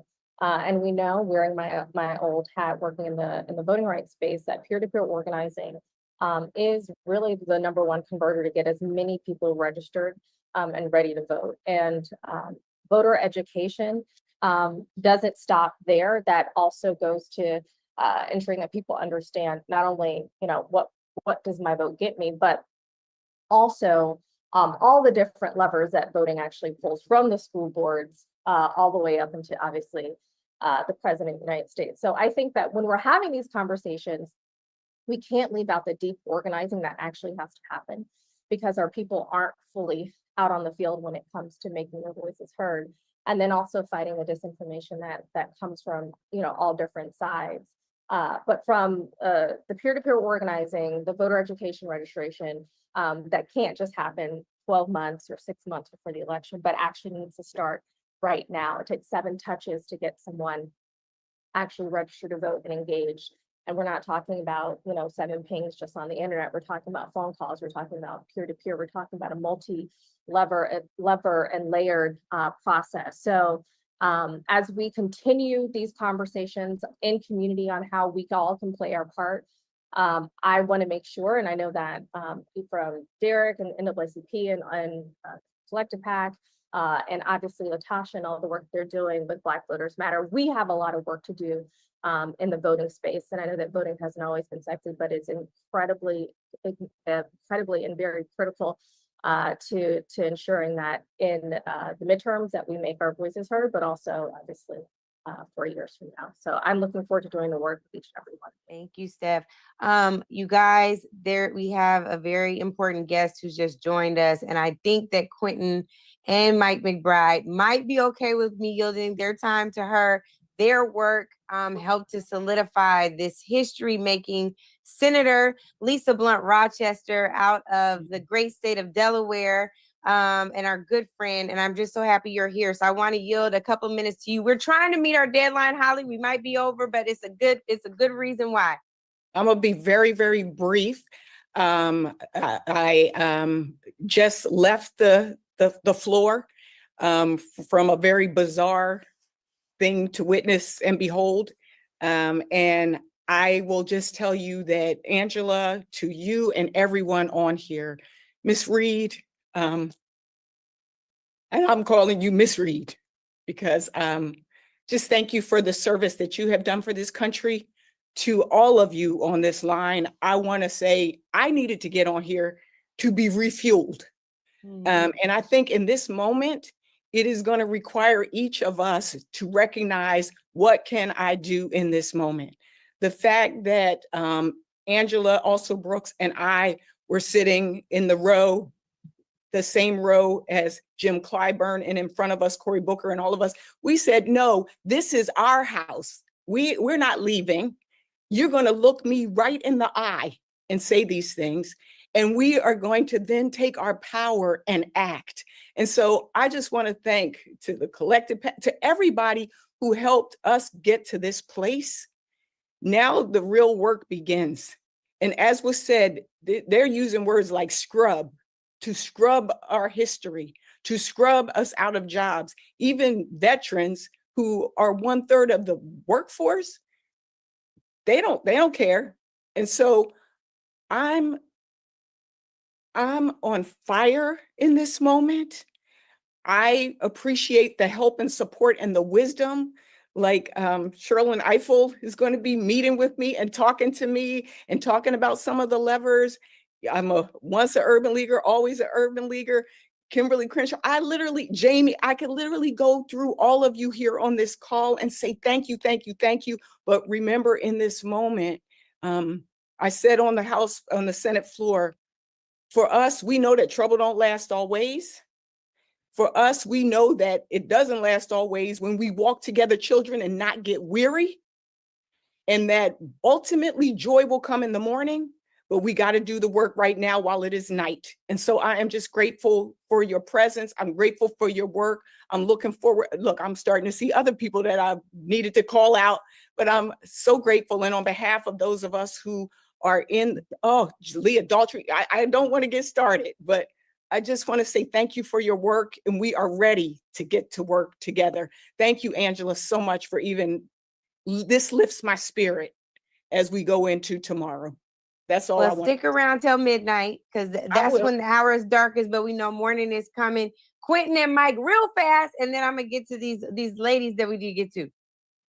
Everybody be encouraged. While this is, is the worst of times, it's also the best of times. We've never had as many Black leaders in public office as we do right now. And that's because of the work of everybody on this line, everyone watching. We've put the work in. We came up short last November, but we're gonna put the work in this year and next year. We have a Black candidate running for governor of New Jersey right now, in Ras Baraka. Tonight was election night in St. Louis. Mayor Tashara Jones running for re-election. And so while we are thinking about what's happening in DC, a lot of power is being built on the ground. And so thank you all for what you have done. We're going to continue doing it throughout this next year. Thank you, Quinn from Collective PAC. Pastor Mike McBride from Black Church PAC. Yes, Black Church PAC and Live Free. Let me just say, this whole day, these last 24 hours, has been a demonstration of what happens when we organize together. A disorganized truth will find it difficult to defeat organized lies, what I was taught. And so my hope is that we organize ourselves on the ground. Brother Quinn just said it powerfully, all politics is local. As we've manifested and flexed online, may we do that on the ground. May we attend to the differences among us on the ground by class, gender, sexuality, all things that try to divide us. Organize ourselves into the power we need to keep this demonstration of our unity together. I think Elijah Muhammad said, our unity is more powerful than an atomic bomb. May we use our unity to defeat this wickedness around us. God bless everybody. Thank you, Pastor Mike. Since we're in the Bible, I'm going to go to red lip theology. I missed my red lip today, but Candace Marie Benbow is here. We need to hear from you. I personally reached out to you, sis. My best friend was like, you know who you need to have. So you're here. Please, we want to hear from you. I just want to say that the one thing I want to challenge us all to do, creators create, writers write. If this is a moment of disinformation, of misinformation, they are burning our books. What will the record bear 50 years from now? So not only do we need to document this time and tell the story, we also need to do the work that our souls need to have and our souls must have. And as we're talking about self-care, as we're talking about lifting each other up, that's going to come from the art that we create. That's going to come from the love that we emit and give each other. And I am heartened by tonight, sis. I'm so proud of you. I was up last night when you started, and I'm with you here at the end, and I'm so proud of you. Thank you so much for this. Thank you so very much. I'm going to go to Hope Giselle and then to Dr. Raquel Martin. Did I lose Hope Giselle? I might have lost her. Okay, Dr. Raquel Martin, I'm sorry. Yeah, no problem. So I just wanted to state that although we acknowledge the fact that activism is inspired and sustained by love and community, when it is constantly being challenged by injustice, the emotional toll is going to lead to burnout and numbness and detachment. So I am working with clients. I'm a licensed clinical psychologist. I really just want y'all to be mindful of signs of resistance fatigue. That's the exhaustion that comes from sustained activism, advocacy, fighting for justice. If you're feeling numb or detached or indifferent to issues that you used to deeply care about, you're having low frustration tolerance, you're feeling guilty about resting. Some things that I've been talking to my clients that are activists about are just sharing the load. Activism was never meant to be solo. So creating a care rotation with fellow activists where you're alternating who's organizing the meetings, who's managing social media, who is driving the people to the everywhere, hosting the meetings. You're building restorative community, creating consistent structured check-ins. I told one of my clients to make a buddy system with someone where activists are responsible for checking in with each other, directing small acts of solidarity. They make a big impact. Mutual aid isn't just about organizing huge efforts. It's about every single day support, checking in, rides, childcare. When it comes down to it, as a medical professional, I'm also a liberation psychologist, and healing isn't just about the individual. It's about dismantling the systems that make us sick in the first place. And all this extra stress leads to increased susceptibility to illness and autoimmune disorders. So to all the individuals watching this, the medical and health professionals, our job isn't just to help people survive oppression, it's to challenge it. So if we're not working towards justice, we're also maintaining the harm. So doctors can contribute to this by providing equitable care, anti-racist care, addressing social determinants of health, because therapy does not have a monopoly on healing. I am a psychologist, but it doesn't have a monopoly on healing. So whether it's your path to healing is therapy or creating or activism, it's going to be paved with community, and we're going to need that more than ever. So also check in with yourselves, everyone on this call. If you notice the same people are organizing every single one of these talks, that's a problem, because the whole aspect of longevity isn't just about skill or outworking everyone. It's about taking care of yourself. So many times people talk about pouring from an empty cup. Most of y'all don't even have cups. Y'all have like spaghetti strainers. Y'all got colanders because everything's poking holes in it. So I would encourage you to think about what's also poking holes in your cup and make sure the same people are not organizing this entire thing, because it's going to take a while. But when you're running on fumes, you can't sustain anything. And this is going to take a lot of sustainability. Thank you so much. I'm going to go to Dr. Dyson because he was not on a panel today, and we're going to get to some of the other folks for brief thank yous or something before we drop off. But Dr. Michael Eric Dyson, mentor, you have the floor. Love you. Love what you do. Love what you stand for. So proud of you. Very briefly, let's make sure diversity is diverse, right? Don't be suckered by these people trying to make you hate trans people or gay people or lesbian people or poor people or and the like. Let's understand that they are all, those of us who are Black, understand the liberation movement for what it does. Number two, the truth is, be deadly serious about what you are committed to, but don't take yourself too seriously at all. And in that way, like Elijah in the Bible, I only am left. No, you ain't the 7,000 others. So stop and focus on the job at hand. Thirdly, my pastor used to say, we've already come through what we've come to, which means we've been through this stuff before. Let's remember those lessons. And finally, Howard Thurman said, you don't reduce your dreams to the event you confront now. You have a choice. You can be a prisoner of hope, or you can be a prisoner of the event. We choose to be a prisoner of the event. And I'll end by saying, I know Bishop Daughtry said that the cavalry ain't coming. That's true, but Calvary is here. And on that old rugged cross, there's a lot that's been penned there, and that has sustained us as a people. Thank you so much. God bless you. Thank you, Dr. Dyson. We are going to go to Dr. David Johns, the journalist extraordinaire, Ed Gordon, Monique, and Alfonso, and we are wrapping, y'all. Quickly. I love y'all. There's something special about being in the care of Black women who love Black people. So thank you to you, Lolo, Jill, the whole team. I think my only contribution is to remind us of what Fannie Lou Hamer said, which is that none of us are free unless and until all of us are free. So this is the moment where I'm gonna step on some of y'all's toes and say gay, trans, and gender expansive. If we don't lock arms and aims and hearts with every member of our beautifully diverse community, we will never get free. So let's do the work of getting liberated together. Let's do the work of supporting each other and centering joy, and let's continue to resist. Let's not capitulate. Let's not give them anything. Let's live in the spirit of Nipsey Hussle, who reminds us that it's all a marathon. All we got to do is keep going. I love y'all sincerely. Thanks, David. And on that note, Hope Giselle dropped. I'm sure she was just tired, but please look up the work of Hope Giselle. David, can you share her Instagram handle? Yep, at Hope Giselle. She also is a leader with NBJC, so you can check us out at www.nbjc. Download our Black Facts data. It aligns with the Black Census Project, and you can also find us at NBJC on the Move. But shout out to Hope Giselle, who is doing tremendous work. Find her, support her, find ways to love on members of our community, again, who are trans and gender expansive. They are at the tip of the spear of these neo-fascists who are legislating genocide. Thank you so much, DJ. Okay, Monique and Alfonso, come on. And Ed Gordon. You want Monique to go first?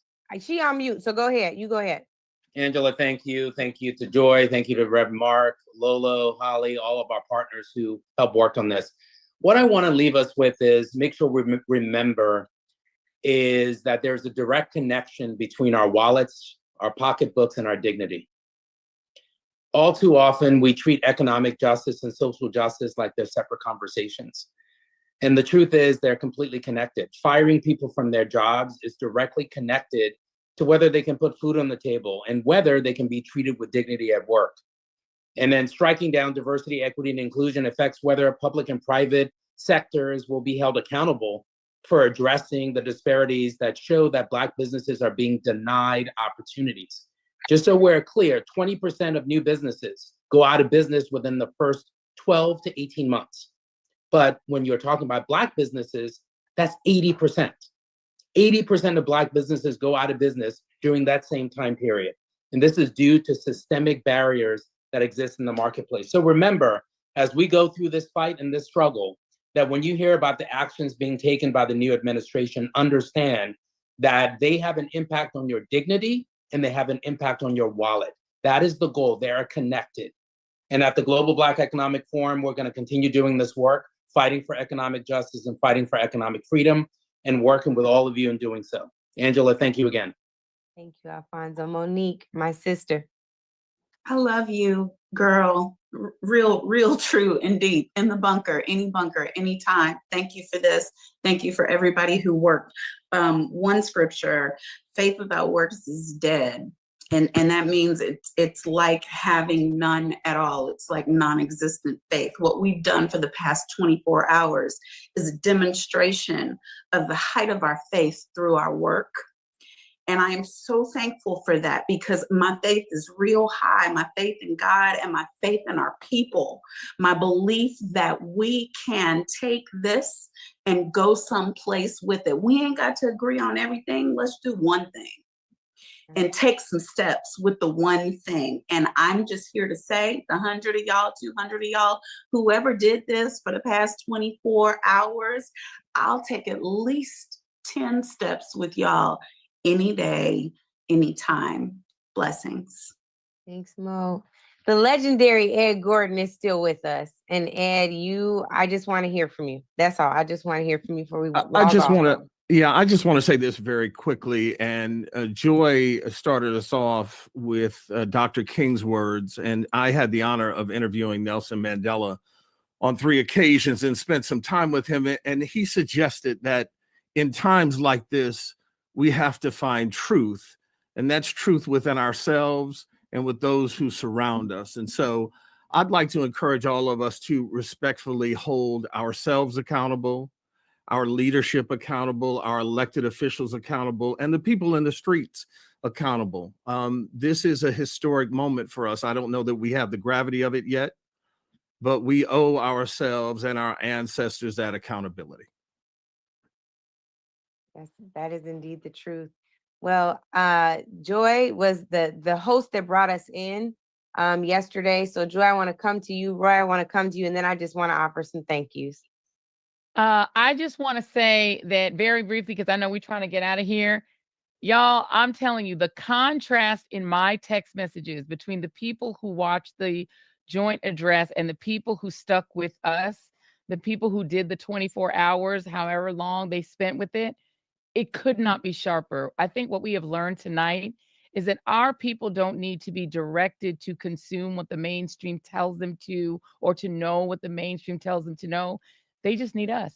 All we need is each other. Y'all, this is enough. All we need is each other. The feeling of empowerment, joy, freedom that we felt in these last 24 hours and in this town hall, that's it. We got the answer. That's where we go from here, right here. To my illustrious co-host that said yes at 1 a.m, Roy Wood Jr. He did. Don't even know. She texted me at 1 a.m. You were doing the thing, and the way that you all organized this, I have to praise you all and tell you all thank you. I mean, Angela knows it's 40 pots on the stove. Joy, you know it's 40 pots on the stove. So I'm not always able to be part of the construction of any of this, but if you tell me where to be, I'll be there. By the way, I stirred no pots. I showed up with everyone else. I have to say that the people who organized this, I literally am so in awe of everyone who participated in making this happen. Ashley, Holly, Angie, all of y'all.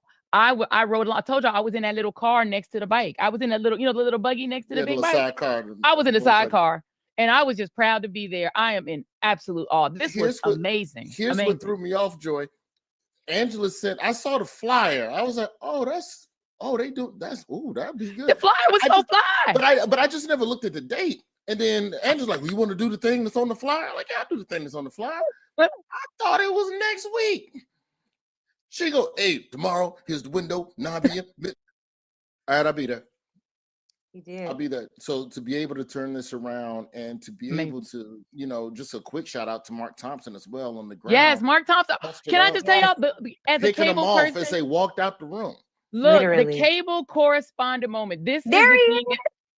Mark Thompson, Thompson. correspondent in the field, doing the thing. And we've seen him do it before. He used to do it sometimes for me on my cable show. When I tell you that brother made this thing one of the most entertaining, informative, live. It was in the moment. This was some of the best non-television television that I'm a vet. I've been at this a long time. Y'all, I'm an oldie goldie. Baby, this was some of the best non-television television I've ever seen. I was inspired, but I was also quite entertained. I gotta Excellent. tell you, Yes, I gotta thanks. tell Yes, thanks. Oh, there he is. Mark. There what he you got? is, You Mark. got some, now, Mark, you can't have preacher words, but you got some parting words, because I'm gonna get these thank yous into all these people. So this is an incredible group I've had the honor to work with. I have been up since 6 a.m. Monday morning, not just 24 hours. So I'm gonna go try to find a few minutes to sleep before I go to Selma and not sleep at all. God bless you all. Really great to work with Ashley and Holly and Lolo and all of you two, Angela and Joy. Vince and I were just talking, you know, I think we're gonna do something. We're gonna do something here. I think we've proven what we can do. So can't wait, y'all. Can't wait. Can't wait. And before I say anything, I know we're over time. If y'all got to drop, you just got to drop. But I am going to yield this time to this sister that has been the glue. Y'all don't see her often, but when she shows up with joy. She shows up with patience. She is the chair of the Elemental P community. She knows what that is. I meant to say committee, but it's late and I'm tired. The Elemental P committee. That is Holly Holiday. Holly Holiday, outstanding. She gonna shout out her podcast right now because she got in trouble with her podcast co-host. Shout out the podcast, Holly. You know you are a gangster. Like, I don't know. Elon Musk, I keep saying Elon Musk got to run for his money because she got integrity and a moral basis and a moral compass. Holly Holiday, you got to say something before we leave. I'm gonna do y'all like Russell Simmons used to do on Def Comedy Jam, because it is the most appropriate thing to say. Thank you and good night. Before you hang up on us, Holly, I got some other people to thank since you're gonna be rude and not oblige me. Indulge me rather. See, I'm telling y'all it's late. Ashley Allison. Yes. Oh my God. Ashley Allison, Mark Thompson, Holly Holiday, the other Holly Weeks, who works with Holly Holiday. I wanted Lolo. Oh my God. Lolo is Charles Barkley of Native Land Pod. Lauren Lolo Smith, Chloe and Avani on graphics, Bree, Rachel, and Steph Young, who's sitting right here. They are press gurus. The press around this has been fantastic. I want to shout out Essence Studios. Alfonso let me tell you about Alfonso David. See, y'all see the president of Global Black Economic Forum, but that is a political staffer at heart. Jamie Harrison, you know what I'm talking about. He another thought partner. So y'all need to stay close. I want to thank all of the producers, everyone who hosted a segment, every single panelist, Latifah Simon on a response, Latifah Simon on a walkout, Maxine Waters telling you she's 86, working on 36 because she got more energy than most of us. Every single person who tuned in today, every prayer, Bishop Daughtry, who let me call her on the side. I talk about my side preachers. Roy tried to jag me. I'm not going to let you drag me. And Joteka Edie, the infrastructure around Win with Black Women, all the folks who are, talkers. That's all I'm going to say. Thank God for y'all. Vince Evans, who was double timing as a CBC staffer and staffing us. Lisa Blunt Rochester, because your prayers, I know that you were praying with and for us. I thank God for you. I thank God that you're in the Senate. The Senate needs you. For every member of Congress who signed up to participate tonight, to Wes Moore, who opened us up at the 9 p.m. Tish James with the drama on the tape. She was ready. Everybody, we thank you so